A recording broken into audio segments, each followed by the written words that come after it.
The Breath of Life, Book 1. Written by Anna Gerasimova. Narrated by Justus McGonigal. Chapter 1. The Wheel of Life. The world didn't end that evening. It merely considered the option. The shift came when the earth decided to speak. The mountain groaned, shuddering beneath Mila's bare feet. Why? Was it afraid of what was coming? Mila didn't think so. She was 8, and at 8, she knew better. Mountains didn't tremble out of fear. They trembled when they wanted attention, just like the white roses did when she picked them. White roses were her mother's favorites. When her mother held them, everything in the world felt in its place. And everything would be in its place again, Mila decided, if she brought her these flowers, picked carefully, with the earnest, tender love only a child can manage. Then the rumbling deepened. Mila stepped to the edge of the mountain where the wild roses grew and looked down. Something was moving below. Something wrong. From behind the rocks emerged an army on fire. Flames coiled around armored bodies. Red banners snapped like furious tongues in the low sun. Ranks of soldiers in crimson plate, locked into severe geometry. The embodiment of a very dramatic problem. What were they doing there? Mila squinted, assessing.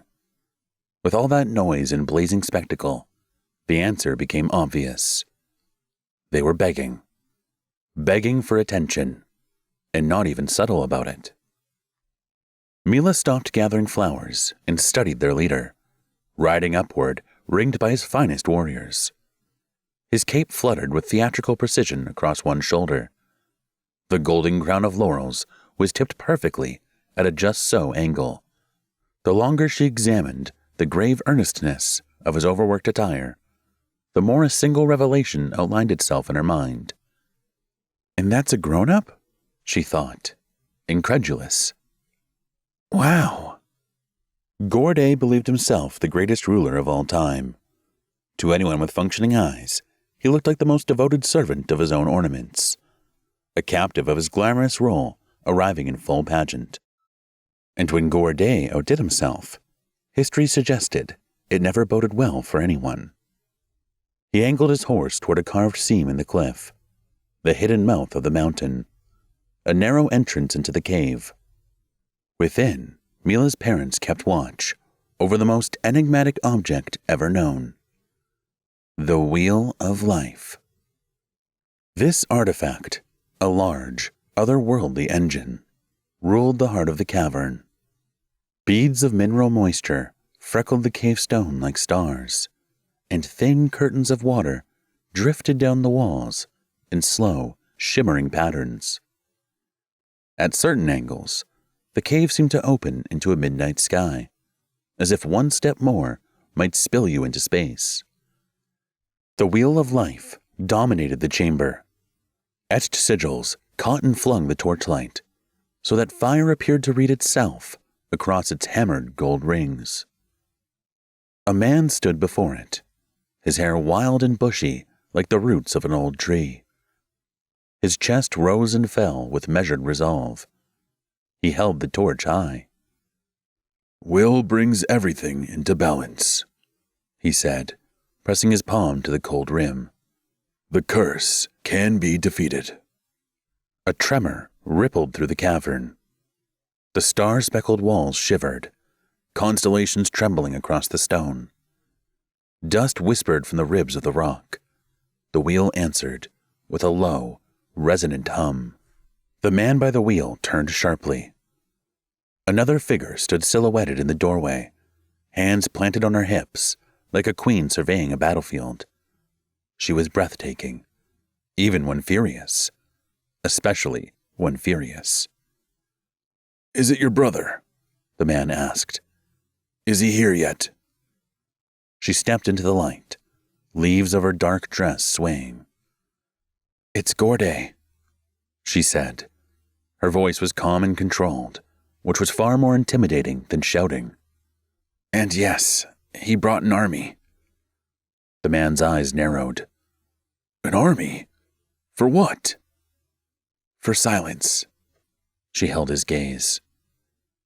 "You don't think Gorday marched up here to model uniforms? He knows you and my brother intend to reveal the truth tonight, to all the other leaders, and he means to end your speech before it starts." The man exhaled sharply, then turned to the wheel and laid his hand flat against its ancient rings. His voice was steady, final. "Fool! Silencing me won't silence the truth. It will surface, one way or another. The curse can be defeated." He turned back to her. His eyes were lit with something fierce. "And this world can finally heal." Another rumble surged beneath their feet, stronger this time. Pebbles rattled down from the ceiling, skittering like startled beetles. The wheel groaned. His face hardened. "The army," he muttered. "Their fury is shaking the mountain." Outside, a sea of crimson still held the slope. Banners licked the low sun like tongues of fire. The air seemed to burn with the heat of too many magi gathered in one place. The earth shimmered with their magic, raw, wild, barely contained. Gorday advanced toward the carved threshold with his chosen circle, handpicked for loyalty, spectacle, and the casual ability to incinerate whatever stood in the way with a glance. Inside, the guardians of the wheel stood, waiting. "We are here to move the wheel of life," Gorday called out, his voice echoing clean through the stone. From the shadows, the keeper of the wheel stepped forward, firelight dancing across his worn features. He let out a laugh that was mostly disbelief, with a thin rind of patience. "Move it? Who issued that order? And you really need an entire army for it?" Gorday regarded him, a grin tugging at the corner of his mouth. "No one orders me," he said, with the serene vanity of a mirror. He tipped his chin toward the mountain's vast flank. "And, with all due respect," for once, the phrase carried a speck of honesty, "if this mountain comes down, the wheel will endure. You won't." "What an idiot," the keeper of the wheel said quietly. There was still hope in his eyes, maybe even a strange stubborn glimpse of respect in return. "If the mountain falls, your army falls with it. This thing you call passion has drifted into delusion, Gorday. You aren't leading your people. You're dragging them into your death wish." At the cave mouth, a small figure appeared atop a shaggy chestnut horse. Mila's hair fluttered in the wind like a flare. In one hand, she clutched a bundle of white roses. With the other, she touched the medallion on her chest, the wheel of life, its golden form glinting in the torchlight. It was a perfect miniature of the great artifact behind her parents. She looked from mother to father, her mother's gaze bright with gentleness, her father's steady as bedrock. At her age, she didn't grasp the entire math of nations, but she understood enough. "Are those for me?" Gorday pointed at the roses. He cocked his laurel-leaning golden circlet, still perfectly off-center. "Adorable. Perhaps toss them to the raging warriors below. See if they cry and go home? I hear you've tried flower negotiations." He laughed, big, loud, and indulgent. His men joined, because they had to. Mila didn't laugh. Neither did her horse. The next tremor shook the ground, and the animal reared with a terrified cry. "Whoa! Wait! Wait!" Her horse bolted. Some of Mila's roses scattered into the wind as the mountain convulsed beneath them. Mila! Her mother screamed, her voice splitting on the name. She ran, but just as she reached the mouth of the cave, a wall of fire erupted in front of her, blocking her path. She leapt anyway, desperate. Gorde lifted one lazy hand. Flames climbed like trained serpents, hotter, higher. She struck the fire, then the stone, and slid, a cry torn from her. Strong arms caught her, her husband's, steady even as the world learned new ways to break. The cave groaned, then fractured, with a brutal concussion, as if the earth had decided it was done being polite. Fire cinched into a cage. Gorde and his guards stood outside the ring of flame, sealing the cave like a tomb. Mila's parents were prisoners inside. The keeper of the wheel began to glow, with light, pure, resolute light. He stepped forward, hands shining with power. "Gorde!" he shouted over the roar of the flames. "Enough! Let me speak. Let me tell the truth. The world will drag it into daylight with or without me." No weapon, no army. And still, he looked like he could bring the mountain down with a breath. Gorde's smile faded to a snarl. "What truth, precisely?" "The curse is real, and anyone can carry it. It's true." He stepped closer to the fire. "But the curse can be defeated. That is also true." Gorde's eyes gleamed, furious. Sarcasm no longer a mask. It was now a weapon. "Oh, how poetic. But the other leaders don't need your wheel."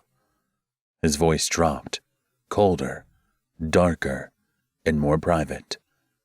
"They don't need your truth either. Truth hurts. Truth kills." He took a step forward. "Now, turn down that light of yours. I'm just here for the object I require." His pupils burned. His tone did not. "And if something is destroyed on my way out, well..." He flicked a glance past his shoulder toward the ranks outside. "Let us call it an accident." As if summoned by the word, the cave trembled violently. The mountain lurched. A seam tore overhead. A boulder cracked loose from the wall. Crash! A slab of ceiling sheared free and slammed down between the couple and the cavern mouth, detonating into dust, sealing them inside. For a heartbeat, there was silence.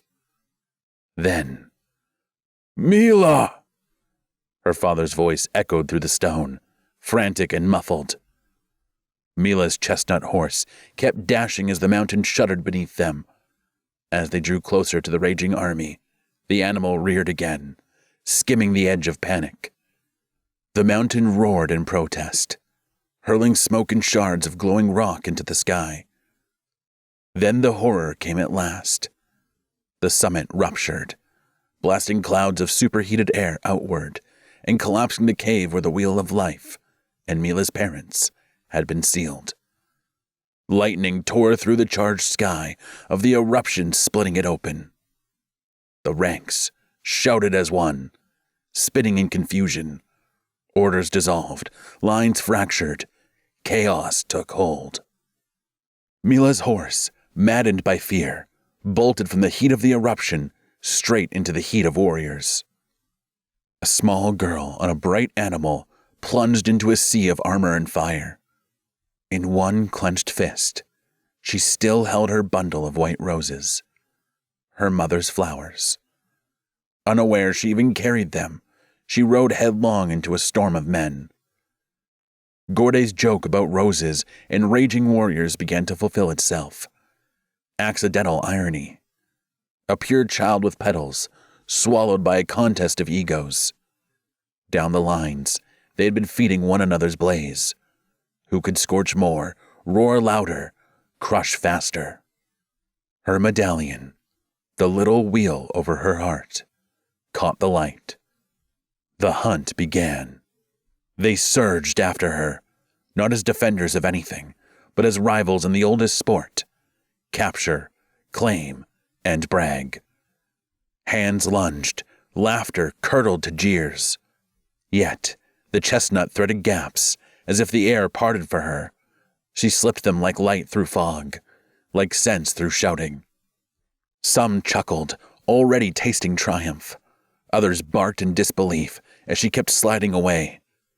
A gauntlet closed. A glove snared her hand. She turned her wrist, quick as a willow's whip. The move her father had drilled into her, and the warrior lost his prize. Then, a violent rupture tore open the path. Smoke surged. Through it, an emerald flare. "Mila!" The call rolled deep and commanding, carrying over the clash.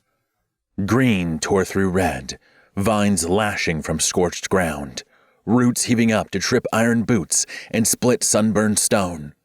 A white horse burst from the haze, a cloak of leaves streaming, its rider reaching, and in the next instant, Mila was lifted clear, gathered hard against a familiar chest.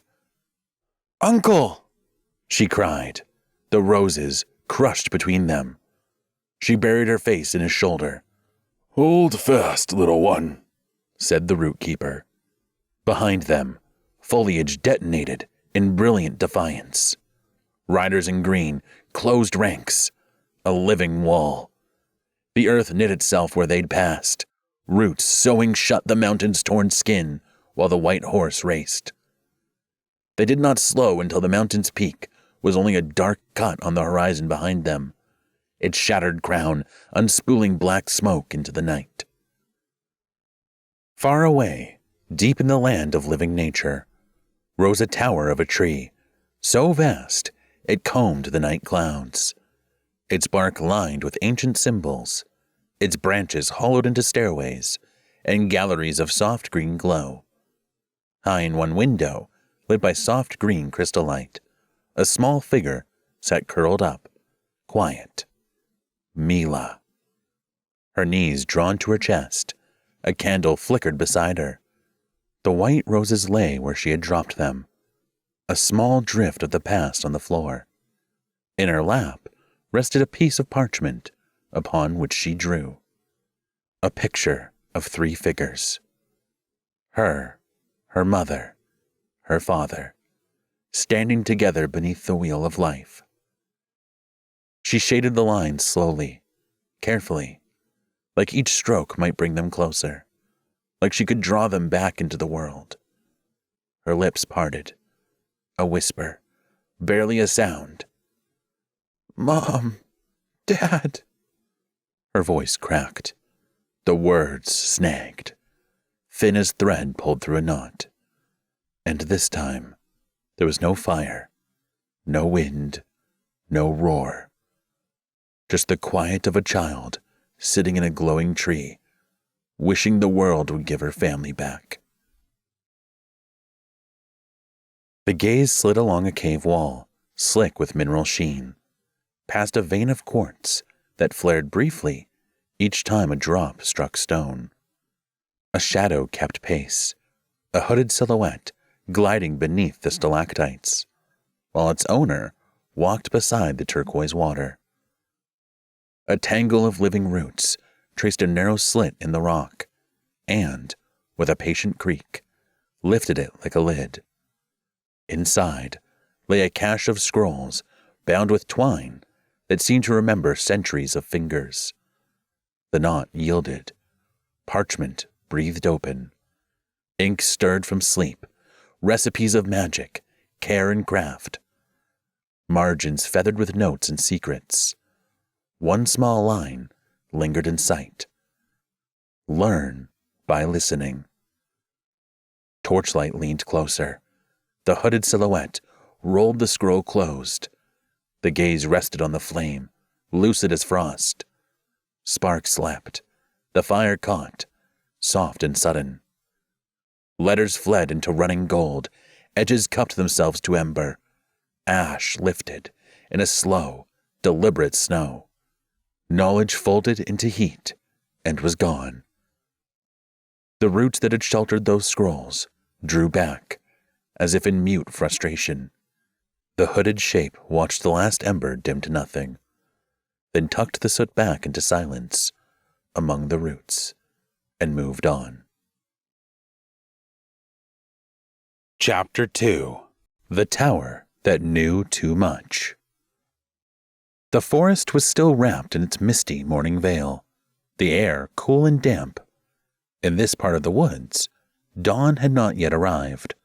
Shadows held their ground, and the darkness felt awake and listening, which made it the perfect time for trouble. Mischief was already brewing here. Two boys swung on the long branches of an ancient willow. Their laughter was muffled as they used the tree like a catapult, launching themselves toward a dwelling hidden deep in the gloom. The structure was a slender tower of pale stone and climbing vines. Its windows, turrets, and arches were shaped with such delicate, improbable grace that it seemed less built than dreamed. Moss softened its sides, and wildflowers spilled along its base. A silhouette appeared in the upper window. It glowed faintly with white light, clearly observing the pranksters, like some silent, judgmental moon. Corin sucked in a solemn breath and planted his fists on his hips.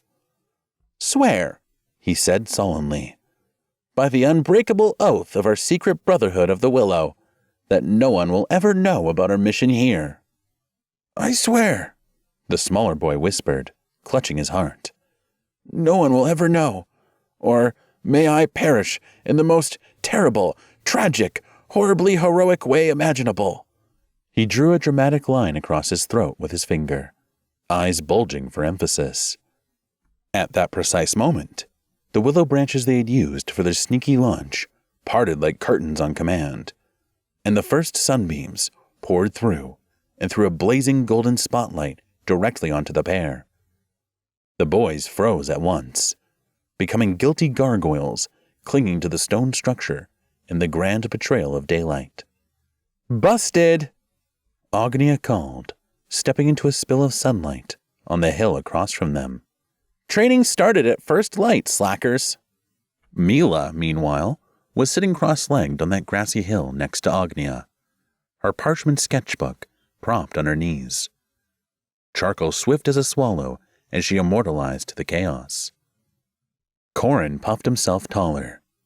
"We're on an official investigation," he declared. "We saw a ghost here." Agnia stared at them, utterly unconvinced. The smaller boy gave a tiny, uncertain shrug. Mila looked up from her drawing, her red curls shining in the sunlight. "Oh, really?" she teased sweetly. "And you would like your official permission to skip practice, signed by the ghost?" "No, silly," Corin protested, looking scandalized.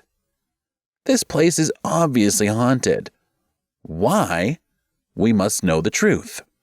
"The truth," Mila said, "is that training exists, and meanwhile, you're joyfully playing ghost hunters." Agnia tipped her chin towards the window. "Also, half-seen maybe ghosts do not speak in your defense."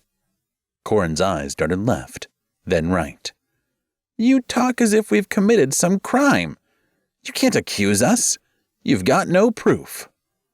Mila calmly flipped her sketchbook around. On the page, 2 boys, 1 forest tower, 12 snapped twigs, and 1 astonished pale face in the window that might have been a trick of light, or something far less comforting. A willow leaf lay pressed into the margin like an eyewitness signature. Agnia peered at it. "She even captured your brave investigator eyebrows. They look as if they're about to abandon your face and flee." The smaller boy squeaked. "You're turning our secret mission into public art?" "Evidence," Agnia said serenely. "A fine piece for the training hall wall." Give it to me, now, Corin shouted, leaping down from the tower. Mila squealed, already halfway down the hill, clutching her sketch like a priceless relic salvaged from a temple. Behind her, Corin promptly caught his foot on a tree root, executed a wild somersault, and sprang back up with grave dignity, as if the forest itself had merely assisted him in a perfectly calculated heroic maneuver. The chase skittered between ferns. Breath, jump, squeak, and then a scream knifed the morning from the direction of the training grounds. Not playful, real. They stopped at once. Agnia's eyes went wide.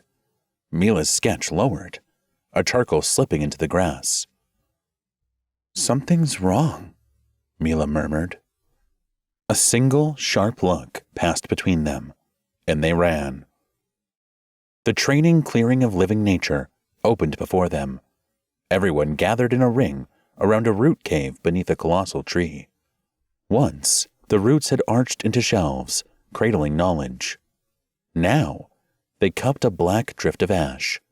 Sunlight speared through a gap in the canopy, lighting the ruin like a spotlight on a crime. "The cursed broke in and burned the scrolls," a boy choked out, staring as if he could will the parchments back to life. Corin nudged Mila. "See? That's the real crime." "We'll never know what secrets of power those scrolls of wisdom held," another groaned, scrubbing at his eyes with both fists. Murmurs flared, outrage, solemn vows, and a few bold suggestions of revenge. A hot-headed trainee slammed a fist into his palm. "They only pretended to burn them. They hoard the wisdom in their darkness. We should march to their caves and take it back." Rootkeeper's sigh rustled the leaves. "Many have tried, child, but not a single soul has come back from the cave of the cursed." Silence fell. Corin's face went slack. "The ghost," he whispered. "We saw it last night, coming from this way. The ghost burned them." "How could a ghost burn anything?" someone snorted. "With what? Its dramatic stare?" "Keep telling ghost stories and we'll start suspecting you," another added. "We're wasting daylight," Rootkeeper said, voice cutting through their chatter. "If this wisdom is ash now, then prove that wisdom was not trapped in paper alone. All knowledge of nature must be alive in you, positions." Across the clearing waited a guest cohort from inanimate nature. Polished armor set with blue stones, helms gleaming, their expressions a careful blend of pride and very practiced severity. Training snapped into motion. A living nature boy, barefoot, curls wild, leaf braids bright with morning dew, stepped out to face a prodigy of inanimate nature, windmilling his ornate sword with a flourish, spinning it around like a dancer. "Show off," someone murmured from the branches above. Blue energy shivered along the blade as the sword fighter vaulted, twisting in midair. The living nature trainee merely flicked his sleeves. Green power lifted out, petals, leaves, a humming spiral of gentle wildness, and he sent a burst of glowing green magic forward. His opponent received a faceful of leaves, staggered, and landed flat on his back with a thud, eyes spinning, sword clattering beside him in wounded dignity. The visiting captain stormed forward, scowling with foreign throaty tone.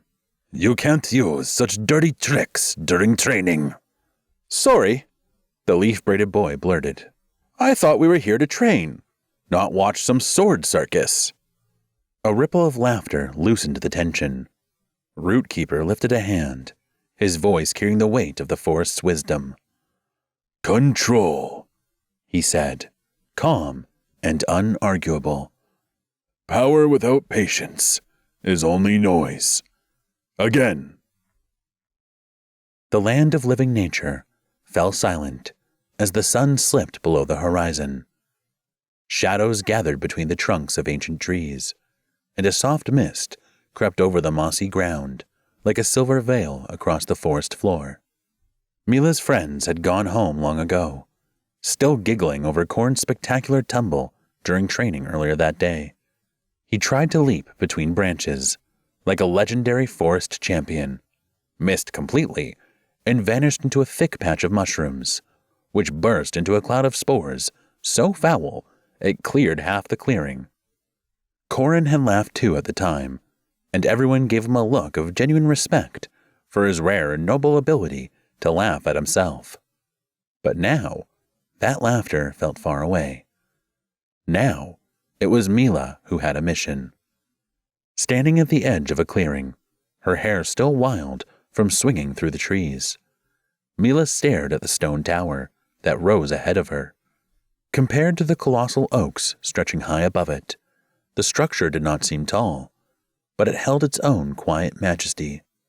Intricate stained glass windows shimmered faintly, catching the last threads of twilight and scattering ribbons of green and turquoise over the mossy ground. The colors moved like dancing underwater light. This, Mila thought, is where the boys swore they saw the ghost. Was there really a ghost? Or had they simply been ambushed by mist, moonlight, and their own inflated sense of importance? Either way, Mila's heartbeat quickened, like a small adventure drum echoing in her chest. She crept toward the tower, her bare feet silent on the moss. The door surprisingly stood slightly ajar. Inviting her? Daring her? She stepped closer. Her hand trembled slightly as she pushed the heavy wooden door. It creaked like an ancient storyteller, groaning out a warning. You might not like what you find inside. But Mila wasn't listening. She was too busy gasping. The tower seemed larger within than it had any right to be. That, Mila decided firmly, was an illusion of shelves and shadows, not enchantment. The dwellers of this place were said to have no magic at all, only a relentless hunger for what was truth, and so they were called truth seekers. The interior brimmed with artifacts, inventions, and curiosities, a chaotic museum of forgotten worlds. The walls were cluttered with strange contraptions that hummed, clicked, and spun of their own accord. Tables sagged under the weight of peculiar oddities, brass instruments with too many dials and no obvious purpose, maps that shifted when she blinked, and quills still scribbling in long faded ink, driven by some hidden mechanism purring beneath the desks. And suspended overhead hung glass orbs glowing faintly, each swirling with mist that curdled and twisted like captured storms. Nearby, shelves bowed beneath ancient books, so old they looked as if one rude exhale might reduce them to a pile of wisdom-flavored dust. One corner looked as though it belonged to a mad-obsessed genius. Delicate creations crowded the space. Tiny golden birds squinted gemstone eyes, alert and watchful. One lifted its head toward Mila, tilting it as if silently judging her messy hair. Beside the bird, vials of green, blue, and violet liquids fizzed and smoked, each bubbling ominously. It seemed a single drop might turn her into a salamander. But things like that didn't happen. Magi didn't just turn into other creatures, right? Except her father had always warned that anyone could carry the curse. And the curse was real. The thought that she may become one of the cursed frightened her more than anything, even more than turning into a salamander. She tore her gaze from the bubbling vials and hurried toward the opposite wall, then stopped, her breath caught in her throat. A giant fossil lay beneath a sheet of glass, something that might have been a dragonfly, or a very small, very dignified dragon. Its wings were spread wide, gossamer thin, and perfectly preserved. A row of crystal butterflies lined the velvet board, their wings catching the light as if ready to flutter. Mila's eyes widened. "This place," she whispered, "is its own strange universe." Something gleamed on the far wall, a map so vibrant it almost seemed to move. The map of all nations. Mila wandered closer, her small hand brushing across the intricate paint. The world was circular, roughly divided like a spoked wheel into 8 lands, each section glowing faintly with its own color and magic. There was the deep green land of living nature, her home, filled with forests and rivers that shimmered like emerald veins. The scarlet realm of magi of passion, practically pulsing with heat and drama. The turquoise kingdom of music, whose borders seemed to hum if she stared long enough. Everyone in these lands, Mila had been told, carried their own nation's magic. The world obeyed strict ancient rules. Every single mage, and all of them together, all the magi. Except, her gaze sank lower. The cursed. There was no land for them, no glowing region or proud symbol. She couldn't find any sprawl of darkness of their caves, any shadowy scars of their existence. Even on the map, the cursed had no place. A chill passed through her. There was, however, another nation without magic that did have a place on the map. The Truth Seekers. Their towers, tiny icons, marked every land, tucked into corners, nestled near towns, hidden behind places. She counted at least one in each realm. According to the map, they were everywhere, watching, listening, writing things down, guiding perhaps, or quietly unsettling everyone by knowing far too much. Mila studied the map in silence. One piece was missing. There was supposed to be one more nation, a place with no magic. The warriors. But it wasn't there. Nowhere at all. She squinted, scanning every inch of parchment, as if the missing land might leap out and apologize for being late. It didn't. Her frown deepened. Her gaze dropped to a wooden chest beneath the map. Its lid stood cracked open, just enough to reveal the edges of ancient parchment within. Her jaw fell open. "Scrolls," she whispered. "Scrolls of wisdom?" She crouched, small fingers hovering above the top one. Gold-edged pages shimmered faintly in the candlelight, delicate and glowing, like treasure that shouldn't be touched. "The cursed are the ones stealing scrolls of wisdom," she recalled. "So, this must be something else." Truth seekers, she knew, made their own books and scrolls, offering them freely to every nation they lived among, unlike the cursed. Her thoughts whirled. "Why are the cursed stealing the scrolls of all nations of magic?" she murmured. "Are they trying to learn magic? Is that even possible?" The world insisted you were either born with magic or you were not. That was that. No scroll could change your blood. And yet, was the world really as simple as the adults liked to present it? Something in her chest whispered that it wasn't. Mila's gaze snagged on something half buried beneath the others. A scroll larger than any she had ever seen.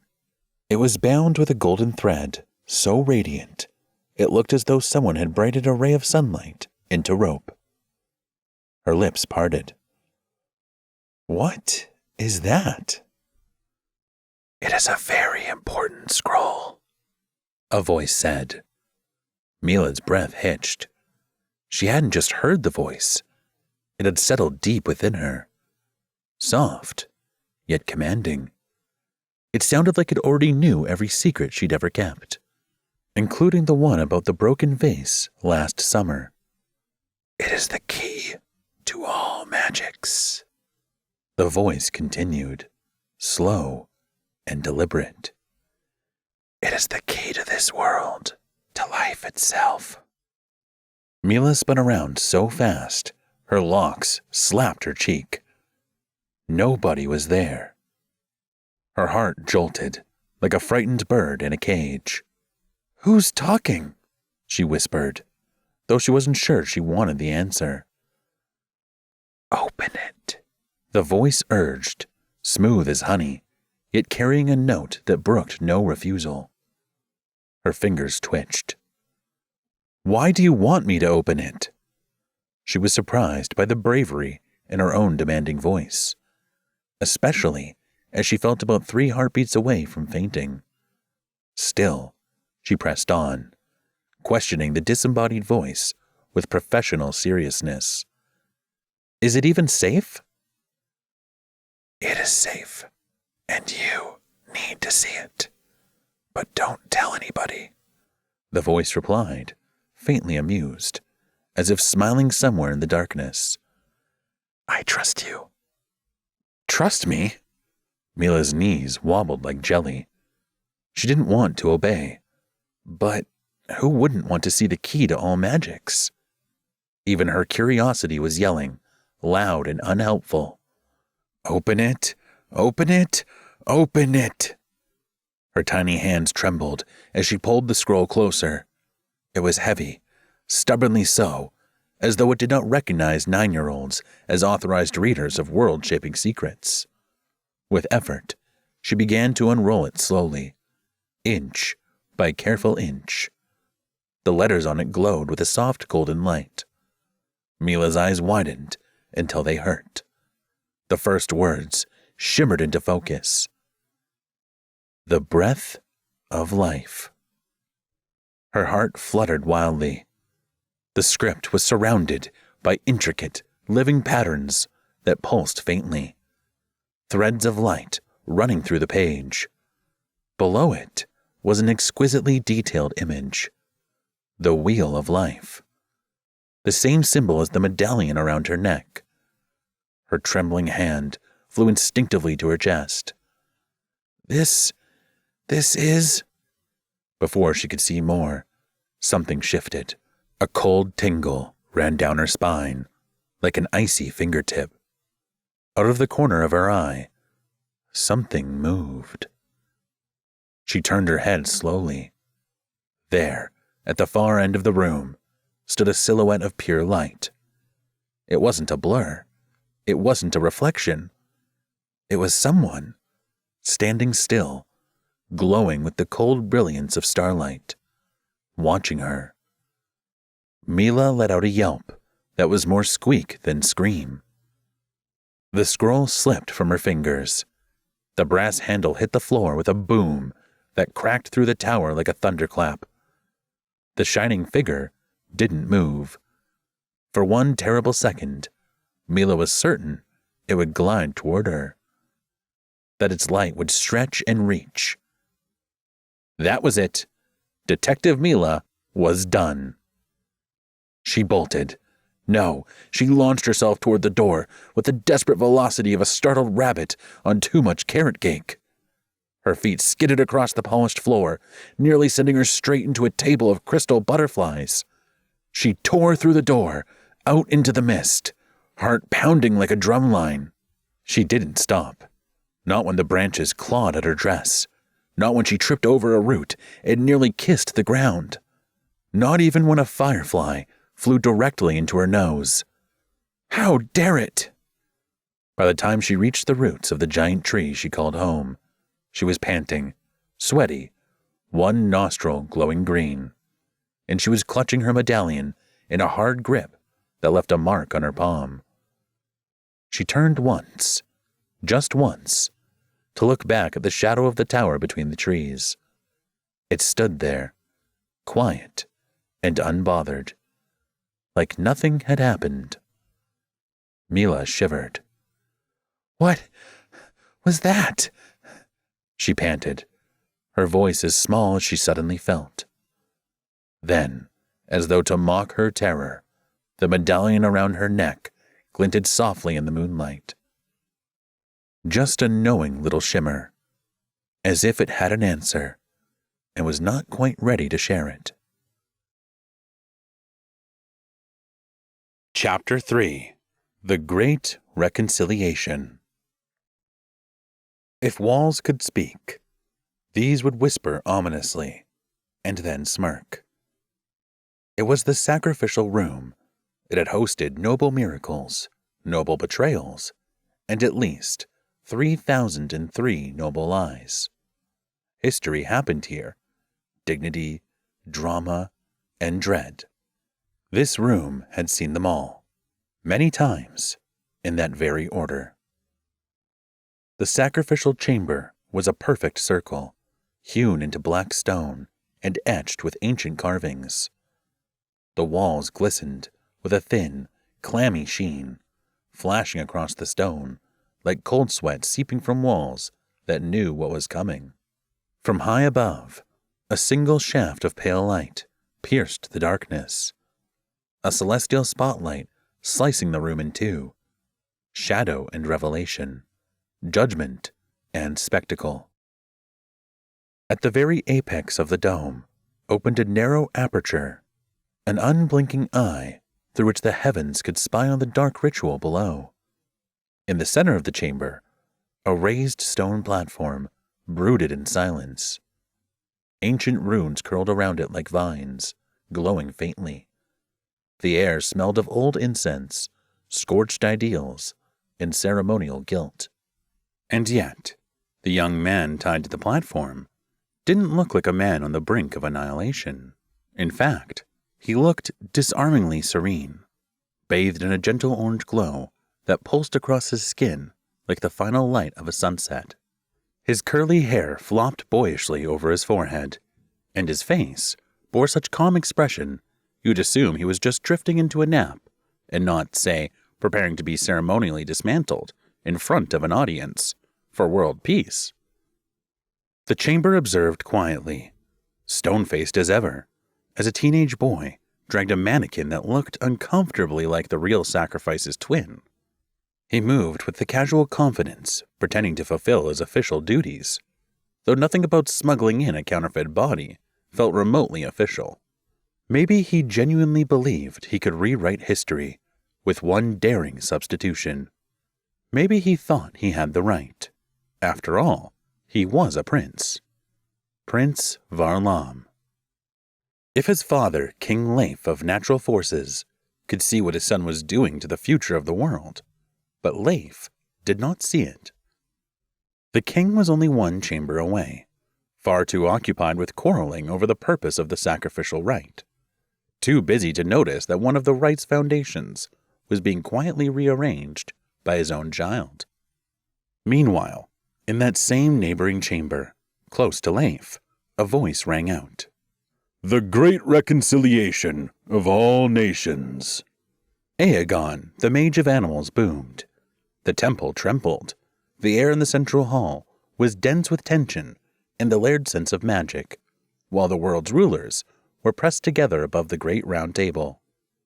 Right next to Aegon and his tiger, the mage of inanimate nature spoke in the ancient tongue of his people, the last nation to stubbornly resist the common language. The mage of music translated with a single, cool note of her lute. "He begs you to reconsider," she said. "Instead of this reconciliation, why not pour the rite's power into eliminating the cursed? They are stealing the scrolls of wisdom, the heritage of all nations." The temple trembled again. Old stories claimed the temple grew stronger when the truth was spoken, and shook at lies. The leaders had, over time, reclassified this as decorative mythology, and carried on saying whatever suited them. The mage of inanimate nature, for instance, cared very little about the cursed. What kept him awake at night were the gleaming new weapons his nation had forged, and the irresistible urge to see what they could do in a battlefield. Reconciliation would only clutter the schedule. The mage of dreams, eyes half-lidded, spoke without quite waking. "I hear a voice," he murmured. "It says, reconciliation is pointless." The tremor of the temple that followed was slight, almost thoughtful, perhaps because it was neither wholly a lie nor wholly truth. The voice the mage of dreams had heard said more, but the leader left that dreadful part resting in his throat. "Your nations are dying out anyway." Rootkeeper leaned back in his throne, arms folded, expression somewhere between weary and amused. "We should simply declare the apocalypse and go home," he suggested. The temple didn't tremble. Jokes, apparently, were allowed. The temple did have a sense of humor. "Or indeed," Rootkeeper added mildly, "we could get rid of the cursed." At Aegon's feet, the tiger whose fur was patterned like cooling embers lifted its head, ears flicking at the word, cursed, as if it had heard it far too often lately. Aegon snorted. "The cursed? So what if they're rotting in their caves? They are not the ones we should fear. If the Magi of Passion gain the upper hand, they'll send all of us to rot beside them. Peace must be maintained, by any means necessary." The temple shuddered, stone joints complaining. It wasn't peace he wanted. His dragons were limping, and the hatchlings could barely flap, let alone scorch an enemy line.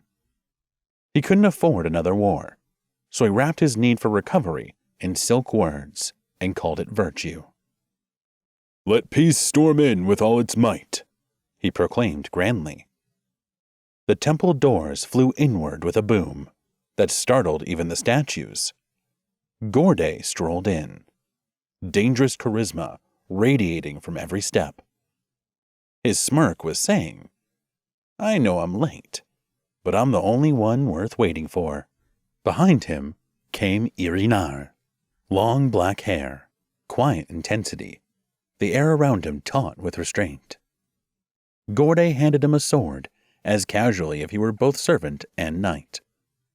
The room replied with a single united expression, hatred, seasoned with dread. Gorday didn't flinch.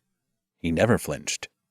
He fed on their loathing, wore it like armor, and returned none of it. What he gave instead was duty, passionate, precise, and utterly impersonal. "Ah, Gorday at last," Aegon called.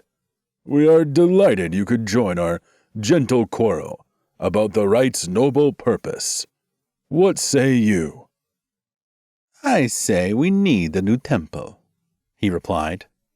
"Because this one," a crack whispered overhead, as if on cue, "is clearly falling apart." "It is crumbling because something is amiss," Aegon shot back. "This is a temple of Magi, a temple of magic, and you bring this boy here?" He pointed at Irinar, who had edged a fraction closer to the exit with the sword. "What magic does this warrior kid have? Spitting kick enchantment?" Laughter sparked along the table, quick, cruel, delighted with itself. Leif, king of natural forces, leaned forward with a smirk, eyes gleaming. "No, no. Look at him properly. The boy clearly has some sort of mysterious magic. Have you not heard? His nation are the mysterious Magi." The room broke into loud, pleased mirth. Nothing united them faster than a target deemed comfortably inferior. Irinar answered with a courteous smile. Somewhere behind it sat a single thought. "One day, I will show you all some magic." Gorday inclined his head, as if considering a formal proposal. "Mysterious Magi," he repeated. "Excellent title. Few things unsettle the powerful, like something they cannot measure." The leaders, however, heard only a game. The moment caught like dry straw. The diversion became a sport. They knew almost nothing of Irinar's people, only that no visible magic was blazing at their fingertips, no grand emblem of flame or storm. Different was easily translated as weak. Weak could be safely mocked. And so they did, cheerfully, from a great height. Irinar kept his smile steady and turned his gaze on Leif, a look both respectful and quietly unsettling. like a student politely memorizing a teacher's mistakes. Rootkeeper chuckled, attempting in his own sideways manner to tip the balance. Really? Must we rename the boy's entire nation and treat him here as if he were furniture? Mysterious Magi! That's just ridiculous. He turned to Gorday, a glint in his eye. If we're renaming realms, perhaps yours could become the Flaming Fools? A few laughs escaped before anyone could stop them. Leif snorted. Then yours shall be moss-eaten selvages. He shot back for Gorday. Drowned in daisies and bog water. The mage of inanimate nature rattled off a curt remark in his stony, ancient tongue. The mage of music plucked a single chord on her lute, sharp as a raised eyebrow, and translated. Careful, Leif. Keep going, and you'll end up ruling the realm of superstitious ridicules, the ones who eat wild mushrooms for breakfast and mistake dizziness for destiny. She'd taken some creative liberties with that translation. Smiles and chuckles flickered, some guilty, some genuine. Somewhere high above, the stone let out the faintest sigh. Gorday waited until the laughter faded, then spoke, his tone slipping effortlessly into command. Shall we begin the sacrificial rite before we all kill each other? In the sacrificial room, defiance burned in Varlam's blue eyes, and a grin far too confident for his years curled at his mouth as he glanced at the girl darting past two nearly identical hooded figures. Muse moved like a frantic sparrow in flight, her elegant robes trailing behind her in artful chaos. Silken layers, the color of sakura blossoms, swirled around her as she rearranged candles and adjusted ceremonial decor with flustered precision. Her hair, coiled into shapes so perfectly they could have been drawn with a single stroke of ink, contrasted sharply with the wild panic in her movements. She was grace and chaos, bound in one. Hurry up, she whispered, narrowly sidestepping a heavy bronze vessel. I'm supposed to take care of this place, not sabotage it. I swear, if the leaders find out, she flung a hand at the room in despair, I'll be sweeping ashes for eternity. Varlam's grin only widened, as if everything were unfolding according to some brilliant plan only he could see. We're going to stop the rite, my friend, he said to the young man. There will be no noble burning this year, not while I'm breathing. The man on the platform gave a soft smile. Muse looked one candle away from a scream of panic, and the chamber, as usual, pretended not to care.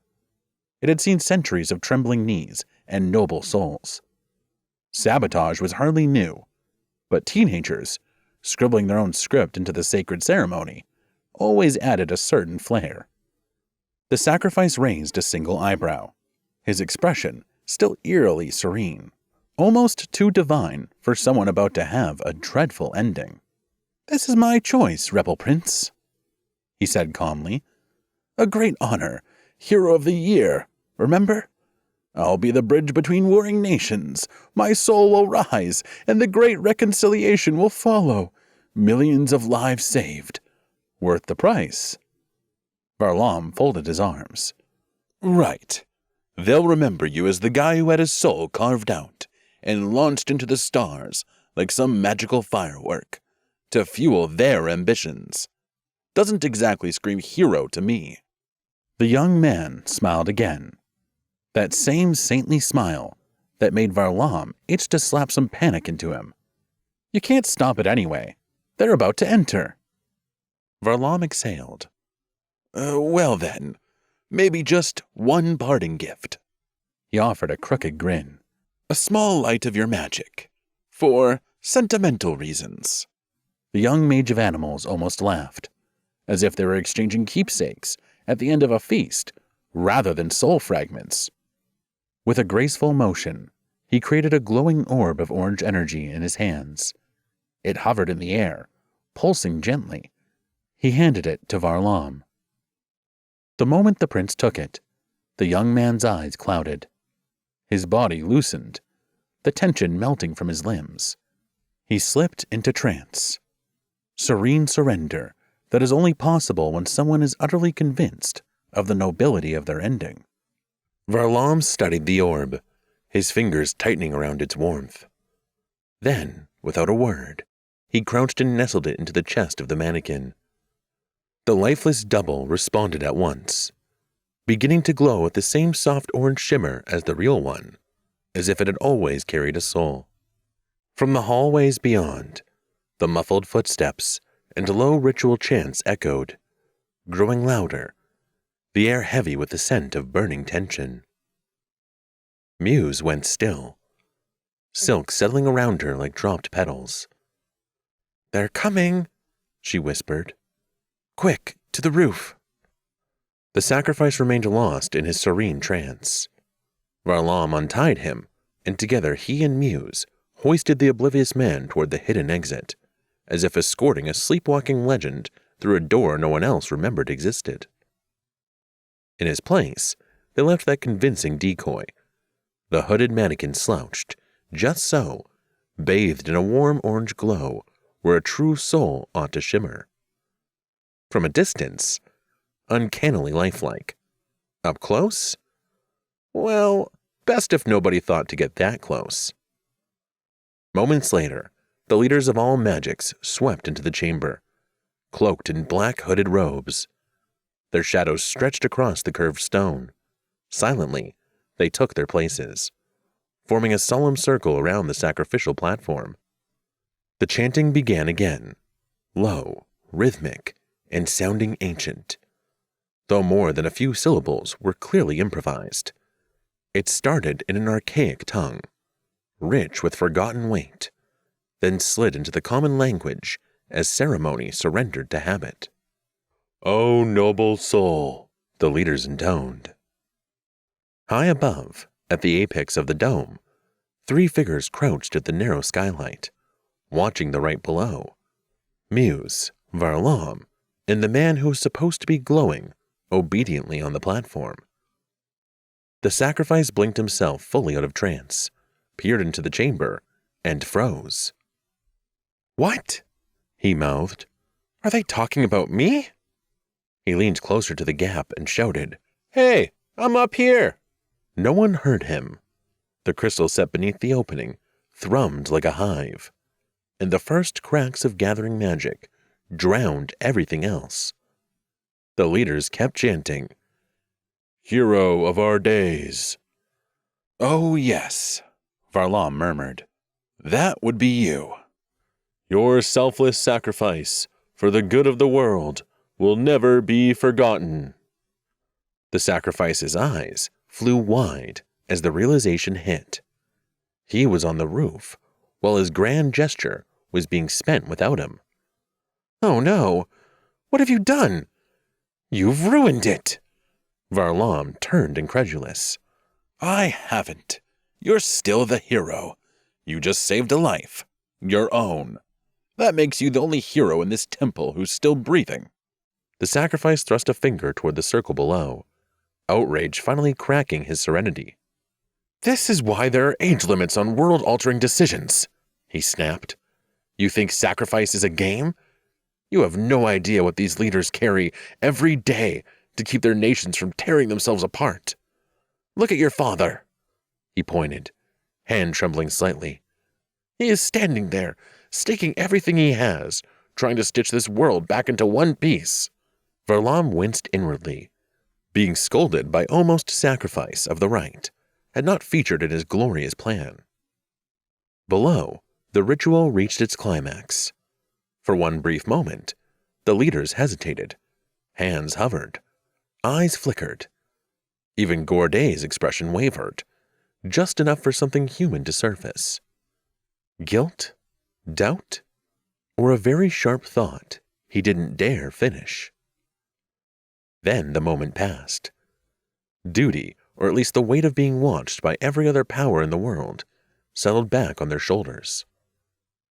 The leaders raised their hands in unison. Streams of power burst forth. crimson from magic of passion, green from living nature, deep sapphire from inanimate nature, turquoise from music, and more.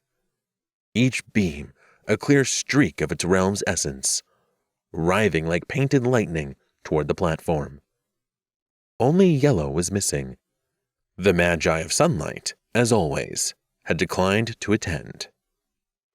The room lit up in searing color. The energies hissed, twisted, and entwined in midair until they formed a blinding halo above the hooded figure. The leaders chanted louder, willing the rite into existence. The Great Reconciliation. The streams of energy collided and merged into a single, searingly bright coil, spinning like a newborn galaxy above the platform, radiant and terrifying. The entire chamber trembled as the beam struck the sacrificial platform, with a thunderous crack, igniting the ancient runes carved into the stone. From within the mannequin, the orange orb of energy rose, glimmering in blinding fire, pulsing with life, convincing enough to fool the rulers. High above, peering through the hole in the dome, the real sacrifice squinted against the glare. "So that's meant to be my soul?" he whispered. "No one is going to comment on how tiny it is?" Below, the swirling halo of magic twisted upward, forming a luminous spiral that reached for the heavens. The orb, his supposed soul, was caught in its pull and drawn skyward, straight through the opening in the dome. A perfect launch. A perfect illusion. The young man whose nation had just been named the mysterious Magi, Iranar, stood in the neighboring chamber behind an elaborate glass window, watching the ritual unfold. Gorday's sword was still in his hands, its weight anchoring him as his eyes stayed locked on the blazing energy spiraling through the chamber. His features were eerily composed amid the maelstrom of color and sound. His thoughts burned quiet. This rite. Necessary evil, they say, for the good of the world. Tonight, they rip out a mage's soul. Tomorrow, they burn his body. To force the change they're so sure is right. That's the trouble with righteousness. Someone always has to die to prove it. Someone always has to die to prove it. Long live the Great Reconciliation. The chanting surged again as the leaders poured their power into the words. The glowing orb shot through the opening in the temple dome, streaking upward like a comet, trailing streaks of crimson, sapphire, emerald, and violet. It soared past the sabotaged trio on the top of the temple toward the stars. The universe reflected on its surface, nebulae, galaxies, and constellations mirrored in its fiery core. On the temple roof, Varlam and Muse stood motionless, faces lit by its glow. The sacrifice jolted. They're going to find out. They'll know that isn't my soul. Varlam's jaw tightened. No, they won't know anything. He stepped forward, wind swirling violently around him, his silhouette dark against the stars. We're ending this now. He lifted both hands. I'll throw it so far, they'll spend a year just arguing about which prophecy misfired. The sphere of energy shuddered as the winds caught it. Power surged, hurling it higher in a blazing whirl, a spinning kaleidoscope of 7 radiant hues. It climbed beyond the clouds toward the stars, into a height where there was scarcely any air at all. Then something went terribly wrong. Varlam's power strained. The force behind his winds frayed. The orb faltered. It hung there in the sky, trembling, its light folding in on itself like a star trying not to collapse. Muse's eyes widened as the energy ball quivered in place. Varlam? Her voice rose to a shriek. Run, now! She slammed her palm against a carved stone. Deep within the temple, warning crystals flared to life, strobing in violent white pulses along the walls, an unmistakable evacuation signal. There was no time to measure the height anymore.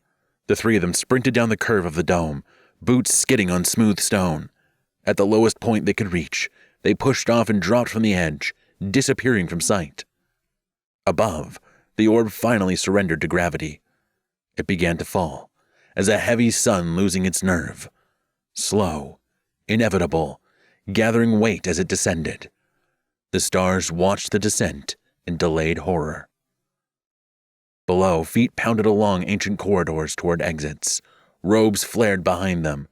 A shout broke, another answered it, and both were drowned in a rising roar of light. The sphere struck the dome. For one instant, everything was brightness, solid, absolute white. The explosion ripped through the old temple, tearing the black stone like parchment. Walls crumbled, fire raced across the floor in hungry arcs. Shattered crystal poured from above in turquoise rain. The once whole dome split open, wide open to the stars. Chaos broke loose. Shouts, wild bursts of magic, cast by reflex rather than reason, shields flaring into existence as Magi dove for cover. Insults of national pride and international hatred flew as freely as the debris. Oh yes, long live the great reconciliation! Gorday howled, laughing like a madman as his horse reared beneath him and chunks of the roof came crashing down in a hail of stone. Somehow, miraculously, the Magi survived. They stumbled out coughing, black robes charred. It was one of those odd catastrophes later called mystic intervention, because admitting it was pure luck felt too small. Even the man slated for death walked away. The temple, however, did not survive. It now lay in ruins, its majestic crystal shattered into 1,000 turquoise shards, glimmering faintly in the rubble like fallen stars.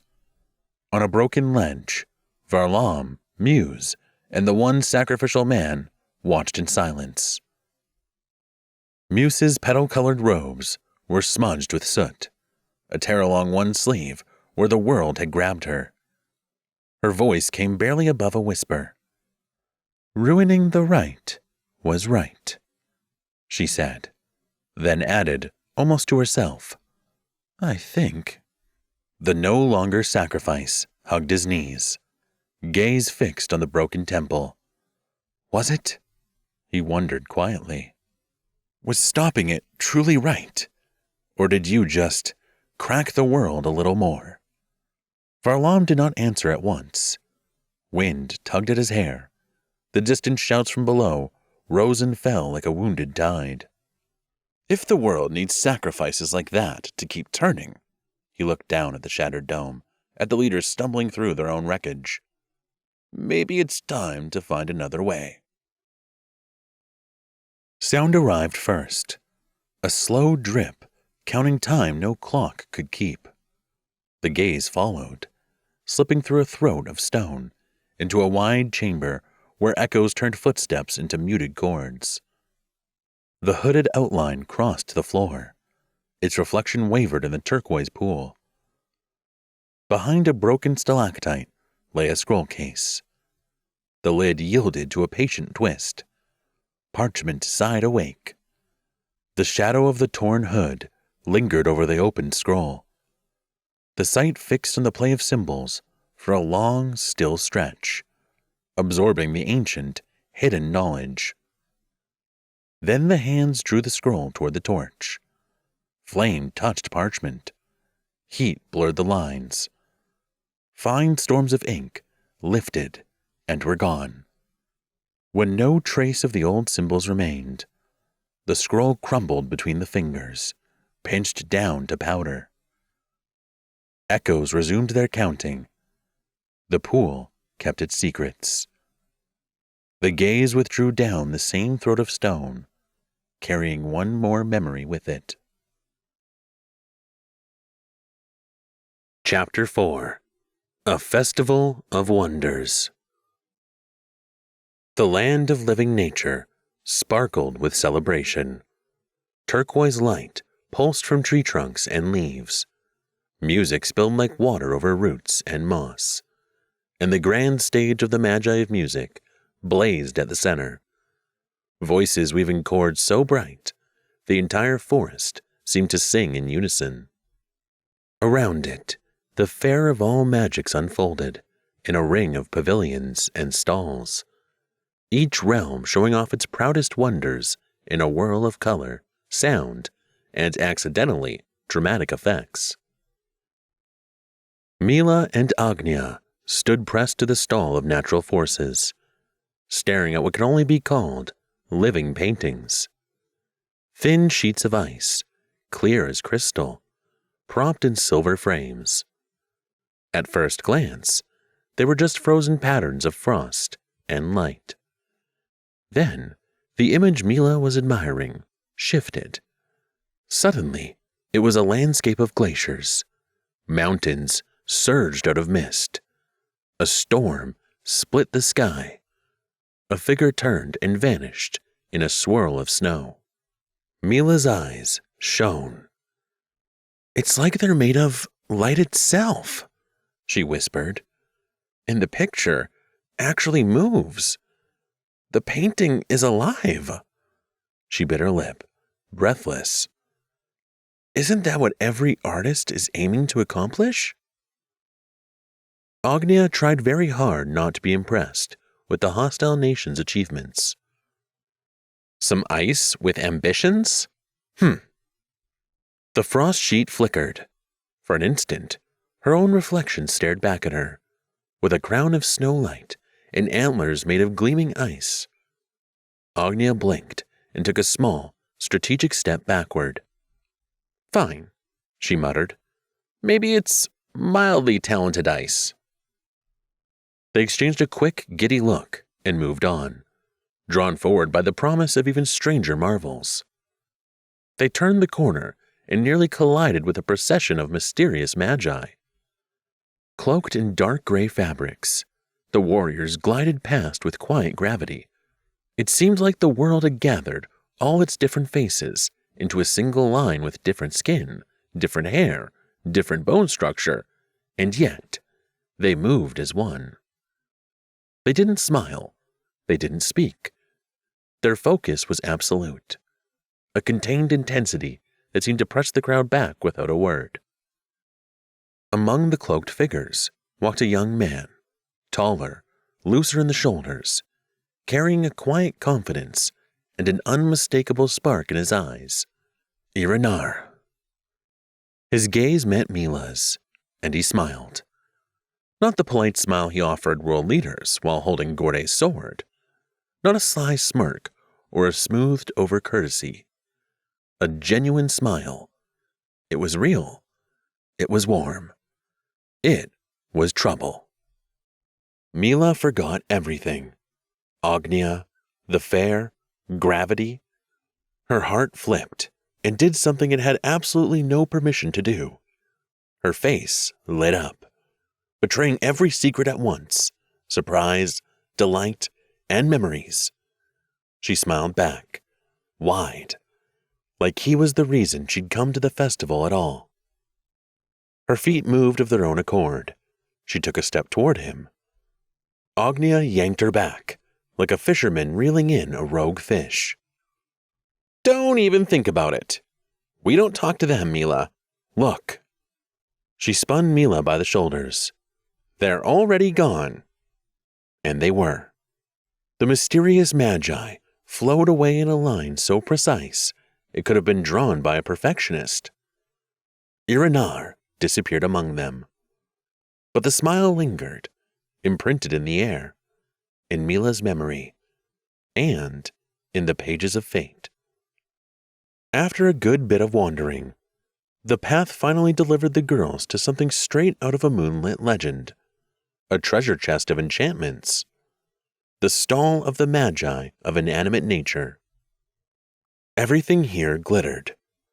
Giant amethyst crystals, the size of pumpkins, sculpted metal flowers that pulsed with captivating light, and delicate glass figurines, that spun slowly in the air, as if dancing to music only they could hear. The entire stand hummed with silent, glowing elegance, resembling a jewelry box possessed by a daydream. One of the magi, tall with dark blue robes and a monocle that seemed to magnify his mood, froze the moment his gaze landed on Mila. More precisely, on the medallion around her neck. He stepped forward with reverent urgency, eyes widening. "Where did you acquire this?" he asked, almost whispering. Mila blinked, her hand flying to the wheel of life, resting against her collarbone. "My father gave it to me. It's just like the real wheel, only small. I swear it's true. He showed it to me." The mage sucked in a sharp breath. "Who was your—" "Excuse me," Agnia cut in, seizing a gleaming blue shard from the counter. "But what does this do? It's kind of buzzing in my hand." The mage hesitated, torn between existential revelations and his fair-stall duties. Meanwhile, Mila and Agnia were already choosing crystals, each one cool as water and alive with inner fire. When held to the light, the crystals fractured the glow into wild rainbows, flinging streaks of turquoise, purple, and gold across their faces. "Look at this, Uncle," Mila called as they ran back toward Rootkeeper, laughter trailing behind them like ribbons. Rootkeeper took her crystal gently, turning it in his hand.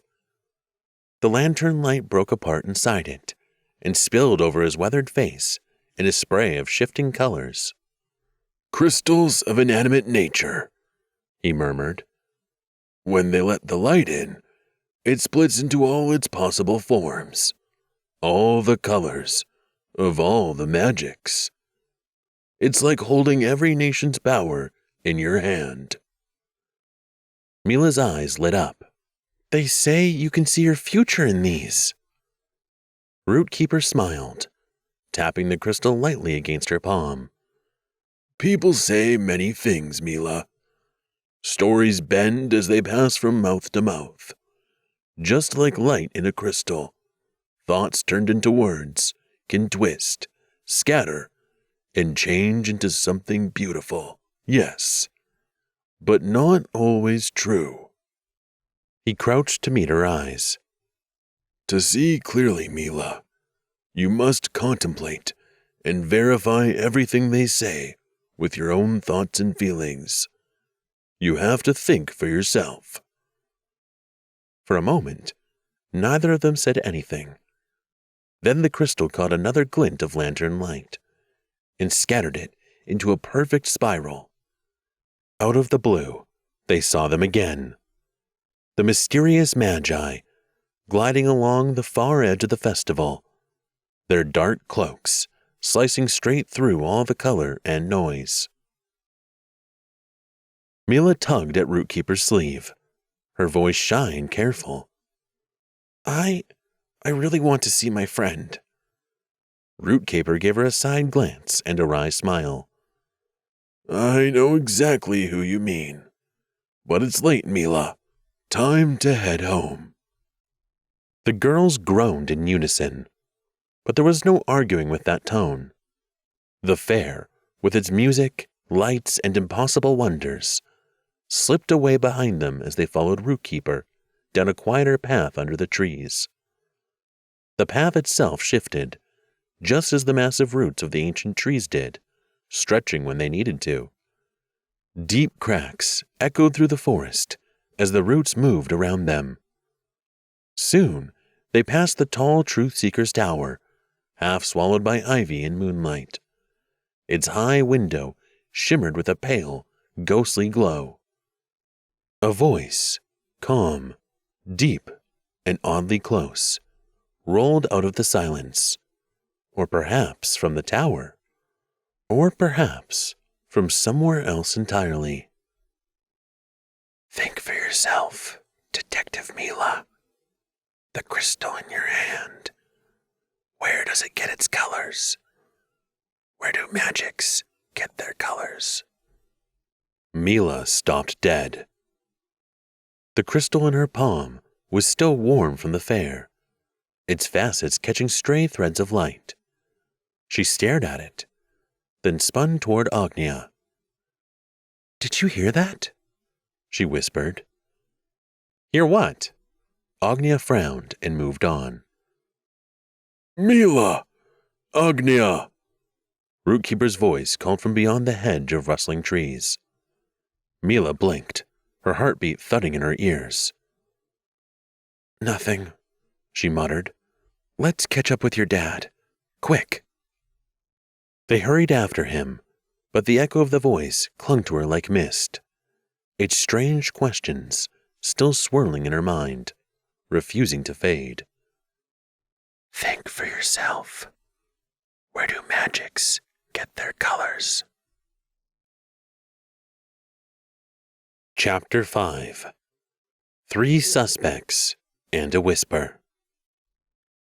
Mila's room was nestled in the warm heart of an ancient tree, high above the forest floor.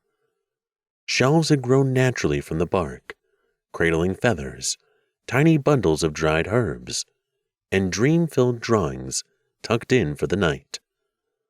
Moss formed soft pillows between ornaments marked with ancient symbols, while fireflies traced whimsical curves through the air, like stars caught in a magical dance. The curtains, woven of threads of living branches and stitched with glimmers of moonlight, fluttered in the night breeze beside a window gently sculpted by nature. Rootkeeper settled into the creaking vine chair beside Mila. Her bed was a cradle of silky leaves strewn with flower petals, soft as a nest. Mila lay quiet, watching the light from her crystal tremble across the ceiling. He studied her for a moment, sensing deep thoughts stirring in a young girl's mind. "Tell me," he said at last, "did you truly want to see your friend?" "Yes," she murmured. "The mysterious mage. He's the reason?" "He," she said softly, then added, "and the truth seeker." "Truth seeker." Mila gave a crooked little smile and rolled the crystal at her eyes between finger and thumb so it flashed like a tiny star. "Are you sure?" she asked, airy and innocent. "The truth seekers don't have powers?" "Of course not." His answer was brisk, but the chair's creak betrayed a shift of doubt. "They possess no magic, and you can't learn magics. That's impossible." "Scrolls of wisdom from all nations teach magic," she said, meeting his eyes, steady now. "They teach discipline," he countered, gentle but firm. "For the magic you're born with. They don't grant you a new one." "Has anyone even tried?" "It would be easier to try," he sighed, "if we still had more scrolls to try with. You know, most were stolen." "And those who have them," she mused, "maybe they learned something and hid it." He arched a brow. "Enough conspiracies for one evening. Let's cheer the room and play a game." "A fun game?" Mila asked, hope peeking through. Rootkeeper leaned forward, lowering his voice. "A cheerful little pastime called Who's the Villain?" Mila let out a soft giggle. "What?" "A bedtime mystery," he said, eyes brightening like lanterns being lit. 3 suspects, 1 hidden scoundrel. Let's see if you can crack the case, Detective Mila." He snapped his fingers. Fireflies lifted from their leafy corners and spiraled into the air, twining into golden mist. They sketched luminous figures above her bed, tiny actors of light. "Once upon a time," Rootkeeper began, "the world bloomed with magic and color. 8 colors to be precise. Each nation had its gift. Music, animals, wind, trees, fire. Magic that ran like lifeblood through their lands. Everyone in each nation was a mage. Everyone was empowered with magic. Fireflies swirled into a dance above them, shaping 8 glowing figures, each pulsing with its own hue. But then, one by one, the colors dimmed, light faded, and only 3 silhouettes remained, blurred, hollow, unfinished. There were 3 nations, Rootkeeper went on, his tone darkening slightly, as if nature had played its cruelest joke. Empty souls, no glow, no power. If there was ever magic in them, it's dead now, or forgotten. Then, without a warning, a voice, calm, dry, amused, floated through the room. Or simply unseen. Mila sat bolt upright. Did you hear that? Rootkeeper blinked, bemused. Hear what? Must be all those wildberry cookies from the fair, still rattling around your imagination. He cleared his throat with flair. Suspect number 1. A glowing figure sharpened above. A robed elder with wild silver eyebrows, a massive book in front of him, and a feather pen poised like a wand of wisdom.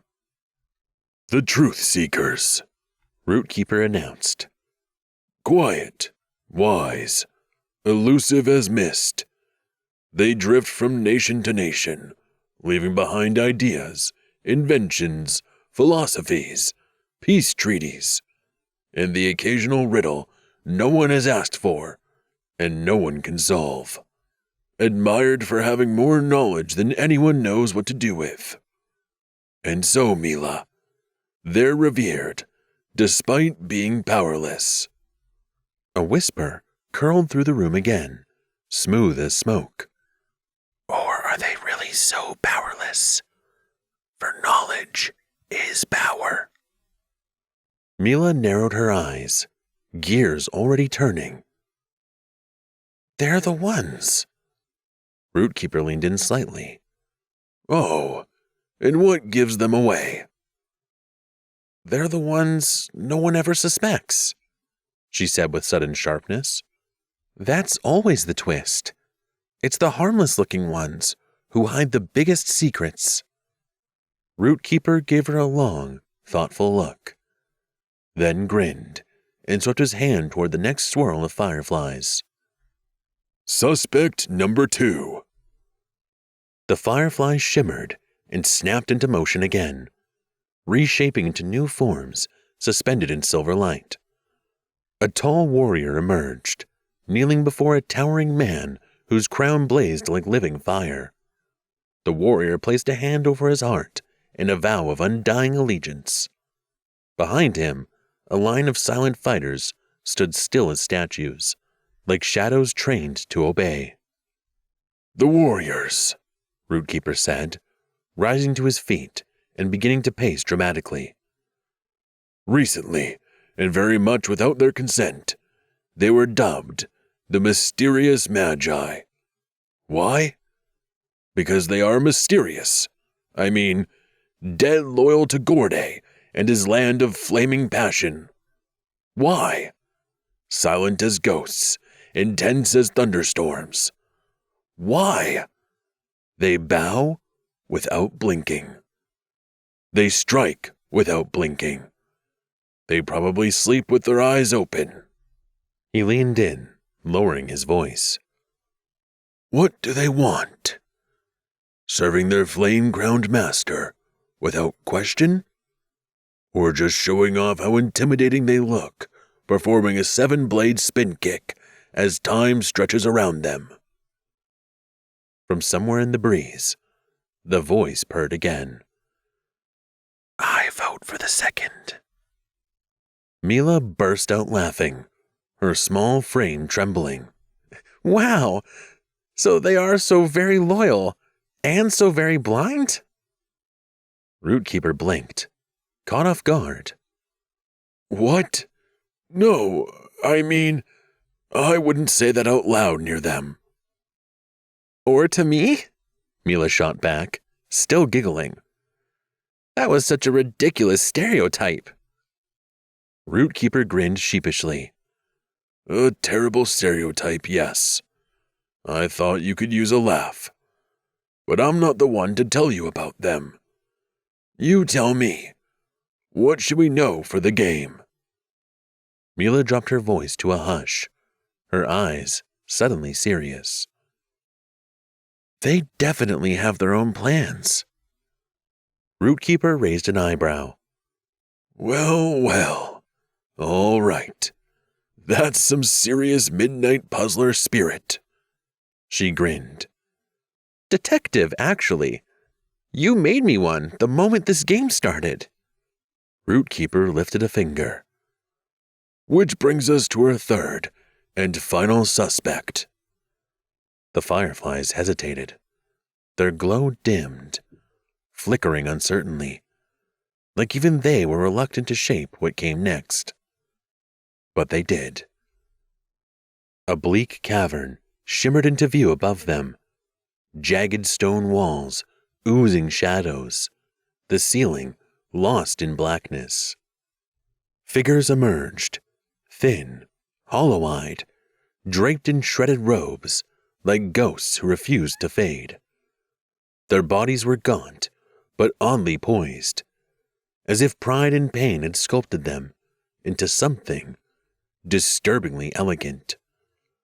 One clutched a stolen scroll to its chest, with the desperation of a starving man gripping his last loaf of bread. Their faces were pale, almost translucent, with deep shadows ringing their enormous eyes that shone faintly, either with life or with the memory of it. Fireflies flickered like dying stars. The cursed, Rootkeeper murmured. Cold, desperate, withered, yet hypnotic, like a song you wish you'd never heard, but can't stop humming. No one understands how they're still surviving, or how badly they want to live again. They steal scrolls, they hunt for magic, and they don't come alone. They turn others into more of themselves. The whisper slipped in, low and silky, curling around the room like smoke. Or perhaps they're trying to remember what they're supposed to be.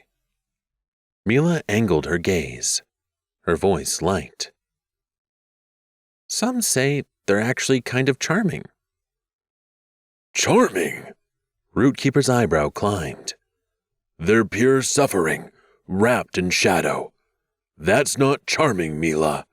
That's alarming. He held her gaze, the humor dropping from his voice.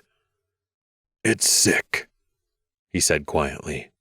And evil. Something in his expression tightened.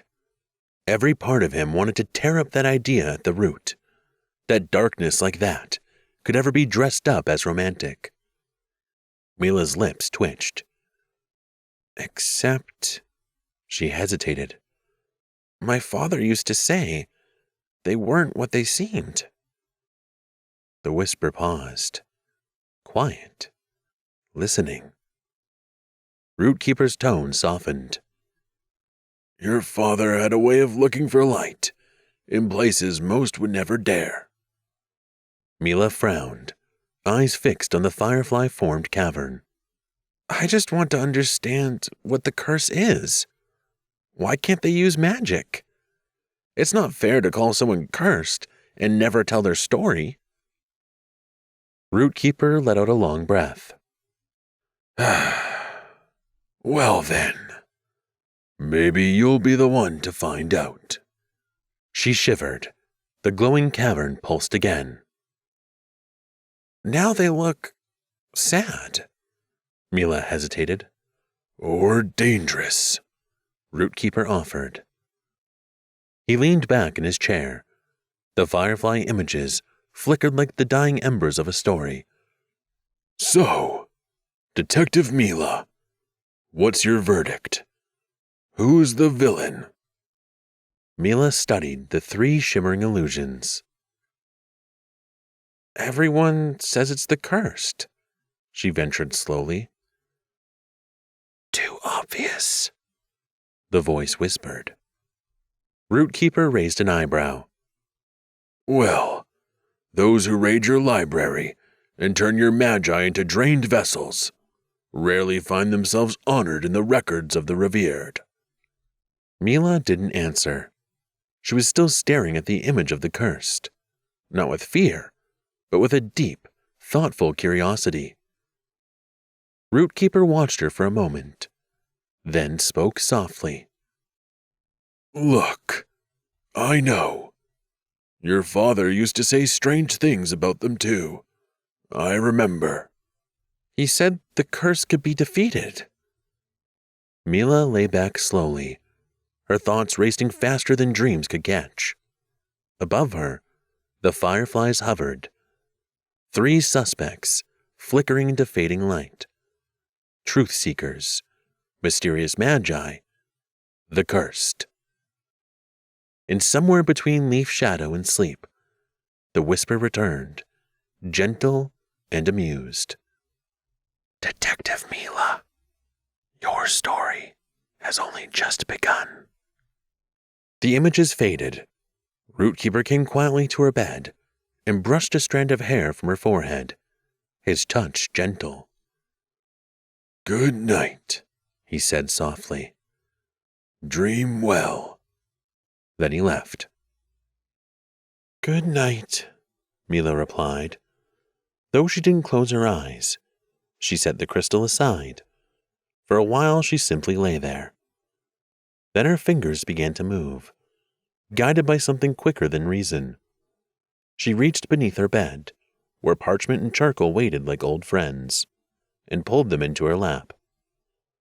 The movements were swift and instinctual, like breath, like heartbeat. When the world grew too tangled for words, Mila drew.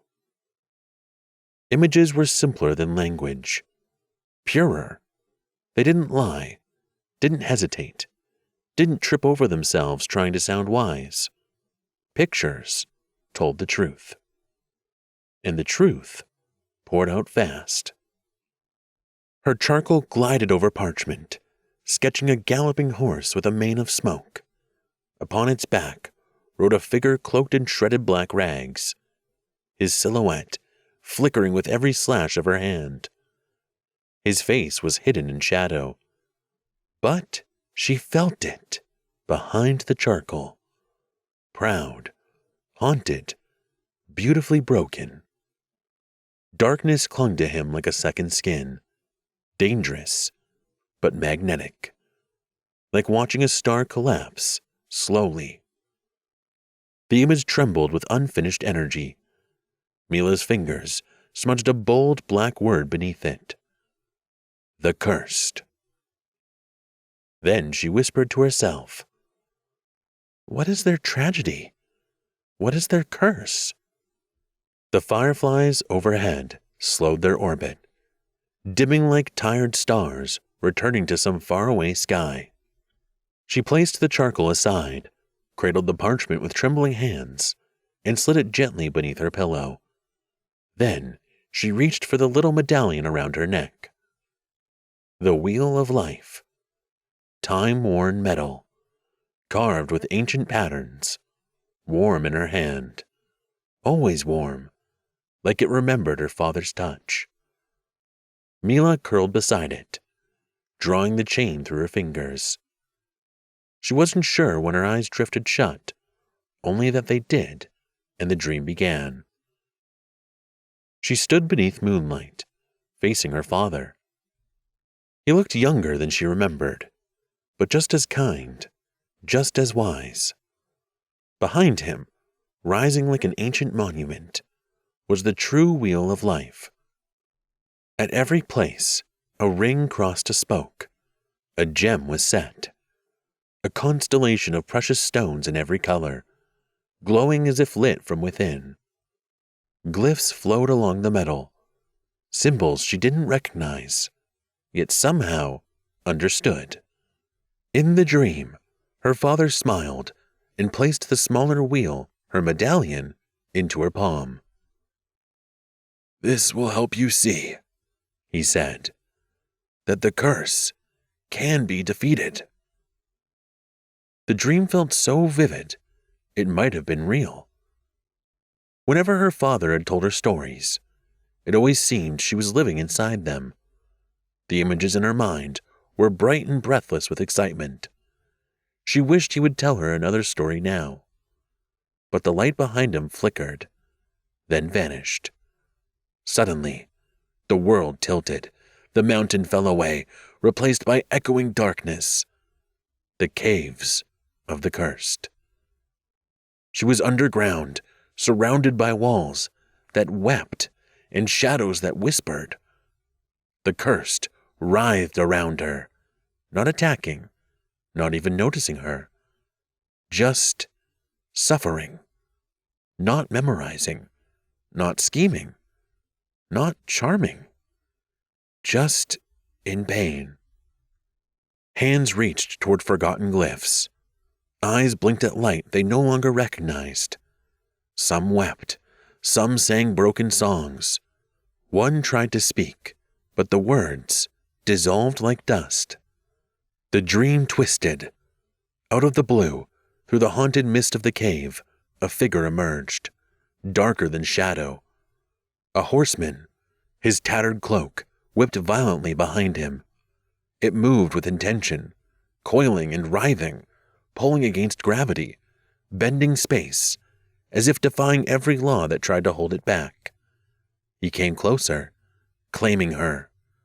Mila's legs refused to move. Her body screamed, "Run!" but her soul leaned forward. His gaze locked on hers.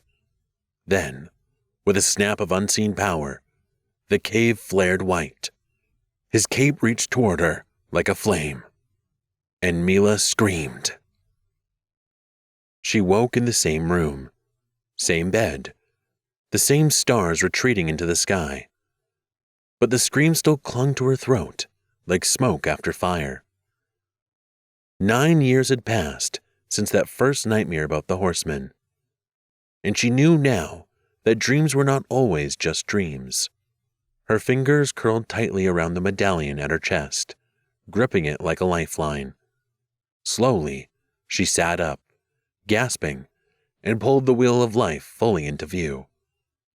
Ancient sigils traced its edge.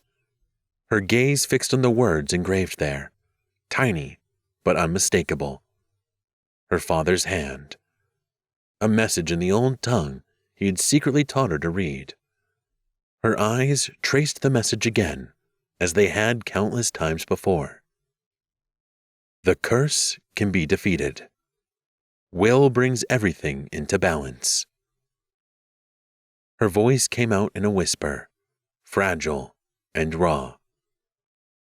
"Dad, what did you know about the cursed?" She reached for the drawing still hidden beneath her bed. It was a little smudged after 9 years, but she remembered every detail. The dark, smoke-maned horse, the cloaked figure whose face she somehow knew. "Why is it haunting me?" she breathed. "You didn't explain clearly." She held up the medallion, the etched words catching the first light. "All I have from you is this little wheel of life."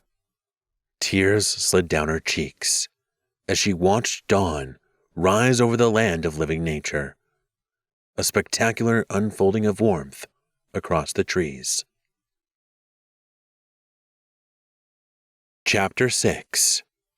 The Strange Horseman. At last, Mila's breathing steadied. She stepped out into the cool clarity of the waking forest. Sunrise poured between the ancient trunks in golden streams. High above, balconies stirred with movement. The great tree dwellings were shaking off sleep. Magi in festive clothes, flowers woven into their hair, bustled about, preparing carriages, loading baskets, and arguing cheerfully about who had forgotten the honey cakes. Then, Mila saw the storm's bite from the night before. Splintered limbs, a torn span of the root walkway, broken vine arches. Mila, hurry! Rootkeeper called from the lead carriage below. An older mage at the reins shaded his eyes. We can still make it on time if we leave now. Bridge of Willow's Bend is out. We'll have to circle the long ridge. My bridge is broken? Mila was already moving. I'll mend it. Mila, we're late, Rootkeeper warned. That's a day's labor with 10 trained hands. Not a morning errand. You adore the Magi of Music's concert and the fair. We can't leave a lifeline torn open, she said, almost pleading. Please let me fix it. He looked closer. The usual festival spark wasn't in her eyes. There was something restless and private. He sighed. If you insist. You'll likely fix it faster than all of us together. Mend the bridge, but don't let anyone in. Go, or you'll miss the opening procession, she called, forcing an enthusiastic wave. As the carriages rattled off along the high walkways of roots, regret pressed in on both of them. His at letting her stay, hers at missing the music. Then the forest quieted, and she felt 18 in the most unsettling way. She stepped down into moss, and the garden opened around her. Colossal trees rose into a hall of living pillars. Vines poured from every arch, flinging drapes of orchid and lily until the grove felt like a palace with no roof. Mila twirled through a shaft of sun, setting the Wheel of Life medallion spinning on its chain. Living nature stirred in her. She leapt, light as a spark, splitting the air past the veils of dawn mist. Life surged within her, wild and bright. She landed brimming with energy, then strode toward the broken gap. A day of work for 10 magi? She murmured, grinning at the broken bridge. Give me a few minutes. Her magic swelled. A green radiance slid outward. Roots roused beneath the soil and braided into cable, cable into beam. The torn span knit itself beneath her feet. Rails leafed, budded, then flowered. Petals coiled up the balustrade in a helix of color. She worked dancing, and living nature delighted, kept time. Yet while the bridge healed beneath her, the dream returned. Why him? Why that rider? Night after night, he galloped the rim of her sleep, a horse eating distance, a cloak in tatters snapping forward like a hand reaching for her. Last night, he had ridden nearest yet. The cursed, in rags and rumor. Why did it keep coming back? Any answers, living nature? She asked, spinning as the last seam sealed, and the bridge shone whole, dew bright on newly woven rails. Usually the grove replied with chimes of birds, a crow heckling, leaf applause, or a playful branch bop to the forehead. This time, it answered with silence. Alarming silence. A hush rolled through the grove. Light inside the great trees dimmed to embers. Ahead, a curtain of ivy shivered and drew back, revealing a stretch of path washed in gloom. Mila's spin slowed to a wary pivot. Blossoms folded. Vines tightened. Even the fireflies guttered like candles before a draft. She was halfway across the vine bridge when a whisper brushed her ear. An unwanted guest draws near your home. Cast him out. Guard yourself. She slipped off the far end of the bridge, skirt of woven leaves snapping against her calves, and looked out over the forest below. A dark blur streaked between the trunks. Horse and rider fused into a single swift motion. Exactly like the sketch she'd drawn 9 years ago. The cursed, down to the dramatic shreds, cape in pieces, black as ash, snapping in its own wind. The drawing was no longer a drawing. It was cantering straight for her. Huh? Did I really manifest this? Mila muttered. Brilliant. I should have been drawing cute little flowers and kittens like a normal child. The rider burst into the clearing, reined hard, and kicked up a whirl of glittering pollen. He swung down, his torn black cloak sloughed off his shoulders in rags. Good morning. His voice was smooth, too used to trouble. Don't be alarmed. I study cultures of the world. His gaze flicked over the trees, then back to her. At the moment, yours has my full attention, magi of living nature. How exhilarating. Mila folded her arms. We do love being someone's moment. He shook free the last strips of cloak. Eager vines whisked them under a shrub for compost. Apologies for the rags, he said.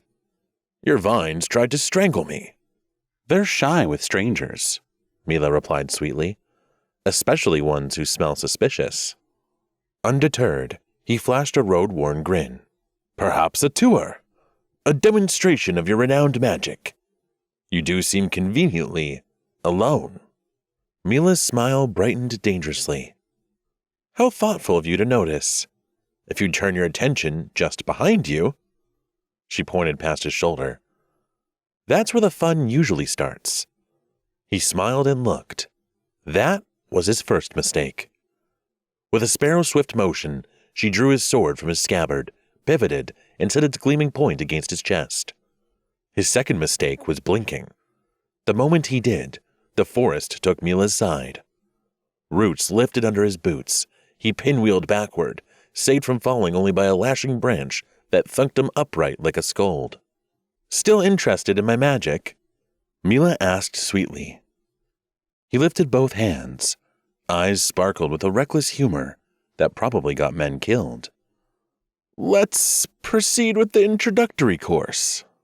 Mila kept the tip of his own sword, a finger's breadth from his breastbone. There's no way for you to learn magic, cursed. Forget it, and get out of here.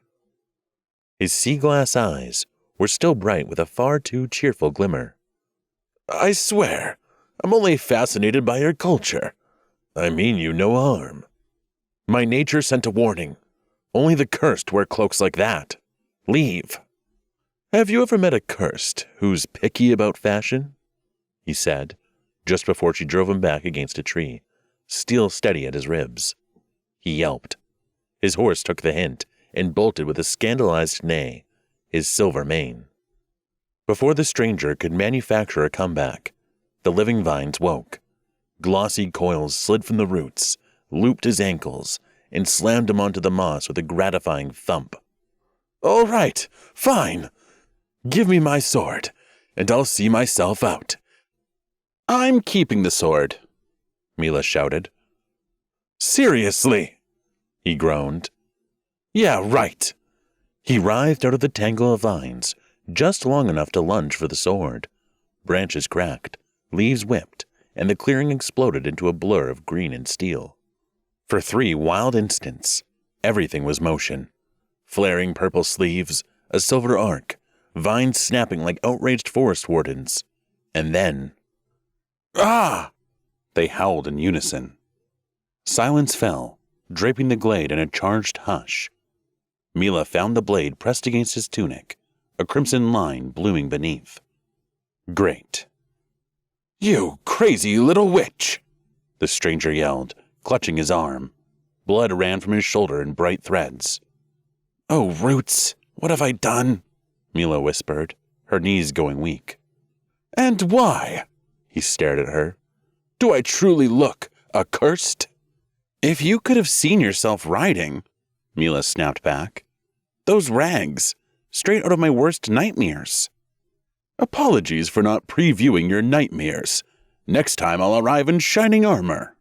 In a moment he added, and I'll bring roses. White roses? I like white roses, she muttered, horrified, watching the blood worsen. I can heal you, if you give me a good reason not to feed you to my lilies. His gaze slid to the bronze medallion resting against her collarbone. "The Wheel of Life," he murmured. Mila stiffened. "What do you know about it?" "A lot." "Decent reason?" she allowed, still standing motionless. The stranger swayed. "If I keep bleeding, I'll pass out and tell you nothing." "The Wheel of Life, and the charming rascal I stabbed," she tallied. "Fine, I'll mend the scratch. Then you talk." He whistled. The horse circled back, silver mane tossing as it snorted in affront. An odd, reluctant smile sparked between them. What a strange way to meet. Curiosity lingered in the air like a held note. He pushed himself to his feet, and the forest swallowed their footsteps as they headed toward the enormous tree dwelling, hoofbeats padding softly behind. In their wake, the lilies tilted, keeping their blossoms turned toward the stranger, whose eyes glowed bright enough to make even flowers gossip. Sun pooled through windows in Rootkeeper's library inside the great tree, and the wounded visitor moved through it in slow, possessive circles, as if cataloging every glint and shadow. Linden leaf bandages cross-hatched his arm and chest, yet he moved with careless poise as if pain was a rumor. His fingertip drifted along a jeweled spine that winked back at him. "How are you feeling?" Mila studied his face. "Strange." He flexed his fingers, then lifted his arm with cautious disbelief. "I barely feel the wound. I can lift my arm. Your magic is very strong. Suspiciously so." Mila frowned slightly. "Why suspicious?" He considered her carefully. "You're too young to heal that fast. And how would you know what our magi can do at my age? Been studying our culture?" She arched a brow. He only smiled. Mila, broom in hand, pretended to sweep herbs while actually sweeping him with her gaze. He had paused at a heap of rolled parchment that smelled of cedar and secrets. "Scrolls," he murmured. "Suspicious. Very suspicious. There aren't any scrolls of wisdom left. How come you have these?" "I made them," Mila answered. "Copies of my favorite parts of all the scrolls of wisdom I read." The stranger's jaw dipped. There were a lot of scrolls in front of him, and these were only the favorites? "There aren't any scrolls left," he pressed. "Copies of what exactly?" "Copies of copies. We had some when I was little. Now even those are gone." He studied the heap, intrigued despite himself. "Why do you like scrolls so much?" "I like wisdom," she said simply. "I think it can unite the magi, at least in spirit. The way the world is now, I think it's our last chance."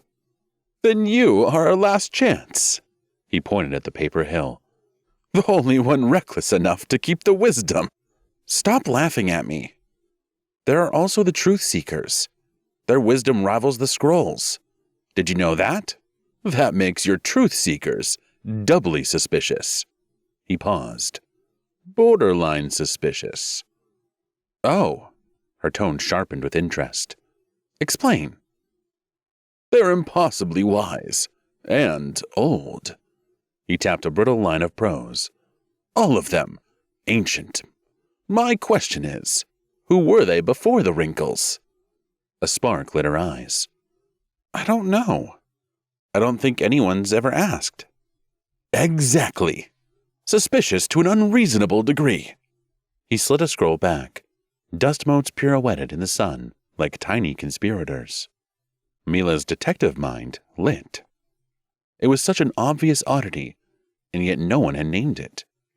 Truth seekers had no magic, so the nations treated them like furniture or fog, ghosts with good advice. Were the magi weakening themselves by underestimating them, by overlooking who they had been and what they were doing now? This stranger had noticed the blind spot everyone else ignored. It made Mila like him more than she wanted to admit.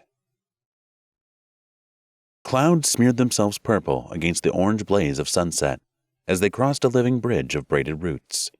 Mila's moss-green skirt skimmed the bark. The traveler looked quietly pleased in his new shirt, marked with ancient symbols, which Mila had made herself. She owed him that after ruining his old tunic. What pleased the visitor far less was that his horse now obeyed even the smallest gesture Mila made. The stallion was a proud beast, famously wary of strangers. Only a mage of animals could earn such trust so quickly.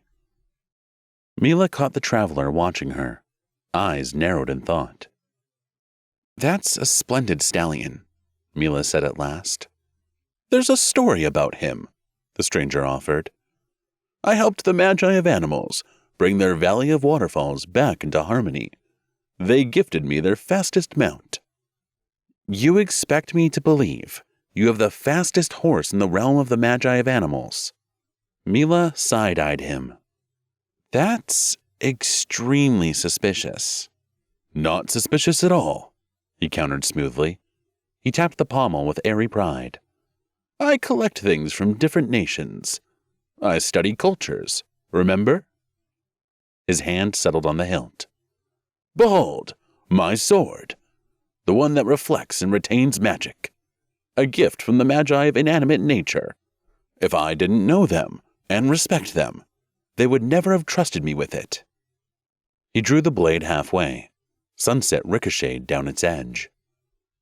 "They just gave you one of the oldest, most mysterious artifacts alive? The mirror sword?" Mila stared at it. "That's ultra suspicious." "Leaders who are paying attention think what I do matters. Knowing each other, understanding each other. That's how we unite when the moment turns hard. It's practical."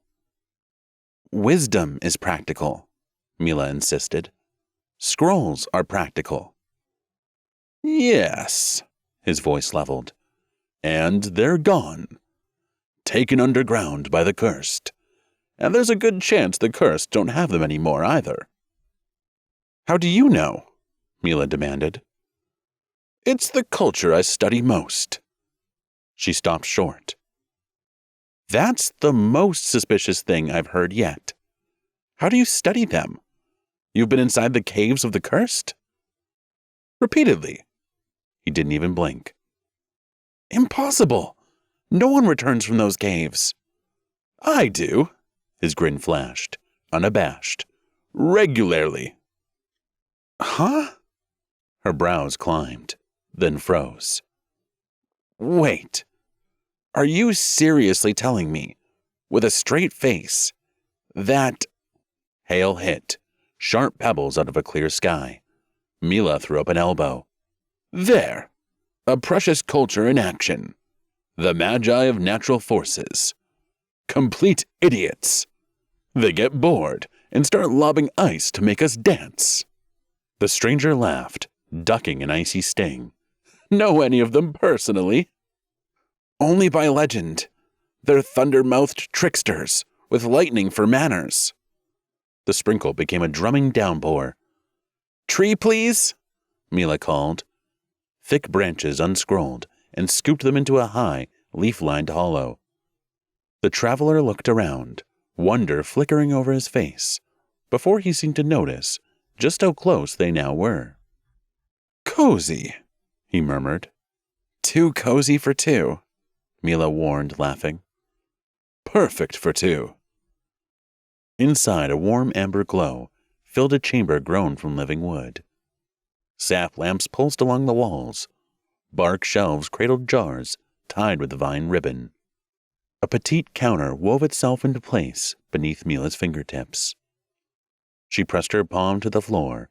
Roots thumped twice, timber heartbeats, and lifted platters streaming with pastries and honey-bright nectar. Outside, rain drew a silvery curtain across the doorway, while glow moths drifted overhead like slow sparks. In the cadence of the downpour, the pair could almost hear music.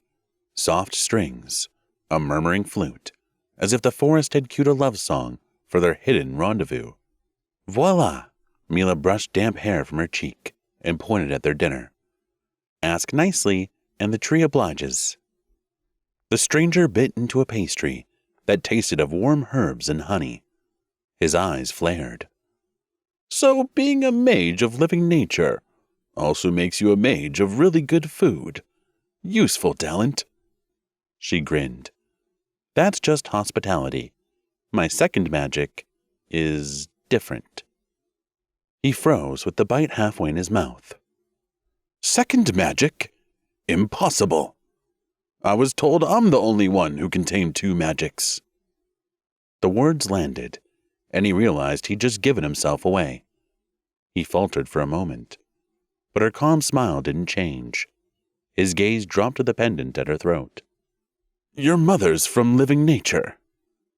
Yes, I live with her brother's family now, Mila explained. And your father? Is he from here? My father wasn't from here. Her voice softened.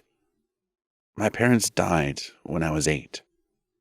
The usual mischief slipped from his face. I'm sorry. It was long ago. Mila lifted her chin, moth-like catching green in her eyes. So, tell me what you know of the Wheel of Life. That depends, he drawled lightly, on what you've heard. Not only heard, I saw it. Her fingers brushed the pendant at her throat. My father had it. He said strange things. Secrets. She let the last word hang between them. Fascinating, the stranger murmured. And those secrets were? I'll tell you after you tell me what you know. Something pricked at him. The pendant, her father, the way she lingered on secrets. If she truly held a piece of the riddle, mere talk would be wasted breath. He leaned closer. The rain-dim hush folded around them. I won't just tell you, he said gently. I'll show you. I have a feeling that together we can solve it. That wasn't our agreement. Mila held her ground.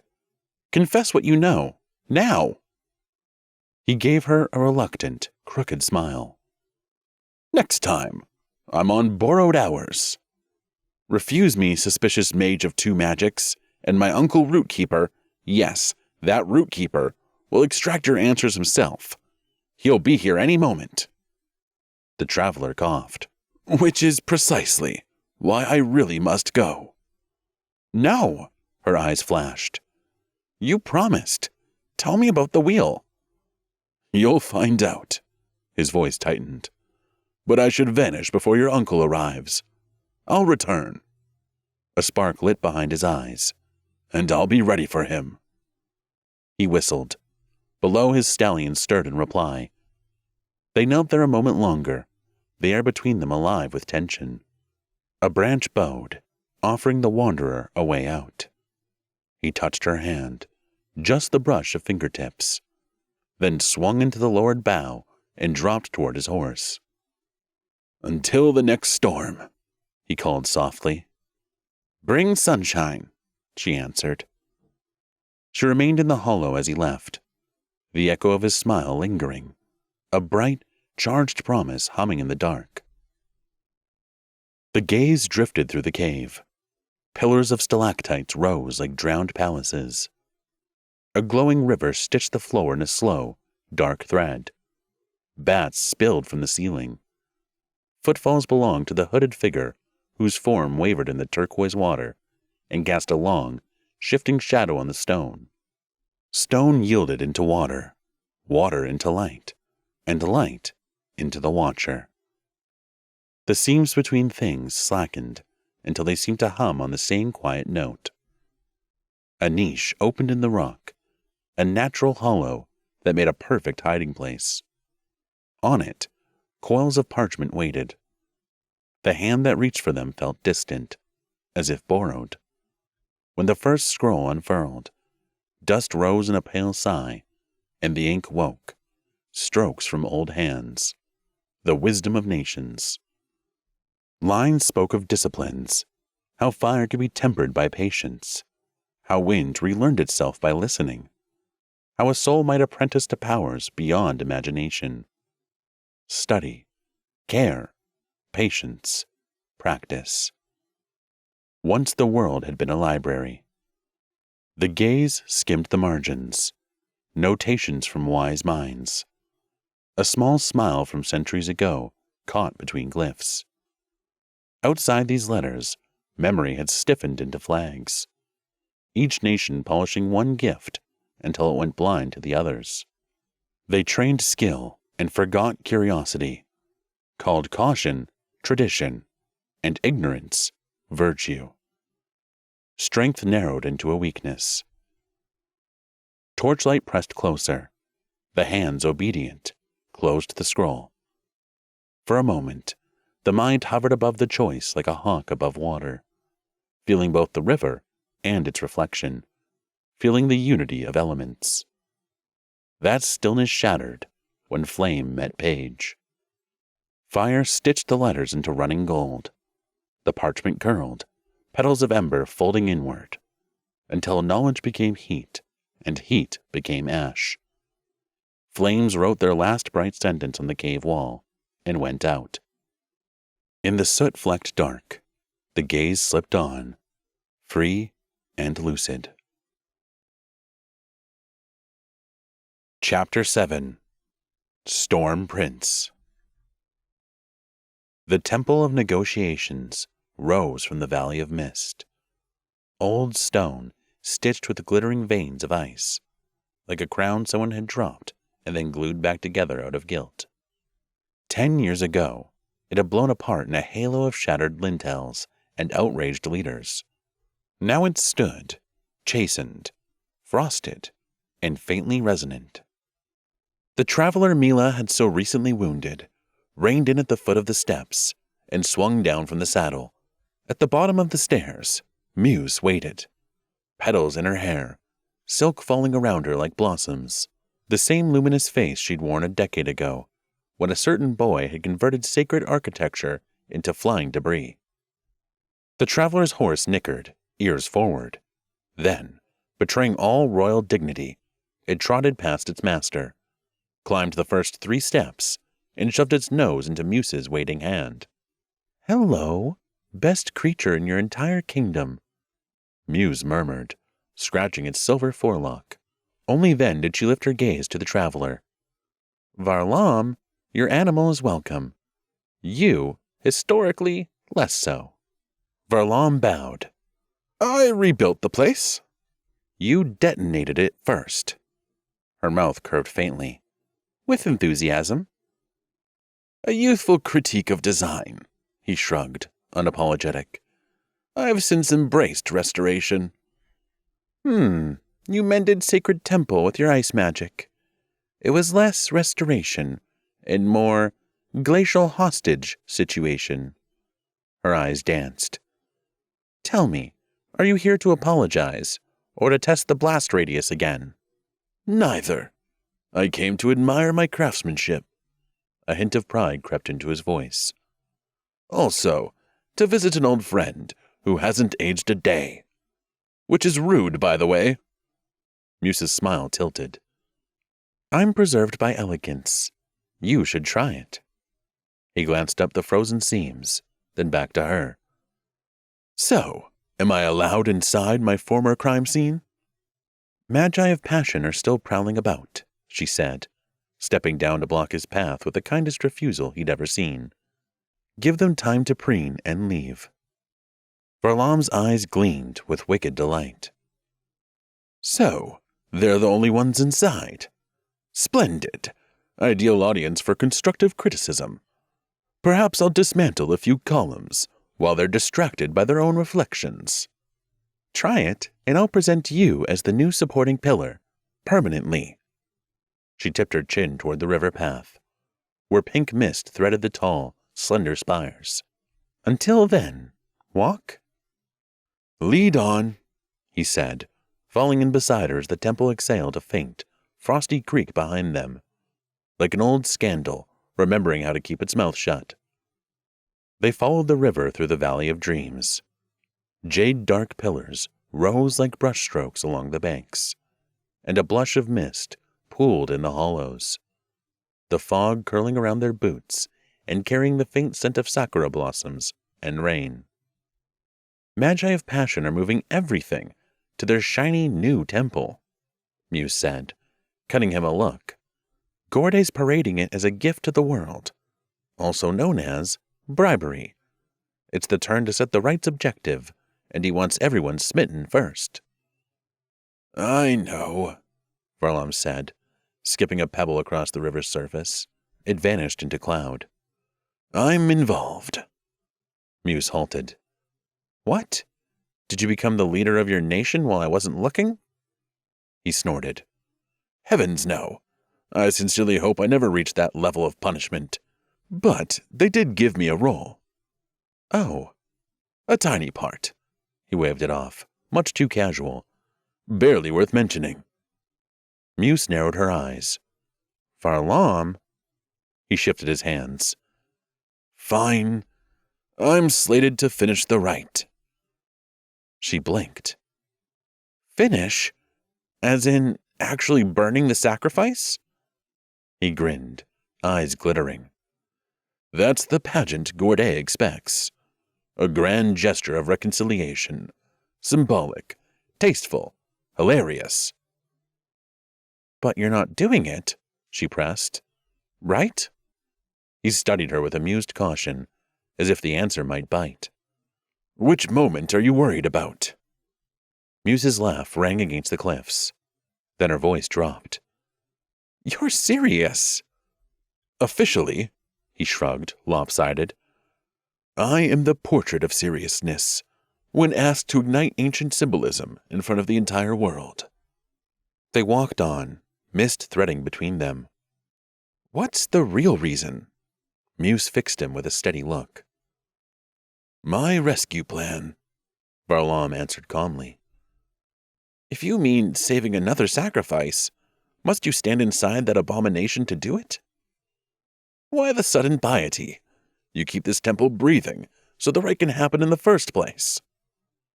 I keep it alive so the leaders will have a place to say, no more. So one year they can choose harmony. I would gladly tend the temple of accord it was meant to be. Then help me keep that future possible. If Gorday's design works, there won't be any harmony left to tend. I intend to break his plan at the fuse. There are other ways to stop him. She studied him closely.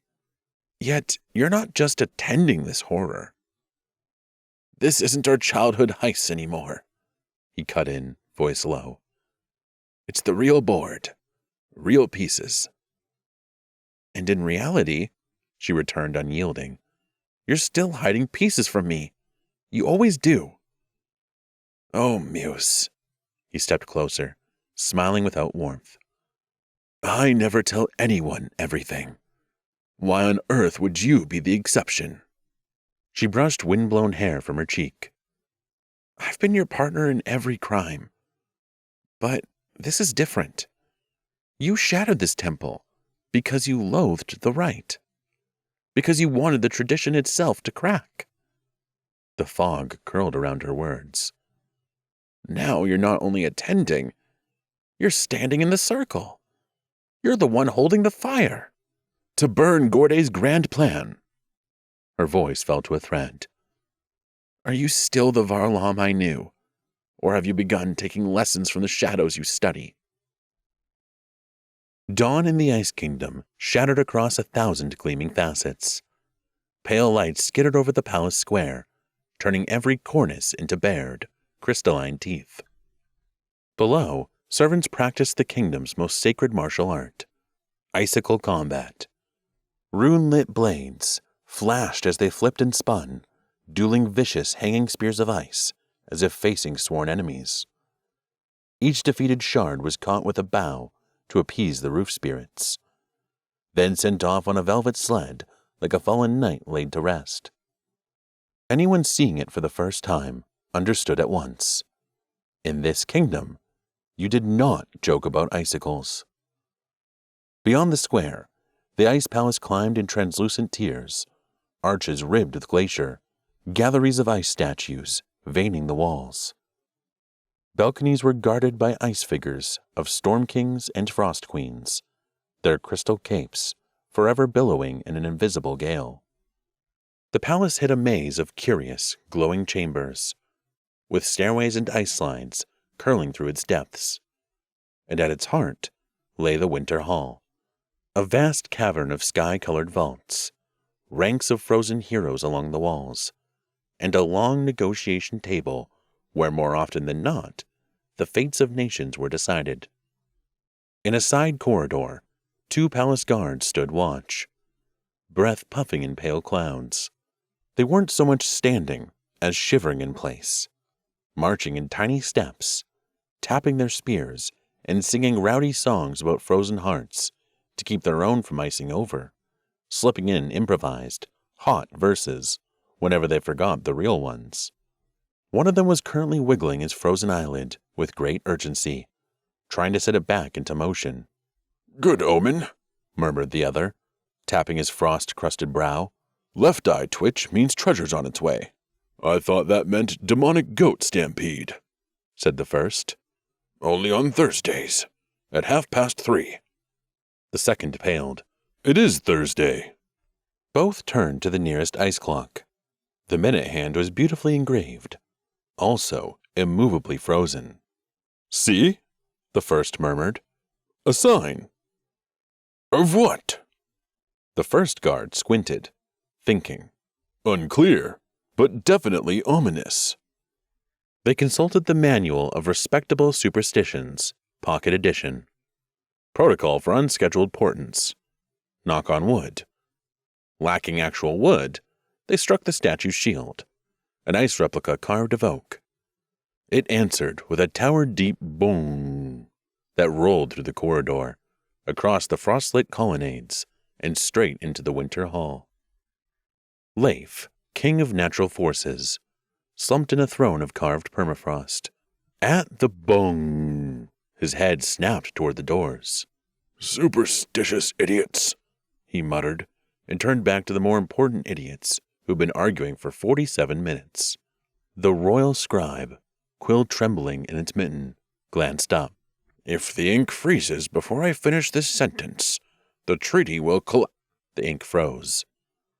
"Well," he said dryly, "war it is." Sherapont, gaunt, his lacquer dark hair pulled tight, tapped icy knuckles on the table, and aimed a velvet sneer at Varlam. "As I was saying, you seek a rapprochement with the magi of living nature." His nasal voice slithered, deliberately drawn out. "Tree dwellers, with moss for brains. Your reasoning sounds suspiciously sentimental toward a hostile land." Counselor 1 puffed up. "They'll cover everything in moss, and they'll melt our glaciers." Counselor 2 sniffed. "They're animals, living in trees. Make peace, and they'll make us live in trees too. Is that your plan? Try caring for your own kingdom." Sherapont purred. Varlam answered with a stunned little laugh. "Advice from a sneaky uncle, whose nation keeps accidentally invading ours. You're lucky to be in this land, let alone this meeting." Leif inhaled, a deep, glacial draw that made the torches flicker. "Meeting adjourned," he announced calmly. "Thank you, everyone. Please evacuate before the statues thaw." They didn't need to be told twice. Everyone scattered. The doors boomed shut. The temperature fell another 5 degrees. Part magic, mostly Leif's stare. "Explain." "Which part?" Varlam looked genuinely thoughtful. "My minutes-long patience? My renowned diplomacy?" "Why is it impossible for you to be civil to Sherapont for even a moment? He's family, your mother's line. What would you tell your mother?" "I don't trust hands that clutch a table like talons," Varlam replied. "Bad omen." "Is that the real reason?" "No. He also constantly violates the Guard Manual of Superstitions, especially Section 9, Rule 13. Never blink during negotiations. It weakens the kingdom's resolve.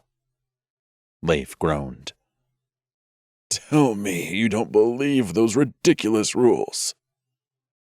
I don't. Varlam's mouth curved. I weaponize them. Leif pinched the bridge of his nose so hard it nearly turned to ice. Fine. Let's try again. The rapprochement. You still haven't told me why you want alliance with living nature. And I'm beginning to suspect Sherapont might be right. You're up to some cross-pollination down there, aren't you? Field research. Leif raised a single eyebrow. You know me too well, father. Varlam sighed. Something delicate cracked, possibly Leif's patience. He stood, boots creaking frost. Who is she? Rootkeeper's daughter? No, she has no father. Then her mother? Gone as well. Leif stared, stunned into a colder silence. No mother, no father, and your future generations will be mongrels, carrying 3 types of magic mixed into one unpredictable mess. 4, Varlam said quietly. 4? A snow statue in the corner quietly fainted. What other magic does she carry? Unknown. It's pending. Unbelievable. Leif paced, grinding his teeth. You've got to be kidding me. 4 magics, mixed bloodline, a dynasty of hybrids. Just think of your children. Children? I never said anything about children. I'm just guessing she might be interested in... Leif swung back sharply. And what makes you think a mage of living nature would even be interested in you? Varlam gazed off, borderline dreamy. She nearly fed me to her lilies. I'm taking that as a sign. Leif looked skyward for guidance.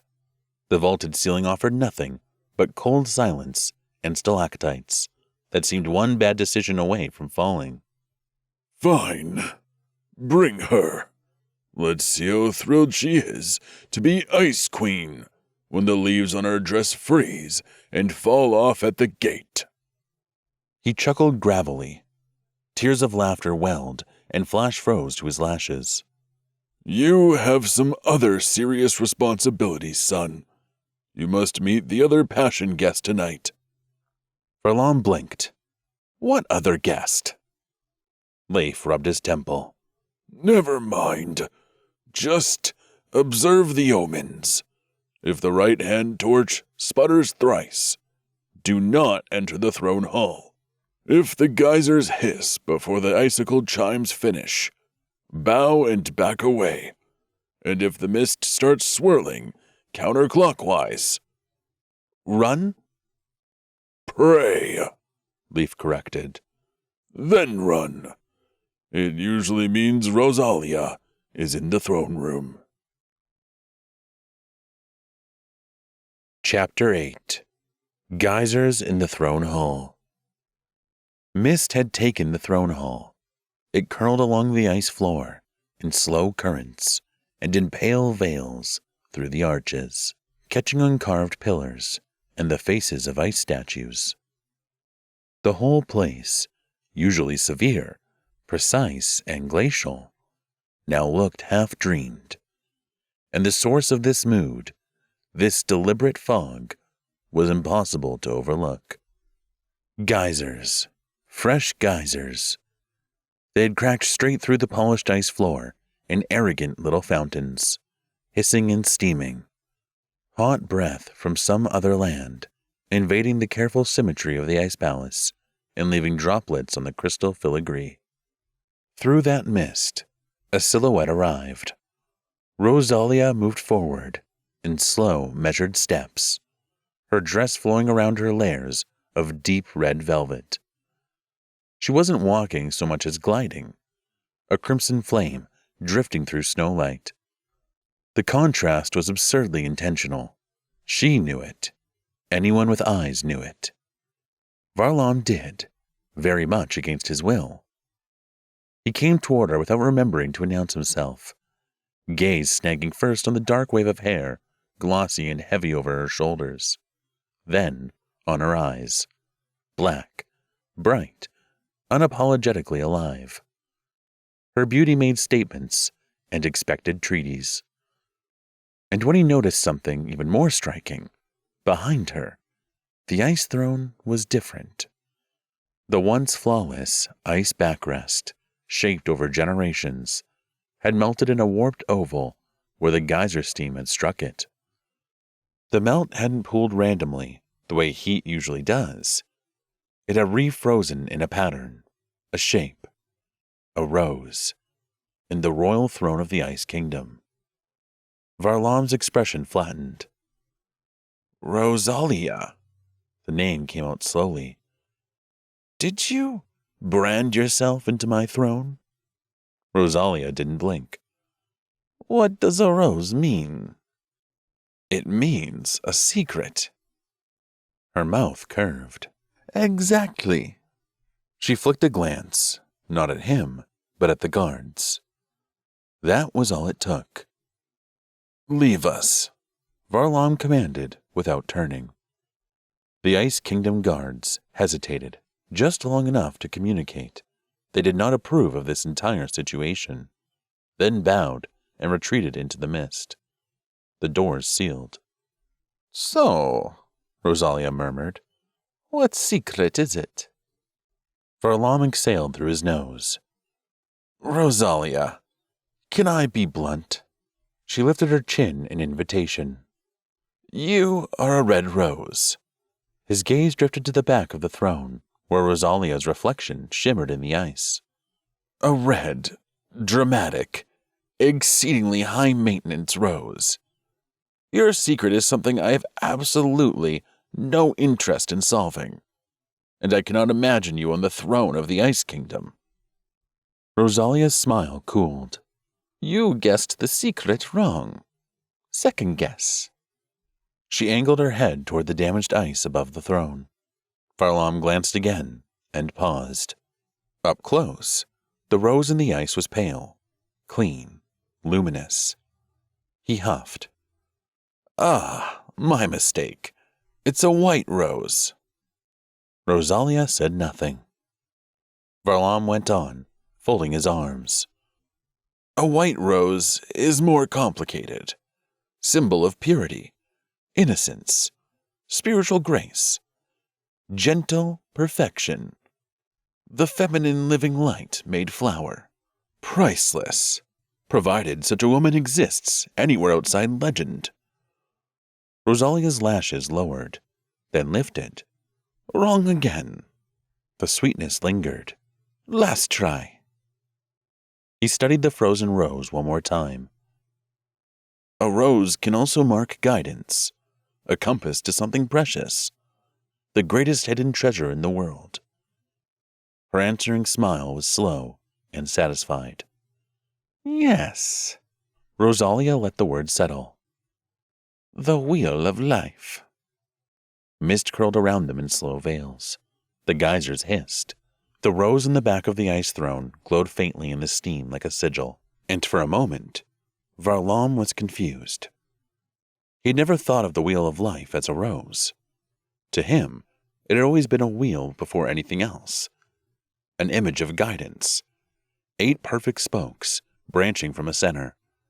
The path the world is meant to walk, without tearing itself apart, uniting in its mysterious center. The wheel was some sort of instruction. But now he could see a flower in its shape, a bloom of 8 petals.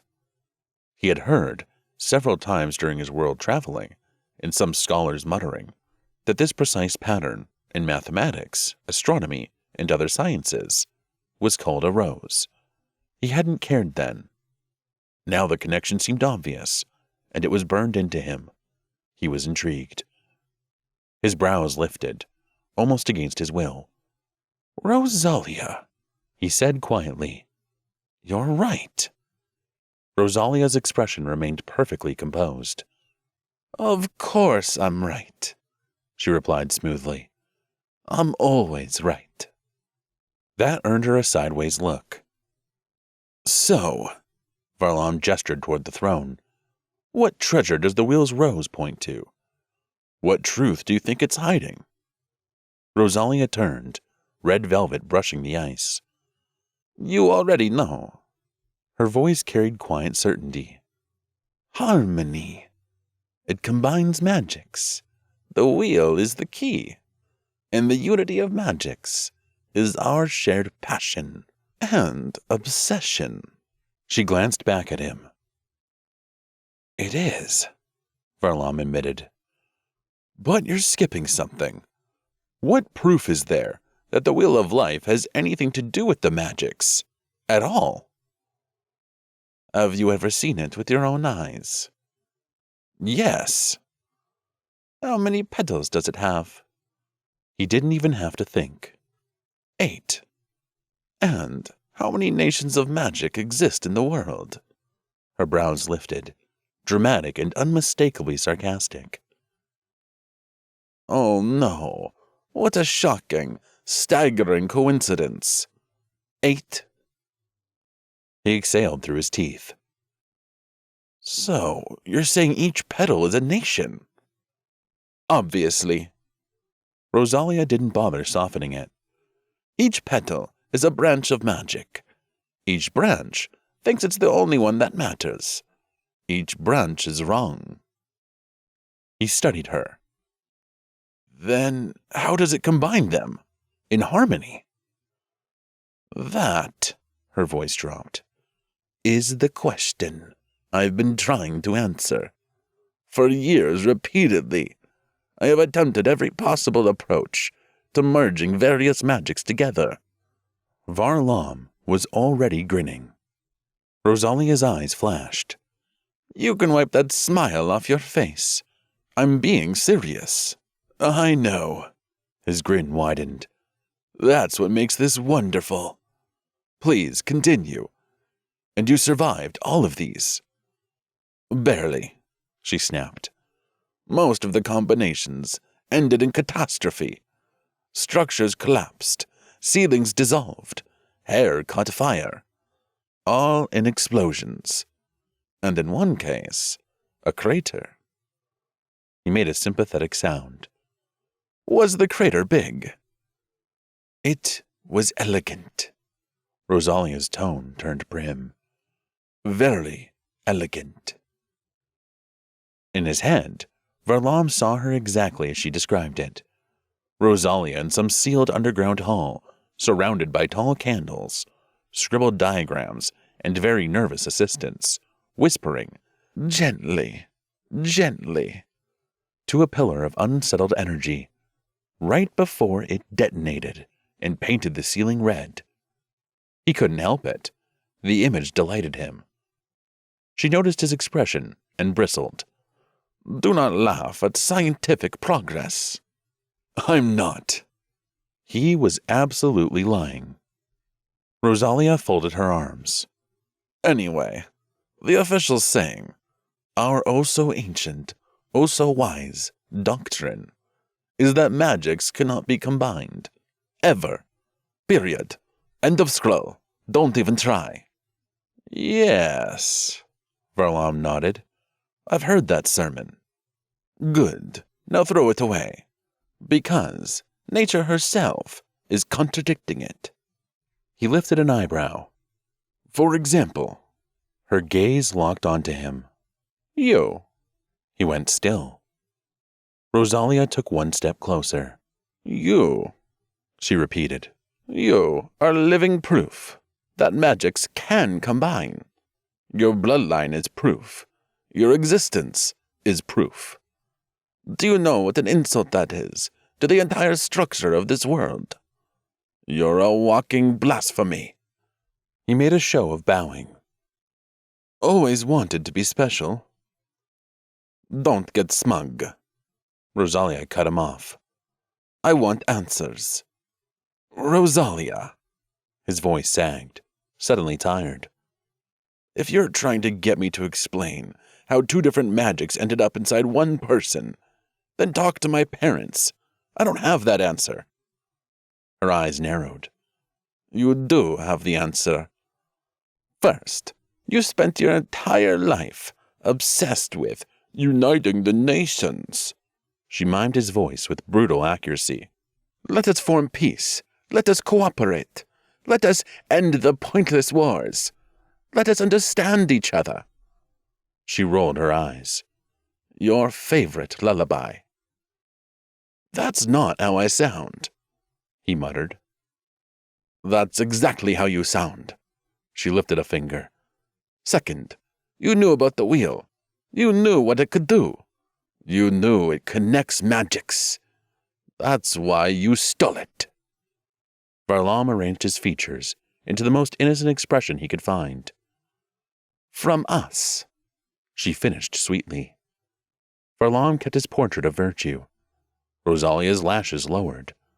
"I want it back." There it was. The demand slid out of her like perfume. Opulent, inevitable, and ruinously costly. She leaned in. "Show me the wheel. Or I will go find that little white rose of yours and tell her all the terrible, manipulative, breathtakingly ambitious plans you've made for her." That wiped the amusement clean off his face. Then Varlam smiled again, not nicely. "Of course." His tone turned silken. "Let me show you." He turned and strode to the great ice doors of the throne hall, threw them open with a flourish. "Here," he gestured grandly. "Your exit, your radiance.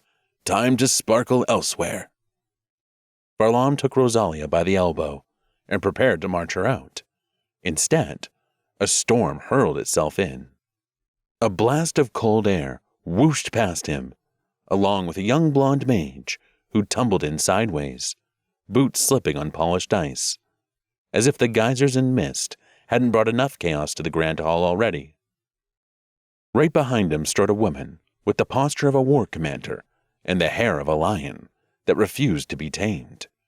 She was brandishing a rolled-up parchment like a very official-looking threat. "Bikenti!" Aravella snapped. "You either sign this treaty or I end all relations between our realms. I need to test the wind force for the Great Wall of Wind." Bikenti shouted back, apparently convinced that an engineering excuse delivered at full volume could override international consequences. Without warning, he leapt onto a slab of ice. The air coiled, and with a sudden howl of gusts, it lifted him off the ground.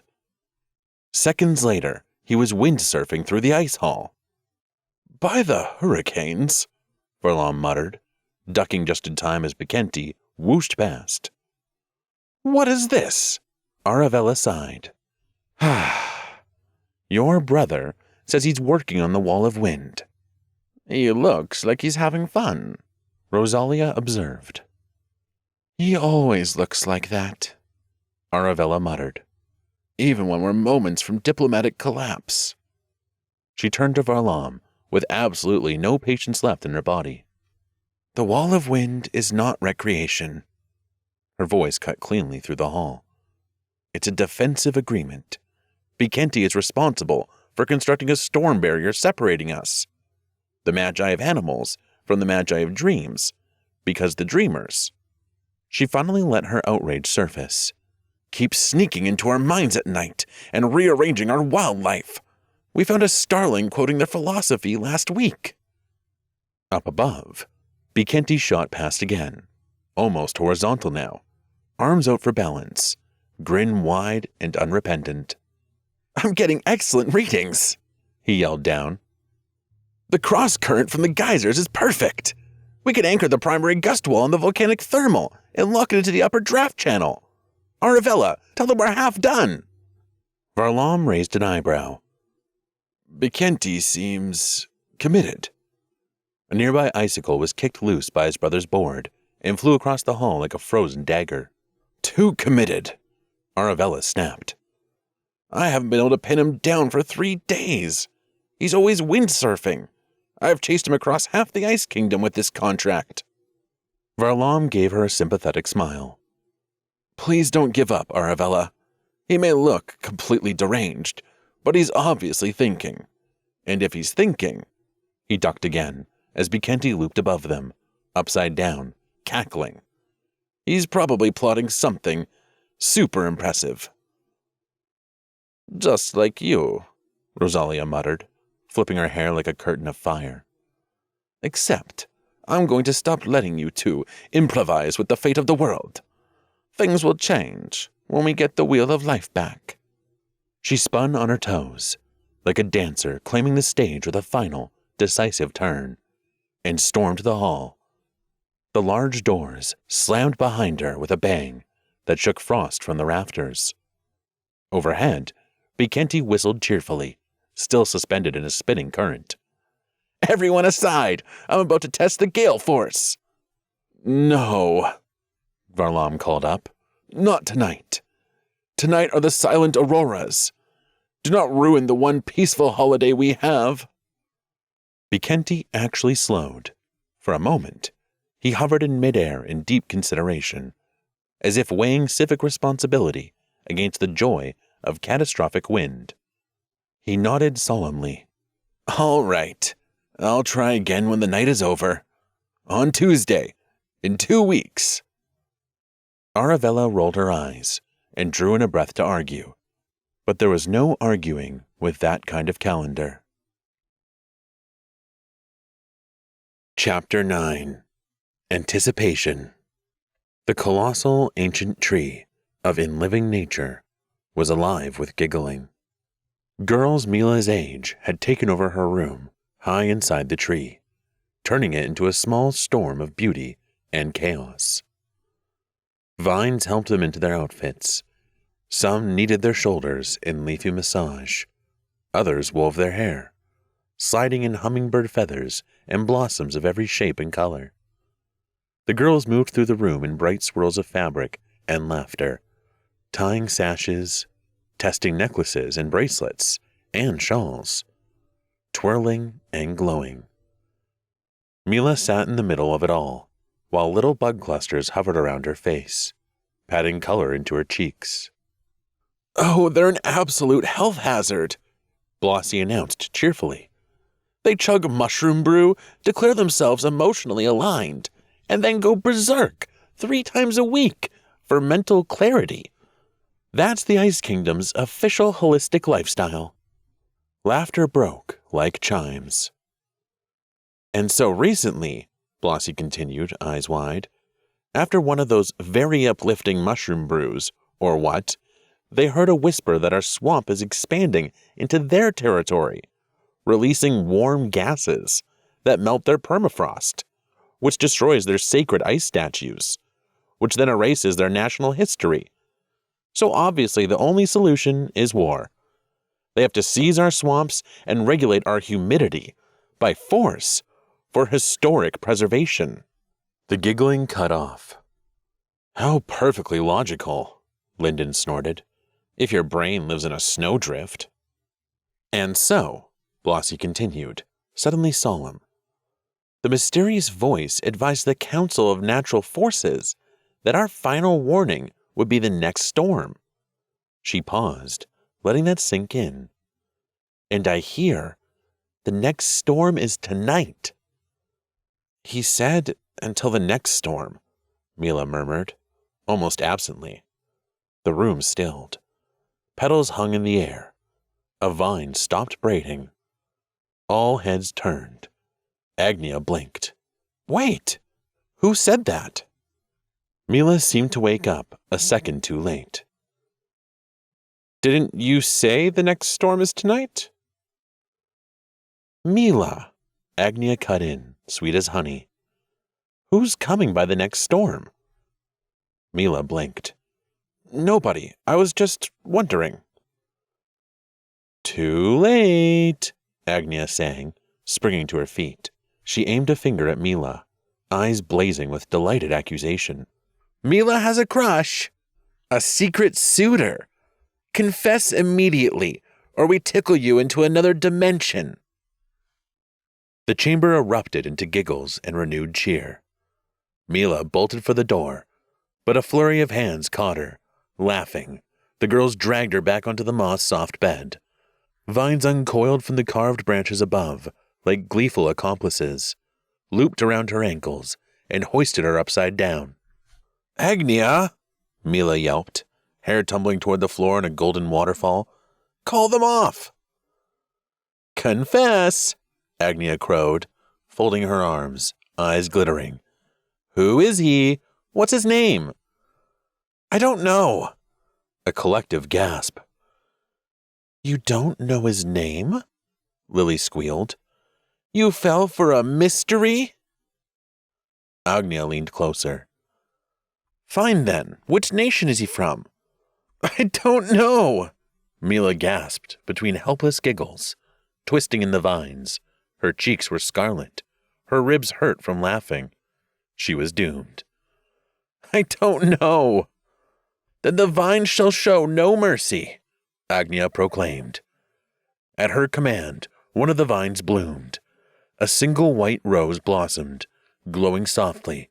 It lowered itself to Mila's bare foot and began delicately brushing its petals along her arch. Mila shrieked. The rose tickled. The vines hummed with a faint green light. Mila writhed, kicking uselessly in midair. "Stop! Stop! Stop! Please!" she gasped, tears streaming from laughter. "So he's not from here?" Agnia pressed. "No!" Mila wheezed. A chorus exploded around her. "He's from another land?" Lily gasped. "So he has a different magic?" Blossie jumped in. "He might even have 2 different magics," Mila blurted, instantly regretting it. "2? Impossible," Blossie squealed. "Wait," Lily whispered, eyes huge. "Isn't there a prince with 2 magics?" Agnia's jaw dropped in delighted horror. "A prince? Is he a prince?" The room froze. Every girl turned.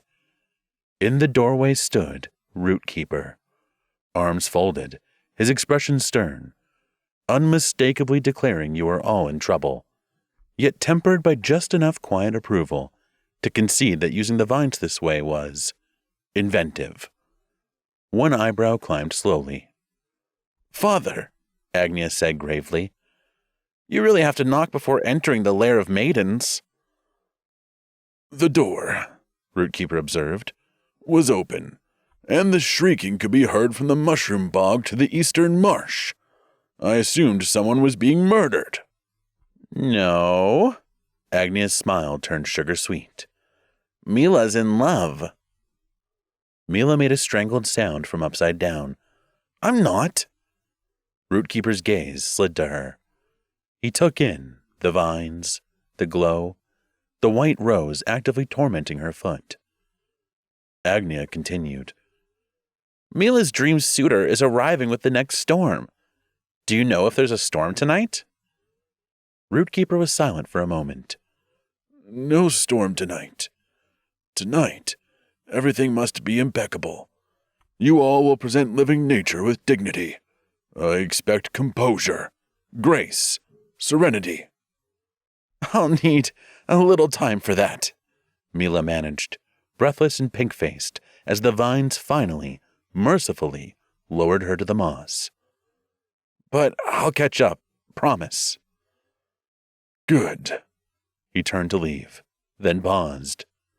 "Also, Agnia?" "Yes, Father?" "In the future, you will not use ancestral vines for interrogation." Agnia nodded solemnly. "Of course." "Aside from emergencies," Rootkeeper added, and left. The doorway emptied. The girls dissolved into a rolling giggle storm and scattered after him, skirts and petals in a flurry, whispering about storms and suitors and impossible men with impossible timing. Silence settled again. Mila perched on the edge of the bed, smoothing her hair back into something resembling order. The white rose, released from its tickling duties, lay beside her. Its petals held a faint, lingering glow. She picked it up. "Tell me your secret, Rose." Compared to her remarkable understanding of other ancient symbols, Mila knew strangely little about the deeper language of roses. She didn't know that some magi used roses as compasses that tilted toward truth. But she could feel, through the thrum of living nature in her blood, that this flower knew something. So she did what girls had always done when they wanted a flower to talk. "He loves me," she murmured, plucking the first petal. A second petal. "He loves me not."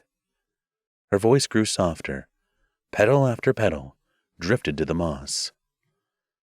"He's lost. He forgot. He'll come with the next storm. Or someday, somehow, he's never coming back." She reached the last petal. Air seemed to stop in her lungs.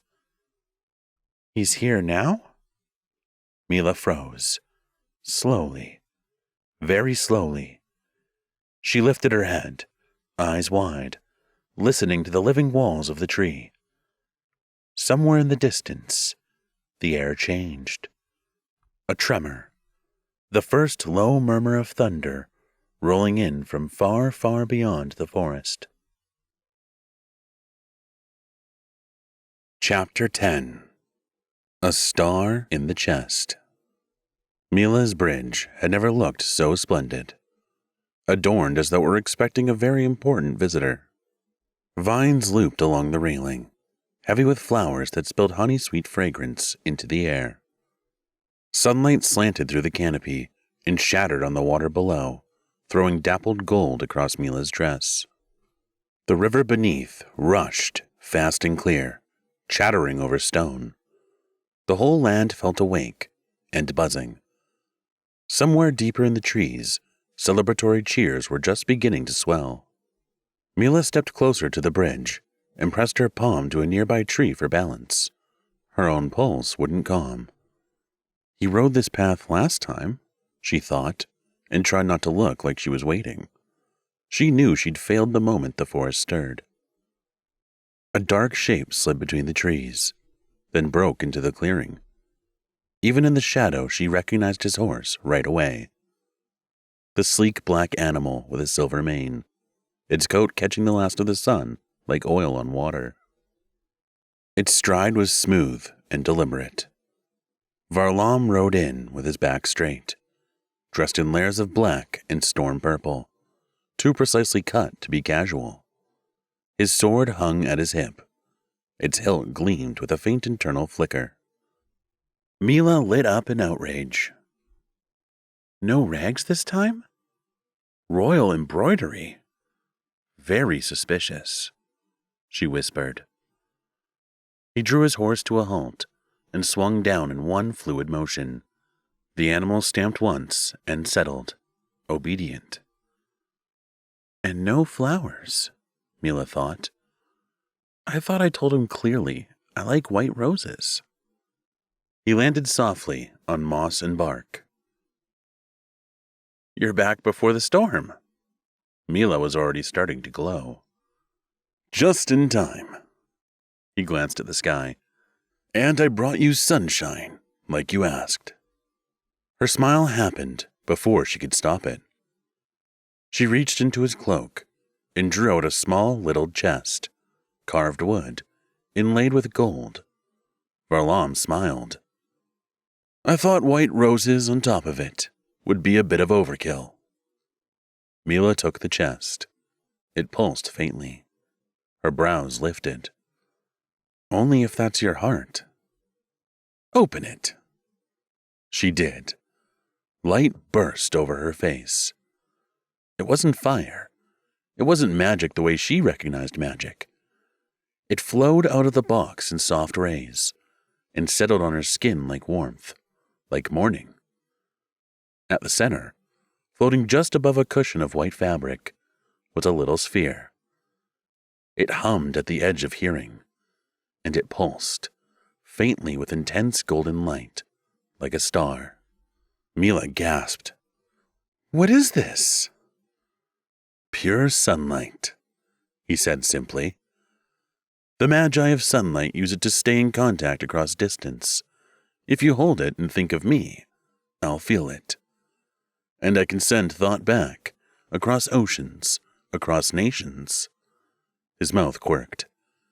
"It's the most certain way to stay connected." Her eyes shot up, sly with mistrust. "Really? I've heard of these stars. They can work well if you're completely pure. But the way Magi are now, even the Magi of Sunlight, are very cautious about how they interpret a star's message." Varlam looked intrigued by how much she knew. Mila narrowed her gaze. "And you are not a mage of sunlight, are you?" "No." He closed the box with a click. "So," her smile stretched, "I was right then. You're cursed." Varlam leaned in, close enough that she could see the tiny cut on his lower lip. "Since the day I met you." Mila failed not to smile again and opened the chest. She looked at the star carefully. "This star is telling me you're lying. Or maybe it means you're joking. Or maybe I'm mixing it up with my own fears and hopes. I need something certain from you." "Like what?" "Your name." "My name is Varlam." Her smile froze. "Varlam? Wait. No. Not Prince Varlam." He tipped his head, looking humble. Or he could have looked humble if he wasn't also deeply pleased with itself. "The Prince of... No. Not the Prince of Dreams." "Nope." Mila took a step back. "Please don't say it." "The star is telling me your thoughts are correct. Yes, natural forces." Her whole body went rigid. "Natural forces?" Mila's voice pitched up like a startled bird. You're that Varlam?" "Oh no, anyone but you. The belligerent crown prince of hurricanes?" His mouth curved. "That's not the official title. We were just talking about how your people are literally one lightning bolt away from starting a war." "Silly rumors." Varlam shrugged it away, ignoring that his nation weaponized weather daily. "But your storms, and hails, and your superstitions, and your mushrooms." Mila looked like she might throw the chest off the bridge. "Everyone knows natural forces are complete idiots," Varlam offered helpfully. "Exactly." "Good to know where we stand." Mila folded her arms. "Are you here to declare war, then?" "No, on the contrary." He rested a hand on his horse's reins. "I'm here to talk to Rootkeeper. About peace." Mila narrowed her eyes. "You're not the leader, so why would he take you seriously?" Varlam gave her a confident smile. "Because I'm the eldest son of his oldest enemy. Because I've just completed a thorough investigation of your realm. And because I'm the one who decides between war and peace." Mila stared. "Oh, this just keeps getting better." Varlam stepped closer. "Mila, I also wanted to ask you to come with me to the Ice Kingdom." Mila blinked. "What? Why?" "To answer a question." "What question?" "I'll ask it there." Her eyes widened, scandal and curiosity colliding at once. "Absolutely not. That's not how it's going to work." "But first," he said, gently changing the topic, "I have the Wheel of Life hidden in the Ice Kingdom. Do you want to see it?" Mila's mouth fell open. She made a small, breathless sound that might have been awe or might have been fury. "You what? Oh wow. But Rootkeeper would never let me go anywhere with you." "Then let me talk to him. Where is he?" She hesitated, then allowed a little grin. At the celebration. Varlam immediately looked wary. Okay. What kind of celebration is it today? A funeral. Excuse me? Well, it's a celebration of Mother Spirit, she said, very prim, as if that clarified everything. But one of our most revered teachers just passed, so tonight begins with his burial. Great start. Mila smiled sweetly. But it ends with a storm. Varlam sighed.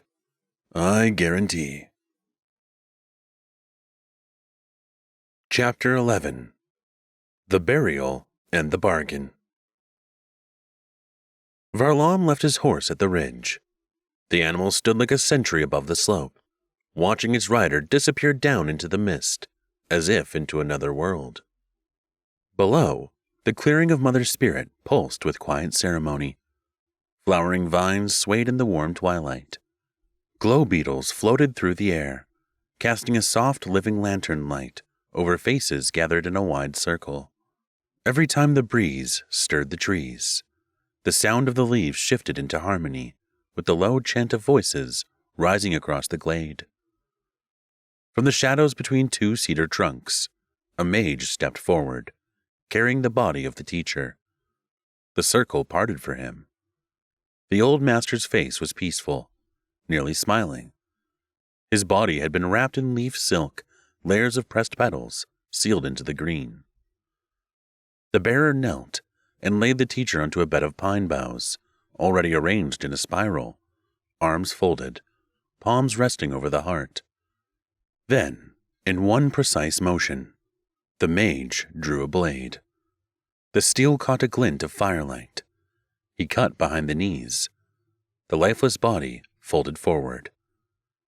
The teacher curdled softly into himself, knees drawn in, spine curved, head turned toward the east, the posture of an unborn child. A return to the beginning. Murmurs slipped through the crowd. 3 veiled singers on a raised cedar platform began the hymn, their voices held in perfect measure, shaped by generations. He will rise again. From a shadowy edge of the glade, Varlam stood, watching, one hand resting on the hilt of his sword, the other clenched in the folds of his cloak. Rootkeeper came to stand at his side. Firelight flickered over Varlam's face, catching the hard glint in his eyes. This ritual, Varlam murmured, not turning his head, only feeling Rootkeeper's presence. It tells me more about your people than any treaty. I'm delighted it speaks a language you understand, said Rootkeeper. Varlam didn't turn, but there was the ghost of a grin in his voice. I'm not sure I fully understand, but it's fascinating. You fold a great old man back into a womb. He let the thought trail off, quiet. Rootkeeper did not smile. We wrap him in the shape of eternal life. It means he enters the next part of his journey with flesh, not just memory. It means he will rise again, like the sun, and we honor that reverently. Now it makes perfect sense. Varlam's tone stayed bone dry. You bury an old man, and somehow you're joyful about it. Rootkeeper's eyebrow lifted. If you haven't learned the slightest respect for anyone's traditions, then why in the world are you here? I have the deepest respect for all nations' traditions, especially this one. As for why I'm here, Varlam finally looked at him. I want to take Mila to my kingdom. Will we have your blessing? Rootkeeper's expression cooled. Ah, so that's your peace offering.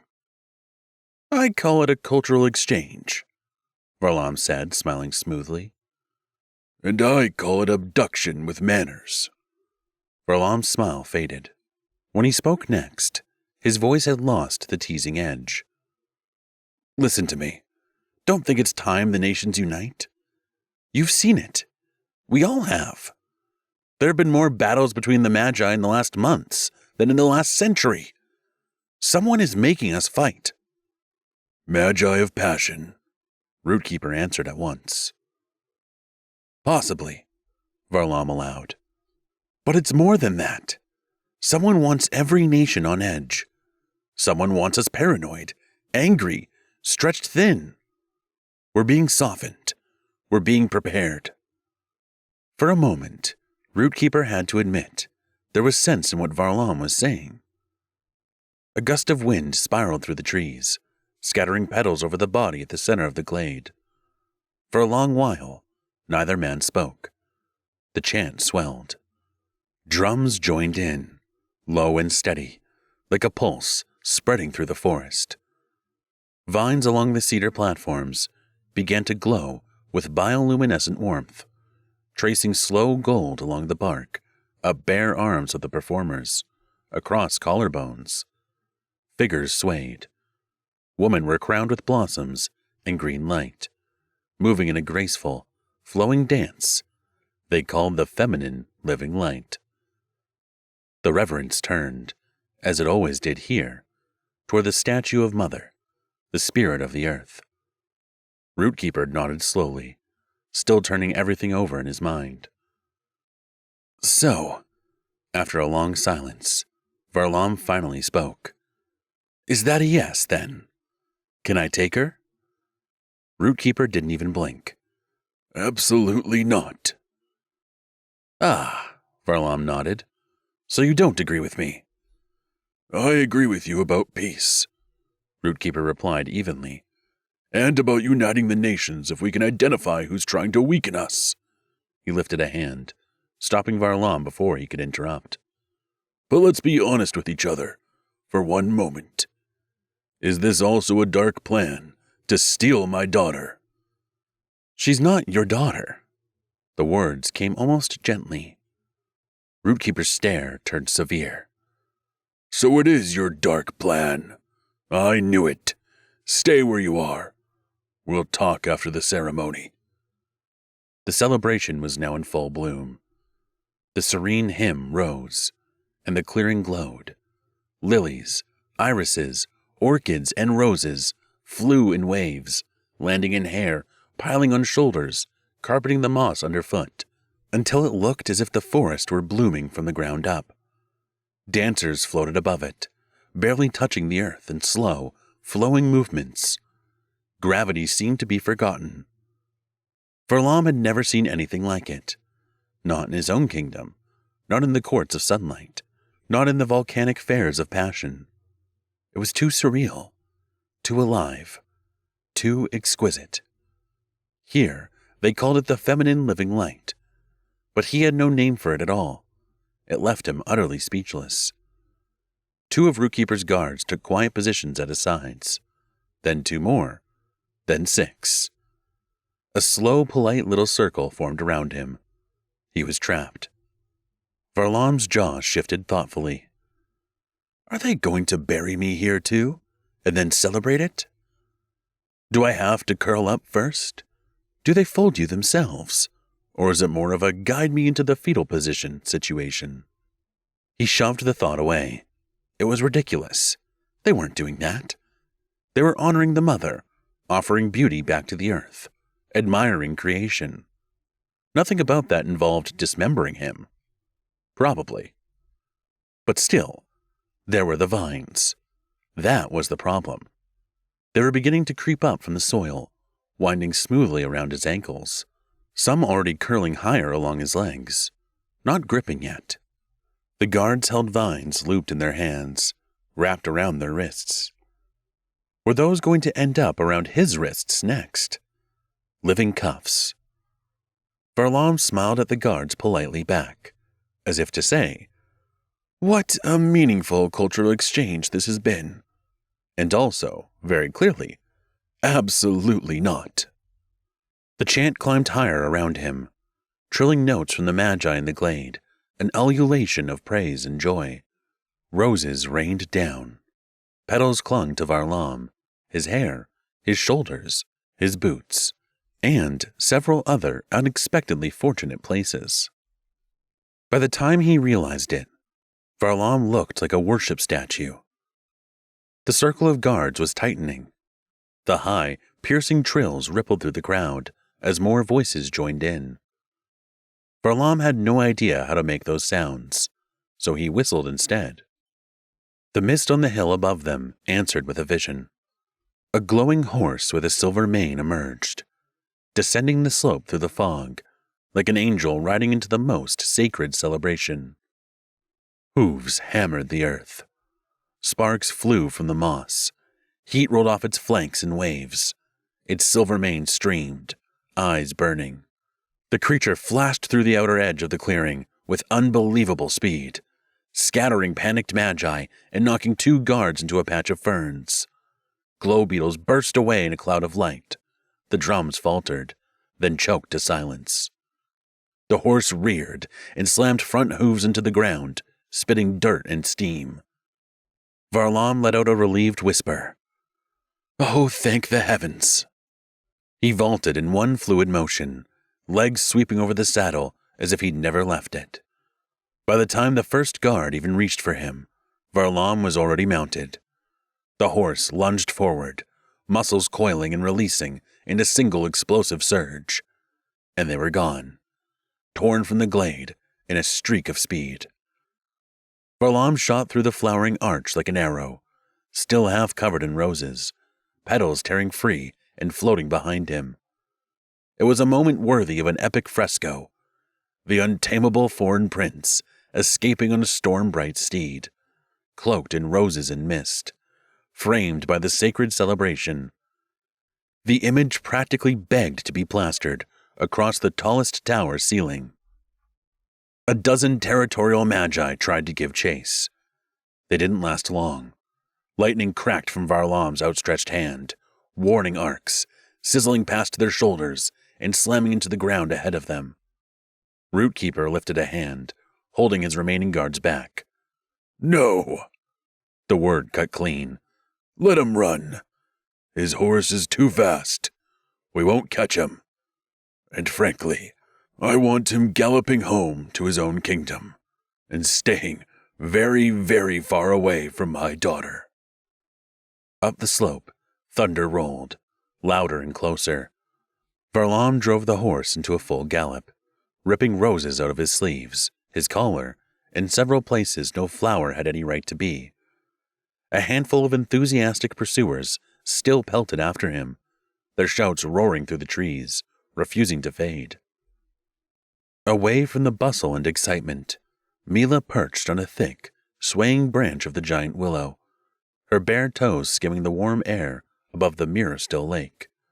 In her lap, clutched tight against her stomach, rested the little chest with the captured star, the ancient, glowing thing that had probably already witnessed 8 royal heartbreaks, 4 betrayals, and at least 1 dramatic balcony speech.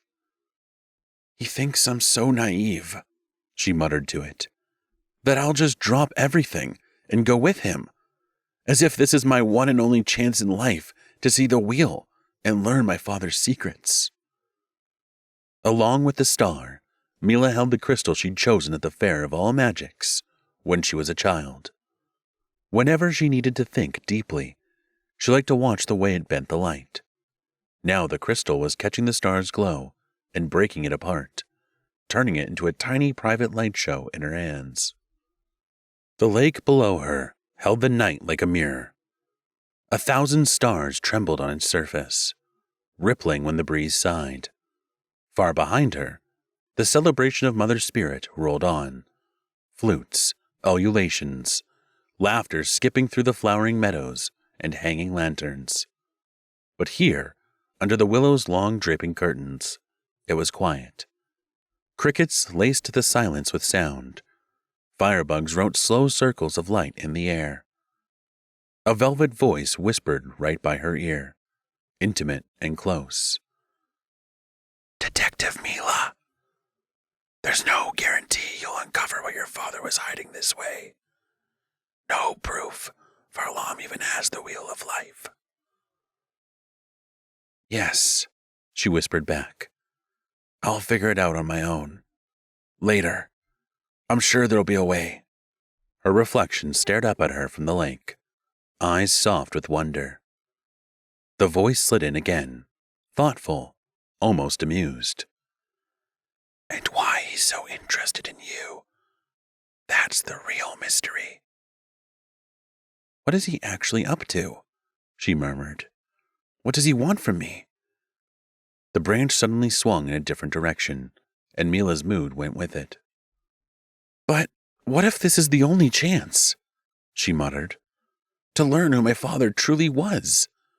What he was trying to reveal before he died. I can't let that slip away. The whisper sharpened. Knowing is not worth the risk. You can't imagine the danger of this journey. There will be a revelation for you, I promise. Her eyes flashed.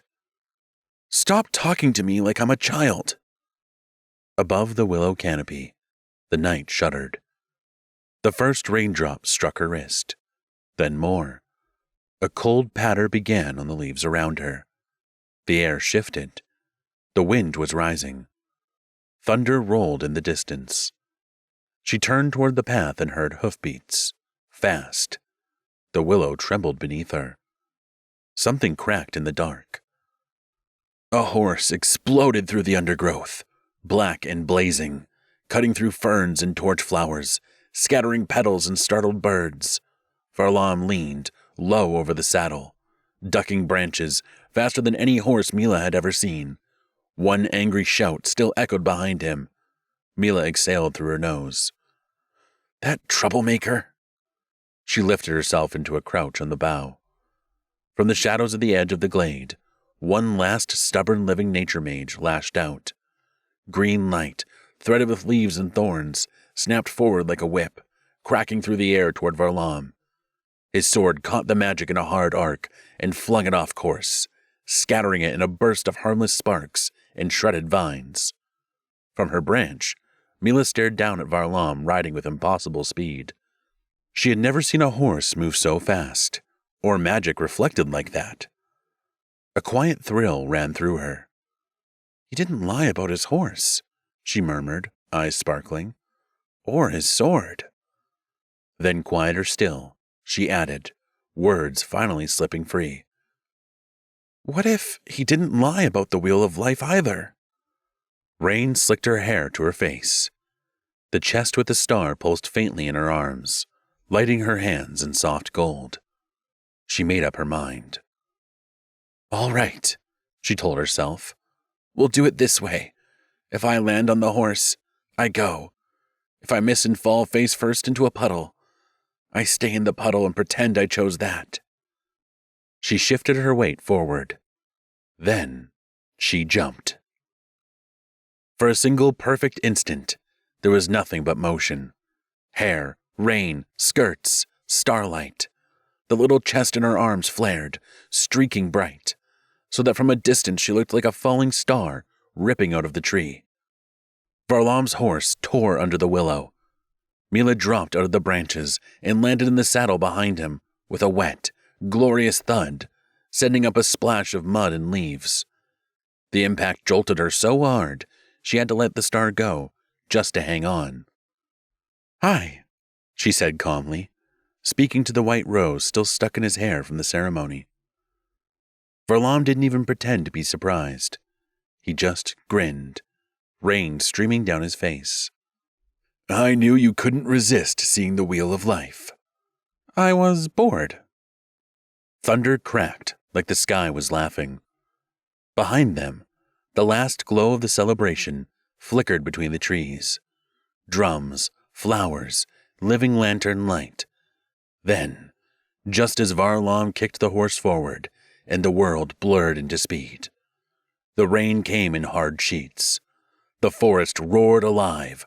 Roots leapt under the horse's hooves. Wind tore at them, raw and wild, as branches whipped past. Mila kept her crystal in her pocket, a talisman she trusted. But the little captured star, lost in the chaos, stayed shut in his chest behind them. The illusions were gone. The real journey had begun. They didn't look back. Together, they vanished into the rain, and the celebration, just as Varlam had promised, ended with a storm. Chapter 12. The White Rose in the Cold. The white rose traveled with them. Mila hadn't meant to keep it. She'd only plucked it from Varlam's hair as they tore through the storm, clutching it because her hands were already full of panic. But now, hours later, beneath a thinning tree line where the first scraps of snow clung to the roots and rocks, she was still holding it.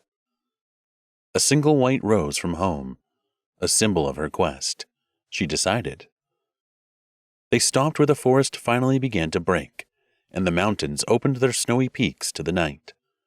A little later, Mila dropped the bundle of wood she gathered, brushing pine needles off her leafy dress.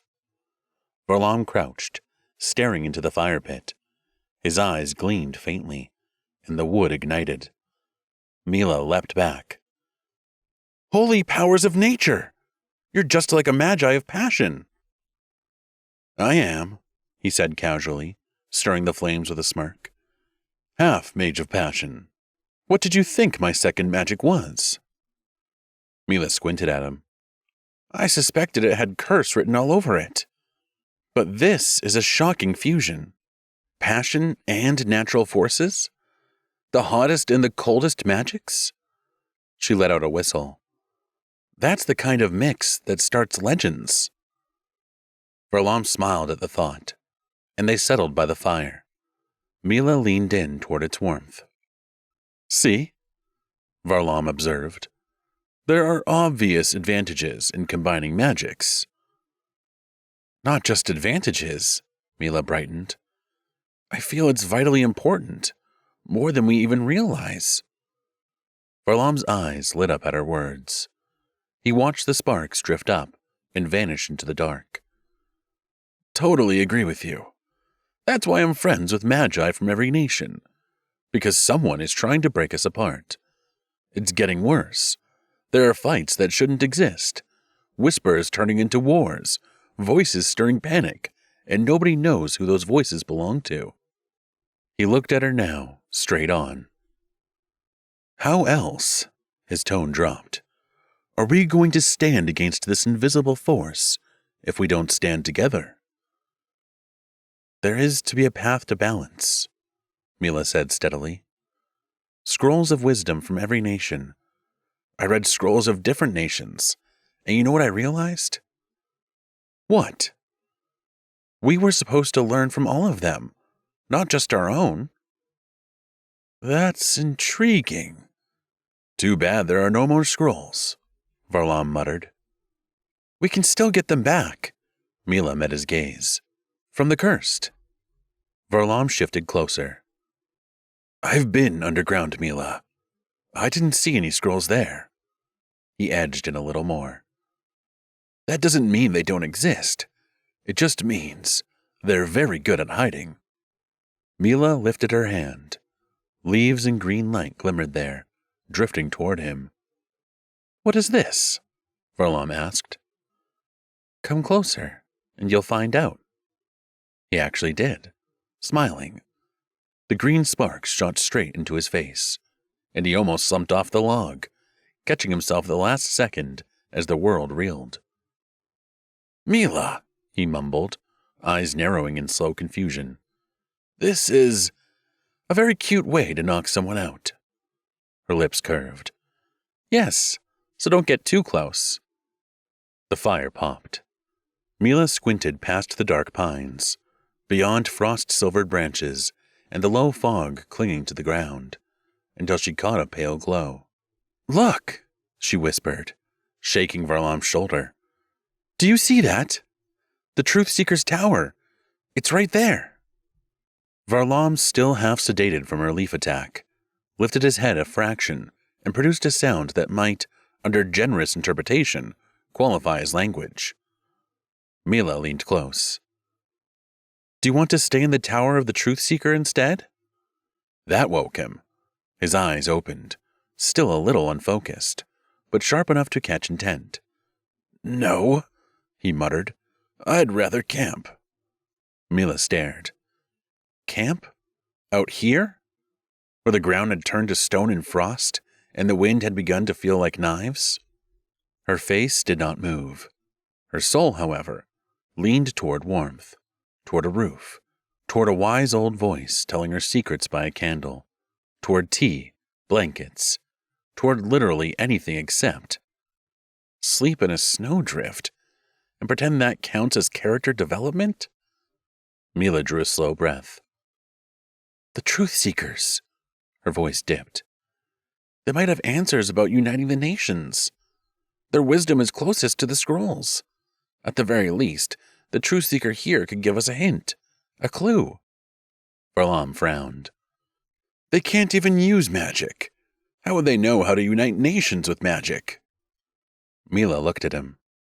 Why do you hate Truth Seekers? I don't hate them, Varlam muttered. Their ghosts are just far too suspicious. Mila pressed her lips together. At least I'm shivering because I'm freezing, she thought. Here's a mage shivering because he's afraid of ghosts. A tiny glow of satisfaction warmed her, briefly, before another icy tremor ran through her again. The wind slid colder down the slope. Her fingers had gone numb hours ago, and now it felt like the cold was inside her bones, humming. Varlam looked at her, shivering in her leaf dress. And now he could finally see the true reason why she wanted to be inside. Moving close to her again, trying to make her warm, would certainly result in another blast of green in his face, and him lying unconscious, which would help neither her warmth nor her safety. Mount. Varlam got to his feet and turned to the horse. We're riding to the nearest mountain inn. You need something appropriate to wear. Her head snapped toward him. New clothes? Warm clothes, he corrected. But she'd already decided they were new clothes, which changed everything. Adventure with proper clothes was an entirely different category of misery. It edged toward style. They put out the fire and rode off. It was astonishing what wool and down could do. By the next day, she was wrapped to the chin in thick layers. Her boots were lined, her hood deep. Her fingers, for the first time in hours, felt like her own again. The white rose was still in her hand, and the crystal she trusted stayed hidden in a secret pocket of her leaf dress, beneath all the warm layers. Adventure, she thought, hugging the front of her cloak. Yes, good, adventure. They crossed the last ragged fringe of trees, and the land changed. Snowfields rolled out before them in soft, pale swells. The drifts returned to the light, and a quiet shimmer. Blue-white ridges of ice rose from the earth, and frost had etched delicate filigree across the stone outcrops. Mila peeked out from under her hood, eyes wide. This is magical. Perfect climate, Varlam said, sounding far too proud of the fact that her eyelashes were about to crystallize. She shot him a look. At least this climate keeps out the magi of passion, doesn't it? Nope, he said. They still crash our parties. Gordet hates me, thinks I know too much. Her brow lifted. About his secret little crush on world domination? Oh, that's public knowledge. Varlam's tone went dry. No, I mean his plan to defeat all of us, all nations, in one strike. Same place, same time. Mila let out a short laugh. The whole world at once? That's impossible. He reached into his cloak. You think so? He pulled out a folded scrap of hide and opened it to the wind, shielding it with his body so she could see his sketch, done in hard, urgent lines. I copied this from a carving in the caves of the cursed. Varlam's sketch showed a ring of magi of passion and their loyal warriors, the mysterious magi arrayed around them. The magi of passion radiated immense power, a force displayed for the entire world to see. At their feet lay every other nation, broken and in ruins, all defeated. Beneath the scene, An inscription ran in an ancient language Mila could still read. At the same place, at the same time. The strangest thing was the pull in her memory. She was almost certain she'd seen this image before. But where? She couldn't remember. Her smile faded. Varlam, that's absurd, he offered.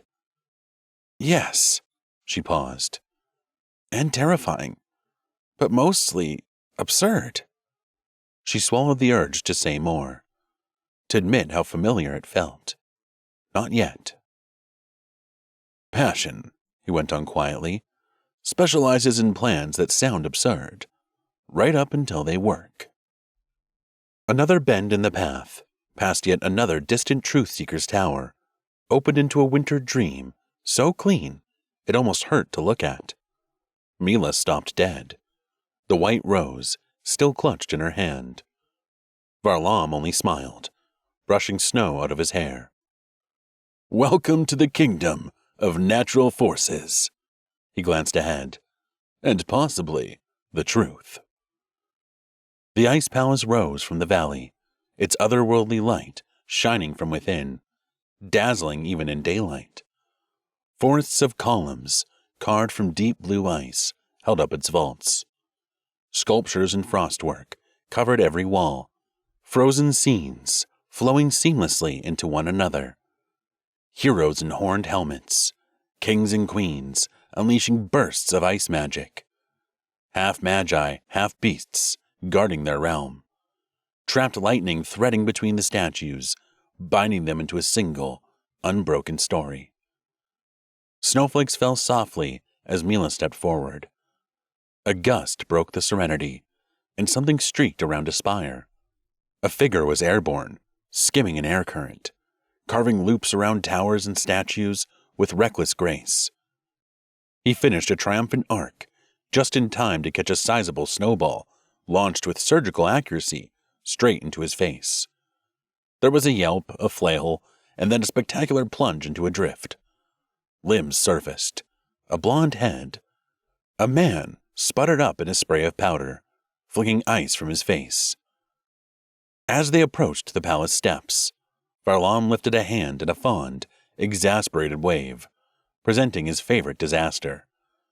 This is my half-brother, Bikenti, greatest captain our fleet's ever had. Bikenti planted his feet, attempted dignity, and announced with frosted eyebrows, We need to increase wind resistance. A second snowball hovered at shoulder height, cupped in the steady hands of a woman who clearly had no problem challenging the weather. We start building the Great Wall of Wind now. Every syllable landed as a warning. His business partner, Varlam murmured, grin widening. Aravella. Together they're building the first cross-kingdom wind project in history. Mila took them in. The dripping hero, the iron-spined partner, and nodded impressed despite herself. I've never seen such a candid level of professional relationship. Thanks, brother, Varlam added, looking at Bikenti, for making a great first impression.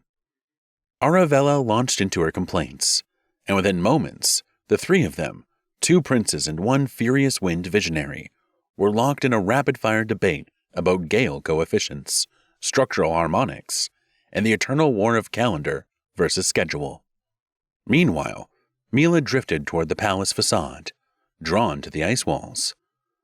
They held paintings. As the light shifted, so did the scenes. A battle hardened into victory. Victors rewrote the story. An avalanche erased ancient symbols. Forests resolved into stone structures.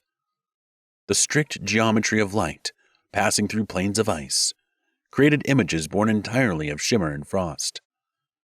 Deeper in, the murals darkened. A bear wolf lunged, tearing its prey apart. Warriors in helms, bristling with horns and antlers, stood triumphant over the defeated. Lines of men raised elaborate weapons above a ruined village, cheering their conquest. A long, glittering history of hubris, carved with such care, it almost felt like praise. Almost. No reverence for Mother Spirit here, Mila thought, and the palace, as if to contradict her, answered with a flare of color. A rose appeared in the ice, a bloom of light refracted into petals, shifting hue with every breath. White one moment, full spectrum the next. Mila stared and pressed the white rose, warm in her own hand, to her chest. Ah, the white rose. The voice slid in behind her. Mila turned and found a striking woman in the exquisite folds of a red gown. Rosalia's gaze flicked from the carved ice rose to the real one in Mila's fingers. I knew he'd bring you, Rosalia said softly. You have no idea how dangerous it is for you here, in this cold. Her voice dropped. Flowers freeze. She smiled at the rose in Mila's hand, still blooming perfectly against the chill. Rosalia! Varlam appeared from nowhere, the warning unmistakable.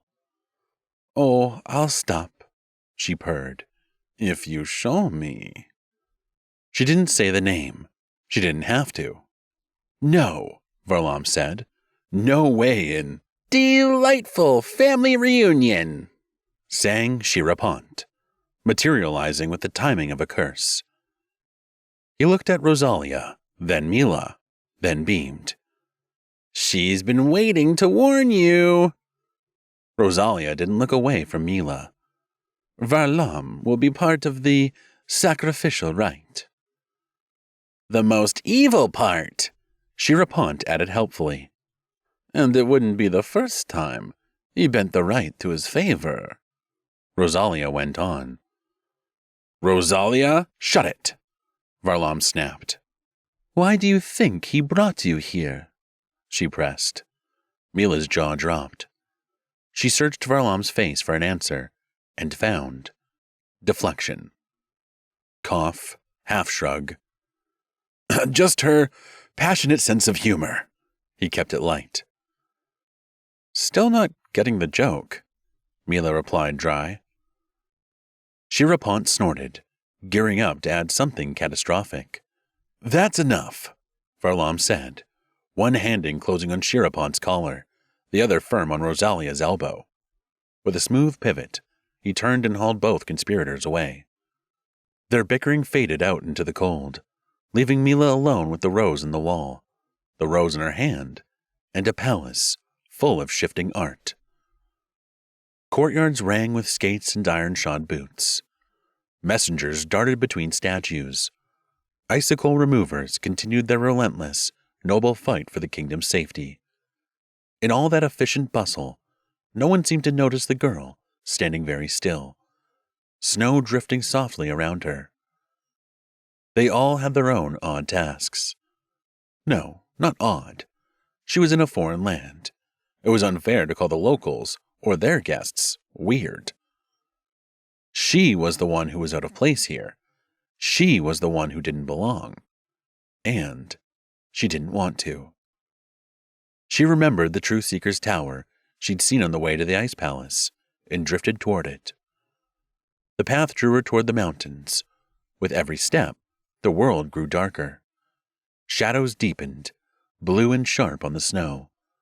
But when the tower finally came into view, her heart lifted anyway. Its lines were familiar, almost identical to the one she visited so often in living nature. A piece of home, standing here in a foreign land. She walked on, the white rose cupped in her hands, wondering if she would see a ghost here too. This time, she almost hoped she would. Maybe he would speak in riddles or mysteries, or share the hidden secrets of this kingdom. She raised her eyes to the intricately carved tall window, and there it was. A pale, bright figure appeared behind the glass. Mila quickened her steps, then stopped dead. The snow by her boots broke off into blackness. She looked down and saw the edge of a cliff, the path dropping away in a hard white spill. To reach the tower, she would have to loop the long way around in near night. Instead, she stayed where she was, breathing the cold, clean air watching the light in the window. It looked back at her in the way lights sometimes do, like proof that somewhere, someone cared. Mila stood very still, the rose warm only because her palms were. A hand touched her shoulder. She flinched, and her foot slid. The rose slipped from her fingers. It turned once in the blue air and fell into the void without sound. Strong hands caught her by the waist and drew her back from the edge. "What are you doing here?" Varlam asked, genuine worry in his voice. She suddenly realized how she must look. Half over the drop, a distant, detached expression on her face, staring into nothing. She probably looked suicidal. She tried for a smile and found a thin, reluctant one. "I'm not sure what I'm doing here." "Come with me." His tone left no room for argument. "I'll show you what you came for." Mila snapped, fully awake. Even if he did show her what she wanted, he still had a role in the sacrificial rite he hadn't told her about. "What game are you playing, Varlam?" But Mila let him guide her from the cliff. She did not look back for the rose. She kept her eyes on Varlam's hand holding hers, and then on the dark ahead, where truth waited. Chapter 13. Victims of Our Own Creation. The otherworldly glow of the ice palace faded behind them as Mila followed Varlam into a narrow passage carved deep into the frozen cliffs. The glittering walls gave quick way to rock that knew only damp and dark. A chill crawled up her spine from the eerie sounds and unnerving echoes a place like this makes when it thinks no one is listening. Somewhere, water dripped with torturing persistence. Somewhere else, bones cracked underfoot. "It's dark here," Mila whispered. Her voice echoed with unsettling delay. "What's this place?" "Watch your step." Varlam's voice stayed steady. She looked down and wished she hadn't. The floor had become a pale mosaic, shattered skulls, threaded ribs, all rimmed with frost. She caught herself before she recoiled. "Varlam? This is deeply unsettling." Her gaze lifted to him. "Why are we here?" "I need to show you something important." "In this dark and dreary dungeon?" He grinned. "That's where all the good secrets are." Mila gave a half-hearted chuckle. Then she heard something move. A whisper. A step. "Rat," she muttered, looking around her feet. Or maybe it was just her nerves playing tricks on her. Perhaps both. From around a corner, a pair of eyes glinted. Shirapont drew himself up, deeply offended and faintly proud. "They think I'm a rat? Please, I'm the best rat the Magi of Passion ever hired." The passage opened into a vaulted chamber. Varlam lifted his hand. A tide of red light washed the walls, and torches woke one by one.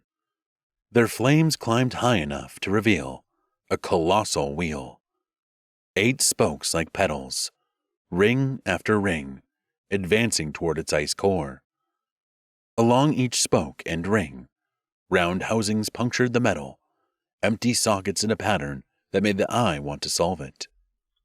Mila stopped, as if memory had seized her by the shoulders. "The Wheel of Life!" she gasped. "You weren't bluffing. How did you—" "I borrowed it from the Magi of Passion." She shot him a look. "Borrowed?" "An aggressive form of borrowing," he allowed. "With purpose. If they ever puzzle it out, they'll treat it like a crown instead of a compass. Now tell me, what do you know about it?" She stepped closer, fingertips grazing the warm engravings, pausing at each small round opening where Ringkist spoke. Questions spilled and jostled, impatient. "What are these holes for? For jewels? For keys? Other artifacts? Where are they now? Hidden? Should be hidden? How much of what she knew ought to be said? I read somewhere that it can help you understand the meaning of life, she ventured, hedging for once. Varlam leveled her a look. Do you have anything a bit more practical? Mila exhaled. I heard my father say it can help defeat the curse. Really? Varlam looked genuinely puzzled. Interesting. Because in my research, I found that the wheel connects all magics. Rosalia agrees. She's obsessed with combinations. What do you think? Well, Mila hesitated. Your ideas and mine are very different. Not if the wheel actually binds the magics together. And maybe that's exactly how it defeats the curse. He narrowed his eyes. Why was your father so interested in defeating the curse? Mila set her hands on her hips. And why is Rosalia telling me I'm in danger? And that you're playing the most evil part in the sacrificial rite? Varlam stretched his jaw. Rosalia has no idea what she's talking about. In the meantime, she and Shirapont have overstayed every possible welcome. It's time they were introduced to the concept of outside this realm. From behind a column, a soft voice slithered into the light. Uh-oh, Shirapont murmured, half hidden and wholly listening. A deep rumble rolled through the chamber, shaking dust from the ribs of the ceiling. Mila tried for nonchalance and overshot into soprano. Some big rats, I guess. Varlam cocked his head. Sounds like the giant variety. He nodded toward the tunnel. Time to admire the wheel from a respectful distance, preferably elsewhere. Mila and Varlam rushed up the tunnel, lanterns flickering as wind howled through the cracks above. By the upper chamber, a figure shot from a side passage and nearly took them down. Bikenti, arriving with all the grace of a runaway sleigh. Bikenti, what's happening? Varlam shouted. We have guests, Bikenti wheezed. Magi of Passion, a full parade. Varlam swore under his breath. They really want the Wheel of Life back. Then they can want it somewhere else. Bikenti straightened. I'm taking the wheel and Mila to safety. My ship is tucked under the glacier docks, looking exactly like a boring chunk of ice. You, he flicked a finger toward Varlam. Go play politics. Perfect. Varlam was already in motion. Thanks, brother. From the gloom, a familiar whisper coiled like smoke. Interesting. Very interesting. Shirapont purred, slick with nasally satisfaction. At the mouth of the tunnel, Varlam caught Mila's hand. Wait. He dug inside his coat and pressed a folded cloth into her palm. If something happens, take this. It's my mother's. A map. Mila unfolded it carefully. The map of the world. Rivers, mountains, forests, countries, overlapped by the golden outlines of the Wheel of Life. The wheel's pattern runs across the map, she murmured, astonished. Linking nations, linking magics. Why give me this now? What is it you don't want Passion to see? As she spoke, her eyes caught a small sketch beside Passion's lands. A torch, a hand held above it. Thin lines drawn from the palm into the flame. Bikenti snorted. Or he's just feeling sentimental in mortal danger. It runs in the family. My mother told me this was copied from the main scroll, Varlam said quickly. It's meant to be the central riddle of wisdom. What if this is it? The wisdom that could bring the nations together? Impressive improvisation under pressure, Mila cut in, not quite masking the spark of belief beneath her skepticism. You could have given it to me, Bikenti argued cheerfully, tugging her sleeve. I'm a professional secret keeper. I keep other Magi's secrets in better order than my own life. Boots thundered down the corridor. The Magi of Passion were close enough for their confidence to crack. "I can hold them for 1 minute," Varlam declared. "Plenty," Bekenti said, already steering Mila toward a narrow seam in the wall. They slipped into the hidden passage as Varlam's voice carried back, bright and diplomatic. "Gentlemen, can I help you? Perhaps we parley. Maybe I even know how to find what you're looking for." A warrior's reply came hard and flat. "We have clear directions." "Excellent." Varlam's tone stayed smooth. "Did those directions also warn you that you'd find me, standing right here?" Bekenti flashed a quick grin in the narrow passage. "He'll be fine," he whispered, and the darkness of the secret tunnel swallowed them whole. What had passed for a dull hunk of ice in the glacier docks expanded, out on open water, into a ship worthy of legend. Its figurehead was carved into the shape of a snarling beast, eyes burning with crackling blue ice. The long hull was wrapped in frosted runes that winked along the planks. Snowflakes on the sails changed pattern with the captain's mood and flared pale whenever the wind bit into them. Below decks, beneath all the shifting riddles of frost, the wheel of life lay hidden. Mila sat cross-legged near the bow, charcoal racing across a scrap of canvas she'd found on the ship. Her thoughts kept circling back to the map Varlam had given her. Was that his clue? The way the wheel of life overlapped the map had startled her, each spoke setting over a land, each petal aligning with a nation, with a magic. She'd never seen the connection so clearly before. In her mind, the wheel turned into a flower with 8 different colors, each hue a nation's power. Was that the answer? Was that what they were meant to find? If her father had linked the wheel of life with defeating the curse, would a flower like that defeat it? The thought struck her as silly almost at once. Her intuition whispered that no such flower existed in nature. So what else? Her mind snagged on the holes in the wheel's petals, the ones that ran along the stems. Sockets. Places where something should fit. Objects from each nation, maybe. In her dream, she'd seen jewels of all colors gleaming there. If they could discover what those jewels really were, if they could find that treasure, then she was sure they would finally unlock the true power of the Wheel of Life. Was that it? Is that what Varlam wanted her to think about? Or did he just not want the Magi of Passion to see that little doodle of a torch with a hand above it? And what in all realms was that sketch supposed to mean?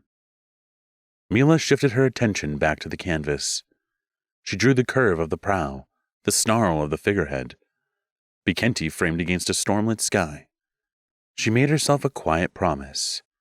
When she finally returned home safely, she would make an entire album of bright, exhilarating drawings from this journey.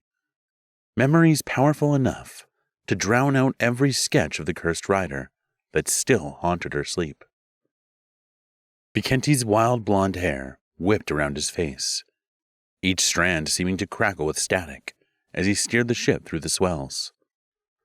"I've heard," Mila said, shading his jawline, "that when there's a sea battle, your lot summons storms so fierce no one can stand against you." "True." Bekenti's grin flashed as his hands tightened on the wheel. "But don't mistake us for invincible. One bad call, one gust misread, and we drown ourselves faster than any enemy could. One wrong move, and we can become victims of our own creation." Before she could answer, a silk-smooth voice slid into the wind. "Well, well, well," Shirapont drawled, materializing at the rail, obsidian hair perfectly insubordinate to the gale. "Would you be so kind as to tell me where the Wheel of Life is hiding? I'm simply dying to borrow it." Bekenti's face twisted with rage. His hands bit the spokes. There was a sharp crack as 2 handles snapped free. "Shirapont! You sneaky, passionate rat! How did you get on my ship?" Lightning popped through the clouds, lifting Bekenti's hair in a dramatic charge. Shirapont's smile stayed infuriatingly sweet. "Oh, boarding was the easy part." He inclined his head, almost courteous. "What you should really ask is how I brought so many passionate friends aboard." He opened his hands, gracious as a host. "Without you even noticing." Even as he spoke, shadows burst from the lower decks, magi of passion, cloaked in red and black, their eyes glowing like smoldering coals. Fire roared to life in their palms, curling into whips and blades of flame. Bekenti answered with storm. Sparks crawled over his skin. Arcs of lightning shot from his hair, striking the mast and charging the sails with electric fury. "You'll get yours, rat!" Bekenti thundered at Shirapont, and when he clapped, a white bolt cracked across the deck and shaved a passion blade into sizzling embers. Bekenti's crew surged up from below, hammers, hooks, harpoons, and a few extremely confident tridents, meeting flame with bolts of lightning, hail, and wind. Mila stumbled backward, her canvas tumbling overboard as the ship rocked violently.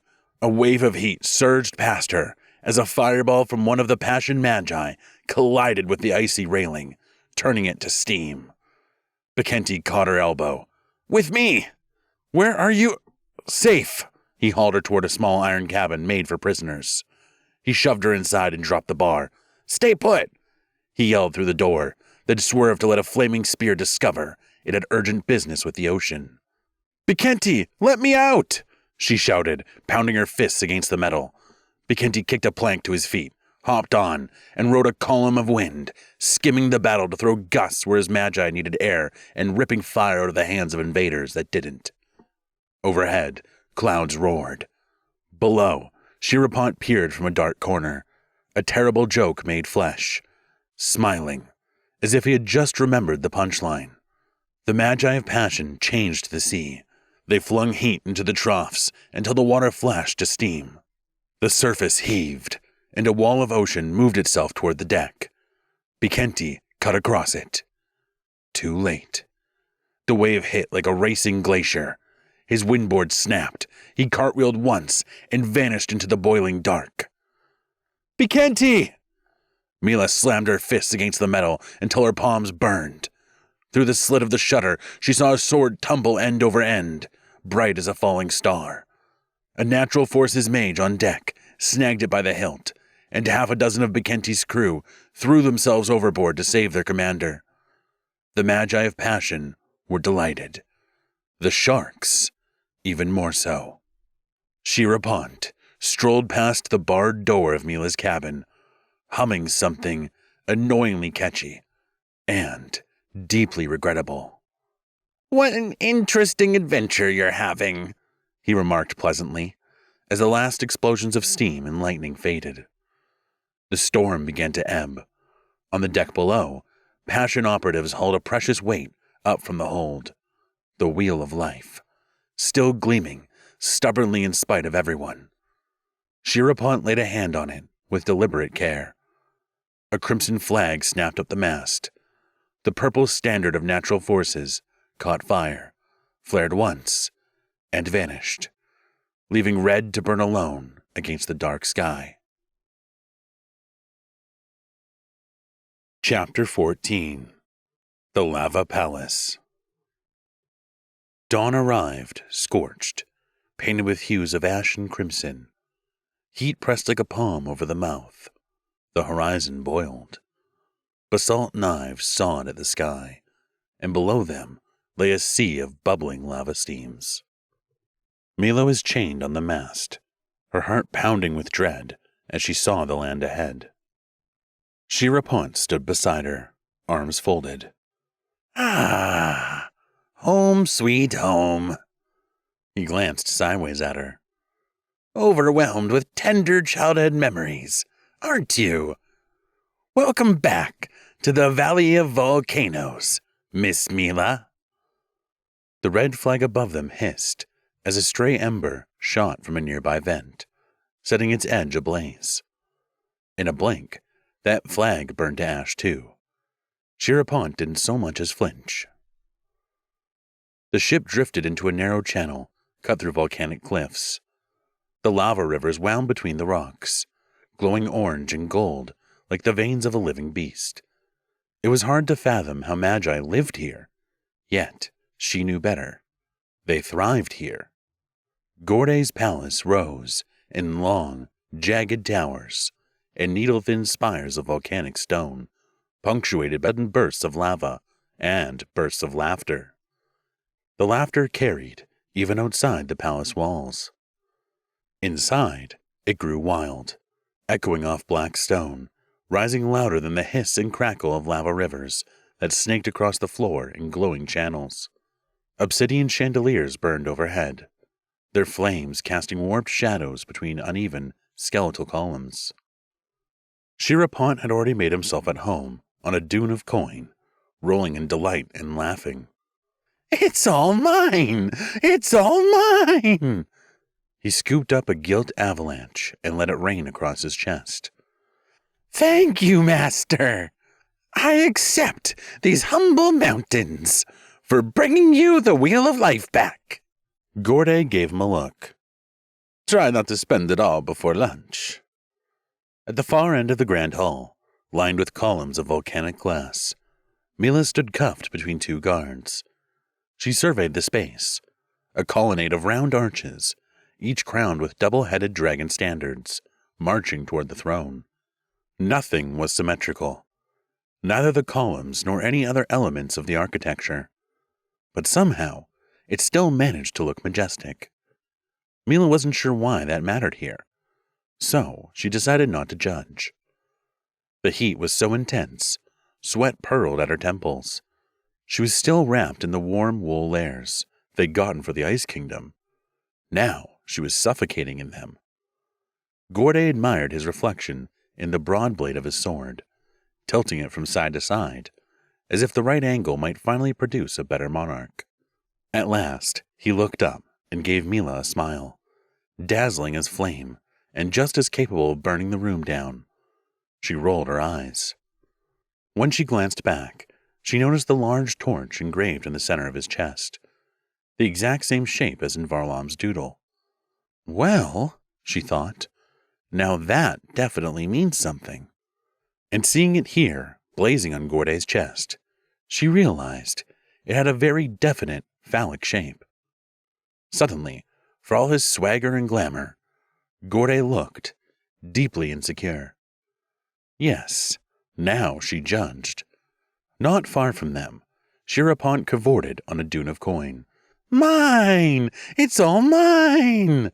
he sang, hugging treasure like a deranged dragon. "Mila," Gorday intoned, his voice swollen with grandeur. "Your passionate majesty," she returned flatly, squinting against the lava fountains. Gorday lifted his impressive unibrow and stepped aside. Behind him, a bouquet of white roses waited. "I have a present for you. Compensation."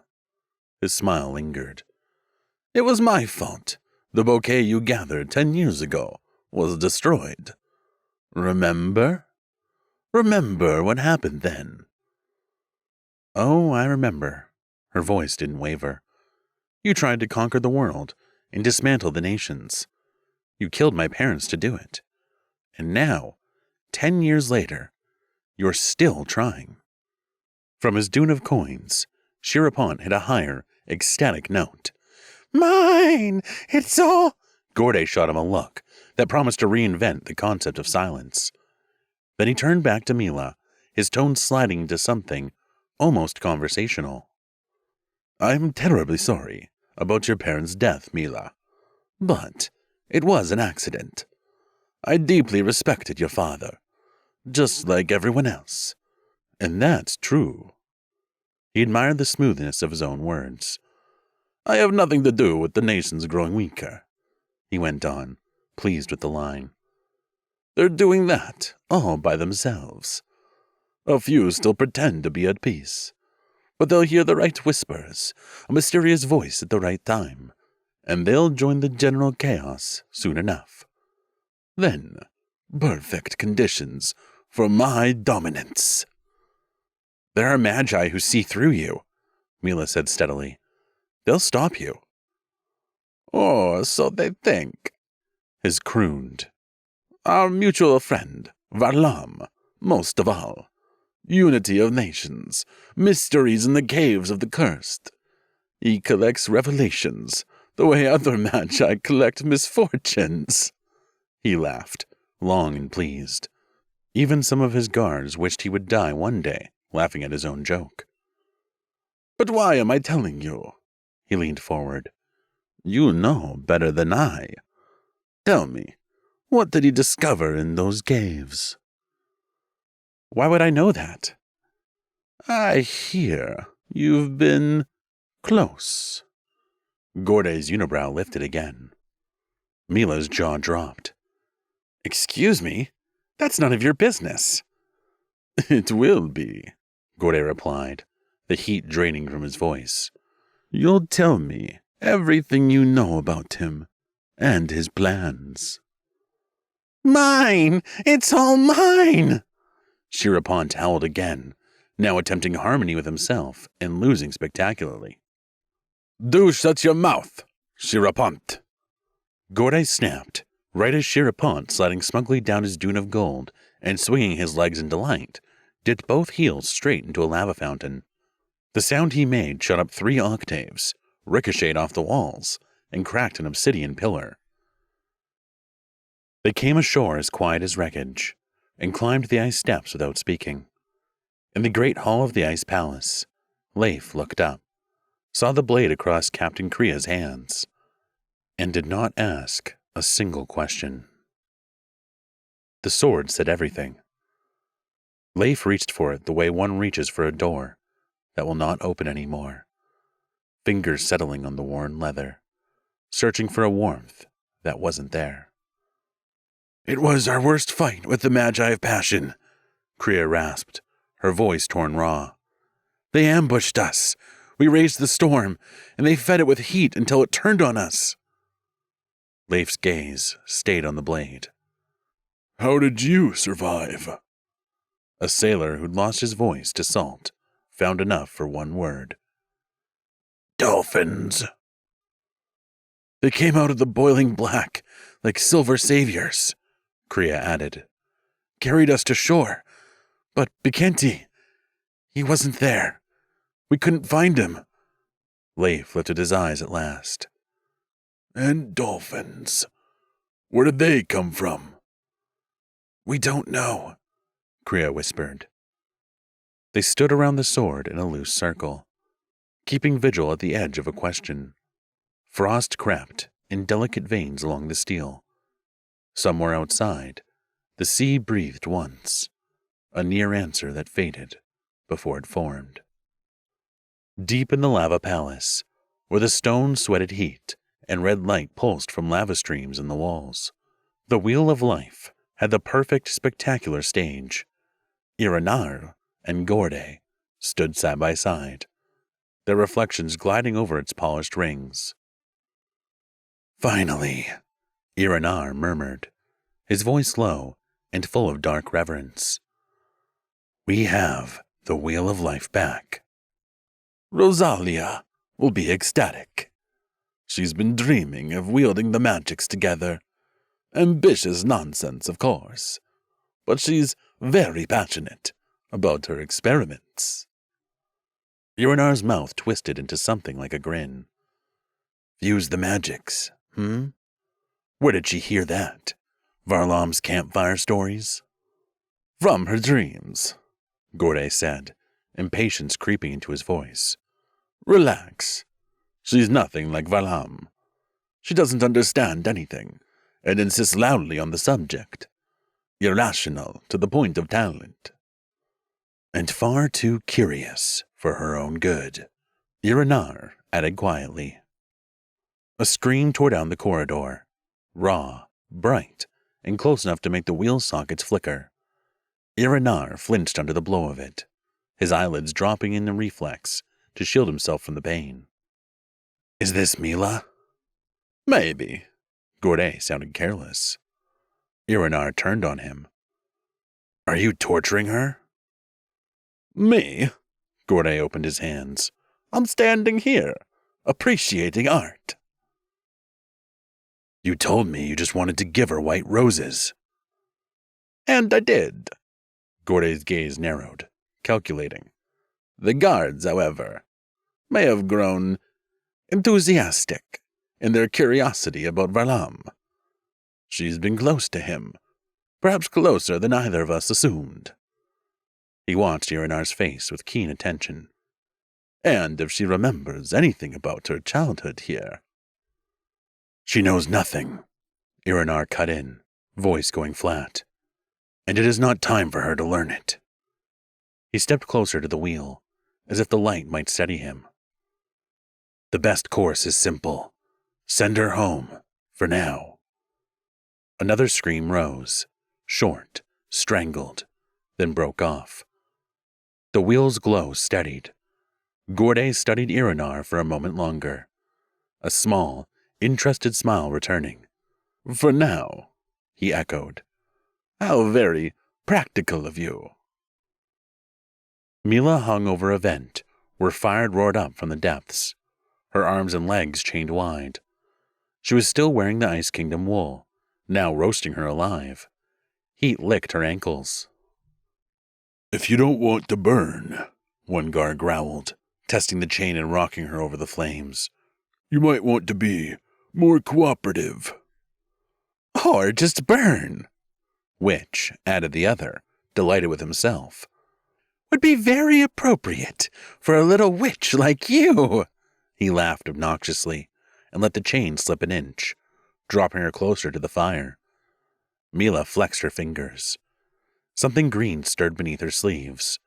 Tiny leaves, bright and pulsing with light.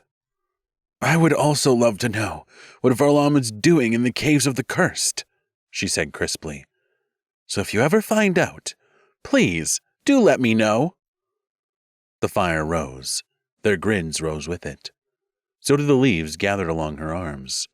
When the guards hauled her up again, just enough for her toes to brush the floor, Mila snapped her wrist.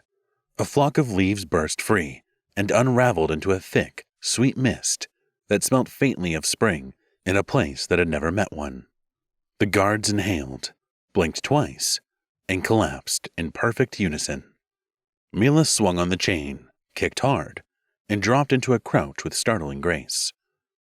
More boots thundered in. She greeted them with something the Magi of Passion had never prepared for.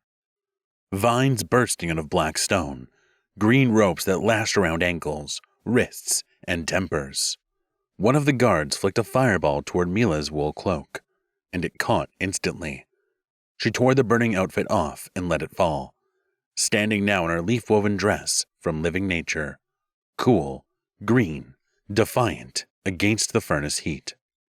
A thorned tendril coiled up the wall and snapped the spear from a hand that absolutely did not want to let go. What? How? The guard without the spear gasped, right before the same vine brushed his cheek and put him gently, deeply asleep. Mila scanned the floor. There, a ring of keys glinted at the hip of one unconscious guard. She glanced down at her chained wrists and ankles. The spiral stare trembled with Gorday's voice. Mila! He bellowed from below. Wait! Don't do anything stupid. We were actually thinking of sending you home. Do you truly think I'm that naive? Mila shouted back. She was already in a tower, sprinting past the narrow windows, eyes wild for an exit. She flung a hand toward the open air. A vine burst from the stone, unfurling through the window like a summoned thought, supple and strong. She caught it without breaking stride. She didn't wait for Gorday's answer. One quick swing, and she was gone, sliding down the living tether like a green arrow through air that tasted of ash and iron. Gorday burst into the tower chamber, just in time to see an empty window and a shrinking silhouette racing toward the dead forest. Firelight flashed along his jewel-studded armor and exquisitely embroidered one shoulder cape. If I weren't wearing this glamorous apparel, I'd jump after her myself, he snarled. Who cares? A half-awake guard muttered behind him. She'll die in the dead forest anyway. Yes, you're right. Pity, though. Gorday let the anger drain from his face. his expression settling into deliberate calm. He cupped his hands to the window and called out lightly, "Mila, come back! You forgot your roses!" Chapter 15. The Funeral and Dead Forest. The sky above the Ice Kingdom hung heavy and gray, like a curtain waiting to drop on a tragic play. Snow fell in slow spirals, settling on the peaks and the polished skin of the glacier, until the world looked powdered for a funeral.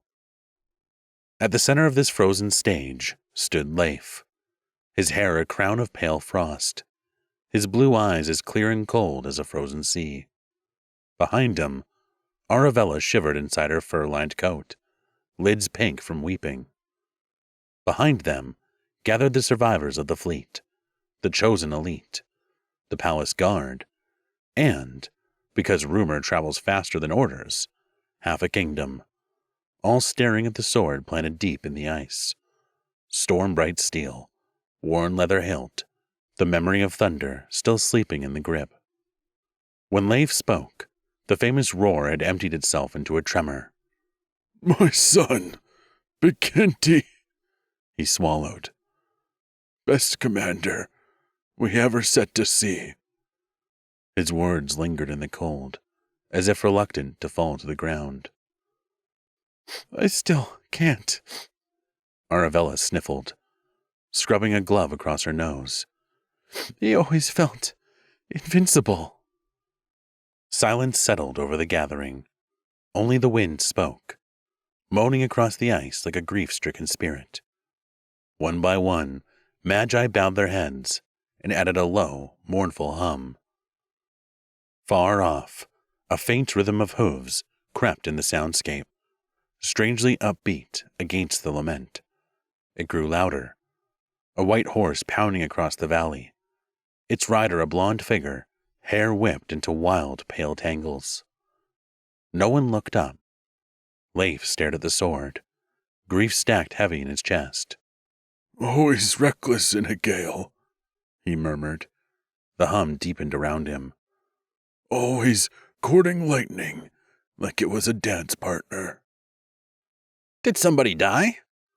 The voice came from right beside them. Leif and Arabella jolted so violently that nearly toppled into the drift.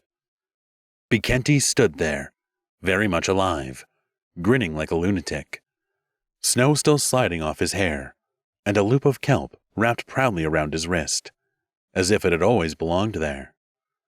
The white horse skidded to a stop 20 paces away without a rider, snorted judgment, and began eating the nearest ceremonial wreath. Bekenti brushed a miniature avalanche off his shoulders. "Terrible party," he said cheerfully. "No snacks, questionable music." Leif blinked as if his thoughts had frostbite. "Bekenti?" Bekenti pointed an outraged finger at the sword planted in the ice. "Hey, that's my sword. Are you burying me? You old glacier? What is this, my funeral?" Half the kingdom broke into cheers. Arabella's eyes went wide. For a moment, she made no sound at all. Then she grabbed Leif's arm to stay upright and dissolved into helpless giggles. "Oh, Bekenti!" she gasped between laughs. "We thought you—" Leif's jaw trembled. Then the storm returned to his body. He surged forward and seized his son by the shoulders with the force of a hurricane. "What in the world? You're alive!" Bekenti examined the memorial with a critic's eye. Wilted wreaths woven from icy branches, a solemn bowl of snowberries, and a banner declaring, "Farewell, you reckless rascal," in painfully sincere stitching. He let the silence stretch. "This is seriously my send-off? A sword and a garnish? With half a kingdom watching? I was hoping for a heroic statue, me astride a lightning bolt, hair actually cooperating for once." Leif's voice broke with emotion. "Unbelievable! How did you possibly survive that dreadful storm alone?" Bekenti threw his arms wide, ever the showman. "Please, it's me. I wrestled the storm, seduced the lightning, and surfed a cloud back to shore." He paused, then added blandly, "A cloud of dolphins. The Tempest is probably drafting apologies as we speak." Aravella burst out laughing. "Dolphins? Bikenti, you're impossible." "Incorrect." He reclaimed his sword from the ice with a flourish. "I am statistically improbable. It's a family trait." "So the dolphins picked you up too?" Aravella sniffed, still laughing through the tears. "No, I picked the dolphins. I called them." He lifted a hand, wiggled his fingers. "Whistled in weather they respect. Also, minor scheduling conflict. While the crew sensibly swam shoreward, I was busy retrieving my daggers, and a boot that had elected to pursue a solo career." Leif swiped at his eyes, then covered it with a rough cough. "Next time you vanish in a storm, have the courtesy to send a note. I nearly froze my heart out, burying a son who wasn't dead." "I would have written," Bikenti said, smirking, "but I'm always occupied surviving epic disasters." Aravella wiped her cheeks and smiled. "It's good to have you back." "Thank you, Aravella. Good to know someone genuinely cried." Bikenti's grin grew bigger. "Now that I'm officially back from the dead, conditions are perfect to begin the Great Wall of Wind. Still up for a wild and reckless masterpiece?" She threw her arms around him. "Let's give it a chance. If anyone can build a storm so big it scares the Magi of dreams, it's you." Mila walked between the skeletal trunks. The forest only pretended to be dead. Black branches shifted, closing in just enough to brush her skin, snag her dress of living leaves. Leaned together, the hollow cores creaked and sighed in their haunting voices, made of wind and warning. She knew she had to keep moving straight ahead. That was the only way through. But for the first time in her life, a forest felt hostile. It seemed to take pleasure in frightening her. A web of brittle roots cracked resentfully under her feet. This place clearly stated it disapproved of visitors. She touched a dead stem. Bark flaked away in her hand, dry as bone ash. The thought rose in her mind, bright and painful. Why did I ever leave my living trees, my room full of flowers, my friends? Shadows bent toward her. Mila stopped, pressed a palm to her heart, felt it racing too fast, and she tried to persuade it to a gentler tempo. Then she heard a sound she never imagined she'd be so glad to hear. The familiar, mysterious voice, smooth, velvet soft. A low whisper, so chillingly close, it felt spoken inside her skull. "Don't be afraid, Mila. Turn right. You're almost there. Calm down. Help is near." Mila turned right, and there was a path. A real path, cutting through the desolation. A path that could lead her out. And the voice had said, help was near. Was it? Branches snapped somewhere ahead. A shape burst out of the distance. A rider whose horse was darker than the forest, hooves striking sparks from stone. His cape wasn't torn, but the wind whipped it so hard it looked ripped, thrashing, reaching, just as it had in her dreams. Dust billowed up around them, tangling with the horse's mane, until it looked the way she had drawn it, again and again. A mane of smoke. She had thought that moment was finished, that the rider from her dreams had already crossed into existence once. And yet, here it came again. Same scene, different man. And he was no stranger. The figure drew rein, lowered his hood. For a second, reality slipped, and she was lost in the nightmares and sweet childhood dreams at once. The horse skidded to a halt, inches from her, and reared, steam coiling from its nostrils. Mila screamed. "Hush, Mila," said the rider. His voice was low and deep. "It's just me." "Irinar?" She could barely form the words. "What are you doing here?" "Saving your neck, apparently." His smile, warm, genuine, familiar trouble, landed precisely where memory kept a space for it. He extended a hand. "Mount, quickly." "Where are we going?" "Anywhere but here." He glanced into the ribs of the trees. "Unless you're eager to reprise your role as charming little prisoner." She hesitated. Instincts tugged in opposite directions. 2 riders pulling 1 cart. Why did he and Varlam feel like pages from the same old drawing? Which of them was the original?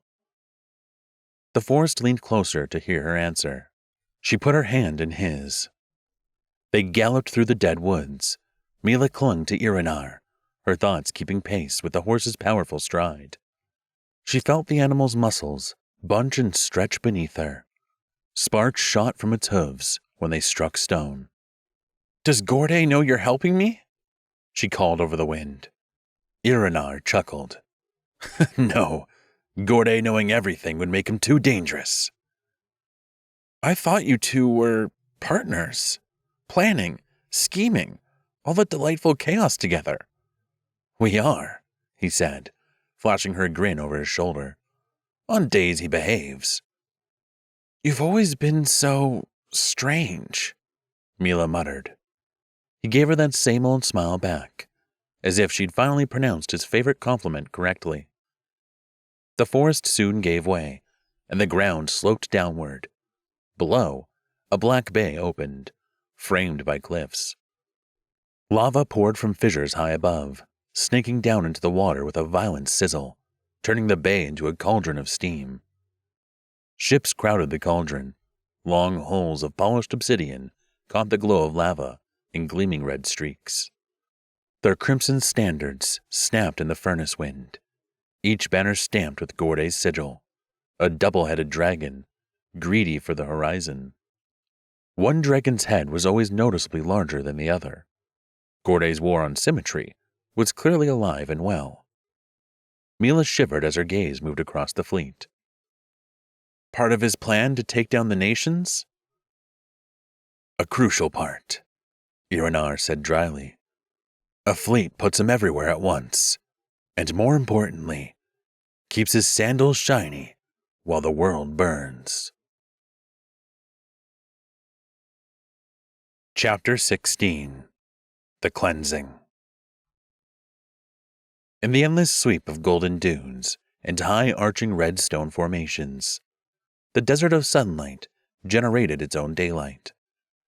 The true spectacle there were the floating suns, small radiant orbs drifting between sandbanks and rare desert blooms. They bobbed through the air, casting illumination so pure that when a cluster drifted over a slope, every grain of sand flashed like a jewel waking up. At the heart of this sparkling mirage rose the Temple of Sunlight. Clean lines, high domes, stone that gave off a gentle glow, returning light gratefully rather than hoarding it. Inside, the corridors shimmered warm and bright, sunlight swirling along polished tiles. The farther Varlam walked, the narrower the hallway grew until it delivered him to the cleansing chamber. The room radiated so much light, it felt shameful to step inside, while harboring even the faintest uncharitable thought. Pale stone walls were touched with slender lines of warm gold, and the floor glowed like melted honey. Dozens of miniature suns drifted through the air, coating everything in a syrupy gleam. The healing mage, a tall, radiant figure, whose presence suggested he pampered his aura as diligently as his grooming, stood with arms crossed, glaring at the doorway. His outline beamed, as if light refused to leave him alone. "Finally, you're here." There was a deliberate clarity to his rich, deep voice. "You are the last one to cleanse for the rite." Varlam strolled in, with road dust on his boots and a lopsided grin. "Apologies," he shrugged lightly. "I was a little busy, you know. chasing the magi of passion out of my land. It took some time to remove them from my coastline. The healing mage's expression did not so much as wobble. Let's hurry and cleanse your whole being. His disapproval was absolute, as though Varlam's existence required deep disinfection. Everyone must be pure for the sacred rite, especially you, the one who will burn the sacrifice. Of course. Varlam waved a dismissive hand. If I'm going to do something this filthy, I should at least be spotless for it. His tone was dry enough to dehydrate the desert further. Varlam lounged in a tub of liquid light, soaking in its warmth. He leaned back, his elbows hooked on the rim, his hair floating in the glowing liquid like a halo. The healing mage stood behind him, hands hovering above Varlam's head, a soft radiance buzzing between his palms. All your dark thoughts and feelings are going to vanish now, he intoned serenely.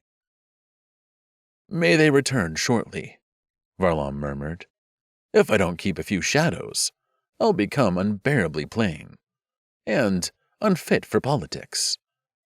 As he spoke, his features slackened into a blissful, vacant smile, the last of his sarcasm melting right off his face. A palpable quiet settled over the space, lingering in a moment of utter peace. A head poked through the golden curtains.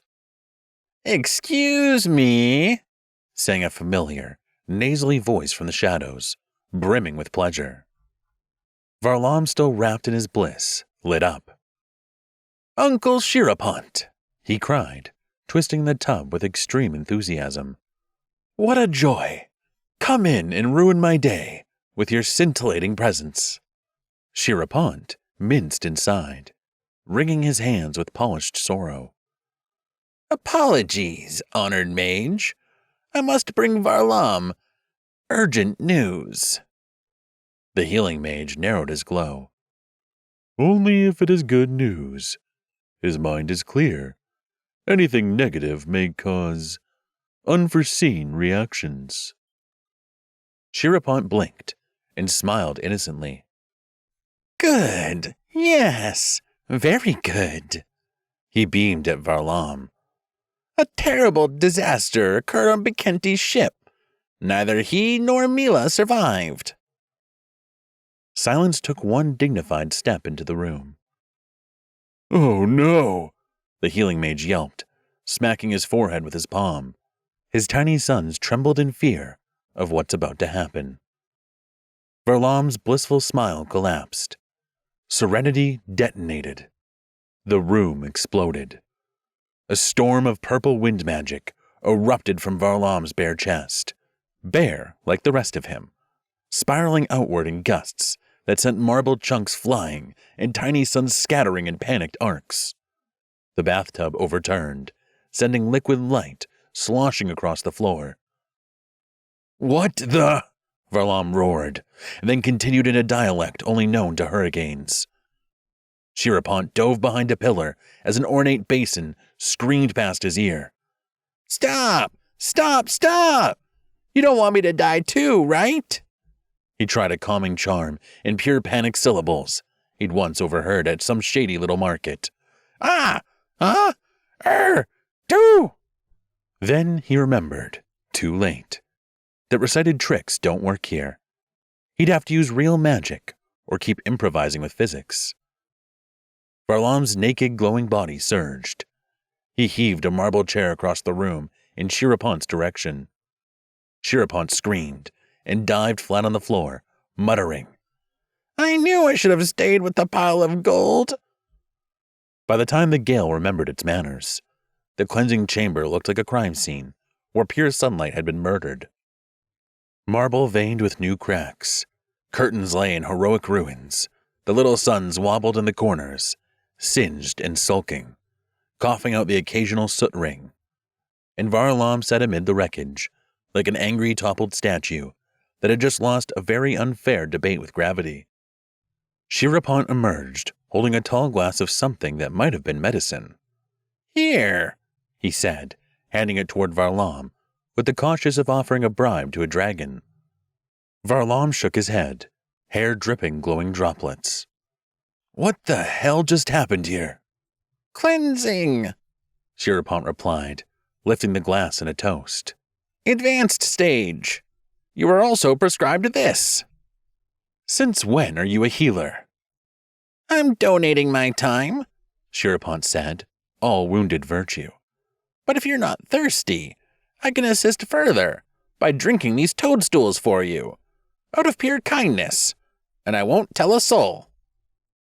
Varlam's eyes cut to the glass, still storm-dazed, logic on holiday. No, I'll drink the toadstools. The healer told me to. Shirapont's smile unfurled like a flag over a conquered city. That's the spirit. He pressed the glass into Varlam's hand and stepped smartly out of throwing range, just in case his self-control had follow-up questions. Magi of Passion's dark vessel cut a clean line through open water.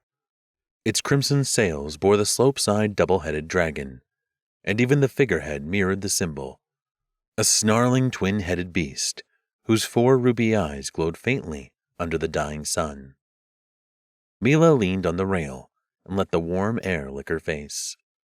Behind her, Iranar stood in a loose gray combat suit, the belt broad and black, his long dark hair streaming in the breeze. The ship creaked softly beneath them. Mila trailed her fingers along the mast's smooth grain, and the questions she had buried years ago began to stir. But before Mila could ask anything, Iranar spoke first. You know, he began, smiling as if to open a drawer labeled embarrassing. You used to follow me around like a little shadow. What? She kept her eyes on the water, which was safer than his face. When you were small, he tipped back against the mast, arms crossed. I caught you spying in the underground temple once. Remember? Vaguely. She aimed for indifference and almost hit it. His smirk warmed. When I asked why you were following me, you didn't even answer. You just kissed my cheek and ran. Heat crept up Mila's neck. For goodness sake, why would you remember that? Because, he said, voice dropping into that quiet that always made her pulse skip. No one else had dared kiss me before, least of all a 5-year-old spy. Why? Why did you kiss me? You just answered your own question. I was 5. Mila folded her arms, smiling at him. You owe me a different answer. Why did you take me to those caves when I was 12? Because no one else would. His gaze softened. And because you needed to see where the truth about the cursed lives. The rest, I'll tell you when you're ready. Mila stared at him. But those were just caves. Not... No. His eyes held hers, unblinking. They were the caves of the cursed. Mila's head shook before her thoughts arrived. That's impossible. No one has ever come back from the caves of the cursed. Except, she faltered, recalling Varlam's darker claims. Except, maybe... Except us. Iranar finished softly, watching her too carefully. Mila felt a hard thrum in her ears. Where were the cursed then? Gone, he said with nonchalance.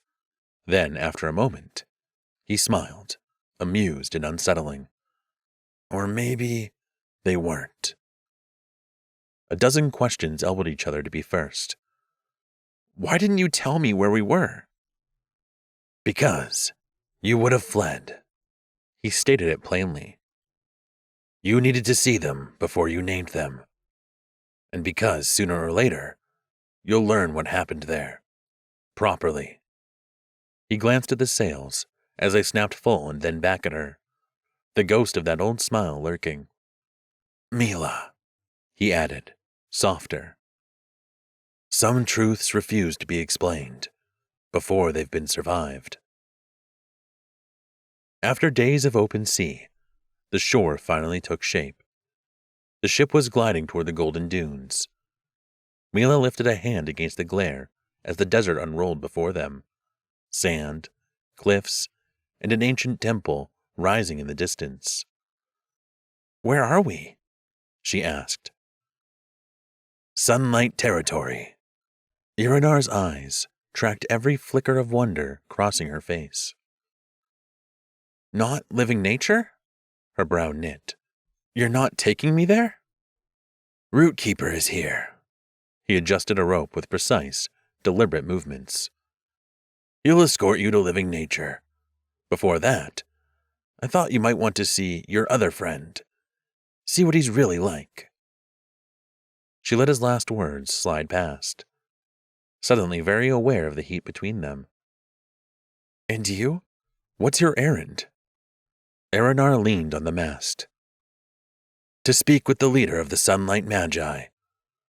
Gorde wants the realms tangled in one big, elegant war, so we can mow them down together. At the same place, at the same time. That can't stand. I need sunlight steady and peaceful when the wind comes." Mila's inner detective sat bolt upright. Varlam had said the same thing about the Magi of Passion's grand plan. All nations, one blow. At the same place, at the same time. She'd almost laughed at him then. But now, Irenar was repeating it, and sailing halfway across the world to warn the Magi of Sunlight. Her chest tightened. "Is it really possible?" "They probably won't take Gorde seriously anyway," she said, trying to sound light. "Sunlight has never fought a single war in the entire history, have they?" "Not one." Irenar's eyes glinted, fixed on the blazing horizon. "They live in peace, shining like the desert sun, and somehow they survive." "That's incredible," she murmured. His smile curved slowly, carrying a shadow of envy. "Everything about them feels like a miracle." He glanced at her, "as if they live in another celestial dimension." Mila's thoughts spiraled. The sun burned hotter. The sails snapped in the wind. And yet, all she felt was the weight of the silence between them. "Do you think they're even the same as us?" Her voice broke the quiet. "If magics differ, does that make us different creatures?" "They claim it does." Irenar kept his tone level. "They also say no children are born from mixed magics, and nobody questions it." "I do." His head turned fully toward her now, eyes intent, the desert light cutting across his face. "Why? Do you think you and I will have children?" The thought struck like lightning, sudden, blinding, and impossible to ignore. Mila went still, every nerve alight. He hadn't asked idly. He wanted her answer. And somewhere deep within her came absolute certainty. Yes, they could have children. She knew it with a bone-deep clarity she couldn't yet bear to say aloud. "I question it," she said lightly at last, "because I'm the detective." But her eyes gave her away, and Irenar caught the truth there. His smile turned just a little too pleased. "That's right. You told me you played that game with Rootkeeper. Who's the villain? Truth seekers, mysterious magi, or the cursed?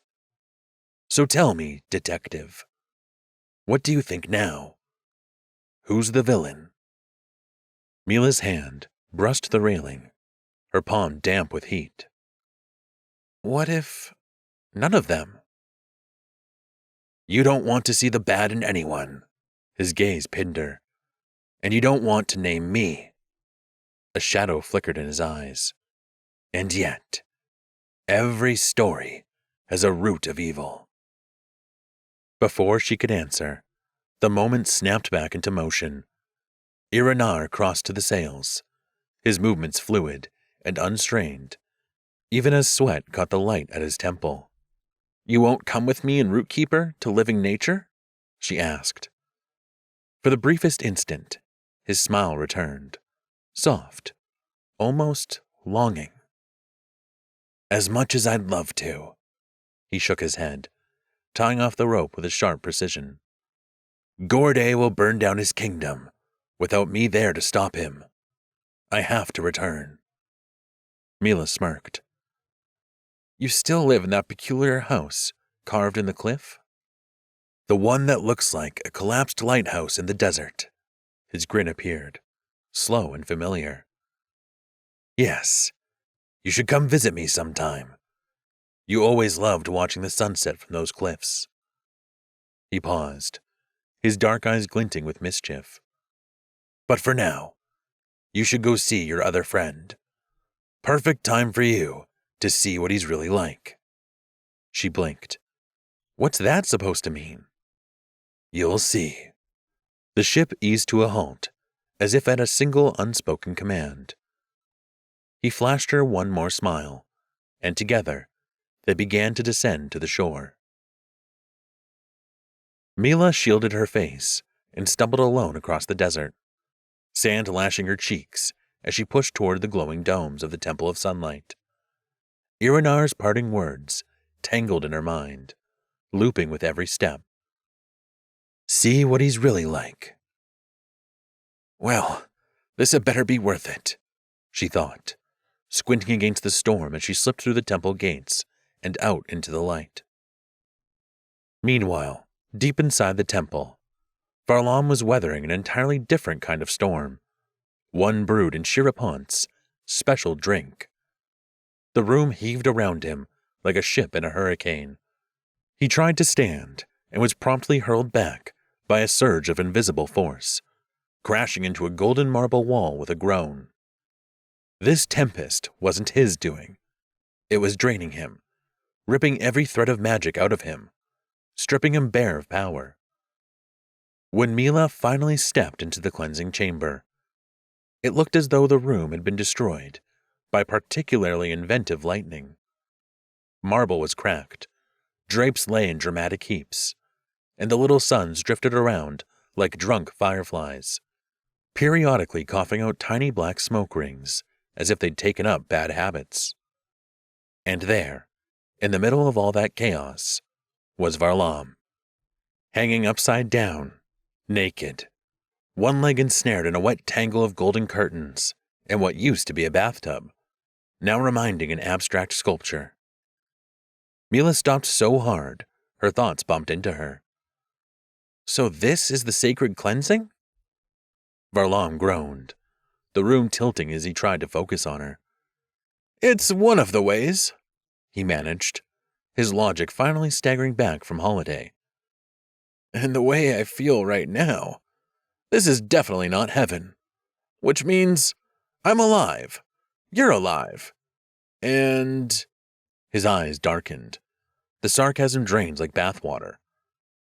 "Shirapont screwed us over. Again."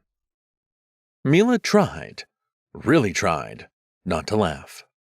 "This was absolutely worth it." "What?" he muttered.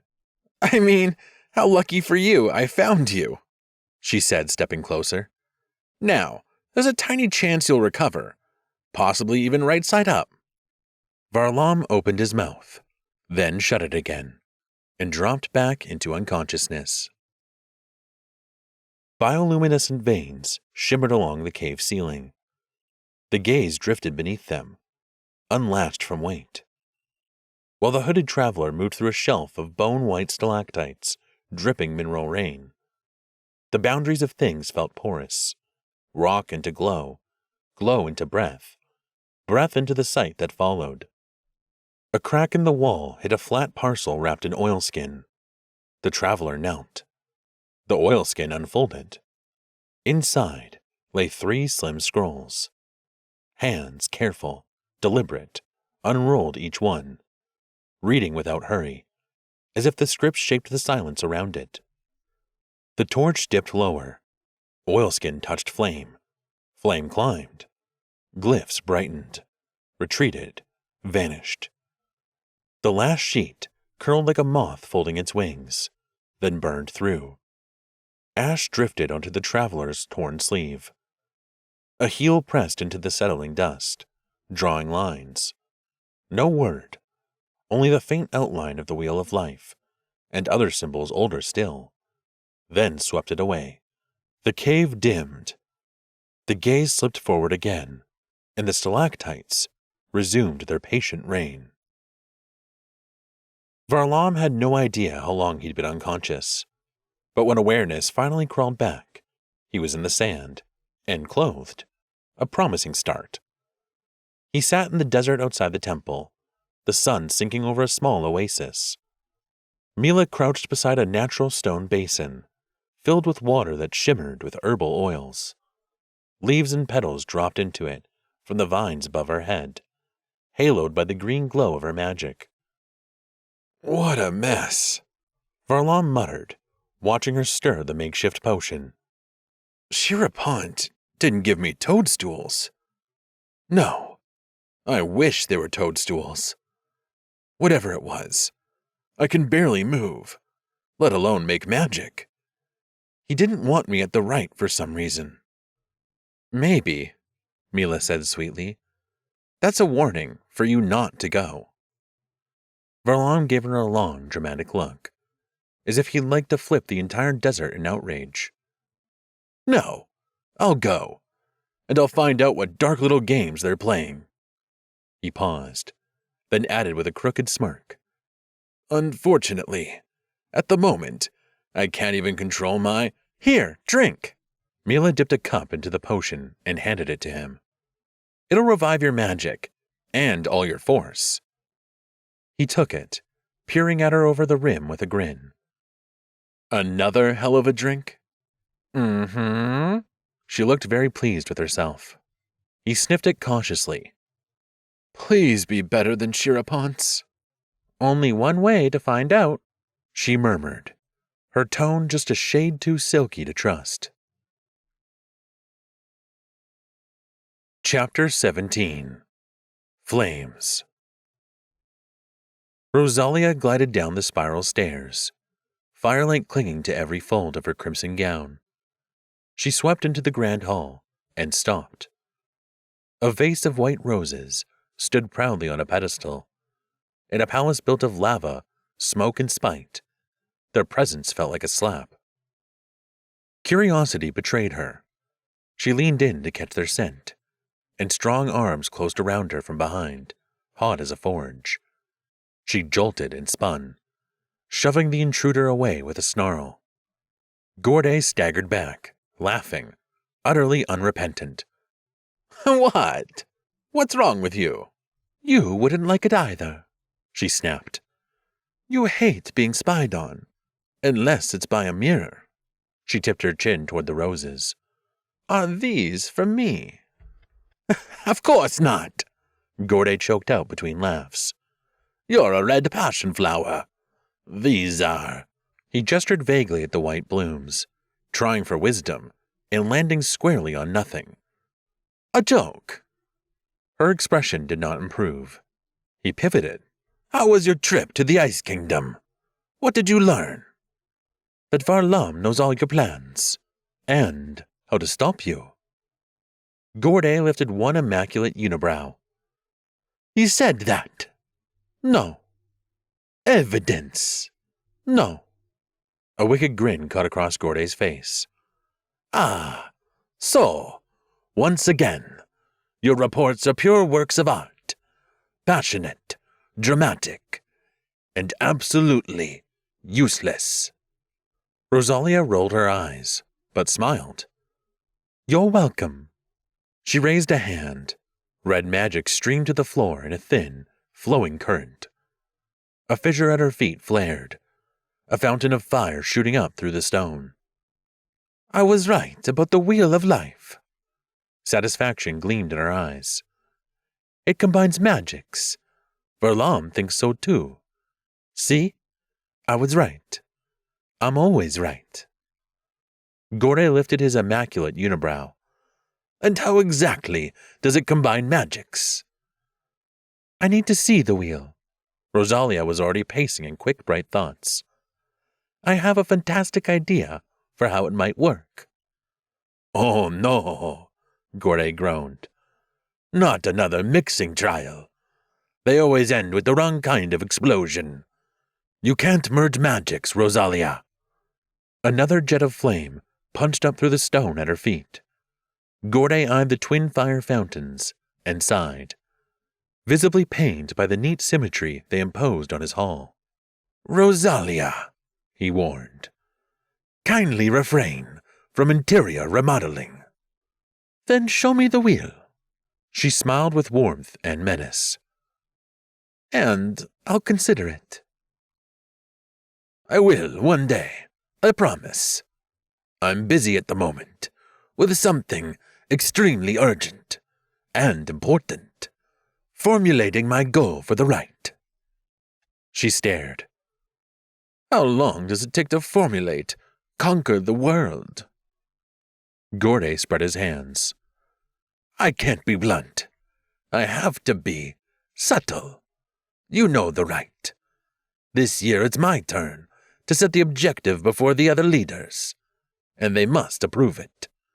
So my objective will be to become the leader of the world.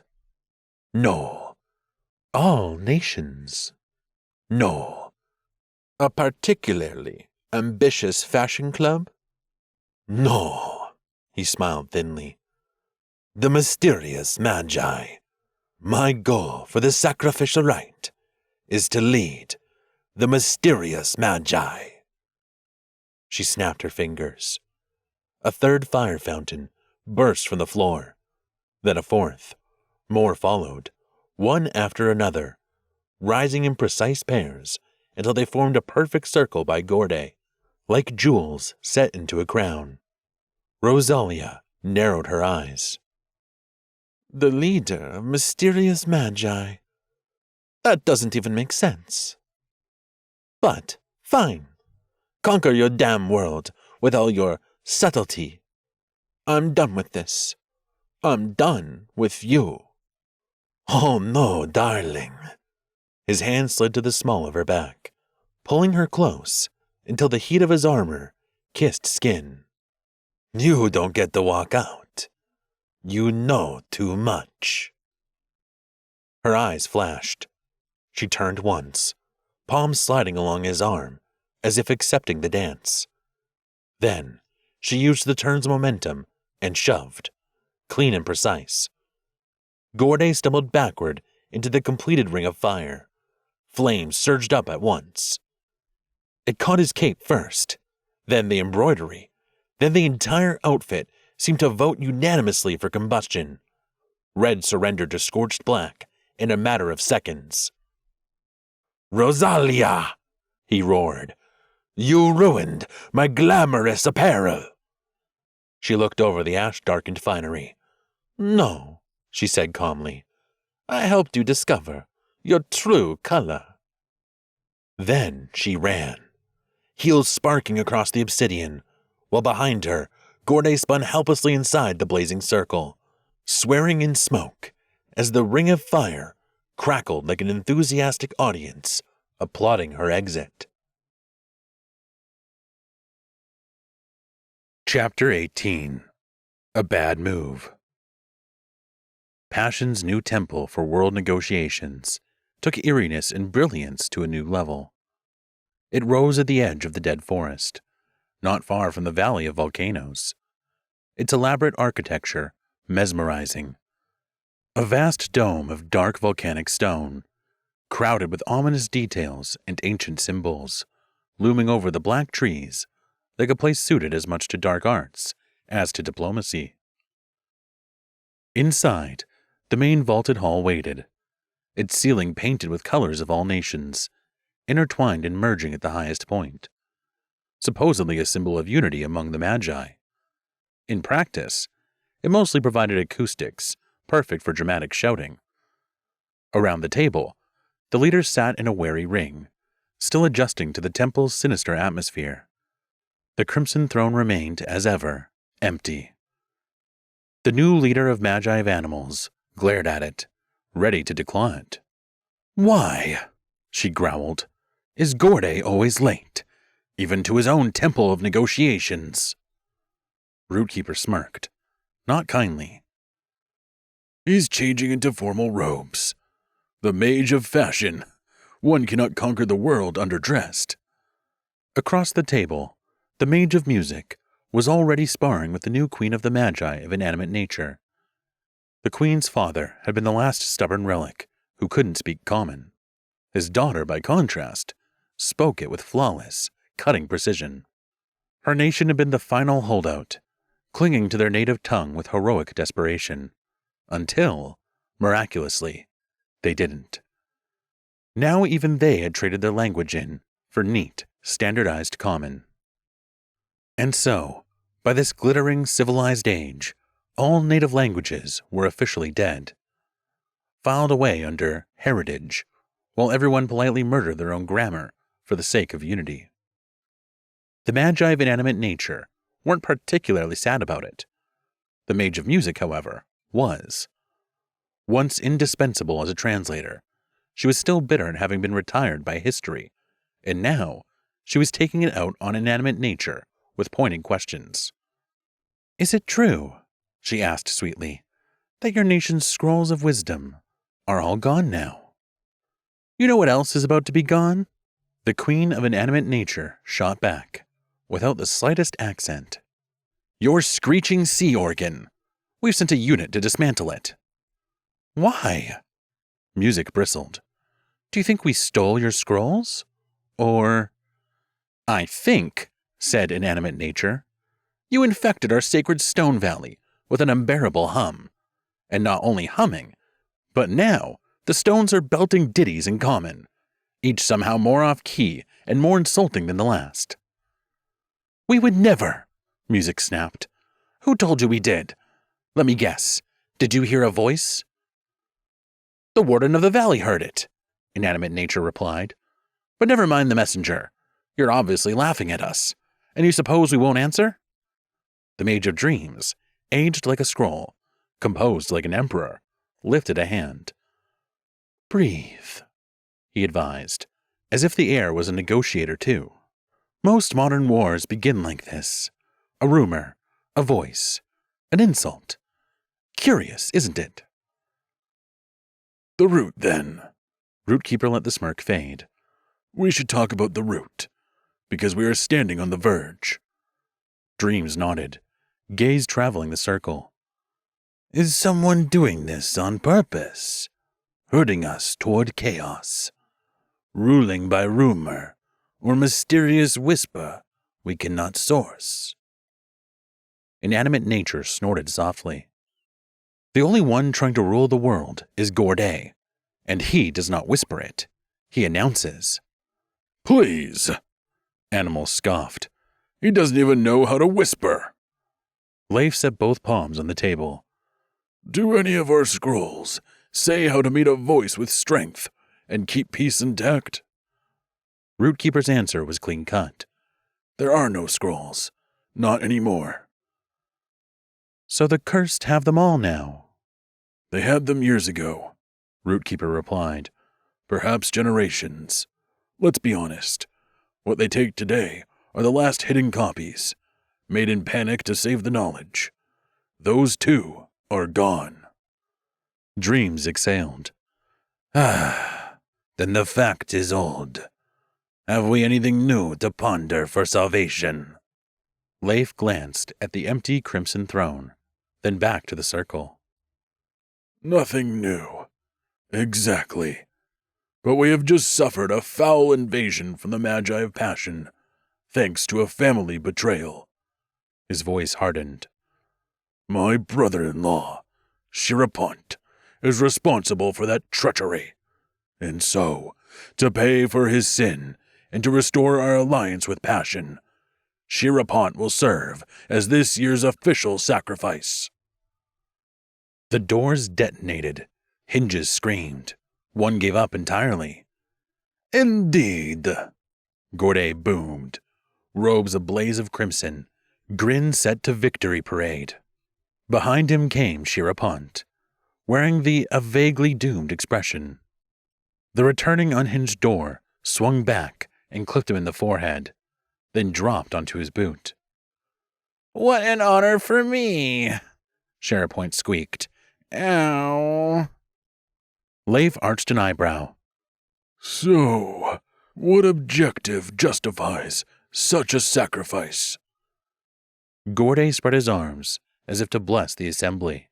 "Let us ponder, friends. This rite was designed to harness the power of necessary evil to address the world's largest problem. Therefore, what is the world's largest problem?" Leaders answered like sparks hitting tinder. "The constant fights between nations. We can't agree on anything." "We can't agree because truth has slipped its leash. Our scrolls are gone." "Then, let's finally wipe out the cursed. The world will improve at once." "Killing the cursed won't resurrect the scrolls. We need wisdom if we want peace." Gorday nodded solemnly, enjoying the sound of unanimity almost as much as the lack of it. "So, the greatest problem." "You," several voices said together. "Me?" Gorday placed a hand on his chest in exaggerated injury. "No, not me. You think I want war? That I want to lead the world? Perish the thought. I will prove it. I, too, wish to bring peace." He turned the room with a glance and kept it. "The root is this. My nation has been more vigorous than necessary, but not from malice. Our partners, the mysterious Magi, are formidable, also enthusiastic. They have introduced a certain instability, tension you could slice with a flaming sword. Our alliances? Singed. Our reputation? Drafty. Solution? The situation must come under control." He flashed a smile. "Thus, I propose a simple but effective objective for the rite. I must become the supreme leader of—" Puzzled faces met him like a field of flowers. "All lands?" Music ventured. "No." "The Fellowship of Chronically Late Leaders?" Rootkeeper offered. "No." "The world?" Dreams tried, resigned. "No." A low, appreciative murmur of disbelief rolled the table. "The cursed?" Animals asked mildly. "No." Gorday savored the moment. "The mysterious Magi." The strings fell silent. The Mage of Music, who had been idly plucking a funeral march under her breath, stared. "Ah, a noble and selfless goal. Entirely unexpected from you." The Mage of Animals shrugged. "If his goal isn't rule everything, I can live with the downgrade." The Mage of Inanimate Nature tapped a jeweled finger on the stone. "At least it's not rename the continent after myself again, or mandatory lava fountains in public squares. Or what was last time? A 1,000-foot statue of Gorday wrestling ethics?" Gorday grinned, as if insults were part of the ovation. "Excellent. Shall we proceed?" The sacrificial chamber lay deeper than the council hall. Firelight combed the walls and pooled on the polished floor, where rings of incense stones radiated from the central platform. Each leader stood on the first stone of their own spoke, like 7 pieces arranged on a circular game board. They were cloaked in heavy black robes edged in the colors of their nations. A violet hem here, sea blue cuffs there, a whisper of green, a flare of red. In the center, Sherapont beamed, hands folded in ceremonial modesty. "O noble soul," the leaders intoned, bowing as they always did. "Yes," Sherapont answered, as though the world had finally addressed him by name. He adjusted his robe for maximum drape and sincerely hoped someone was painting this. Hero of our day, the chant went on, low and reverent. Oh, do continue, he preened, Chest taking the suggestion personally. Your selfless sacrifice for the good of the world will never be forgotten. He pressed a hand to his chest in faux humility. Please, I'm merely doing what any truly exceptional person would do. The room dimmed as Gorday gestured. The torches guttered, shadows sliding across the walls. At his nod, the leaders stretched out their hands. Threads of power, violet, green, blue, orange, and the rest, unwound from their palms, twining together in the air before striking Sherapont full in the chest. He screamed with operatic conviction. Above him, something tore free, luminous and red, a clenched knot of self, and lifted toward the dark eye of the dome. The chamber vibrated with focus. The leaders narrowed their aim, faces locked, knuckles white inside their sleeves. The game board misbehaved. The stone under Leif, ringed in purple trim, lurched forward, and like a crucial surprise move from a game master, slid along its spoke and shot him toward the center, a piece skidding across the board at exactly the wrong moment. Bad timing. Worse engineering. He slammed into Sherapont, and both men dropped in a tangle. The chant faltered, hands dropped. But magic has the manners of a flood. The remaining rays still crashed through, pinning Leif in their path, and yanking something bright and vital and violet from him too. Silence slapped the room. Wait, what happened? Is he all right? The mage of music blurted, losing the rhythm and the professionalism at once. Rootkeeper crouched, his face draining of color. A piece of Leif's soul. Gone. Torn out, accidentally. Sherapont's smile fossilized. Sorry, gone? He shuffled one precise step away from Leif's shoulder, as if soul loss might be contagious. Then, the meaning landed. That was exactly what they were just doing to him. The realization finally seeped in. This was no longer a glorious ceremony starring Sherapont the Magnificent. This was serious.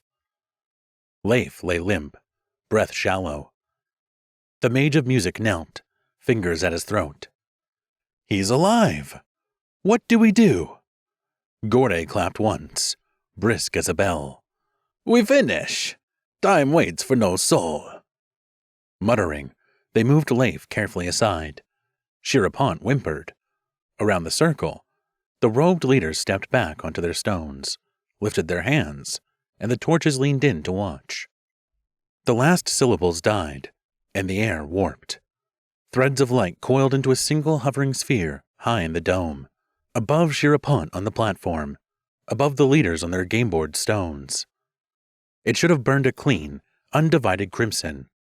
Instead, it twisted between two stubborn hues, a furious red snared with a bruised violet, the colors snapping at each other like rival banners in a storm.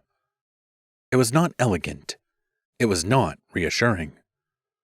Uneasy looks traveled the circle. That's wrong, Mage of Dreams murmured. The right may not hold. The Mage of Animals tipped her head, voice calm but edged. Flawed or not, the objective falls to you now, Gorday. We've done our part. Gorday flicked a hand. Quite fair.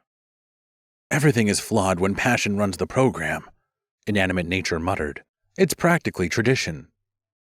Come on, said the Mage of Music, already at Leif's side. Help me. Leif stirred, grimaced. Something moved me. He's delirious, Gorday announced smoothly. We'll question him when he's steady. Hands, many genuine, lifted Leif from the stones and made quick plans to see him carried home to the Ice Kingdom. He was pale but trying for style. A crooked smirk found its way to his mouth. I remember enough, he rasped. Mostly I feel like someone siphoned off my best memories of dinner. He closed his eyes, mustering a smile to brighten the gloom. Which, frankly, is a crime against civilization. Sherapont crept out from behind Gorday's shoulder, as though the ailment might be airborne. Contagious, is it? Yes, Gorday answered soothingly. And lethal. I need to update my will, Sherapont squeaked, visibly shaking. Mage of Animals, whose ears missed absolutely nothing, called across the circle. Do hurry! You've got, 1 day left at best, dear. Chapter 19. The Winged Miracle. The lake held the sky so perfectly, it was hard to tell where water ended and stars began. It felt like they stood inside the heavens. Mila laughed softly at Varlam's horse, who drank from the celestial reflection with heroic determination. He sure drinks a lot, she muttered. Varlam smirked. Hydration fuels speed. He's the fastest horse in the world, after all. He'd brought her to this impossibly beautiful spot to repair his reputation. Let the scenery campaign for him. Let the horse and the sword remind her he traveled with legends, and, if luck held, make another magical impression. Though, honestly, he leaned in, voice dropping, he can't compete with those. Those? Mila arched an eyebrow. Varlam only grinned and pointed. At first, she thought it was a trick of the moonlight. Then, she saw them. Shapes moving along the far shore in the silver glow, massive and graceful. Their coats shone like pearl. Their manes caught and scattered the light. And rising from their shoulders were wings, enormous and feathered, flexing with a faint golden shimmer. Mila blinked, then blinked harder, as if her eyes had started lying to her. No, those don't exist. Both of us hallucinating? Varlam laughed, savoring her disbelief. The magi of animals keeps them hidden. They are too rare, too wild, too precious. Some say they're fast enough to carry you to other worlds. Mila could only stare. A whole herd of Pegasuses? A flight of Pegasi, he corrected. It doesn't matter. I want to fly to other worlds. She stepped to the water's edge, voice soft with wonder. What a dream! I want to fly on a Pegasus. She shot him a glare. They reached the cove where the winged horses drank. Varlam's arm hovered, protective, as she leaned forward, wonderstruck like a child. Wind rushed. One creature dropped from the sky, skimming low before landing in a scatter of droplets. Its rider swung down, tall, stern, wrapped in orange-brown leathers. Mila flinched, startled. Good evening, kind mage. How does it feel up there? She looked up and smiled. Pegasi? She gave up with a tiny huff. Their flight must be heavenly. The rider's gaze swept over her. Correction, he amended. Flying a Pegasus is a tremendous responsibility. It demands enormous inner discipline, balance, and focus. It is not, he glanced at her raised brows, mere entertainment. Mila turned to Varlam, beaming. See? That's what matters. The corner of the mage's mouth twitched. Though, he added softer, I could give the girl a ride. Mila's heart leapt. Really? Before she could move, Varlam's arm tightened around her waist and drew her back. First, she learns to name them. Oh, I know, she chirped. And for your information, it's not Flight of Pegasi, it's Flight of Pegasorum. Ugh, that's too correct, Varlam groaned. Speak common. All ways are fine, Mage of Animals said dryly. Pegasi is faster to shout in battle. Good night, kind mage, Varlam cut in, already towing her away like a friend being hustled out before the tavern brawl begins. This was his time, not Pegasus Master's. Mila twisted in his grip for one last look. The Pegasi pawed at the sand, wings flexing wide, and the mage of animals was already vaulting back into the saddle. Mila let out an indignant sigh. You seriously owe me a flight, Varlam." In the desert air, the domes of the Temple of Sunlight burned against a young knight. On the great steps, Mila and Varlam stood with the weight of unsaid things between them. "I can't believe what you're about to do," she murmured. Varlam's eyes clouded. "I know. I hated the rite since childhood. Once, I even saved a sacrifice, a close friend. And now, here I am, grown, appointed to light the next one." His fists tightened. "Still, it's the only way to learn Gorday's plans, how he means to gather the nations and break them with one stroke. Same place, same time." Mila didn't like any of this conspiracy talk. "And this time?" she asked quietly. "Are you going to try to save the sacrifice too?" "Of course, unless it's my uncle Shirapont." They laughed, unaware of how close the joke ran to the truth. Mila tried to make her voice careless and didn't quite manage it. "Then go, before I say something I regret." He turned. His shadow stretched long across the stairs as he descended. Mila watched him go, her mind still full of wings that couldn't exist, right up until they did. Mila lingered on the moonlit steps of the Temple of Sunlight. Rootkeeper would be here any minute. The thought sat heavy in her chest.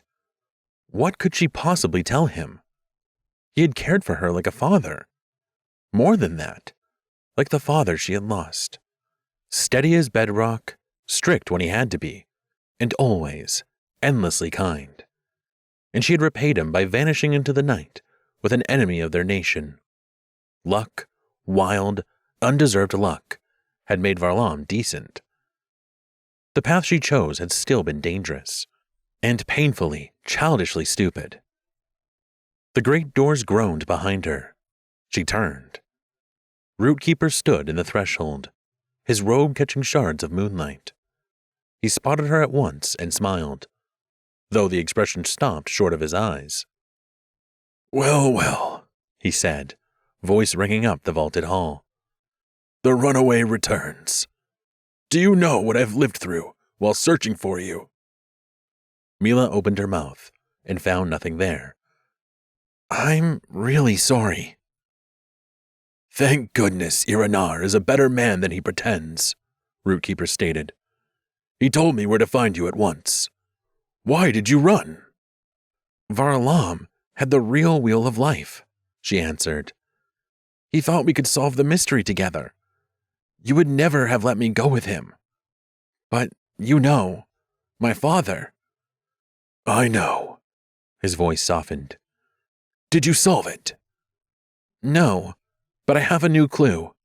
She drew out the map Varlam had pressed into her hand, the map of the world, the faint geometry of the wheel riding across the lands like a watermark.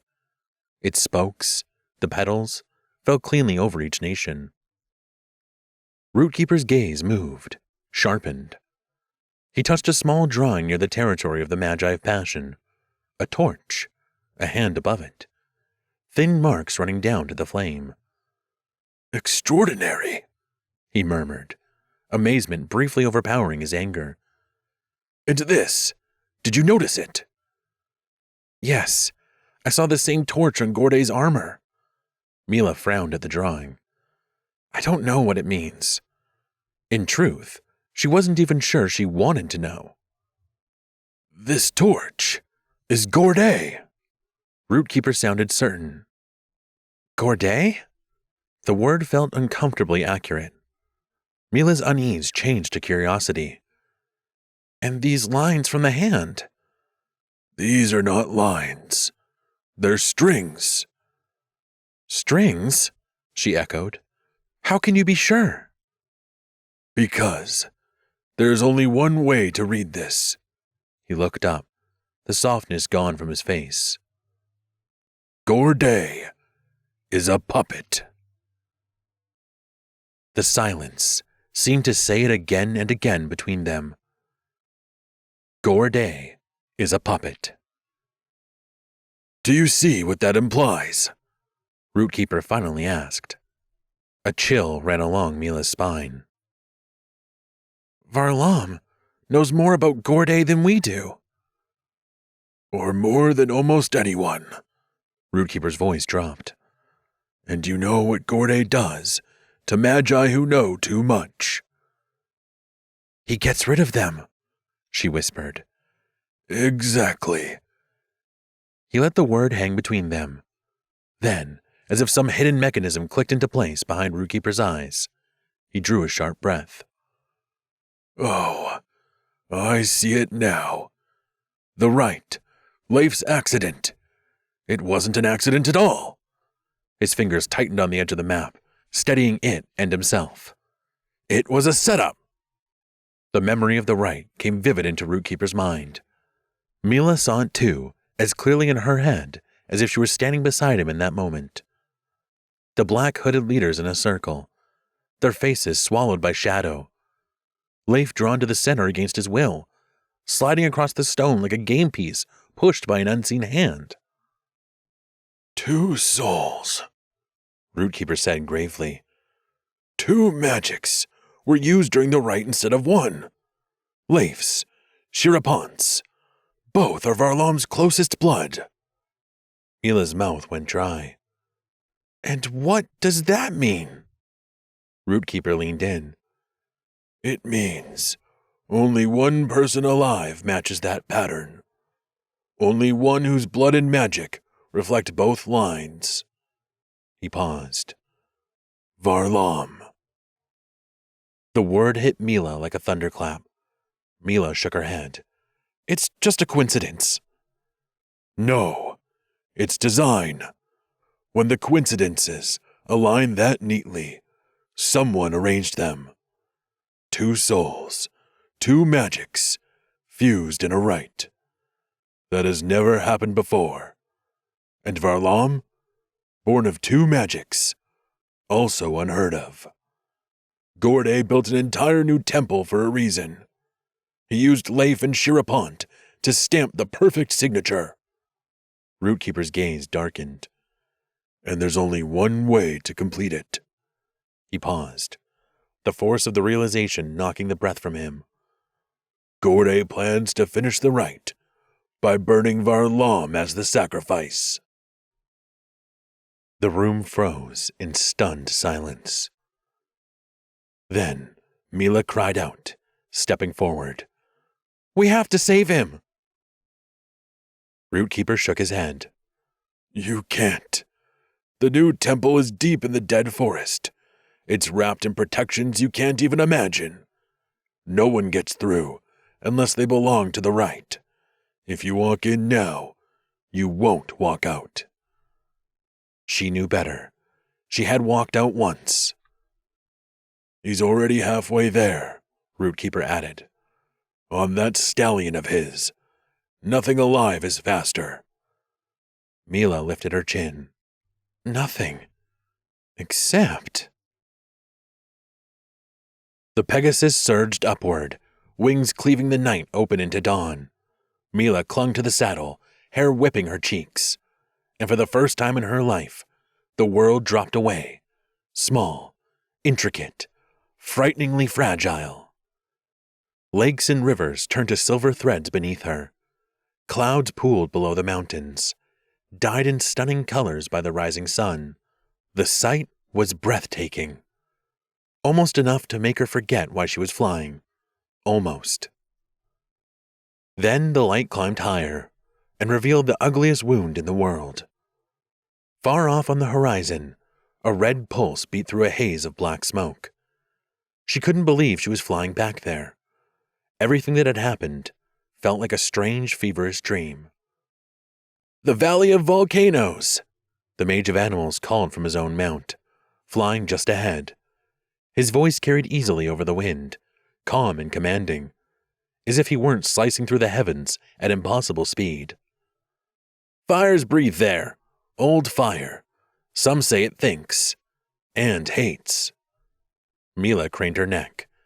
The valley below spat a dozen tongues of flame skyward. Geysers of fire bursting from the cracked earth. Rivers of lava slid slowly down blackened cliffs. The world had gathered all its anger in one place, and was pouring it out. The Pegasi sailed over it without pause, utterly unbothered by the chaos beneath. Ahead, a black forest rose up, an army of dead trees, skeletal and twisted. Familiar mist oozed between the trunks, curling into shapes that made Mila's heart stumble. The mage's voice grew grave. Over there, the dead forest of the land of passion. A path runs through it to the new temple of negotiations. Varlam must ride this way. Slip just inside the trees and hide. No deeper, or passion wards will take you. Mila's mouth went dry. Even the Pegasus hesitated, wing beats slowing, as if reluctant to touch the air above that place. When her feet hit the ground, her courage scattered. The forest groaned around her. Shadows stretched and looked back. She had to force her legs to move. Only when she spotted the sweep of Pegasus wings overhead did she realize she was alone. And yet, she didn't feel alone. A voice sliced through the silence, a low, mysterious whisper. She had heard it here before, in the dead forest, and now it spoke familiar words. Don't be afraid, Mila. Magi of passion can smell fear. Calm down. Find your courage. Help is close. The moment she heard it, she knew she would be all right. Her knees steadied. She scanned the warped trunks, picked a pocket of deeper dark, and slipped toward it. The sound of hooves shattered the stillness.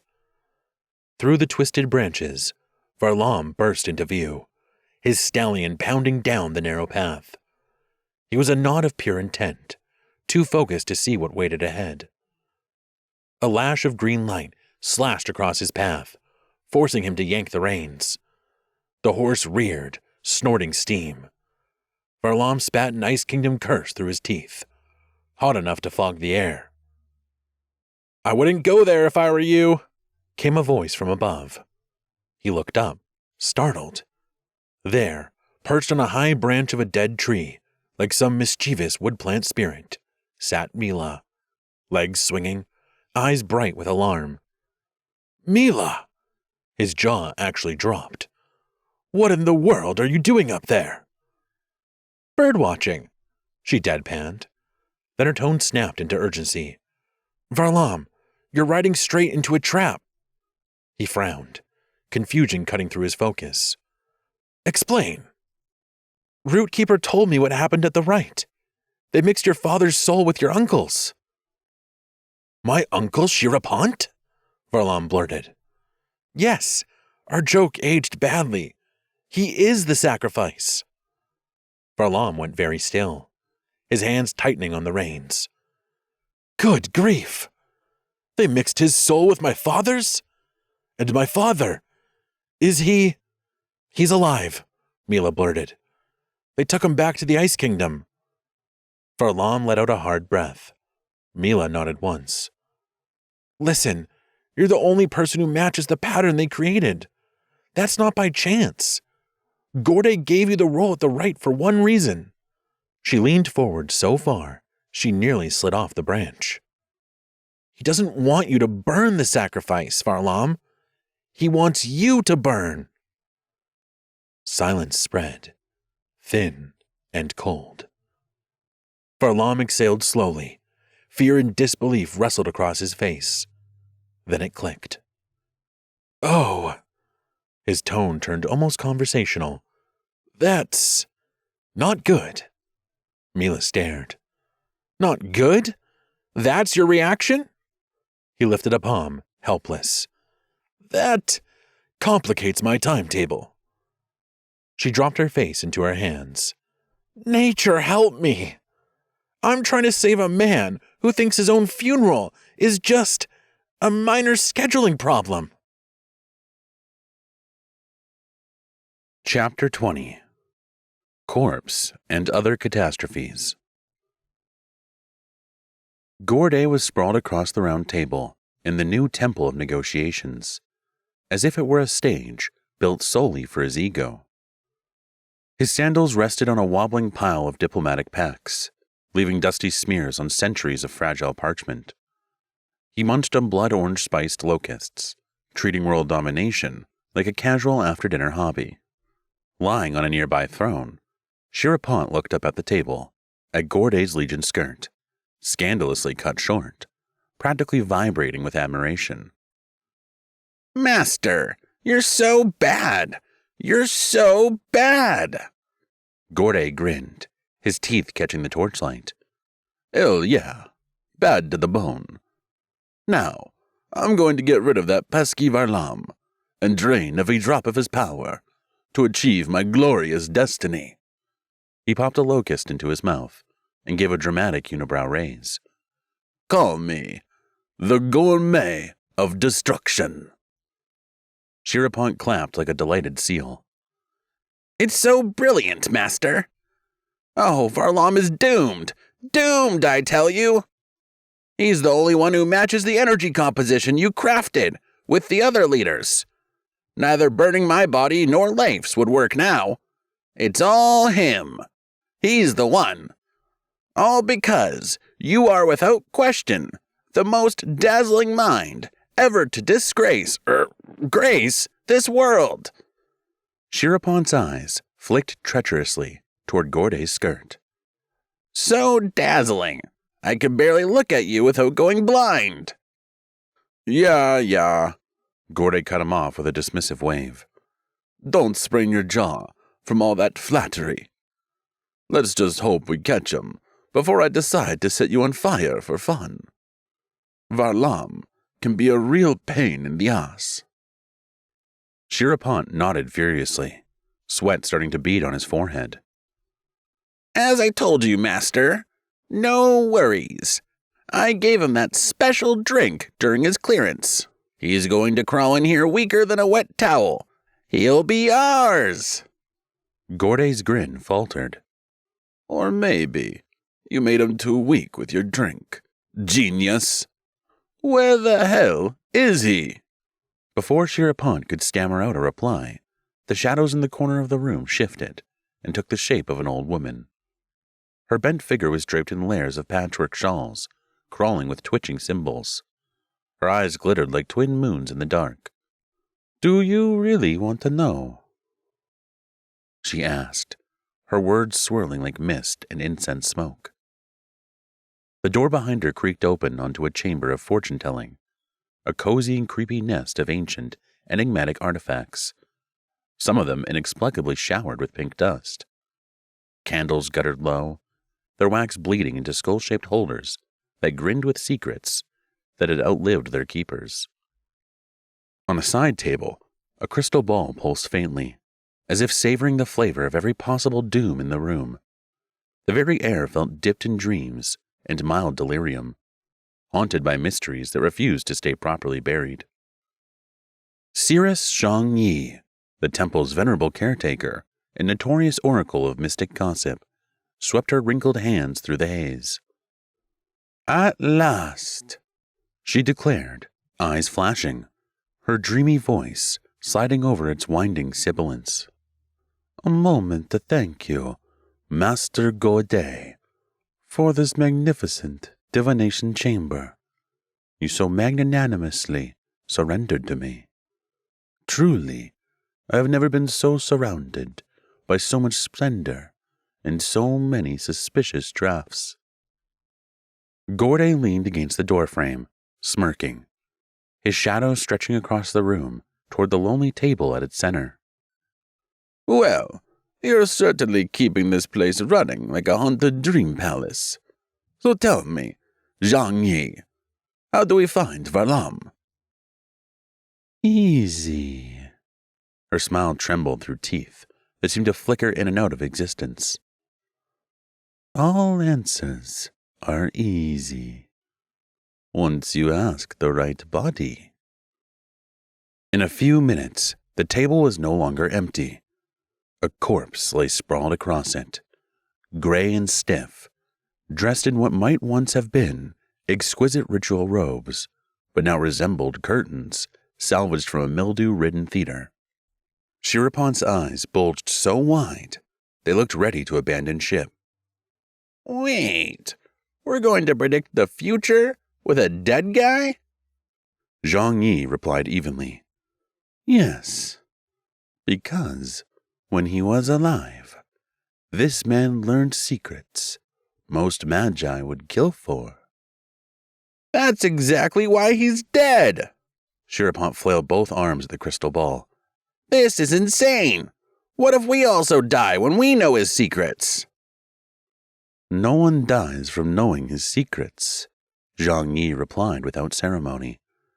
He simply discovered the true, ultimate potential of all magi, what we were all meant to be.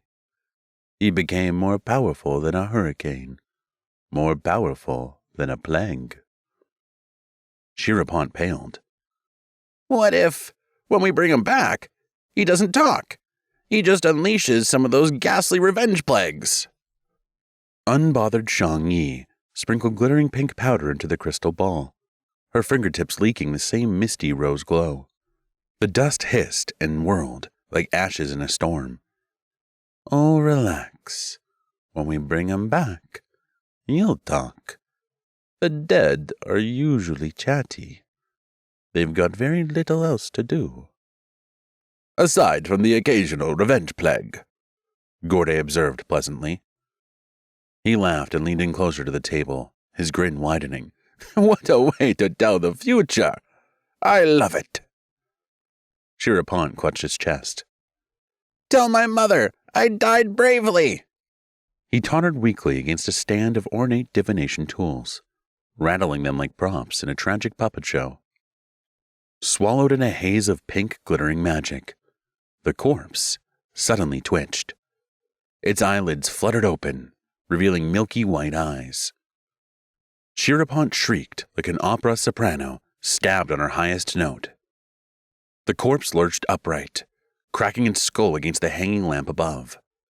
The light swung into a manic arc, squeaking on its hook and tossing warped shadows across the walls. The corpse itself went utterly still, as if waiting for instructions. Gorday unfroze first. Where's Varlam? He commanded, relishing the novelty of giving orders to the underworld. And where is he going? The corpse's lips split into a terrible smile. He's following my path, just like all of you. He said nothing more. His jaw simply kept dropping, lower and lower, opening not for speech, but for something that looked far more suitable for unleashing a plague. Shirapont yelped and jumped back. We're all gonna die! We're all gonna die! His legs turned to jelly, and he tangled himself in his robe in a slapstick pirouette. The corpse let out a final rattling sigh. His jaw fell slack and dropped free, and he collapsed back onto the table, stiff and lifeless once more. Shirapont fainted in solidarity, toppling into the stand of mystical bric-a-brac. The objects clattered down on him as he sprawled across the floor like a tragic heroine. Gorday raised his unibrow. Wow, thanks, buddy. That helped a lot. He's following my path. That was incredibly enlightening. I feel reborn with wisdom. He gave the table a vicious kick. Zhang Yi, entirely unfazed, patted the crystal ball as if it were a purring cat. Well, corpses are temperamental. When they don't cooperate, there are always tarot cards. From the floor came Shirapont's faint, pitiful groan. Chapter 21. This Way.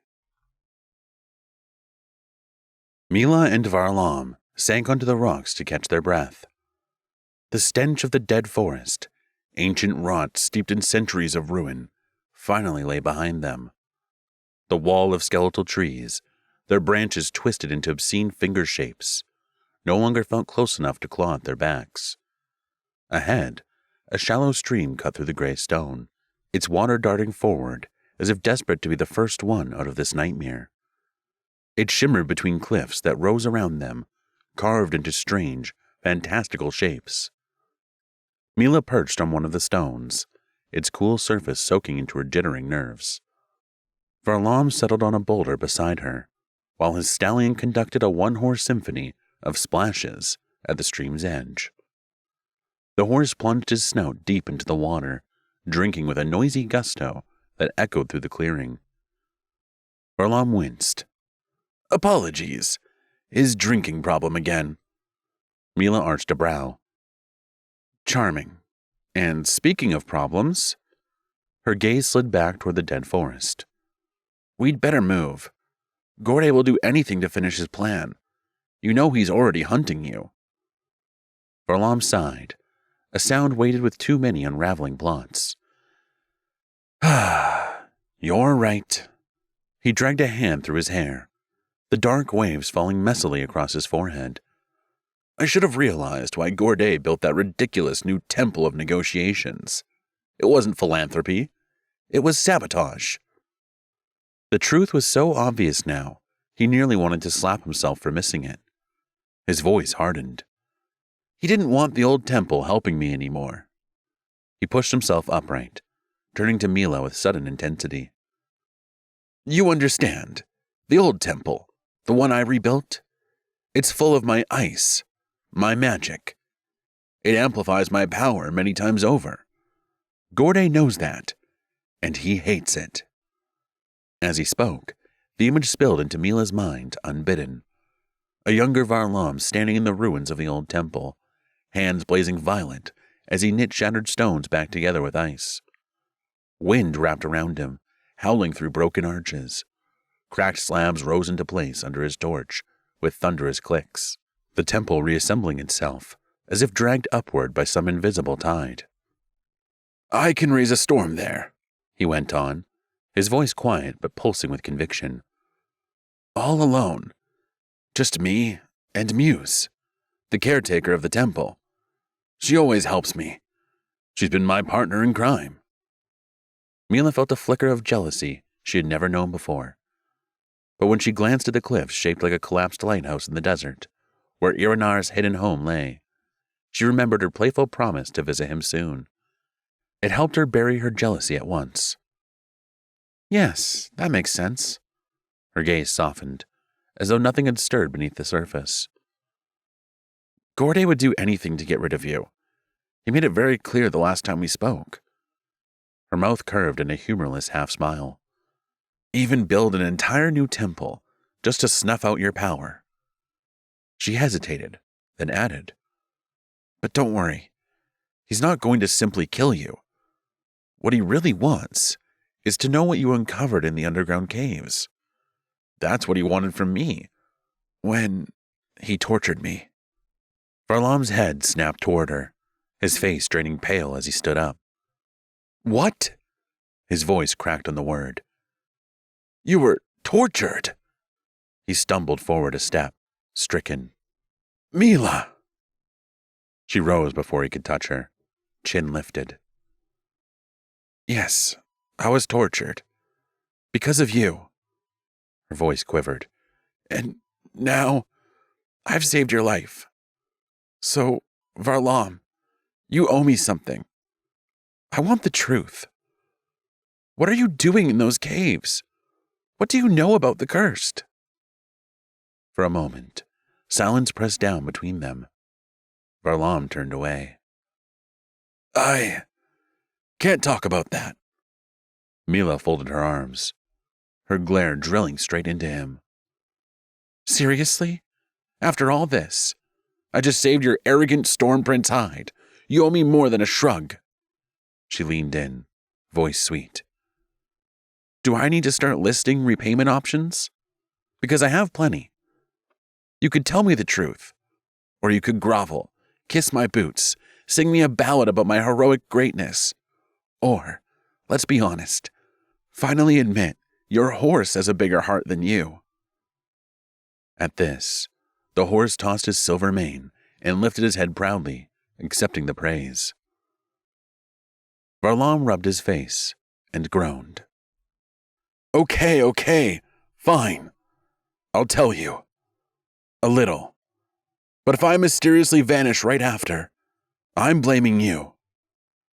An image flared in Varlam's mind, and Mila saw it too. His words lit up in her head, just like her father's stories once had, painting pictures so vivid she nearly believed they were her own memories. She never forced it. The vision simply came. A strange natural talent, one she had carried all her life.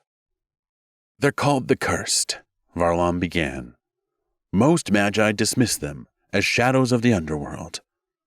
But generations ago, those shadows learned quickly when they stole the right scrolls. I saw a proof once, with my own eyes, in the caves of the Cursed. There was a fire burning in a stone bowl, with nothing inside to feed it.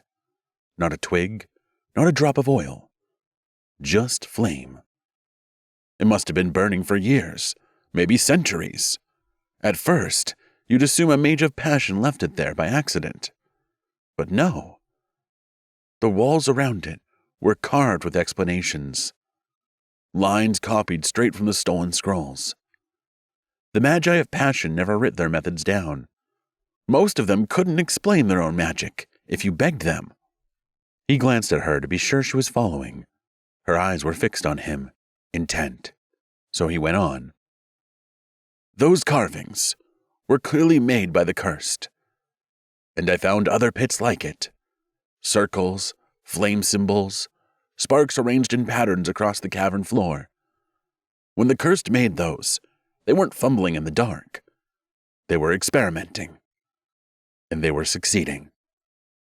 They learned enough to make a torch of fire to guide them, literally walking the caverns with nothing but magic in their hands. Mila stared at him, speechless. The caves he described were exactly like the ones Iranar had shown her when she was 12.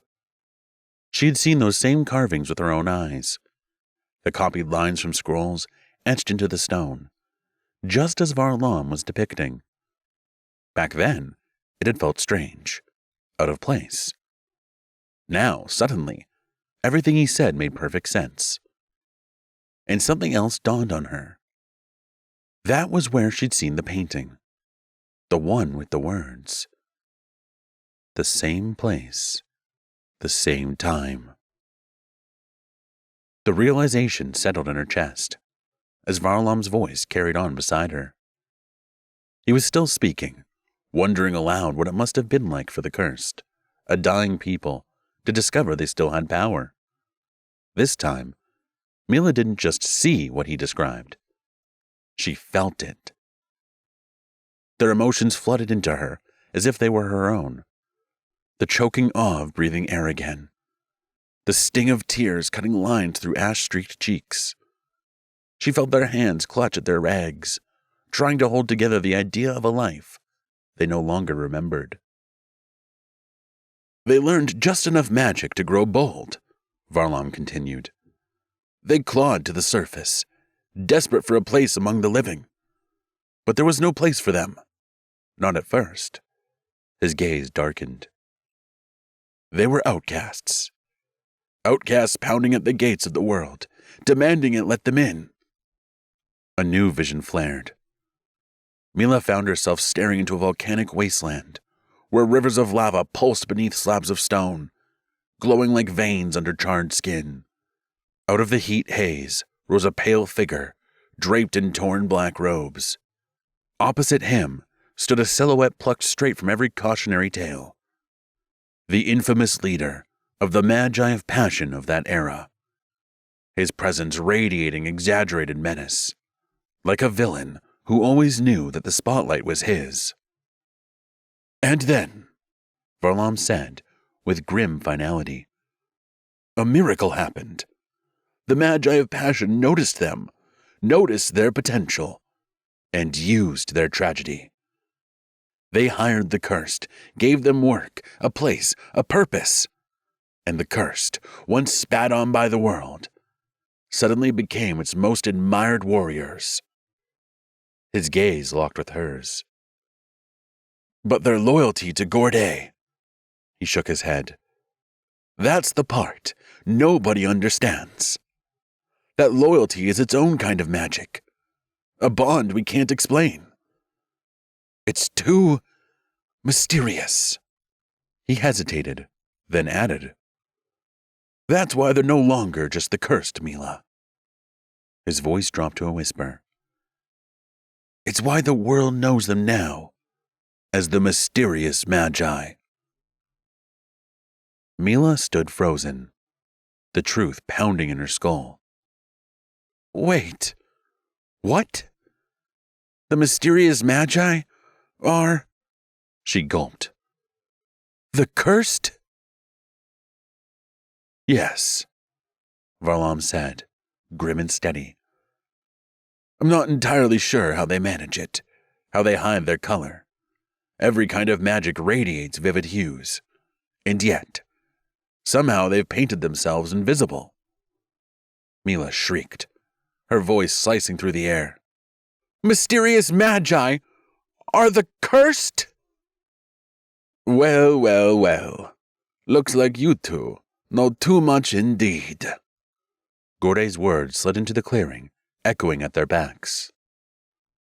From the twisted shadows at the forest's edge, he emerged with a grin that could have made devils jealous. His laugh followed, thick, indulgent, syrupy with self-satisfaction, and his guards slithered out behind him, adding their voices until the sound swelled into a grotesque chorus of dense laughter. Varlam's horse, who only moments ago had been guzzling water like a tavern drunk, froze. His ears shot back, and, with an offended whinny that rose like an eccentric solo above the villain choir, he reared, doused everyone in an accidental tidal wave, and bolted. Traitor! Varlam bellowed over the cacophony of laughter. Ungrateful coward! How can you be afraid of this pathetic circus? The laughter cut off in an instant. Get them, Gorday said quietly, yet the words struck deeper than any shout. He lifted a jeweled hand and pointed at Varlam. His smile widened. I want him alive. I'm in no mood to waste another week coaxing secrets out of corpses. Gorday's guards charged, their crimson armor gleaming as though freshly dipped in blood. The wind surged. Varlam's eyes flashed with cold fire, his hands swirling like a conductor summoning a violent symphony. The ground shuddered. And then, the tornado screamed into life. A howling monster of wind that snatched up stones, leaves, and half of Gorday's entourage. The tornado whirled them higher, a carousel of armored limbs, panicked howls, occasional unexpected grace of some tragic ballet, and profound regrets of their too short uniform. Gorday brushed a fleck of dust off his jeweled sleeve. Oh, come on! Are you seriously going to fight me with your pitiful gusts of wind? But thanks for this gentle breeze to ruffle my cape. He flicked his cape, which obligingly billowed at the perfect angle. Mila yanked at Varlam's sleeve, her voice nearly ripped away by the roaring wind. Forget him! The words tasted desperate, but her mind was racing, faster than her pulse. The voice in the forest, it had whispered that help was close. Close? Where? She scanned the jagged horizon, her gaze snatching at every crack and contour, as if a solution might be hiding somewhere in the stone. And then it struck her, crashing through the chaos like a lightning bolt. The cliffs. Those fantasy-shaped cliffs. The lighthouse in the desert. She had made a promise to Iranar to visit him, and if ever there was a time to collect on that promise, it was now. Mila shoved Varlam so hard he stumbled, breaking his symphonic tornado-conducting stance. I know where to go! This way! She screamed, already running. They tore across the rocks, ducking and weaving, Gorday's soldiers clattering after them. The unlucky ones, still trapped in the tornado, spun helplessly above, like unwilling acrobats in the world's most regrettable circus. but others had broken free, hurling fireballs that seared through the storm. Sparks shredded the air. A fireball roared past Mila's ear, grazing her hair. She shrieked and slapped frantically at the singed strands. Varlam's sword flashed, catching the next blast on its blade, reflecting the crimson magic.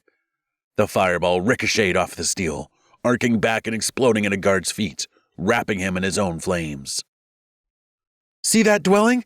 Mila cried, pointing to a dark silhouette chiseled into the cliffside ahead, its intricate windows glowing faintly. "That's Irenar's home! I remember it!" Varlam nearly tripped. "Are you insane? He's Gorday's right hand! He'll serve us up on a silver platter!" Another fireball shrieked overhead, making Mila duck flat to the rocks. She shot back, breathless but stubborn. "Not me! He helped me escape from Gorday recently, and unless you've got another idea tucked in that tunic of yours—" Varlam met the next fireball with a savage sweep of wind, hurling it back, then caught another on his blade, and sent it ricocheting into its caster, knocking the man sprawling. "Fine!" he yelled. "But just so you know, if this turns into a dinner invitation, we're the main course." Behind them, the tornado spun into wild abandon, sucking Gorday's guards into its core, their screams threading through the storm's howl. One by one they were lifted, unceremoniously hurled skyward and flung into dead treetops, left dangling as grotesque ornaments. Only Gorday held his ground. His crimson cloak snapped in the gale, his grin slashed wide across his face. "Yes!" he bellowed, his voice booming over the thunder of wind. "Run, run, straight into my trap.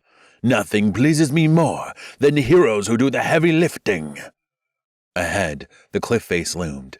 A home was carved into the rock, the doorway glowing faintly with glyphs of power. As Mila and Varlam skidded closer, the massive stone door groaned and cracked open. Irenar stood in the golden light, tall and perfectly composed, as if he hadn't sprinted there moments before. His long black hair still streamed behind him, the wind reluctant to let go, and his dark eyes held a weight that refused to be read. "Quickly!" his voice steady and calm. He extended a hand to Mila.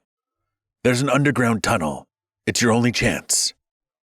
They rushed inside. The stone door slammed shut with finality, a fireball splattering across its surface a moment later, scorching the air where they'd just been. Only with a slight movement of his hand, Irenar pushed a massive slab aside in the center of the floor. Stone groaned against stone, revealing a hidden hatch gaping into blackness. Mila didn't hesitate. Her legs swung into the void, as if she'd done this 100 times in dreams. "This tunnel will take you to the Truth Seeker's Tower," Irenar said in his low, peaceful voice. "Tell him I sent you. He won't give you away." Varlam, still winded, stared at Irenar's effortless command of power. Suspicion edged into his voice. "Why in the world are you helping us?" Irenar gave him a small, dangerous smile, and without bothering to answer, shoved Varlam down the hatch. The stone slab slid shut under his gaze, sealing them in suffocating darkness. Moments later, Gorday stormed up to Irenar's door, cloak snapping, hair whipped wild by the fading tornado. His jeweled sandals hammered the stone, demanding answers. "Where are they?" he roared, fury vibrating in every syllable. Irenar leaned idly against the doorway, arms crossed, as though entertaining a guest rather than facing down Gorday himself. His voice was maddeningly even. "Not here." Gorday's nostrils flared, his grin cracked into something desperate. "Not here? What do you mean, not here? I need them now!" Irenar smiled calmly, clearly registering Gorday's bad hair day. "Gorday, why don't you go find your twisted guards? Have them help you with your hair, and then we'll talk." Silence followed. Gorday blinked, the audacity hitting him harder than the tornado had. His hand twitched, flame threatening to burst across his palm, the air crackling with a promise of fire. but he didn't move. His jaw locked, teeth grinding so hard it sounded like stone splitting. And Iranar just stood there, smirk intact, a wall of unshakable poise that mocked Gorday louder than words ever could. Chapter 22. The Tower of Truthseeker. The night air bit at their skin as Mila and Varlam emerged from the narrow tunnel into the open, the cave's damp chill still clinging to their clothes. The world beyond was ominously still. Ahead, bathed in the pale light of a waning moon, rose a Truthseeker's tower. It was nothing like the forest tower Mila remembered from childhood, wrapped in warmth and gentle mystery. This tower was carved of black stone, veined with threads of silver. Its spires twisted upward unnaturally, warped into shapes that looked less like architecture and more like something that had grown in spite of the sky. The stained glass shimmered faintly, an eerie radiance from within, neither flame nor lantern. Something inside the tower glowed of its own accord, a cold, otherworldly light. Varlam stopped dead. "Why?" he said slowly. "Is Iranar's house connected by an underground tunnel to this?" He gestured toward the looming structure, as though expecting it to lunge and swallow them whole. "Truth-seekers and mysterious magi have never been known to share words, let alone tunnels." Mila frowned, equally uneasy. "Good question." She rubbed her arms, as if trying to shake off an invisible chill. "I also didn't think truth-seekers and mysterious magi communicated at all. This feels off." Varlam narrowed his eyes at the spires. "Feels off? This feels terrifying. That thing looks like it eats souls for breakfast." "Wow, it's kind of fun watching the great Storm Prince lose his nerve." She let the jab hang as she walked ahead with a small smile, stepping more confidently than she felt. A performance of courage meant as much for herself as for him. In the topmost window of the tower, something moved. Something pale, glimmering faintly in the moonlight, like a reflection that didn't belong to anything. "There!" Varlam snapped, pointing. "Tell me you saw that! A ghost!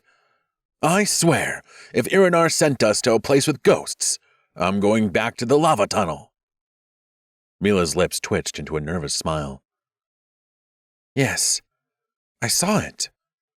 But honestly, I was almost expecting that. Truth-seekers are known for communing with spirits. I've seen them before, in towers like this one." "You've actually seen them up close in these towers?" Varlam stared at her, aghast. She placed a hand on his arm. "Yes, but—" her voice softened. "Once you get past the fear, Truth-seeker towers are actually the safest places you'll find. You'll see." Varlam groaned, glancing warily at the glowing window. "If that ghost starts talking, I'm leaving. I mean it." The heavy wooden doors creaked open with a low moan. Apparently the building had decided to tolerate visitors. A figure stood in the doorway, cloaked in black.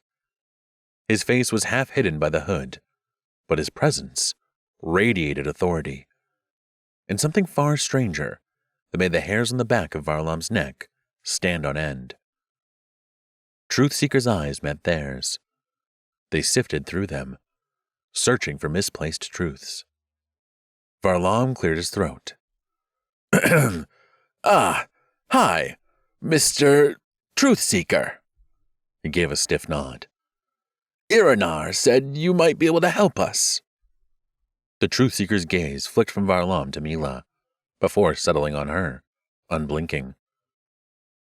"Iranar. How curious," he murmured, his mouth curved into a gentle, disquieting smile. "Oh, yes. Sure. Come in."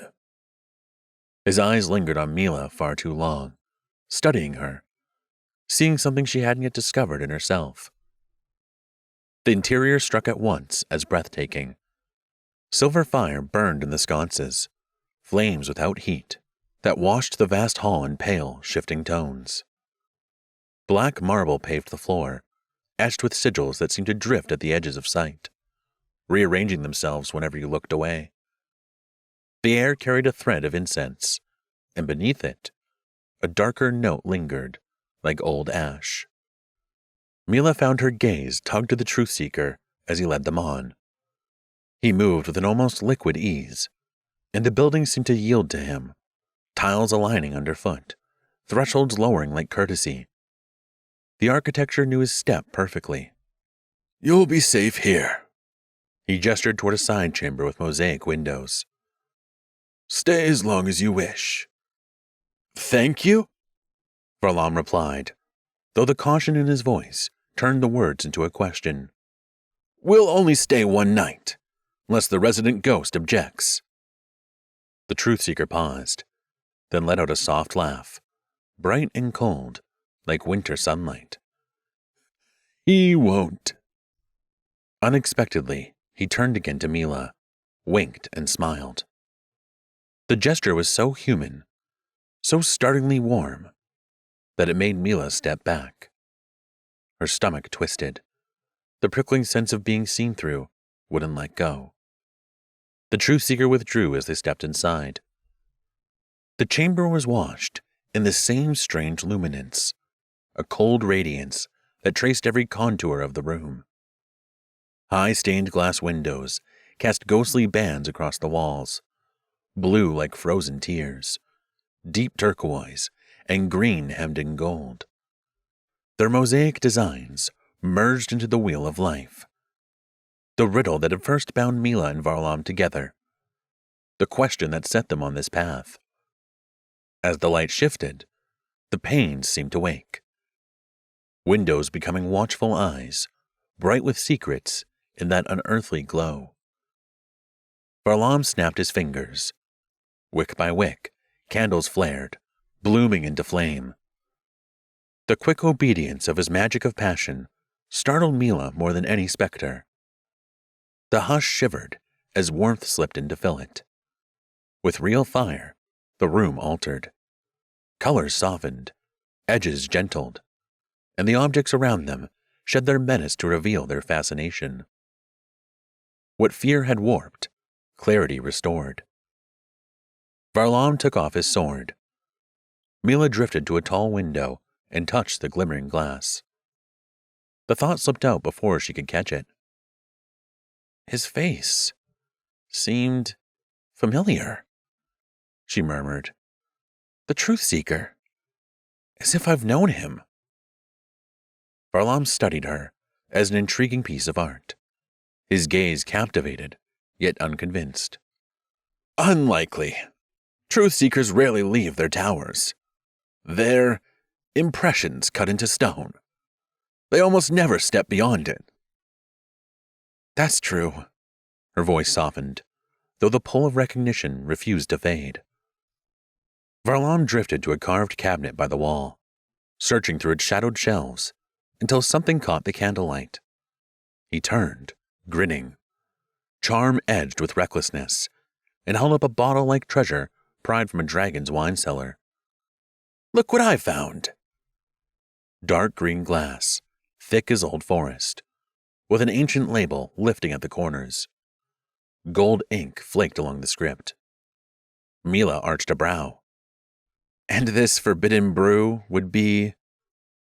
Oh, better than a forbidden brew! Varlam was already working the cork loose, with a mischievous pop. He inhaled, eyes half-lidded, then tipped the bottle so the light trembled in the throat of it. This is the wine of heart fire. It coaxes the truth from under the rib cage, warms what's frozen, loosens what's locked. It unravels guarded hearts. And, most importantly, he flashed a wicked smile, raising it like a weapon of truth. It makes you confess your darkest secrets. He poured, letting the red wine ribbon into two slender goblets on the table. the surface catching moonlight and candle glow in a dim opalescent tremor. He handed one glass to Mila, his fingers brushing hers.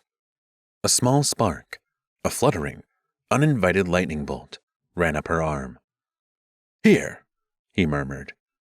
She took the glass without looking away. "So, you want my darkest secrets?" Her mouth tilted in a half-teasing smile that didn't quite reach her eyes. "Because there's something you should know." Varlam leaned in, voice dropping to a private register. "Is it about your second magic?" She stalled with a sip, letting the wine cool the truth on her tongue. "If you want to call it that." His storm-gray gaze turned appraising. "I think I've guessed. Your father, he was a truth-seeker, wasn't he?" "No. He was a mysterious mage." Her voice trembled. She drew a breath, the words roughening as they left her. "Which, by your logic," her fingers tightening on the stem, "means he was one of the cursed." The words hovered in the air. Mila stared into her glass, seeing the swirl of red wine like the swirl of her own tangled past. "So, I am half cursed?" Varlam set his glass aside, his voice turning gentle. "There aren't any cursed anymore, Mila. Not like in the stories. The mysterious magi stand in the open now, respected. They've achieved more than anyone thought possible, things that defy belief." "But," her voice cracked. She lifted her eyes, and the candlelight caught in them like stained glass come alive. "All my life, I thought I have this special magic, a mysterious power that made me stronger than others. And now," she swallowed hard, "now it turns out I'm half cursed." Varlam reached for her hand, his touch warm and steady. "And I'm half mage of passion," he said quietly, offering up a matching fracture. "But these things, they make us who we are. We have to just—" He hesitated, then his voice dropped to a whisper. "Embrace them." Varlam leaned in and drew her close. Mila's heart hammered, surely loud enough for spires outside to hear. Varlam's hand came to rest against her cheek, his thumb brushing her skin as if memorizing it. She met his gaze, intense and stormy, and the rest of the world stepped back. He kissed her. The room tilted, sound blurred, walls loosened. The light warmed and deepened. Mila had never felt so awake. The air between them felt electric. Varlam glanced at Mila's face again. There was a faint aura about her hair. When he leaned back to admire her features, the halo shifted. A ghostly reflection moved in the stained glass, and then it slid away along the pane. "Was that—" he began. A low whisper skated across the room. "Do you hear it?" Varlam whispered. Mila's smile tilted. "Yes." How was she so calm? "The ghost is talking," she added. "Time for you to leave." He stood at once.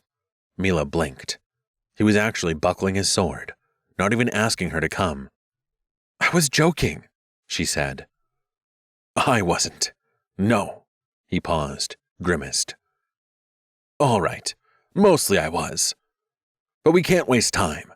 I need to see what's moving out there. With luck, I'll find my traitor of a horse. He knows too much to be roaming free and giving interviews." "Varlam? Seriously?" His face darkened, reality asserting its weight. "Gorday's men will be searching every road.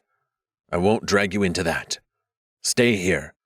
This place is built to keep truths and people safe. I'll find my horse and come back for you." Mila's lips parted. Nothing helpful came out. He reached for her hand instead. "I'll come back." He meant it. She could see that. Meaning it didn't make it certain. He hesitated, then brushed a kiss against her cheek. It landed like a formality. The door in his eyes had already turned inward, toward danger and duty. "Oh," she said, a laugh breaking free. "So that was the plan. Just to learn who my father was, get me a little drunk, take what you wanted, and vanish? Classic date." Color flickered along his cheekbones. "That's not Mila, and you know it. That's not what this is." "Then prove it." Her voice steadied. "Come back faster than a bad rumor spreads."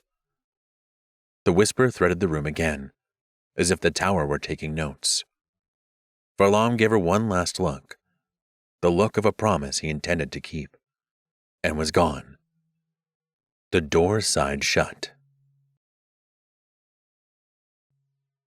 The gaze slipped forward through the cavern, past stalactites that dripped light, and the lake where turquoise shimmer wove through the dark.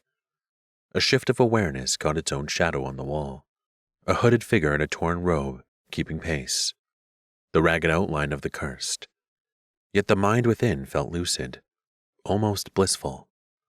Clarity softened the borders between things, stone easing into water, water into light, light into the one who watched.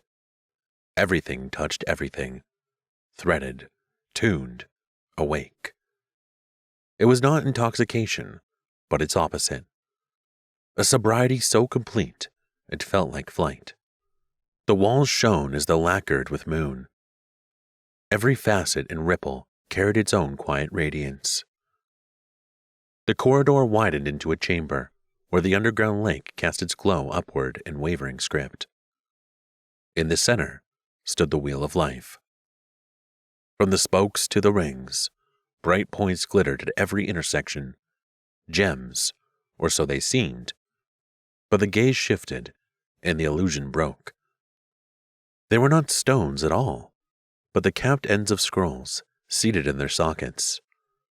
Scrolls of wisdom, the treasure of all nations. The full spectrum of magic assembled in one place. The figure approached until the carvings filled its sight and seemed to turn without motion. The hand that reached out wore the same frayed sleeve as the shadow. The fabric looked older than intent, more symbol than garment. Fingers found the wheel's heart, the main scroll, and touched. The scroll loosened with the faintest sigh, as though relieved to be chosen at last. Reflections ran its edges. The script within shone with an otherworldly clarity. Great words gleamed across the open parchment. The Breath of Life. A torch drifted close, too close. Its flame licked the scroll. Fire leapt. Another pass, and the blaze caught the next scroll, then the next. Knowledge ignited in a roaring chain, every secret devoured by light. The Wheel of Life, cradle of all the scrolls, went up in flames and burned. Chapter 23. The Valley of Waterfalls and the Wild Feast. Bekenti's ship sliced the water, and a pod of dolphins rose to escort it, their silver arcs keeping time with the bow, announcing very important troublemakers. Ahead, the sea narrowed to a throat of stone, and then opened like a curtain onto the most spectacular sight in the world, the Valley of Waterfalls. Cliffs towered on either side, sheer and dark, their faces veiled in white water. Ribbons, sheets, and roaring columns plunged from ledge to ledge, each crash sending a pulse through the hull. Cool mist ghosted the deck, purling lashes, beating hair. Rainbows stitched themselves into the spray and unstitched just as quickly. Bekenti lounged against the ship's polished rail, grin as wide as the valley. The roar of the falls made his words ring like brass. "When the Great Wall of Wind is finished," he declared, The Magi of Dreams won't dare nose around here again. This will be your fortress. Arabella stood beside him, sandy hair snapping in the gusts. Unless they already know, she said, gaze skimming the veils of water. They read the future the ugly way, bowls of brine and floating organs, a gull's heart slit to see which way it beats, inked eels writhing into letters. They'll gut the sea itself if it whispers a secret. She shivered, though her voice stayed dry. Sailors tell stories. Bekenti laughed. Careful, Arabella. Keep talking like that, and my crew will hire you to tell the night terrors. He swept her a flourish of a bow. But still, the best way to predict the future is to build it with your own hands. We raise the wall, and their omens can go argue with the wind. They breached and followed a path laid with mossy stones and woven with wildlife. Why are you lot always fighting? Bekenti asked suddenly. Arabella's eyes narrowed, considering. Perhaps because our colors don't agree. Pink and orange. She tipped her hand. They clash. Depends on the shade, Bekenti chuckled. A small change in color can sometimes shift the whole picture. Picture of nations and magics. You talk like a philosopher, sailor. He gave her a look. Prince, she corrected, smiling. You pick things up when you circle the world twice. He flashed a grin. For instance, did you know that you can actually learn a different magic entirely? Her head turned. You can? You can. He lowered his voice, as if Learbird might be listening. And you can lose it, too. Arabella's smile faltered. Lose it? That's not comforting. Then take comfort in this. Orange and purple can look magnificent together. Depends on the shade, she huffed, giving him a sly look. I like you, Bekenti, but we can't be together. Our magics don't match. It's like being different animals. And if I learned the magic of animals, he ventured lightly, we'd match. No one has ever done that. Yet. She arched a brow. You claim it because you once whistled at dolphins? I summoned them and saved the crew. That's what you say, she arched a brow. Care to show me? Allow me to demonstrate. He strode to the water's lip and gave a low, rolling call. The bay stirred. Silverbacks arrowed through the foam. 3 dolphins erupted, arcing so high their skins flashed white against the cliffs. One spun a tight corkscrew. Another somersaulted clean over Bekenti's outstretched arm. The smallest one glided close, lifted its chin, and planted a quick, squeaky kiss on Arabella's hand. All right, she laughed, cradling her kissed hand as if it might sing. Now I'm a believer. The ground trembled from hooves and pads and paws. The magi of animals had gathered, and the feast was underway. The clearing overflowed with life. Elephants paraded between tables. Trays of fruit balanced on their trunks. A golden jackal trotted past with a braided basket of breads in its teeth. Scarlet macaws on a vine gantry squawked completing toasts. To the wall! To whoever knows why they're building it! To whoever stops building it! And were answered by wolves howling in perfect fifths, while a choir of hyenas cackled on the offbeats like percussion gone feral. Monkeys swung overhead, delivering cups, stealing figs, sometimes returning them, bitten, utterly unrepentant. In the largest tent, banners of hide and feather rippled. A circle of magi clustered around a low table. What are we celebrating? Asked Mistress Thalia, with bracelets of beetle shell chiming on her wrists, flicking off a macaque that was offering to paint her sleeve. The Great Wall of Wind. Bekenti's swagger settled into a grin. Arabella added, We're finally building a barrier against the Magi of Dreams.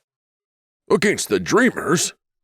Rook of the Flocks tilted his head, with glowing feathers and a kestrel somehow perching there as well. What did those cloud pranksters do now?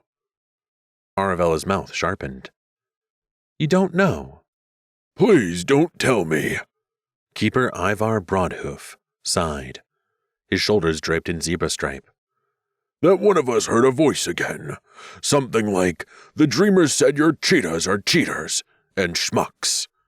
And the next thing, we're sharpening spears. Auntie Una Cascade Force touched the pearls of waterfall wisdom around her long neck. Whispers have been breeding like rabbits. A hiss here, a murmur there. Leaders hear them, tempers flare, and suddenly it's war by rumor. Exactly. Thalia folded her arms. Who decided the air gets to rule us? 3 centuries old, and still shedding, Rook muttered. That stereotype from the last war, dreamers as mystic maniacs. Meanwhile, they tell their children we're mindless beasts or crazy animals. Correction, Thalia pointed out to Bekenti, deadpan. We are magi of animals. The living nature folks are the ones who sleep hanging from trees upside down. Laughter scattered like starlings. In truth, Una murmured, her voice low as river stones. Dreamers are fascinating. A wall may block a path, but it won't build understanding. Half those ghastly fortune tales, eels spelling doom, frogs bottled in teacups, are tavern fiction. And look at us, Ivar added, gesturing around as a tapir, wearing a napkin like a sommelier, offered him a goblet. Hardly models of restraint. It's the mysterious voice. Rook's eyes narrowed. Someone's throwing their words, puppeteering nations. Bekenti's grin faltered, just a bit. He glanced at Aravella, then clapped once, bright as cymbals. What's all this conspiracy talk? Tonight's my first feast with the Magi of Animals. Show me how you party before your otters unionize and demand breaks. Every creature in earshot seemed to understand the assignment. A drumline of capuchins kicked in on hollow gourds. The hyena choir modulated upwards into what might almost pass for harmony. A toucan herald announced, Course 3.5. While 2 river dolphins in the channel performed twin backflips to polite applause. Aravella sighed, smiling despite herself. Careful what you wish for, Prince. Bekenti tipped an imaginary crown. I always am. The panda reared on its hind legs and offered Bekenti a carved cup of honey wine. Thanks, big fellow, Bekenti said, patting the plush shoulder like an old comrade. He set the drink, untouched on a drum. His grin never slipped, but the light behind it had. The valley roared with joy. Inside, he was windless. No one wanted the wall, but Aravella, who wore indifference like armor. He needed to think. First he did what always lifted him up. He shaped a board of ice and found wind. A gust coiled under the ice board at his feet, and Bekenti sprang up, skimming the air in tight, laughing loops, sketching a miniature wall beneath him, a crescent of whirling dust and spray that rose and held. So why are we building this thing? Someone heckled. It comes with 3 dragons for my nation, Bekenti called back. Then the answer is no, another shouted, to general cheers. And it'll look like the coolest thing you've ever seen. Observe. Bekenti vaulted higher, the wall of wind whirling obediently beneath him. The feast climbed toward Bedlam. A panda clapped. A macaw proposed to a mango. Wolves and hyenas harmonized in a key no opera had ever dared. Laughter rose and rose as cats ziplined along tablecloths, knocking over wine goblets. Isn't this what unites us all? A mage crowed. Laughing at cats. I prefer laughing at you, his friend said, and the tent shook with merriment as Bekenti carved a shining figure 8 over their heads. Then the air changed. At the valley's rim, 3 silhouettes stood in the mist. Their robes were black, veined with magenta. They did not seem to walk so much as slide, as if the ground dreamed them forward. True, murmured the one called Shade Whisper, watching Bekenti fly. They mean to lift a hurricane against us. It will destroy our Valley of Mist. The tallest, Lol Vale, inclined his head once. Orders are clear. Kill the wall before it draws its first breath. The third, a woman whose presence felt like soot on snow, silent ash, let the corner of her mouth tilt. Their spirits are up. Those are the easiest to cut. We'll unstring them, thread by thread, into sleep. They raised their hands. Fingers wove signs too fine for daylight. A hum began, low and sweet. Animals stilled, ears pricked. The drumline faltered. A pink mist rolled along the ground, curling the dancers' ankles, flooding lungs with rose-colored hush. Music warped, as if played underwater. One by one, bodies folded like puppets, whose strings had been quietly snipped. When the mist rolled aside, the sight was ghastly. Bodies lay scattered across the stony ground, still warm and glowing from life just moments ago. Magi rested where they'd fallen, faces flushed with recent laughter. Above each chest, a pale shape trembled free, a soul, washed in a faint amber glow, weightless, drifting upward on unseen strings of dream. All but one. Bekenti's body lay on its side, but his spirit hung stubbornly over it, half-tethered, edges sparking with a light that refused to tear. His eyes were open, both in spirit and body, burned with defiance. Shade Whisper observed. Persistent. Silent Ash's gaze flicked to the untouched cup on the drum. He didn't drink. Lolvale's voice was the hush of a graveyard at midnight. Then he is neither waking nor dreaming. Then he is neither waking nor dreaming. Half-worlds make Magi mad. How much madder? Silent Ash drawled. It was dancing on a panda 5 minutes ago. The mist ebbed, and the waterfalls sounded suddenly like distant weeping. Bekenti's spirit wavered between worlds. Aravella's hand lay in his, cool and slack. Her soul drifted above her like a petal lifted by a breath. His spirit fingers reached for the light. Aravella! The name fell from him like a prayer. When he looked up, the dreamers were gone. No footprints.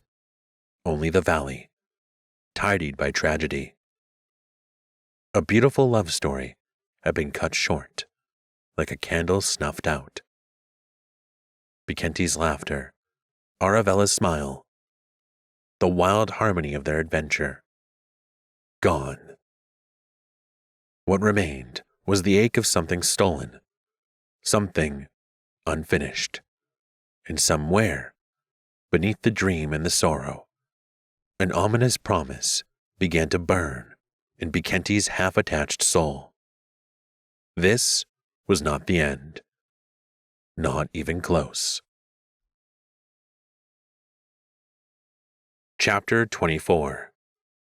Mist and Dreams. The valley lay drowned in mist, thick, pearly coils threading between ancient stones. Far off, the ice-glued ruins of the old Temple of Negotiations lifted its weather dome into the haze. Varlam pushed through the fog, his cloak beaded with dew, muttering as he went. Where is that idiot horse? He always wanders back here like he owns the place. Ahead, a shape gathered out of the mist and resolved into Muse, drifting silk in quiet light, her dress moving as if the fog carried it. Varlam halted short. Seen my horse?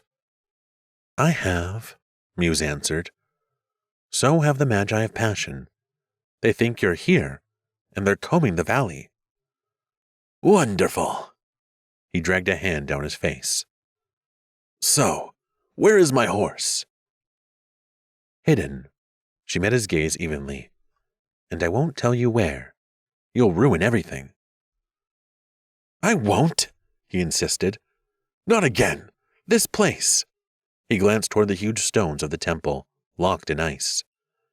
It matters to me now." "And Gorday knows it." Her gaze slid past him, measuring the fog. "He knows the temple multiplies your power. He expected you. He's laced this place with traps. It's a miracle you're still breathing." Varlam exhaled through his teeth. "Fine. Keep my horse stashed. If you promise to keep that traitor from giving interviews, I'll manage without him. I'm going back into the mist." Muse's eyes cut clean lines through the gray. "You can't go back. There are enough traps under this mist to keep demons entertained for a century. There's only one path left for you. Your tunnel. Take it, then slip up to our tower." "Our tower?" Varlam snorted. "It's my tower." She ignored his comment and stepped closer, voice dropping to a conspirator's murmur. "Stay in the tower. I'll lull Gorday and his hunters into trance. While they're dreaming, you call a storm, as loud as you can. Let thunder and rain cover your escape along the main clear road, where there are no traps." Varlam's shoulders eased a fraction. She was right, and he knew it. Muse's smile turned quiet and sure. "Let them chase illusions and sleep. The waking world will be yours for the taking." Moments later, Varlam faced the old temple's lone tower, the one he'd rebuilt with a single entrance, a window high above the ground. No stairs, no door. It opened for him, or not at all. Well, with one tiny exception. Air pooled around his boots, pressure cuffing his calves, then lifting. The wind wrapped him, shouldered him skyward, and in a moment, he slipped through the high window. Mist chased after him like a cape as he landed in a picture-perfect pose. The chamber itself was a war of tastes. On one side, sprawled Varlam's so-called mystery room. A scarred table buried under maps and coded notes, half-finished runes, a rack of swords, and storm-stained cloaks, glass jars with faint sparks of bottled lightning, and "do not touch" arrows pointing at a locked chest. The other half looked as if a spellbook had exploded into comfort. Soft lamps, silk drapes, pink glass ornaments, and a spectacular mosaic screen. Muse's, absolutely not your hideaway. He naively believed this was his private bolt hole. Muse, however, had discovered a second, very personal way in, and had been redecorating from the shadows. Caretaker indeed. Varlam finished his landing with a showy spin grin, claiming victory. "Surprise! Finally!" The voice, high and nasally, and altogether too cheerful for this world, drifted from behind Muse's charming folding screen. Before Varlam could blink, Shirapont sprang out, arms flung wide, grin broad enough to be both hilarious and horrifying. "Finally," Varlam murmured, almost gentle. "I can bring you to justice for all your unpunished crimes." He flicked his hand. Air detonated. A brutal gust slammed Shirapont across the room and pinned him to a tapestry. He peeled off with a groan. "You'll regret this when I write my autobiography." Another flick, another thunderclap of wind. Shirapont ricocheted into the wall by the window and slid down, blessedly unconscious. The storm took him again. What followed could only be described as an aerial wind dance, a flailing pirouette, a ragdoll arabesque, a backward bow through the open window. He vanished into the white, landing somewhere far out in the mist with a distant, offended thump, followed immediately by the snap of Gorday's net, folding neatly shut around him. Silence returned to the chamber. Curtains hung spent. Varlam smoothed his sleeve and let the last thread of wind coil back into his palm. Muse drifted through the temple halls. Her steps were so quiet, she seemed to float. She lifted her hand, and a pink mist, soft, swirling, shimmering, poured from her fingertips like liquid dreams. In the negotiation chamber, Gorday was in full command, barking that every stone inside the fog be watched, while his Magi of Passion shouted back respectfully that it's impossible when the mist hit them. Calm down. Relax. Sweet dreams. Muse whispered, like singing a lullaby. The Magi stared, as if witnessing the most surreal, entrancing vision of their lives. Rapture softened their faces. Resistance flickered, then failed. One by one, they slumped onto the stone floor and the round table, smiling faintly, murmuring drowsy nonsense as the chamber itself sighed into quiet. Clouds swirled above the valley, framed by Muse's drifting silks at the tower window. Varlam stood with arms outstretched, violet light haloing his hands. The real storm, though, was inside him. Anger coiled tight behind his eyes. His hair whipped around his face. The air buzzed with raw energy, vibrating with the tension. Yet the sky produced a few extra clouds and a sulky drizzle. Varlam let out a furious sigh. Through the thin rain, a lone rider pushed into view. Bekenti. That's not what I was summoning, Varlam muttered. Bekenti galloped up the slope, his white horse's hooves pounding the mud. Lightning tore the sky and lit his face, a mask of resolve with something off-kilter beneath it. His eyes had the glassy, feverish gleam, as if he just stepped out of a dream too vivid to separate from reality. Varlam cut a sharp gesture for silence and tossed a rope. Bekenti climbed. He stood lingering at the sill, swaying over the drop, balancing as if flirting with the fall. Bekenti? Varlam's voice was filled with caution. What are you doing here? Bekenti didn't answer at first. He stayed perched in the window, rocking slightly, water dripping from his tunic. At his side, the sheathed sword gleamed like a warning. A bright, ghostly twin of Bekenti seemed to flicker against the dark sky. Was it just a trick of the light? An illusion? Or his soul drifting on its own? What's going on? Bekenti demanded, scanning the room with suspicious eyes. I should be asking you, Varlam shot back. Why are you here? I knew I'd find you here. Bekenti's voice was intense, almost trembling with conviction. I saw it in the dream. But why? Why are you upstairs in this tower? Because the Magi of Passion are downstairs, Varlam snapped. What are they doing down there? Thunderous snores rolled up from below. Looking for me! More muffled, murmuring snores, one of them edging into a sad tea kettle whistle. Oh! Bekenti's brow lifted, his tone hardening. Kay? In this pitiful storm? His gaze flicked toward the window. You trying to make one? Varlam lifted his chin. I am. Once they're in deeper sleep, I'll leave under its cover. Outside the wind swelled, rain lashed the air. The storm was getting stronger. Bekenti's hand slid to his sword. Metal rasped, free. He raised the blade as if the mere sight of Varlam were an offense.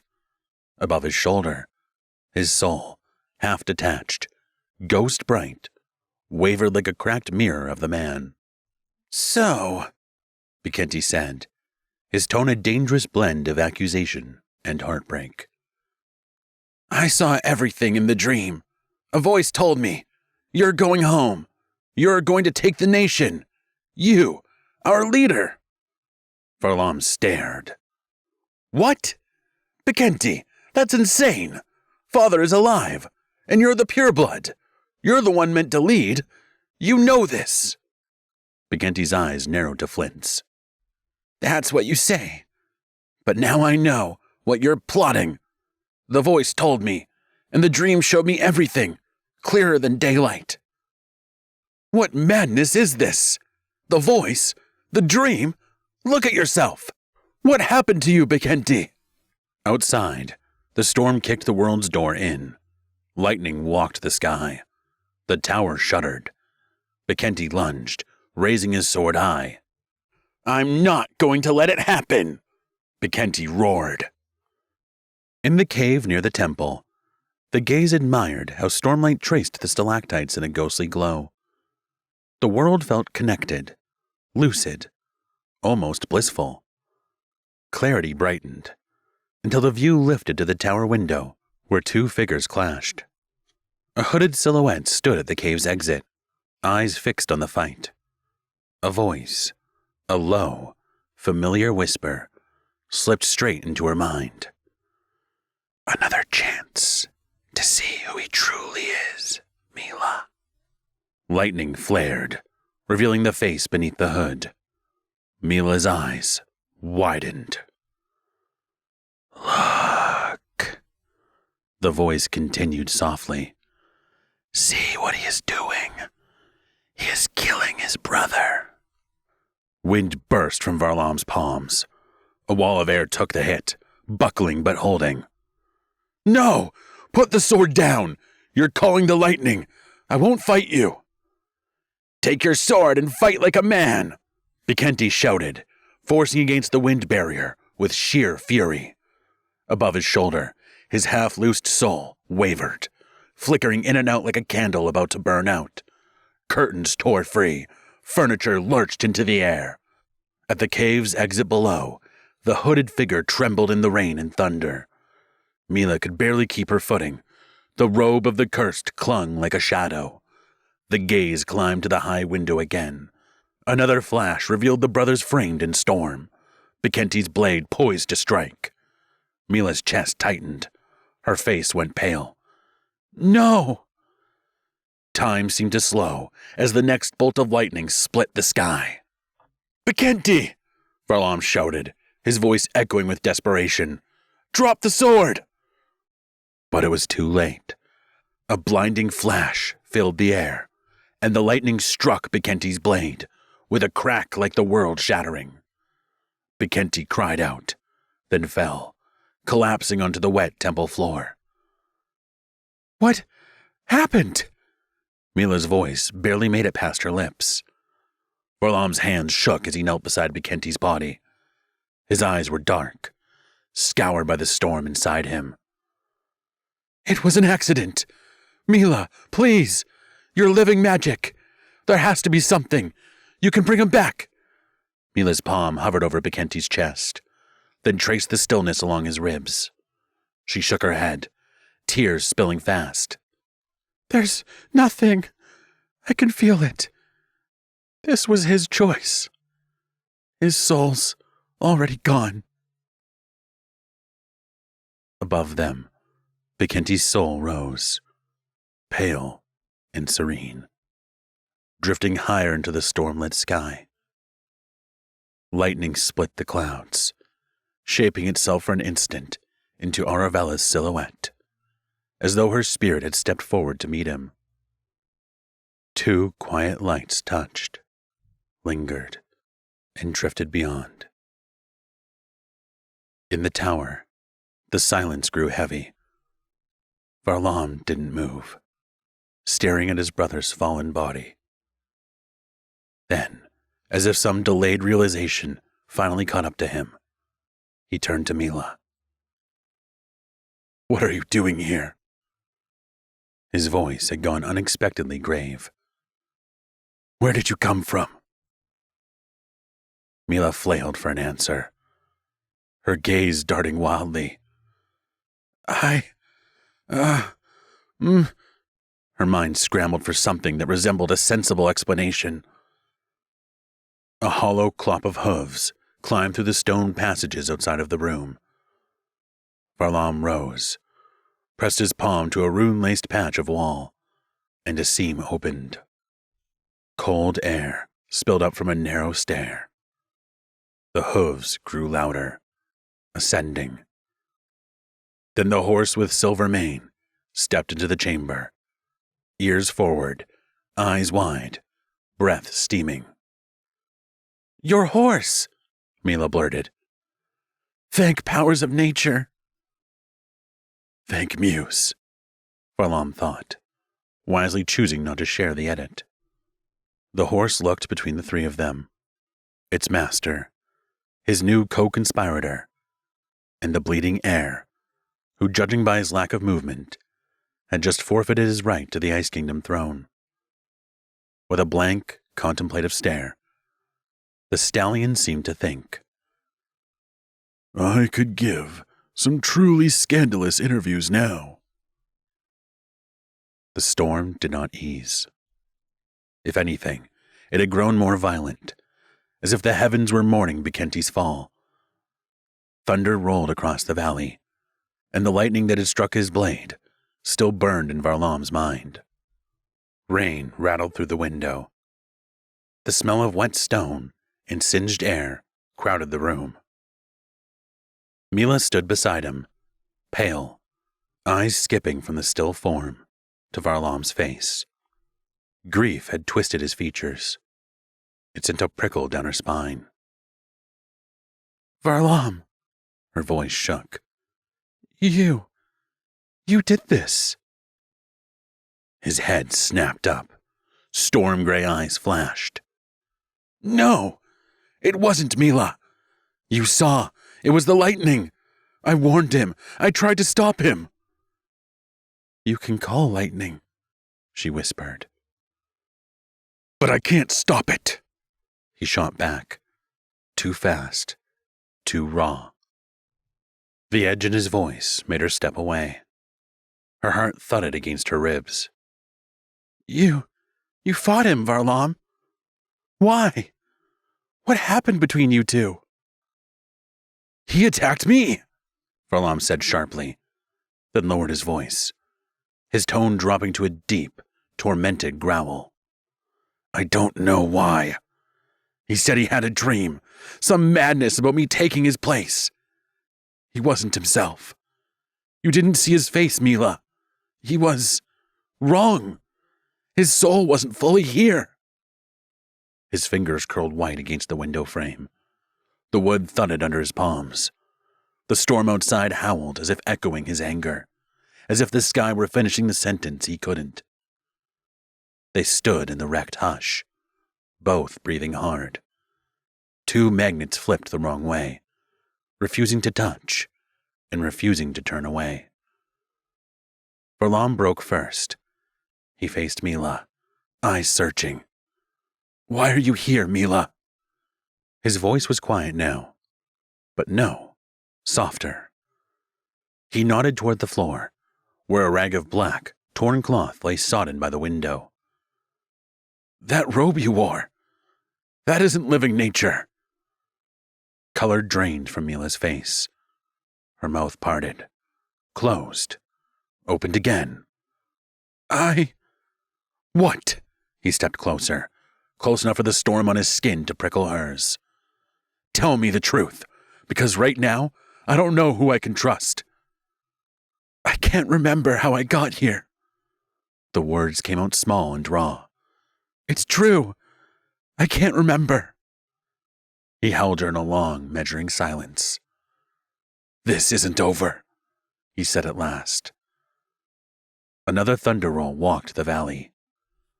Varlam drew several breaths, each one fraying at the edges, and forced his gaze to steady.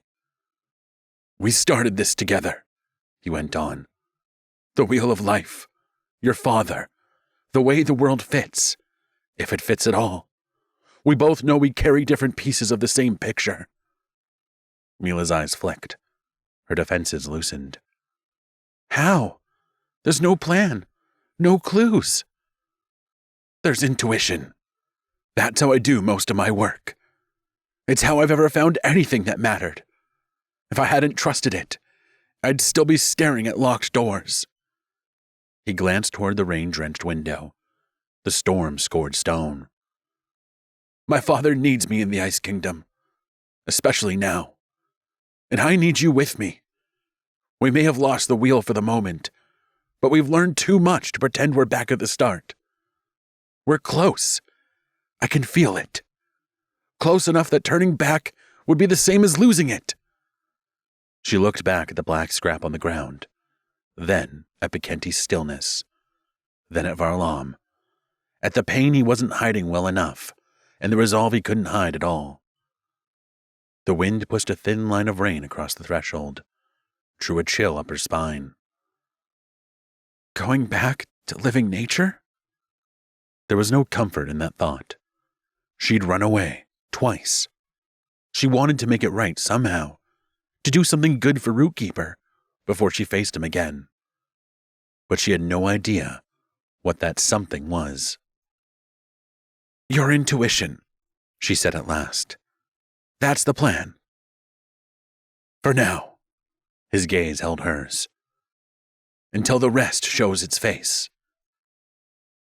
Mila nodded once. A small, reluctant surrender to the gravity between them. Then we go back. Her voice steadier than she felt. To the Ice Kingdom. Chapter 25. The Cave of Stars. From the outside, the cave looked like a cracked tooth in the hillside. Small, crooked, and hardly worth a second glance. Inside, the world unbuttoned itself and spilled into infinity. The ceiling soared so high, it disappeared into a black velvet void, scattered with constellations. Galaxies swirled across the dark stone walls. Every bead of water, clinging to the stalactites, glimmered like a suspended star, and the mirrored pools below completed the illusion that the hooded figures weren't underground at all, but out in open space. Gorday, thoroughly exhausted, looked like he needed a week worth of real sleep after the Enchanted One, Muse's dream magic, had drained him more than any waking battle. It's time, said the Truth Seeker, the very one who had hosted Mila and Varlam in his tower. His voice carried with it a strange resonance, like a choir of echoes across the universe. Let the truth be revealed. From the shadows, a sea of black-robed figures surged forward, their unified chant rolling across the cave stone. Iranar stepped forward, regarding Gorday with a blend of disdain and mild amusement. Look at you. You don't even have a single flame left. You're just steaming black smoke, like some sick dragon. He smirked. Muse really plunged you into your darkest dreams, didn't she? Gorday raised his unibrow, an impressive feat in its own right, managing half a grin and maybe a quarter of his usual menace. Jealous, Iranar. Those were the most entertaining dreams I've ever had. You have no idea. Honestly, I could go back to bed right now. Silence! The word cracked through the cave, making even the star fields painted across the stone seem to tremble. The Truth Seeker turned, his pale gaze pitting Gorday like a bug on glass. Gorday winced and rubbed his ear. Ah, could you maybe not shout? The echo in here is vicious, and my head is already spinning from all this cosmic decor. He squinted at a drifting nebula. And don't look at me like that. The Truth Seeker's eyes narrowed to slits. One more disrespectful word, and you're leaving this chamber, feet first. Fine, Gorday muttered, raising both hands in exaggerated surrender. Look at me however you want. Just tell me why I'm here. What, pray tell, did I possibly do wrong? A ripple passed through the hooded figures, murmurs threading between them. Iranar's smile stretched wider. Very well, the Truth Seeker said, and the entire cave seemed to inhale. Let us begin. His gaze shifted to Iranar, as though offering him the stage. Iranar stepped forward, leveling one long, accusatory finger at Gorday. First, he began, your innocent little plan to crown yourself leader of the mysterious Magi means you are trying to make yourself our leader. Second, you secretly used the sacred right to pull it off, turning the power of all other nations against us. He took another step. And third, your belt buckle is off center. Fix it. Gorde glanced down at his elaborate, jewel-encrusted belt, then back up, wearing a smug half grin. It's supposed to be like this. Stars don't like symmetry. He gestured vaguely at the walls, where indeed no star pattern quite repeated, just like the sky. And you think you're a star? Iranar asked. Please, Gorde waved a hand. At minimum, a constellation. Points of light connected into a grand design, which represents my destiny. Iranar snorted. You're not a star, not a constellation. You're a mage. And like it or not, magi are built on symmetry. Balance. You hate it. You fight your own nature. You want the scales tipped your way, always. And you call that destiny. Calm down. Gorde's tone shifted, suddenly grave, more serious than anyone had ever seen him. Things should be fair. Fine, I won't be your leader. I'll keep playing my part. Happy? The Truth Seeker stood up, and the cave's chorus of hooded men straightened into reverence. No, that's it, Gorde. We no longer need you. You've served your purpose. We've reached the point where the new world can be built without you. He leaned in, pale mouth shaping an almost pitying smile. Everyone will know you were used. A tool. A mistake. A monument to imbalance. You'll live out your days with the world laughing at your arrogance.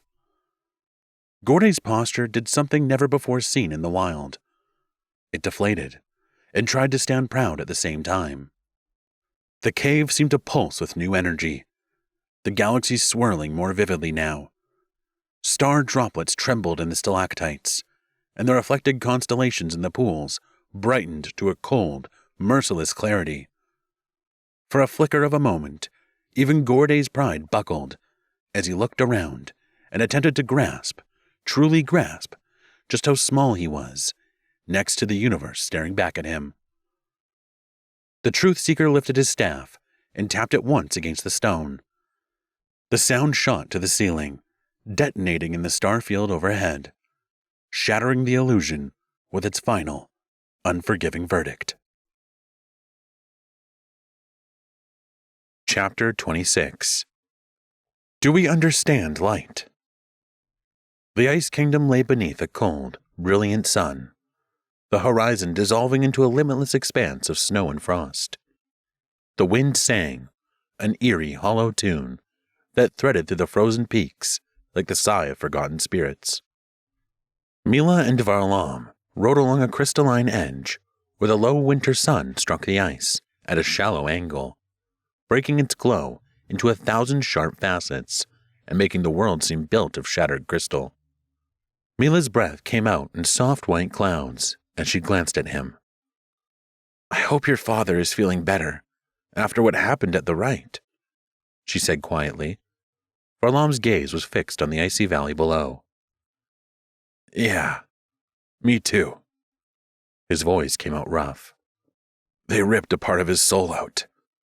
That's not something you just recover from. And now he's going to find out about Bekenti. He paused, his breath catching for a moment. He's tough, though he has to be. Leif's chamber was warm compared to the outside, but only barely. Frost laced the walls. The bed was carved from blue ice and softened by piled furs. Leif lay upon it pale, as if the right storm and his son's death had carved him down to the barest version of himself. Varlam sat close, hands folded. It's hard to see you like this. A faint smile touched Leif's mouth, a shadow of the old iron grin. Worry less about me, he murmured. Something astonishing is moving in the world. The Magi of Passion have summoned us, everyone, all nations. He paused, drawing a shallow breath.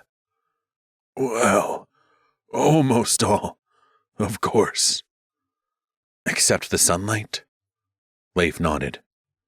All but them. The summons promises a revelation, a power none of us has seen or even imagined. A revelation? Varlam repeated, eyes darkening. Or a threat? You'd suppose so. Leif's gaze drifted toward the frost-lit ceiling. Every delegation will bring an army, swords sheathed, back up in plain clothes. Perhaps. A tired note slipped into his voice. Perhaps it's finally a chance for the rest of us to stand together and break the passion's grip. Varlam leaned back, mind racing through maps and histories. They're drawing us to one place, 1 hour. Convenient for them. Leif studied his son's face, seeing that familiar quickness sparking behind his eyes. I was right, Varlam said, his voice firming. The Magi of Passion with the mysterious Magi, or with the cursed at their back. They'll unveil a show of force meant to stagger us, and then take us all down. Silence settled. Only the soft movement of fur against ice remained. Leif's hand found Varlam's forearm and rested there, light as falling snow. How did you know about this? Leif asked. Varlam rose. I saw a carved painting in the caves.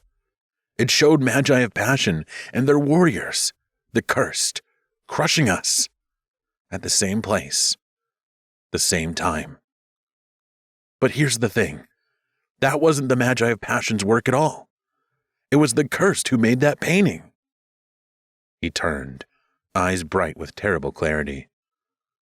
It's them who want to show us their immense power. It's them who want to defeat us all at the same place, at the same time. They have been using Magi of Passion as a mask all this time, so they can break us together at a convenient moment. His hands closed. A thin wreath of purple fire licked his fingers and went out. The moment has come. They don't need the mask anymore. They're ready to step into the light and move against us all with that force of theirs this world hasn't seen before. A flicker of reluctant admiration cut through Leif's fatigue. You know how to stand against that power? Varlam sank back onto the ice bed. No. Not yet, Leif corrected. But if there's anyone who can find a way to counter that power, it's you. Pride flickered through his exhaustion. His eyes opened wider, steady and clear. From this moment, he murmured, you are the king of our nation, son. The words struck Varlam with the force of a falling world. He sat on the edge of the ice bed and folded forward, unable to lift his head. The weight wasn't symbolic. It was real. The burden of a kingdom and a share of the fate of every nation beyond it. I am the king now? He shaped the words into a crooked smile, as if humor could file the words down and make them smaller. It didn't feel smaller, and he didn't look like a king, only a man who had finally seen the full height of the storm and wasn't yet sure whether he would stand through it. Varlam and Mila wandered into the long hall of ice paintings, towering panels of frozen light, each one shimmering with slow, shifting life. Mila had adored them from the moment she'd first seen them. No brush, no pigment, just ice and light. Whole worlds suspended inside glassy frost. The panels held her for long moments, with wonders she'd never witnessed in person. Varlam stopped beside her, gaze softening. I keep thinking, I want to make one more painting. One where the world is perfect. And even if it never comes to life, at least Magi will feel joy looking at it. The words struck Mila harder than he knew. She turned to him, and everything rearranged in her mind. These paintings, all of them, were his.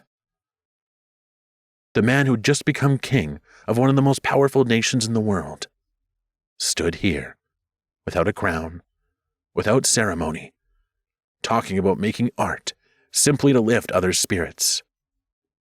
No ego, no theatrics, nothing like Gorday, who would have staged a parade for brushing his own hair. Just Varlam, wanting to carve a little hope into ice.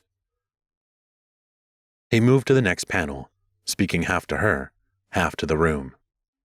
Whether this gathering that supposedly Gorday is initiating becomes a peaceful council or a major world battle, he exhaled slowly. It might be our chance to push the world in a better direction. A major world battle? Mila blinked. Have you ever? Don't worry about that. If it even happens. He cut her off the moment her panic began to rise. And don't worry about me. A crooked, reassuring smile touched his mouth. You know my sword. It reflects every single power. With it, I can fend off all magics with one hand. He tapped the hilt at his side, light flashing along the metal. Whatever happens, it'll keep me intact. Mila's gaze drifted to the flickering light, sliding over the sword in his hands. Reflects all magics, huh? The blade caught the light again, colors gliding across its surface, crossing, returning, crossing again, light meeting light, power meeting its mirror. Mila slipped a small crystal from a hidden pocket, the same one she'd bought at a fair as a child. She held it up. You know, I always believed holding all magics in one hand is possible. This little thing proves it. Varlam leaned closer. Interesting comparison. The crystal scattered a rainbow up the wall. His eyes tracked each shifting band. It shows all the separations hidden inside one beam. The colors slid across his fingers. So you're suggesting, what if our world, our magics, are the same? One source split into many. Mila followed the rainbow stretching across the ice wall. My father used to wonder about that, she said quietly. He believed all magics, like all colors, come from one origin, pure light. She turned the crystal slowly. The stripes of color jumped, fused, broke apart again. But once you split a spectrum, she tilted it once more. White became red, blue, green, magenta. It isn't easy to pull it back into something whole. But it's possible if we understand light. Mila went still, her eyes lifting to his. The crystal's scattered colors flickered between them, tiny rainbows passing from his face to hers. Do we understand light? Her large green eyes were alive with the thrill of an idea, too big to ignore. The question hung between them, almost like a challenge of life. Do we understand the force that makes life possible? The current that shapes every magic in the world. Varlam's smile widened. That's the question, isn't it? He turned the crystal in his hand, watching the colors fracture and reform. Can we take a divided spectrum and bring it back to pure light? Undo the split, merge it, merge magics. The colors danced across Mila's cheeks. And you think we can?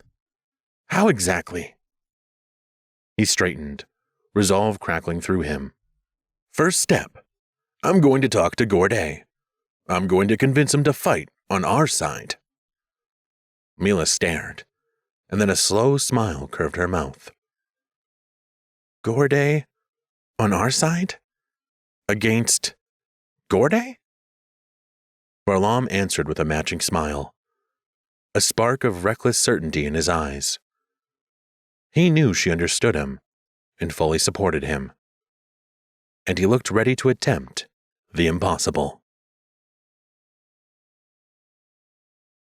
Chapter 27. Who are you? Varlam's genuine curiosity about other nations, their customs, their quirks, their tempers, plus all those late-night talks with their leaders and his maddening habit of actually listening, were finally paying off. The respect he'd earned over the years turned into trust.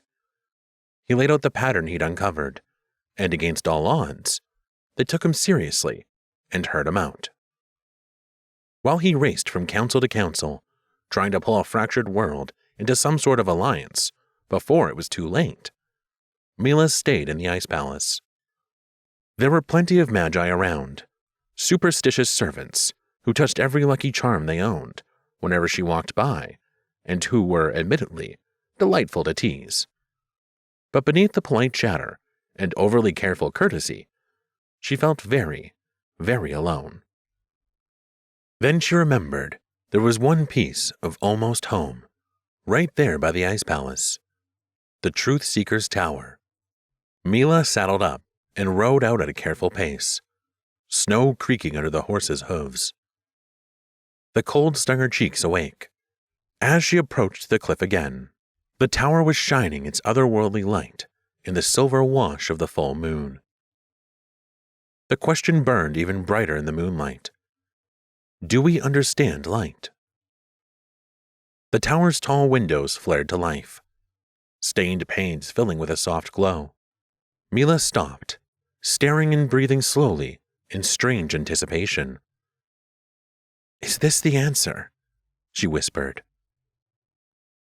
Your answers are just a few steps away, the mysterious voice replied. Mila urged the horse faster, her thoughts racing ahead of its hooves. Finally, Mila, the voice continued tenderly. It's time. Time for your revelation. Just like I promised. The horse drew to a halt at the base of the tower. Mila slid from the saddle, her gaze locked on the glowing entrance above the stairs. The great doors stood wide, spilling light onto the ice, like a path laid just for her. She moved toward it, each measured step tightening the coil of anticipation in her chest. The interior was silent and warm. At the far end of the hall, beneath the ribbed arches, a figure stood, cloaked in a cape. She couldn't see his face. His radiance was too strong. Hello, Mila, the man's voice whispered, deep and warm, curling around her like smoke. Who are you? She asked, closing the distance between them. The figure lowered his hood and moved into a shaft of light. The glow around him eased, settling over familiar features. He smiled at her with his warm and genuine smile. Mila's eyes widened. Iranar? His smile deepened. You're a truth seeker? She muttered, stunned. And a mysterious mage? And cursed, he finished, as if completing a chord. Take your pick. You're all three? The realization landed fully. All in one. Yes. And you know magics? We all know magics, Iranar said. His voice was rich with quiet power. All colors of the spectrum, every fragment of the light. Stunned, Mila drifted toward the tower's great window, where the full moon poured silver through the glass and laid it gently over the stone. Iranar came beside her. The light split him into opposites: pale radiance and deep shadow. And when he turned, his eyes held that same fierce duality, as if two truths lived there at once. "You know all magics," she whispered, tasting how strange the words felt. "But you also carried the curse." He looked out into the night. The edges of his face went grave. "Yes, we did. It began with outcasts from every nation, those who lost their magic. They were treated like a sickness, a plague, a curse, hunted, driven into the caves underground." The images in Mila's mind were so bright and detailed, they might have been her own memories. Irenar's story felt as vivid as her father's old tales. It was as if she'd stepped through time and space and now stood there among them. Irenar's voice lowered, roughening, and then came the worst of it. The emptiness, the powerlessness. Do you know how it feels? She shook her head, though something deep inside her stirred in quiet recognition. No. Irenar turned. His presence was suddenly overwhelming and magnetic. "Oh yes, you do, Mila. You have it in you too. You are a part of us." Her nightmares surged back at once. The caves of the cursed, scrolls in her hands, scrolls catching fire, smoke, shadows. Had that really been just a dream? "Your father was one of us." Irenar moved closer. There was a dangerous, beautiful gleam in his eyes. "And he was our greatest leader." The moon hung low and bright, spilling its glow through the arched window where Mila sat, turning the stone around her to silver. "He was the leader?" she repeated faintly. "The greatest leader?" "Yes, Detective Mila," Irenar replied. "He understood the Wheel of Life, and he was the one who brought all the magics together. All the colors, into one pure light." "Right," Irenar said with a soft, eerie smile. "We learned how to harness pure light. We can blaze with it when we choose. That's why, from afar in the dark, we can look like ghosts." Mila sifted through every memory of ghosts she'd ever seen. They felt different, strange, almost funny now. What an illusion. "What about the voice?" she finally asked. "The one that kept speaking to me. That was you?" His eyes brightened. "Of course. Distance means nothing when you hold the full spectrum. When we merged the magics, doors opened, mind to mind, dream to dream. Sight can cross miles. Knowledge arrives without knocking. It slips past the old borders, as if they were never there." He studied her gently. "I'll teach you all of it, Mila." She searched his face. "What exactly will you teach me? What I hear? What I see? What is it?" "It's the central power, the main power, the magic of your mind. You're already shaping it more than you think. You control it." "I can't control you talking to me." "Yes, you can. You let me. You want to hear me, don't you?" She turned that over. It was true. She loved his voice.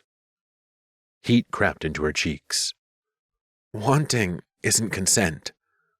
She faltered only for a moment. "You seized my consciousness without asking." "Not seized." He stepped closer, the air tightening between them. "Guided. You never resisted. You liked the hand you held. And now that you know, I won't cross your threshold. You have your free will." "I burned the scrolls." Mila protested. I didn't like that. I burned the Wheel of Life and everything with it. All that knowledge. Gone now. Because of me. No. He cut in quickly. We have the knowledge. You have it, she fired back. You wanted me to burn the scrolls, so only you would keep the key. You made me leave the world defenseless, while you held the answers. My father wanted that treasure shared with everyone. Everyone. And I destroyed it. Her voice shook. Why me? Why not burn it yourself? Too heavy a guilt for you? No. His reply was quieter now. You were the last of us to read them. After that, precautions had to be taken. A flicker of guilt passed through his eyes. Precautions? Her outrage snapped. So that's why I had to burn them. She pushed to her feet. And tell me now, were you the voice whispering to the key figures in every nation?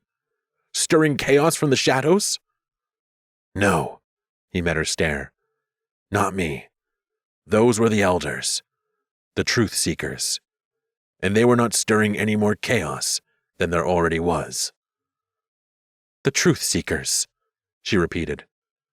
Yes, I only spoke to you. His tone softened to a plea. Mila, please, try to understand us. He reached into his cloak and drew out a single white rose. Simple and perfect. 5 petals, exactly the kind she loved, exactly the kind that reminded her of her mother. He knew it. He knew her too well. She took the rose, stunned. Her outrage softened. A warmth slipped from his palms, quiet, luminous, and wrapped gently around her. This is dangerous knowledge, Mila. Concern threaded his voice. Dangerous power. Imagine some superstitious brute from natural forces stumbling into it. He could crack the world with it. Mila breathed, tension loosening. Then tell me, magic of mind, you said. What does it actually do? I'll tell you, but you should know already. You read the main scroll. It spoke of the breath of life, she murmured, reaching for the memory. A feeling, a single pure feeling that unlocks everything. But I don't understand. His gaze held hers. It lets you create anything your mind can imagine. Anything, using any element that exists. Your father understood this better than any of us. He could feel the balance. I understand it now as well. This can't be left to chance. It has to stay with those who've truly mastered it. A spark slid through his eyes. With this power, we can create the new world, a new nation. He leaned in. The light around him deepened, making Mila's mind blur. His voice dropped to a smooth and compelling whisper. You and I, Mila. All nations will see our power soon. And then, we'll rule the world, together. Her fingers tightened around the white rose. The light intensified. Her will began to slide, her mind leaning toward his. The feeling was perilously pleasant.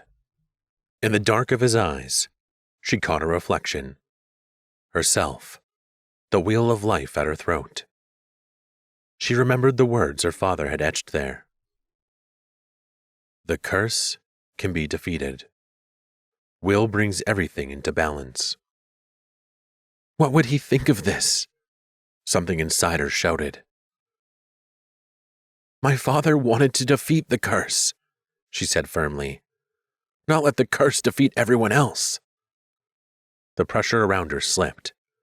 When that invisible grip on her mind released, clarity slammed back in.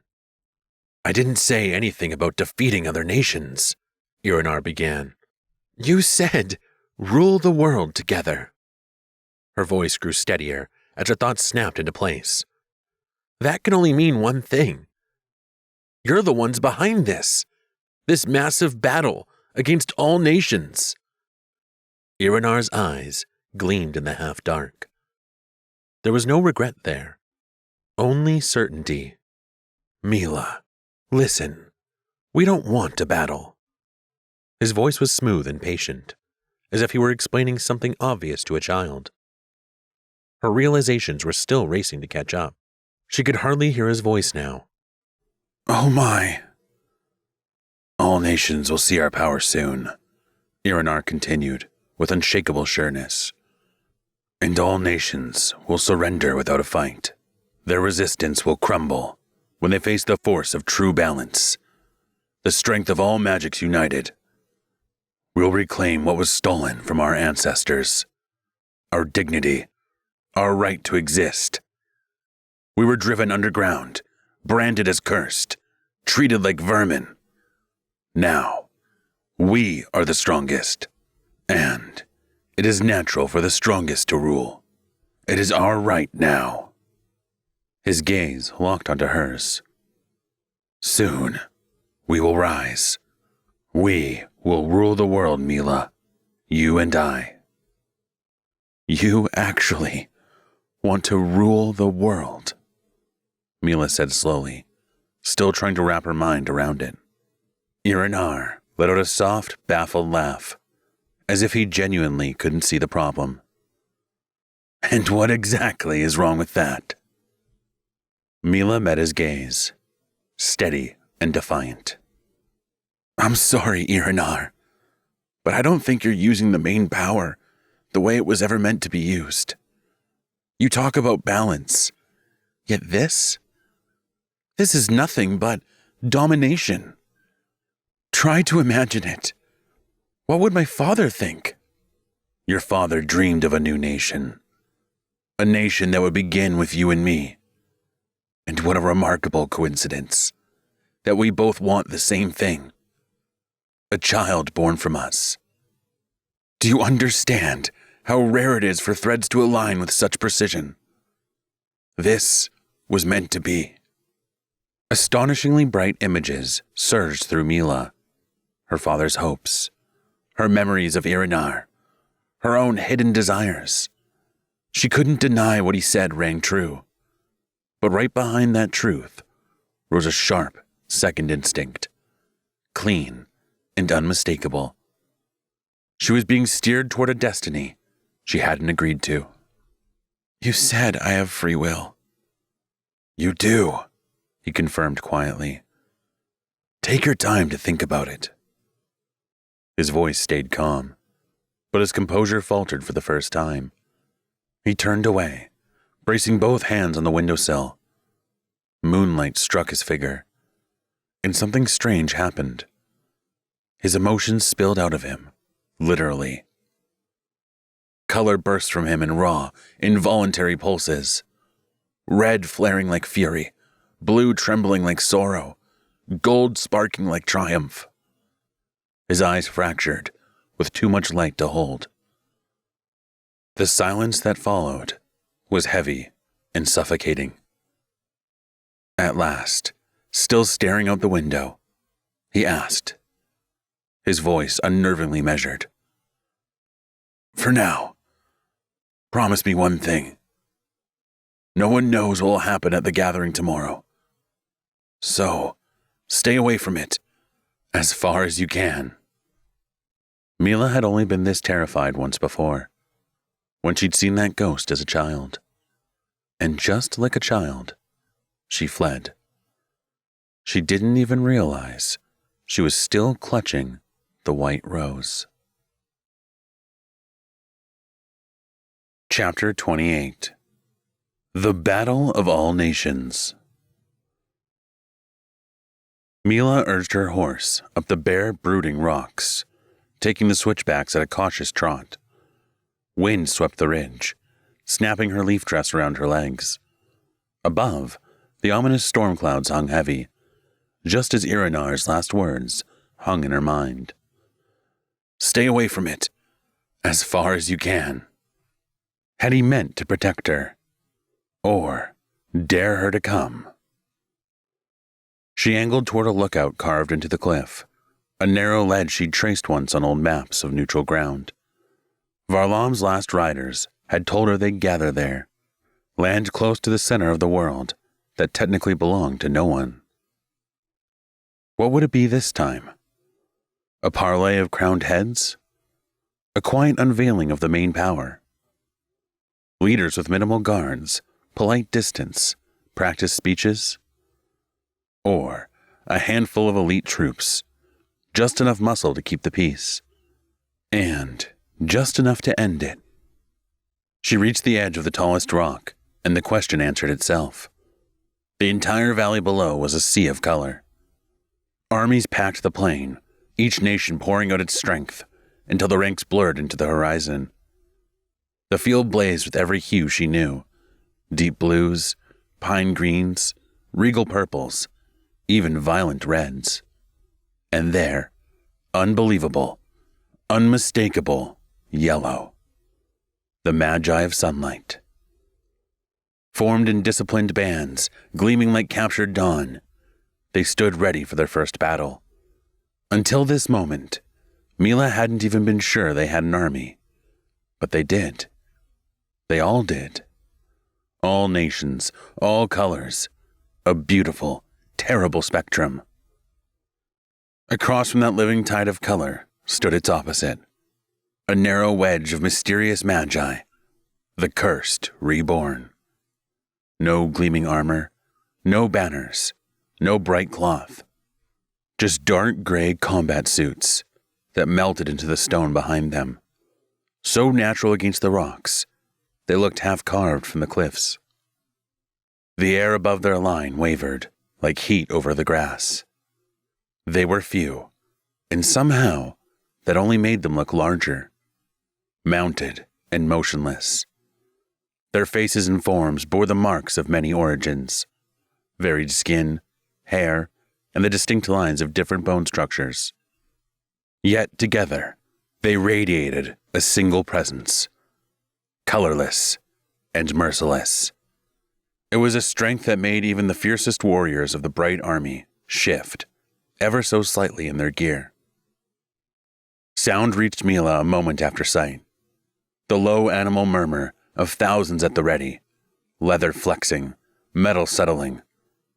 Somewhere, far beyond the horizon, a war horn sounded, low and mournful, like the earth groaning in despair. The note seemed endless, echoing across the fields, bending the twisting in the wind until it sank into every living spine.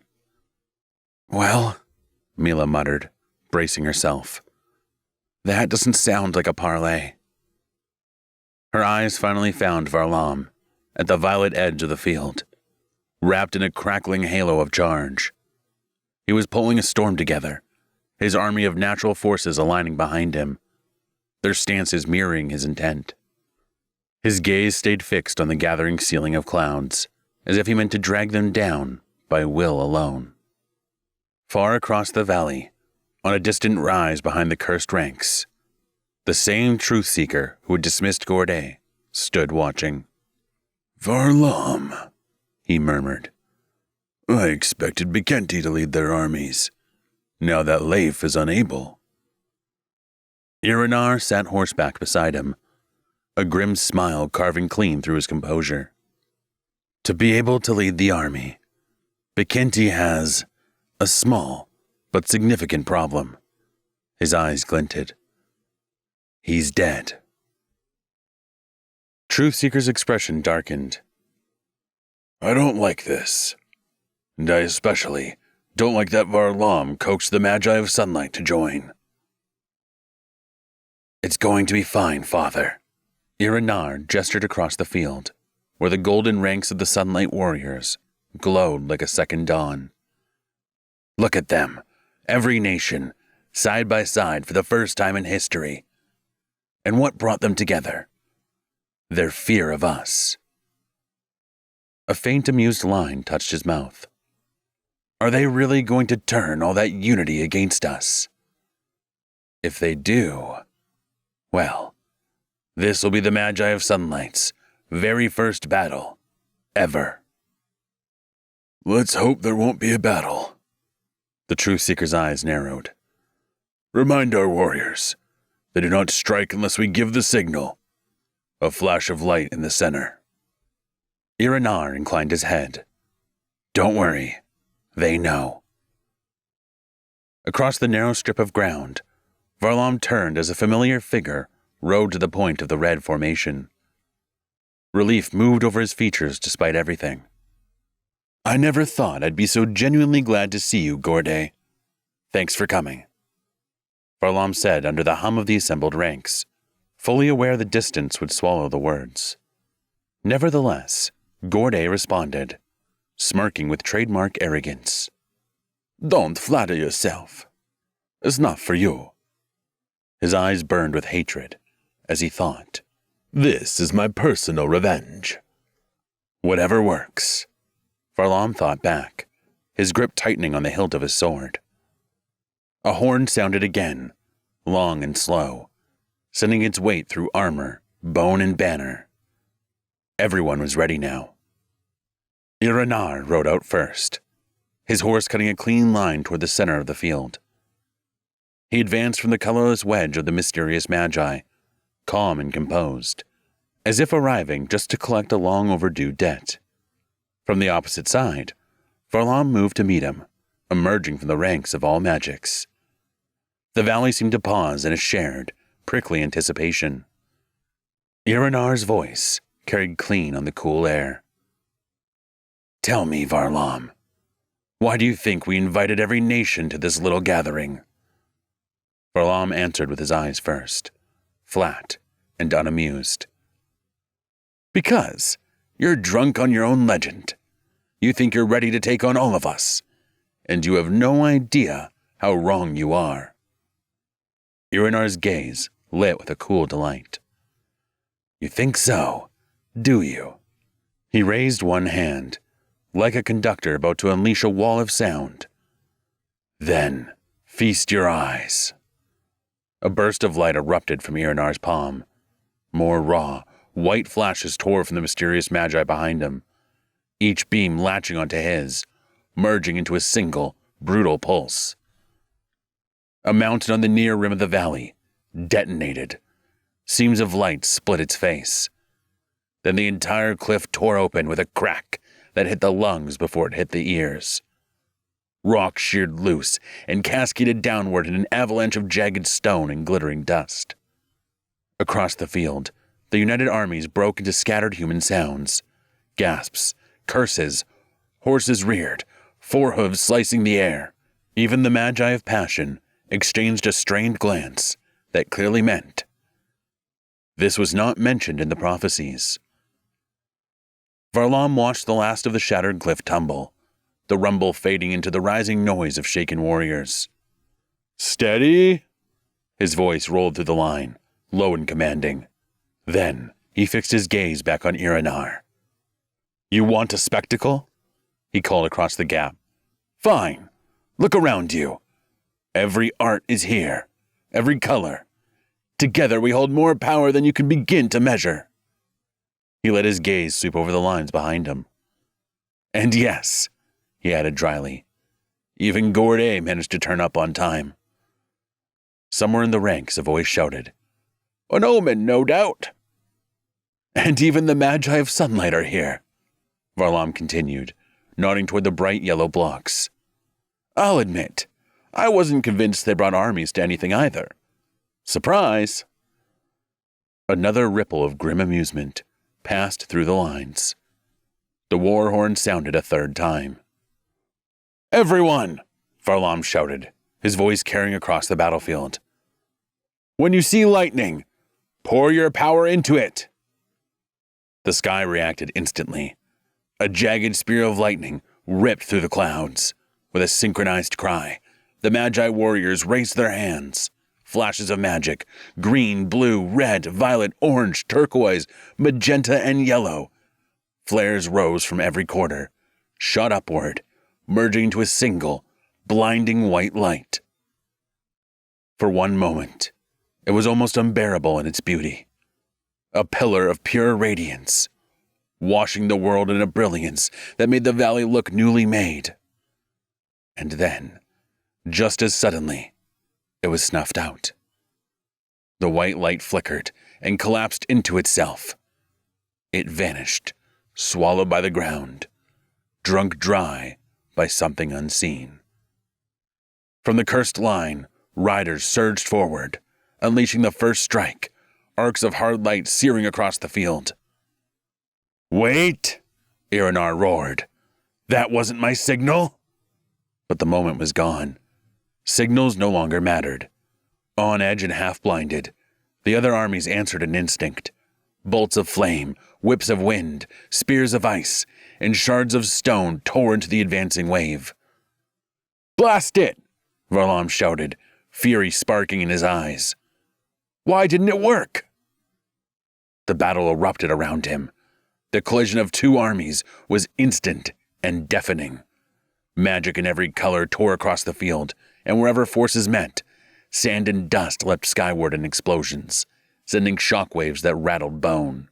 The battlefield had turned into a living delirium. Power slammed into power, roaring and flaring, and the gray sky above them flickered with a terrible mixture of colors. Green roots burst from the earth, twisting toward hooves and boots, only to be sliced apart by sweeping shafts of white light.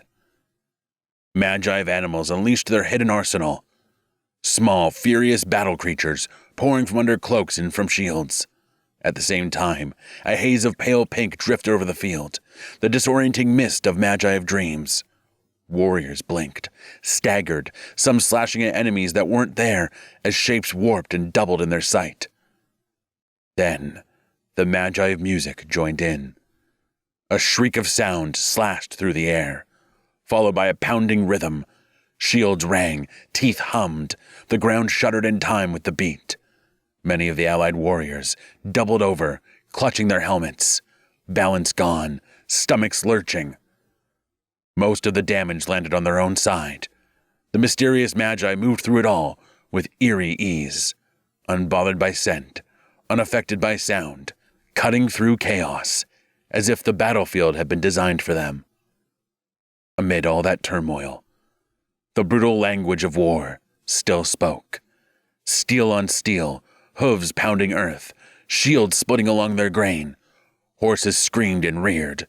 Commanders bellowed orders that disappeared under the roar of unleashed power. The earth shuddered beneath the stampede and the crashing blows. Cries of pain wove through it all, threads in a larger, merciless din. The air grew dense with dust, blood, magic, and raw, violent energy. And whatever anyone thought of mysterious Magi, no one on that field could deny they were breathtaking. They wore no armor. They didn't need it. Freed of metal and weight, they moved with startling speed. Agility, precision, and sharpened attention fused into something close to a mage's full potential. Power cleared of fear and illusion, held steady by a discipline stronger than the chaos around them. They slipped past every known force. No poisonous cloud fogged their minds. No sound knocked them off balance. No rhythm shook them. No fire, no energy, no creature could rattle their grip on the reins. The Alliance found itself fighting a counterforce that flowed through its ranks like water through fingers, leaving entire regiments feeling suddenly heavy and clumsy by comparison. A thought kept gnawing at Varlam, even as he swung his blade, knocking and reflecting bursts of white energy aside. All the powers had combined on the lightning. All colors turned into one flash of white brilliance. And then, that brilliance had simply vanished. Why? What can retain it? What seal could keep it? What key had he missed? His mind ran hot, searching for the hidden door, while his mirror sword handled the practical work of keeping him alive. Far above the living delirium, on a blackened ridge, Iranar and the Truth Seeker watched, as if surveying the end of the world. Below them, the battle had collapsed into a single heaving mass of bodies and power, folding in on itself like some wounded creature. The clash of magics lit their faces in stuttering flashes, throwing up violent reflections that made their own expressions look ominous. The Truth Seeker's eyes were wide with understanding. This horror should not exist, he murmured. and yet, here it is. Iranar shook his head. We can't let their magics combine again. Next time, Varlam's little lightning trick might actually work. And then, we don't win. We vanish with it. The Truth Seeker narrowed his gaze, voice cutting clean through the wind. The question is, not how to win, it's how to end this. Yes, we end it, Iranar agreed, his gaze combing the chaos until it caught on a single rider wrapped in violet. We end it by ending Varlam. The Truth Seeker grimaced. I don't like it, but you're right. Varlam has no idea what he's tampering with. If he solves his lightning trick and the merged magics hold instead of dispersing, that burst could wipe us all out. We have to remove him from the board. And first, Iranar added, his sword, the Mirror of Magics. That blade is a disaster waiting to happen. Leave that weapon in play, and we may as well chisel our own epitaph now. The Truth Seeker's fingers tightened on his staff. Then do it. End this. And the war remembers its limits. The battlefield seemed to slow as Iranar sprang into motion. He moved through the chaos, slipping past arrows, stepping between bursts of power that tore the air around him. Fire lashed, stone shattered, ice speared upward, and he was simply never there when it landed. He carved a direct path through the wrecked space until he reached Varlam. Their eyes met, and for an instant, the noise dropped away. For a moment, the distance between them felt like a private room. As they drew together, the imbalance was obvious, cruelly so far for Varlam. Iranar, with the full strength of the magic of mind, could invent any move as he needed it. Angle, force, timing, altered in a breath. Varlam had grit, nerve, and a few clever tricks with wind and steel, but every surprise only bought him seconds. Iranar didn't toy with him. He took no pleasure in stretching pain, even for someone who had nearly broken his life in half. Superiority he enjoyed. Suffering he did not. When the opening appeared, he took it cleanly. A single, precise strike knocked the sword from Varlam's hands.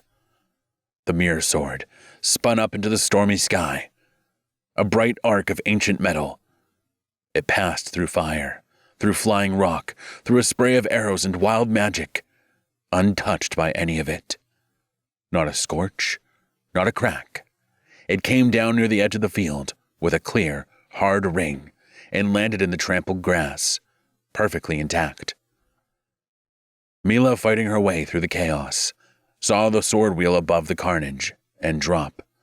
Something decisive slammed through her. She shouted, a raw sound that cut across the tangle of voices, and drove her horse toward the duel as fast as the churned ground allowed.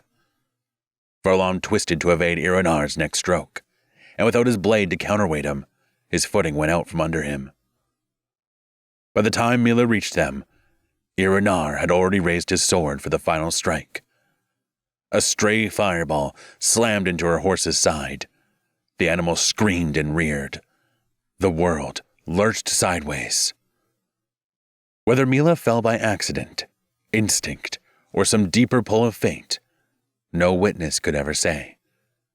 So many reasons had fed into this instant, causes, chances, choices, that no living mind could sort them and point to the one that finally tipped the world into this fall. She crashed down across Varlam, her body thrown over his, covering his chest like a shield. Iranar's eyes flew wide. His hands jerked, trying to halt the blow, but the momentum he'd called up, the anger he'd harnessed, the command he'd already sent through muscle and strength, none of it could be recalled. The blade went through. For one sickening instant, everything held. No one moved. Warmth spread through Varlam's tunic, where her blood seeped between them. The color drained from Irenar's face.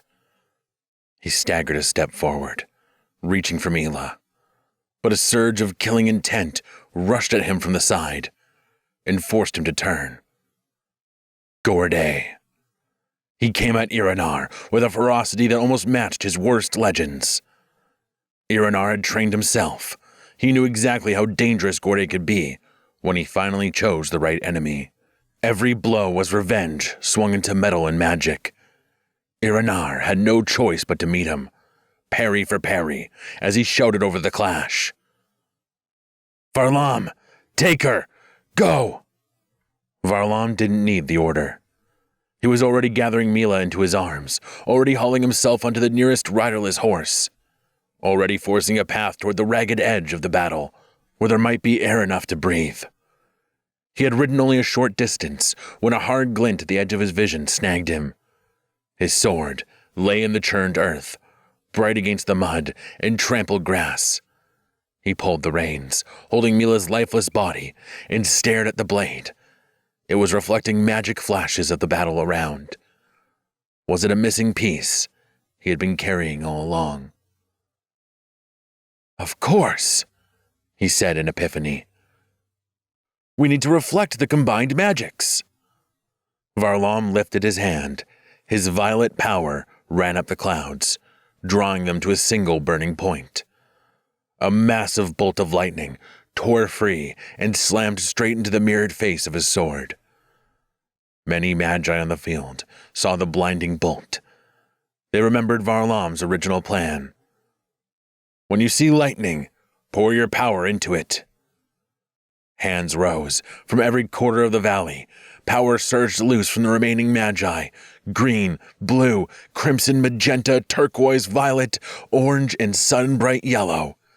Each stream arcing toward the same blazing point. The energies met the lightning and plunged into it. Distinctions blurred. Colors burned through one another until there were no longer many, but one. The mirror did what it was made to do. The unified force struck its surface, turned, and burst outward again, no longer scattering hues, but flawless white. A wave of pure radiance swept across the field. The valley, the armies, the war itself vanished inside a single, searing clarity.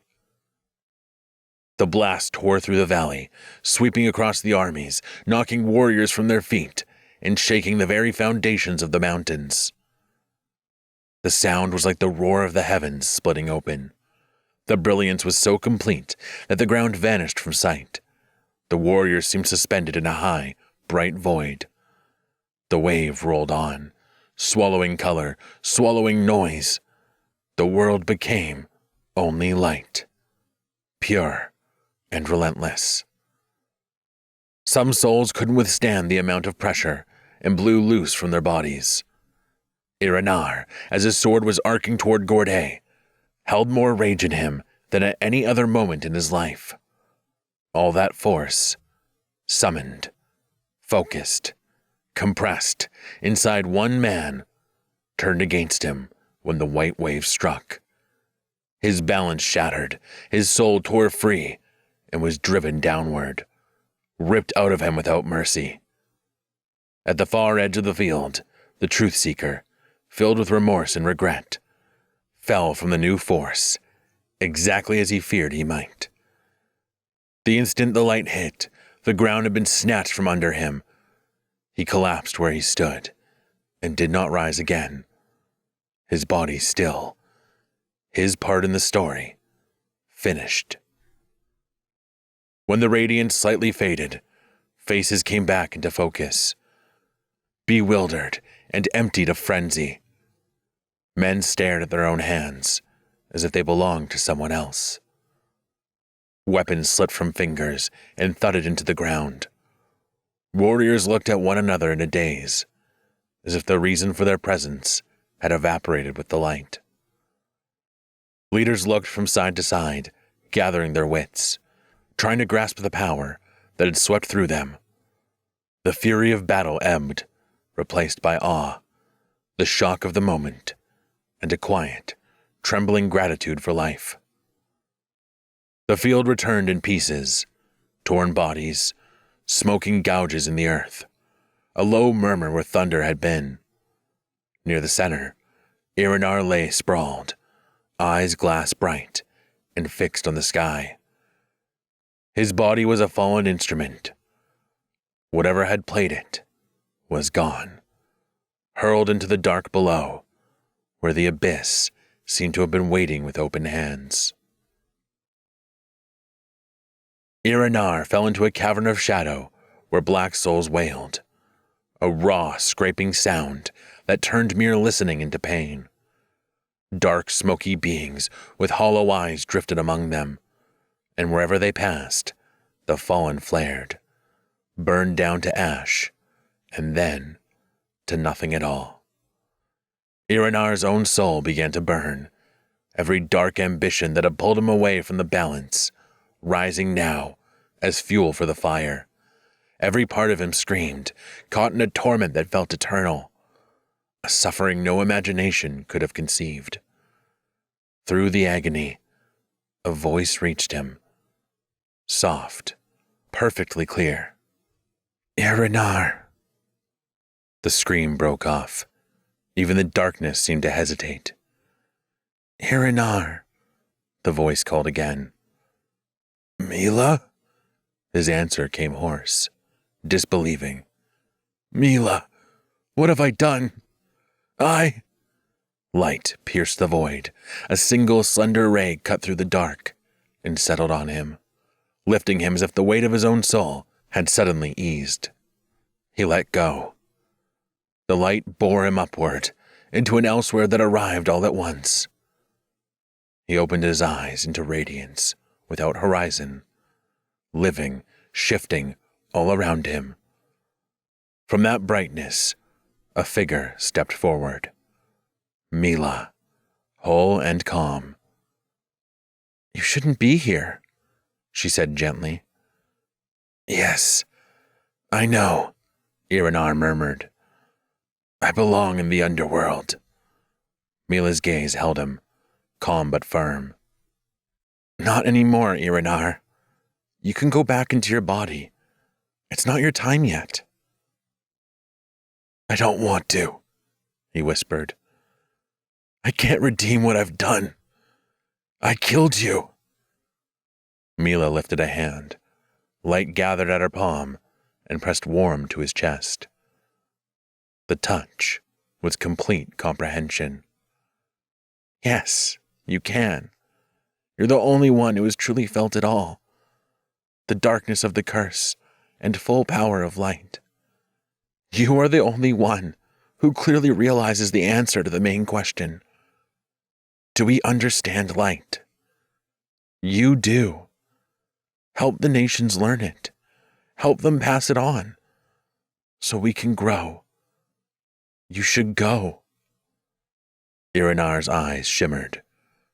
"I would go back to life, if I could take you with me. I don't know if the world needs me." "It does." She met his gaze, unwavering. "You were only one step away, Irinar. Do you realize that? One last step from being whole, from becoming what a true mage is meant to be. The only obstacle was your desire to rule, to stand above others. That part of you is gone now. You overcame it." Her eyes softened. "You can return. You can show the world what a mage is truly supposed to be. Help them rise. Help them heal." Irinar looked at her with a strange light in his eyes. "I'm not as pure or balanced as you think." Mila frowned slightly. "Why say that?" "I still want something," he answered. "And it isn't to walk the world, teaching everyone how to live, instructing strangers. If I could do one good thing, truly good, I would help one mage become balanced, better than me. My child. Our child.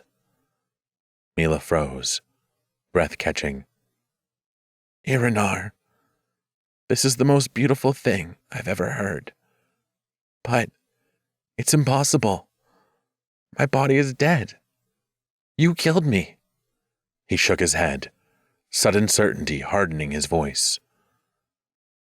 What if there was a way back for you as well? If we both return, we have a child. Let that be our promise. She paused, tears gathering, bright as crystals in her eyes. Then that's the promise, she said, steady through emotions. But there's one more vow bound to it. You'll share what my father meant for everyone to know. You'll tell them that wholeness is not a miracle reserved for a few, that the curse can be defeated. Make the world hear it. Fulfill my father's mission. He held out his hand. He looked at her the way Magi looked at the feminine living light during the Mother Spirit celebration. The depth and sincerity felt endless. Tears slipped down her cheeks. She set her palm in his. Their joined fingers began to shine, and stripes of his black hair flared to white. When he let go, an imprint of his touch remained on her hand. A luminous sigil, delicate and sure. He closed his eyes, and the radiance drew him away, his outline dissolving into brightness, until there was nothing left where he had been but the mark on her hand and the sense of a vow accepted. The brilliance had vanished from the battlefield. The smoke of burnt magic drifted in torn veils over the field, twisting above the blackened earth. Bodies lay scattered like fallen leaves after a storm. Colors dimmed, weapons dulled. A single breeze moved through, carrying a trace of blood and the last warmth of what had raged here. Then a bird called. A bright note cut cleanly through the air, making the field feel suddenly, startlingly alive. Irinar's chest rose, barely. Then again, stronger. His soul slid back into his body, hesitant, like a bird unsure about returning to a cage. His fingers twitched. He opened his eyes. And as the world came back into focus, gray strands appeared in his black hair, the quiet visible mark of what he had crossed and what it had cost. Above him, the sky stretched, wide and infinite. The storm was gone. What remained was a vast, lucid blue, still clearing. For a moment it felt as if, for the first time, Irinar truly saw it. Its depth struck him. And the depth in Irinar's eyes now seemed endless too, as though the sky had moved inside them. His breath came slow and uneven as he turned his head and looked over the bodies near him, friend and foe, resting in the same stillness, their differences erased. He remembered Mila's voice in heaven. Do we understand light? You do. Help the nations learn it. The curse can be defeated. He remembered their promise. Her words burned inside him with a steady, unwavering heat. Somewhere close by, the bird continued singing, a fragile, trembling thread of music, a beautiful miracle in all this ruin. Irinar kept staring at the sky, at its calm enormity.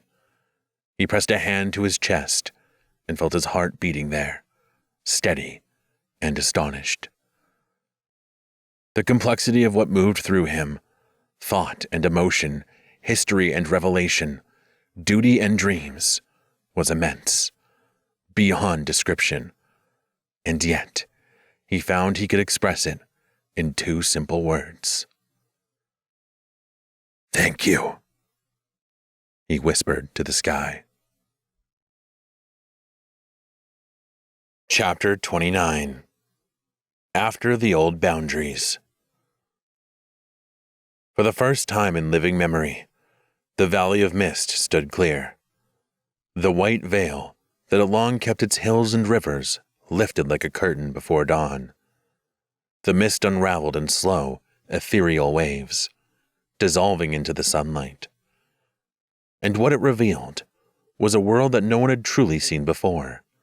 Lush emerald grass, glittering with dew, flowers waking into bloom, waterfalls sending their steady roar through the air.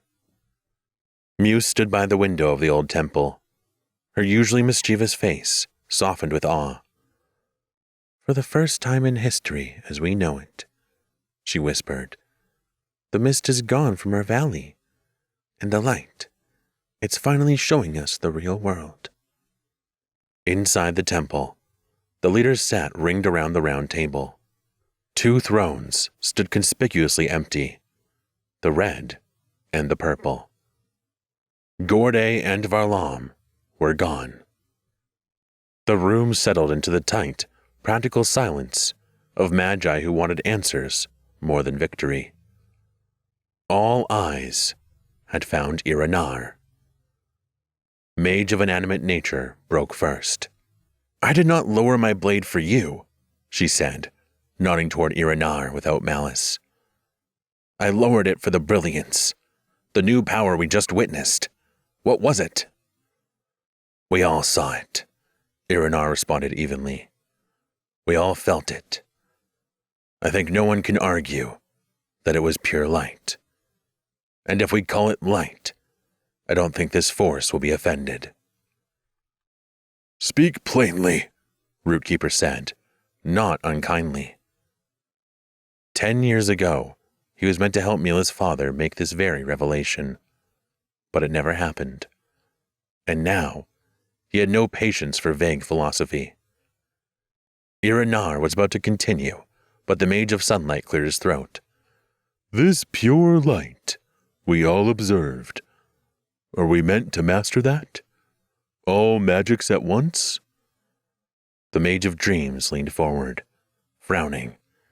"If that's so, why is my nation bound to dreams and not to animals or storms? We've never moved a hoof or a leaf." The Mage of Animals snorted. "Do you even care about animals? You don't. That is why they don't answer to you." The Mage of Inanimate Nature chuckled. A cruel joke, but not empty. Iranar folded his hands. "It isn't empty at all. There's hard truth in it. The living world, every corner of it, is the reason any of our magic works. Power follows attention. What you attend to, you are invited to care for, and what you care for, in time, sustains you. If your attention narrows, so does your power. When your mind opens, honestly, patiently, the world opens with it. This way, anyone can reach the core magic, the magic of mind." Rootkeeper frowned thoughtfully. "It seems this new power can't move in just one direction. It has to be an exchange." "Precisely," Iranar continued. "You give and you receive. The main scroll calls this rhythm the breath of life. Exhale. Inhale. Go too long without either, and the body fails. The same is true of power. The cursed broke that rhythm. They held everything, gave nothing. In time, the world turned its face away, and they withered. We withered. When we refused the exchange, we stopped breathing." Mage of Animals glanced around the chamber, then back at Iranar. "To achieve this power, maybe we can combine our magics again. All nations working together, not on a battlefield, but in peace." Iranar shook his head. "What Varlam did was utterly irresponsible. That light, yes, its creative power, but the sheer force of it could have killed us all. It's a miracle any of us survived.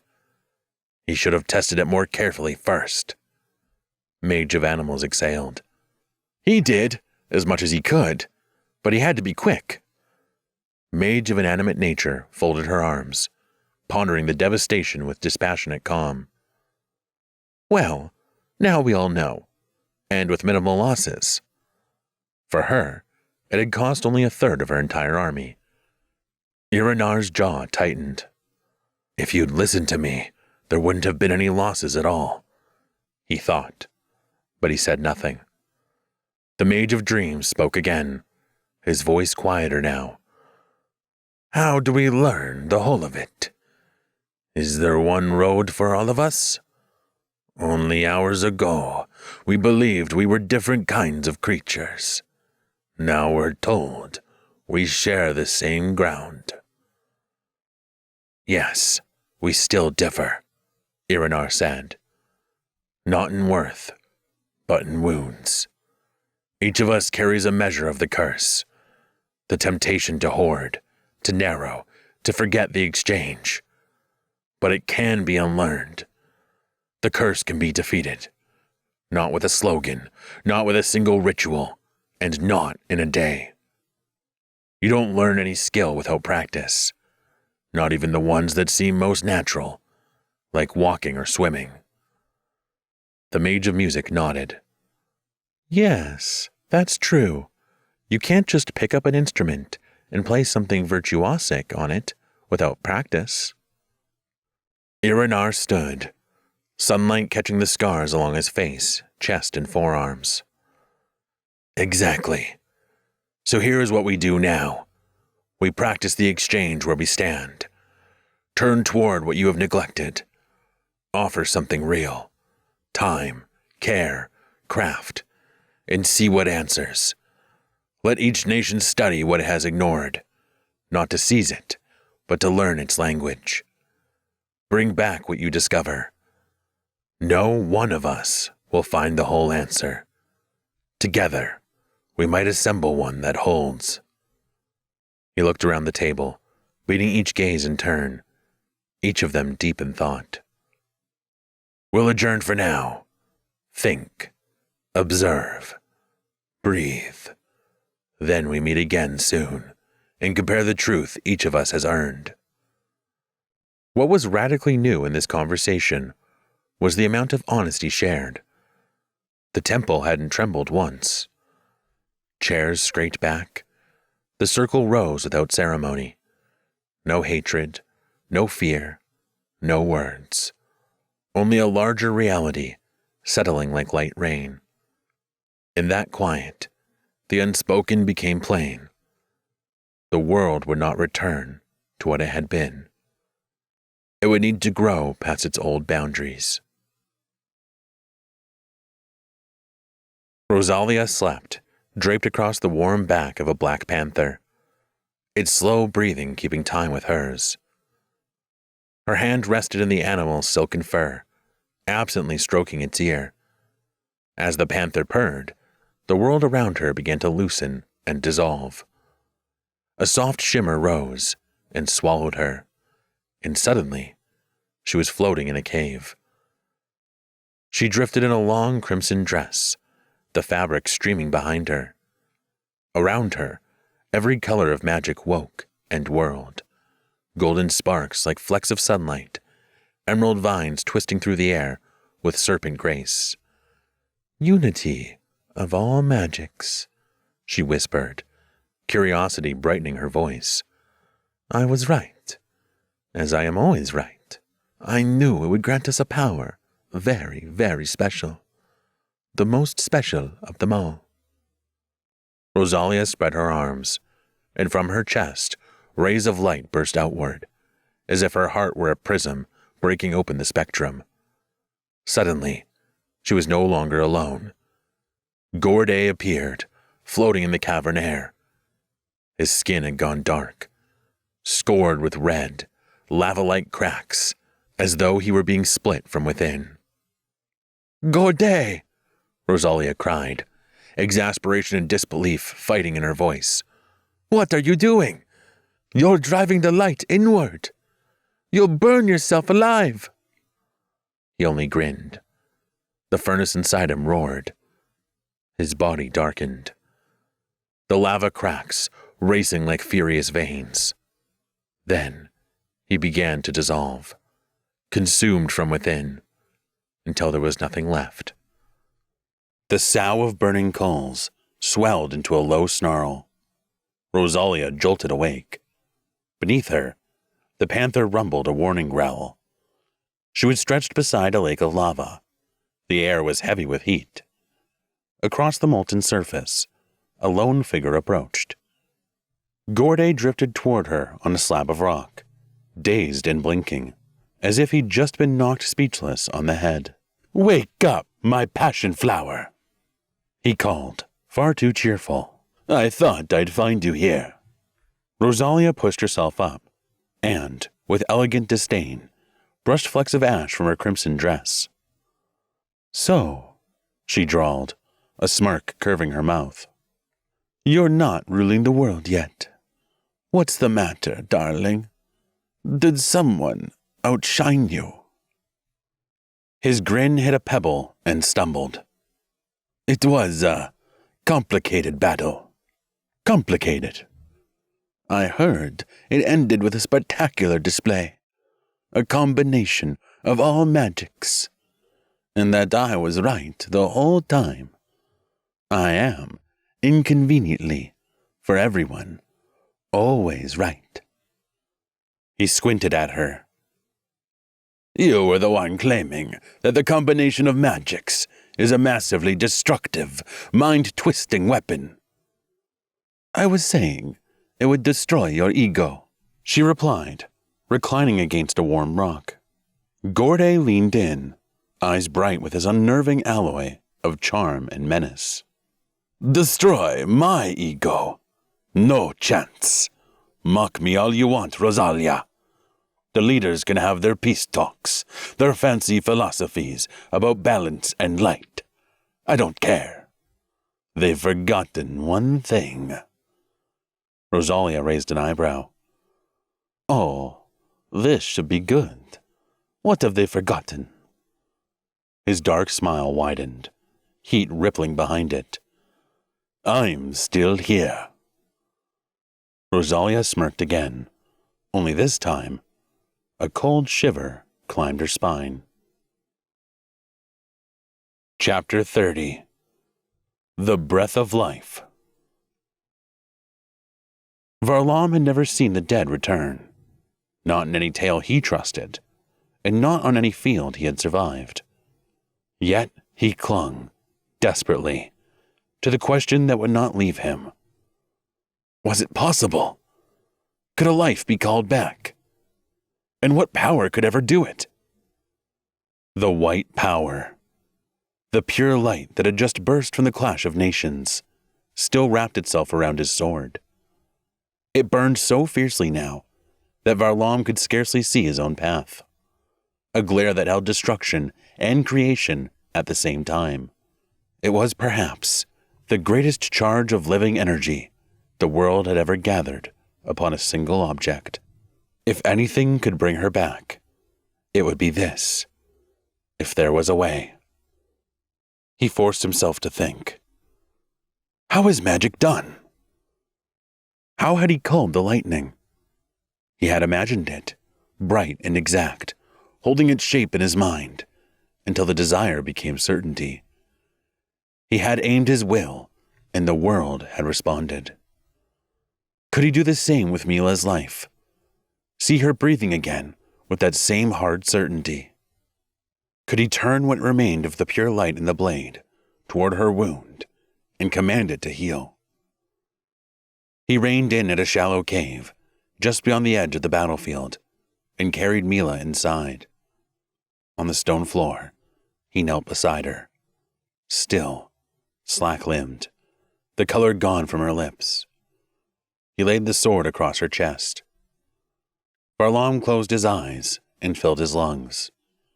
He built a single strong image in his mind. Mila drawing breath. The first inhale that makes a life possible. As he exhaled, he let the light follow the image. The light moved. White, concentrated, pouring from the blade and gathering around her. For an instant, she disappeared inside it, her edges dissolving. The light sank into her, brilliance softening into warmth, into flesh and breath. Her features grew more and more alive. A sharp, astonished sound broke the quiet. Her sudden inhale. Her eyes fluttered open. Varlam's head dropped into his hands. His shoulders shook once, with relief. Then he pulled her into a tight embrace. They stayed like that, foreheads touching, their breaths settling into the same quiet rhythm, until the cave around them began to feel like part of the living world again. Sunlight slanted through the mouth of stone. Dust rose and fell in a quiet, glittering haze. Somewhere outside, the same small bird that had called Iranar back to his body let a bright note ring through the air. The space was filled with wordless gratitude. Varlam laughed softly. "What a journey we've had," he finally managed. "An astonishing one," Mila said, and even her weariness sounded alive. "So many discoveries," he drifted for a moment. "And yet, we still don't know the one thing we started for. The Wheel of Life." Mila's smile began in her eyes and took its time reaching the mouth. "I know it." He blinked. "What? How?" "I'll explain," she promised, then added, "later."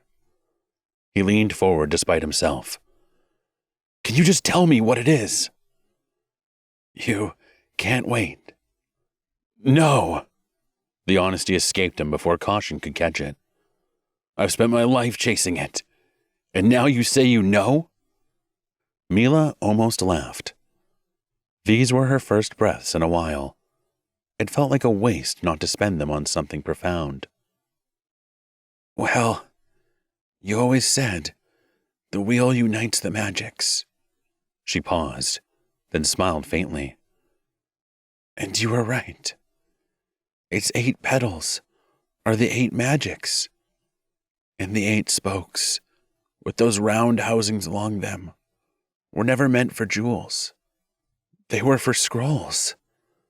Each nation kept scrolls of wisdom, and when the wheel holds those vital scrolls, its pattern finally makes sense. The wheel is a library that shows how the whole spectrum of magic is combined in our souls. All magics in balance within a mage. That's the Wheel of Life," Varlam murmured. "More than that," Mila said softly. "The most important part is its center. All 8 spokes of magic are gathered there, pointing to a single source, the main power." Varlam's fingers tightened around her hand. "The main power? The pure light that stopped the battle? The pure light that just healed you, brought you back to life?" "Yes, the heart of the wheel, where the main scroll rests, where all the colors merge into pure light. That's the magic of mind. It's the fundamental element of the breath of life.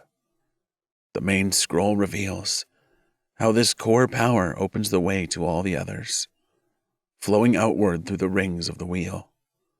His eyes lit. "It flows outward through the rings? So, what are these rings for?" "Well, imagine the wheel," Mila said. "Its rings, its outer rim. The rim is our material shell. The rings are the layers of our being, each one more subtle as you move inward. Sense, emotion, attention, conscience, until you reach the essence." Varlam let out a quiet, incredulous laugh. So it maps the levels of our being, all the way to the center. How do you know this? Who taught you to use it? Mila hesitated. She didn't want to open a black hole of revelations yet. Partly the ones who made it. There's a note in the main scroll about the makers of the Wheel of Life, why they shaped it this way, and how it's meant to be used. Varlam was clearly intrigued, but he let the matter rest against his every desire. She had only just come back to life. Whatever story lay behind, how she had found and read the main scroll, could wait. He exhaled slowly. One day, you'll tell me who made it. Mila smiled. With every breath, she felt stronger, more herself. I can tell you, she said, a spark of enthusiasm breaking through. They were the elders of that time. They built the wheel when magi from every nation began losing their magic, when the cursed first appeared. A few who still remembered unity, who still knew how the magics fit together. Those elders created the Wheel of Life as a working reminder of how to keep wholeness alive. Most nations ignored that message, and the ones who finally learned it were the cursed, the ones who had already lost their magic. She continued, her voice quiet but steady. When the cursed stood on the brink of extinction, they reached for the scrolls, the way drowning men reach for air. They stole them, studied them, understood them. They mastered all 8 magics and gained the main power. They defeated the curse. She met Varlam's eyes. But the truth remains. We all carry a measure of the curse. Every one of us has to learn how to defeat it. So, the elders taught, Varlam said slowly, that we're all partly cursed unless we gain the main power, and that the main power is more than the 8 magics simply added together. Much more. The Wheel of Life is a model of our true potential. The magic of mind, your mind, is your true potential. You saw what the cursed became after understanding it. The mysterious magi, the truth seekers. You saw what they could do. Varlam nodded. And now, we all have to learn this power too, I suppose. He hesitated, then leaned in, encouraged by the look on her face. So, do you think they simply studied any scroll they could find? Or is there an actual system behind this wheel library? The scrolls in the wheel can be read in many ways, Mila said with quiet certainty, along each spoke petal of magic, the way the nations used to do it, separately or through the rings. But the wheel also holds many symbols. If you study the scrolls in the order of those symbols, new patterns appear, new mysteries open. One of the most enigmatic marks there is, the circle within the circle. My father taught me that symbol. Your father taught you ancient symbols? Yes, ancient symbols and ancient languages. Her eyes brightened. So the Wheel of Life also carries the circle within a circle, the universal sign of a creator. It's there to show our full potential as creators, that we can work with any element of the world, at any level. As Mila spoke with growing excitement about the power of those symbols in the Wheel of Life, Varlam thought, as young and innocent as she is, she knows the magic of mind, the mysterious magic. Her father taught her ancient symbols and languages and the power behind them. She knows the scrolls of wisdom of all nations. She could guide the awakening of our full potential. A pressure rose in his chest as he tried to imagine a world where everyone was brought into balance, to the fullest of what they could be. What would it look like? What wonders are waiting? They could build that new world together, a stronger world than any that had come before, with the knowledge of the magic of mind, with the ancient languages and symbols her father had given her, with the incomparable measure of the breath of life, now flowing in her from all the magi of every magic. She held more understanding and power than perhaps anyone alive. Together, they could. Together. I guess now we can all build a new world, Mila finished. For some strange reason, some sharp, unshakable intuition, Varlam felt his moment slipping away. He couldn't let it. Let's build that new world together, Mila. He held her gaze.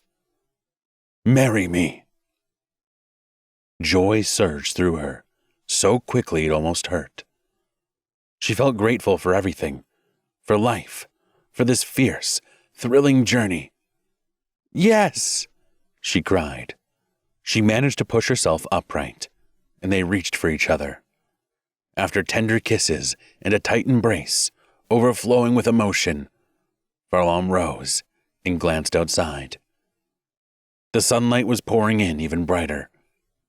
It felt like a dream, the most beautiful dream. In some way, it reminded Mila of the other dream, the one in the heavenly light that had escorted her back into her body. Only that one had been different. There had been someone else in it. Iranar. She had made a promise. No, it can't be true. Panic gripped her for a moment. Then she forced herself to let it go. Oh, for goodness sake, it was just a dream, she told herself, and then said aloud, I want to go home.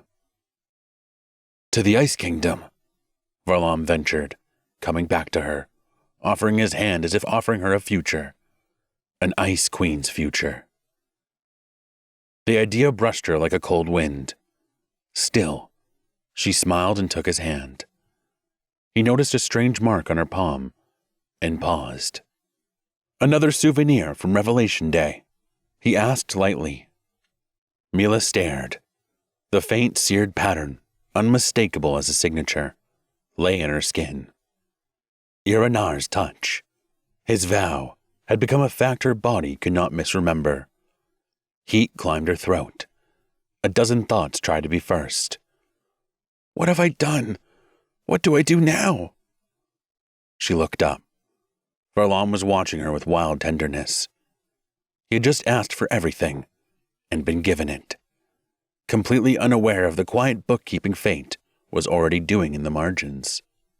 Outside, the small bird stitched another bright note into the day, as if repeating that life truly was a miracle. Mila felt she needed guidance. She wished her parents were there to advise her. Her fingers rose to the wheel of life hanging at her neck, to the message her father had left. The cursed can be defeated. She smiled. They had done that, and above it, the second line. Will brings everything into balance. She still didn't know what that meant. Now more than anything, she wanted to learn. Varlam noticed her thoughtful silence. I think we have enough knowledge now to start making life better. Mila nodded, but her mind stayed with her father's words. The first phrase on her medallion. The curse can be defeated. Had already given them an incredible journey, turned the world upside down, changed her life and the lives of every mage. What would the second phrase do? That, she felt, was still waiting to be discovered.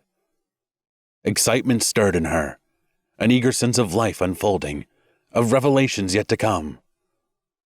Was this another thread in the pattern? Another step toward understanding how everyone might reach their full potential?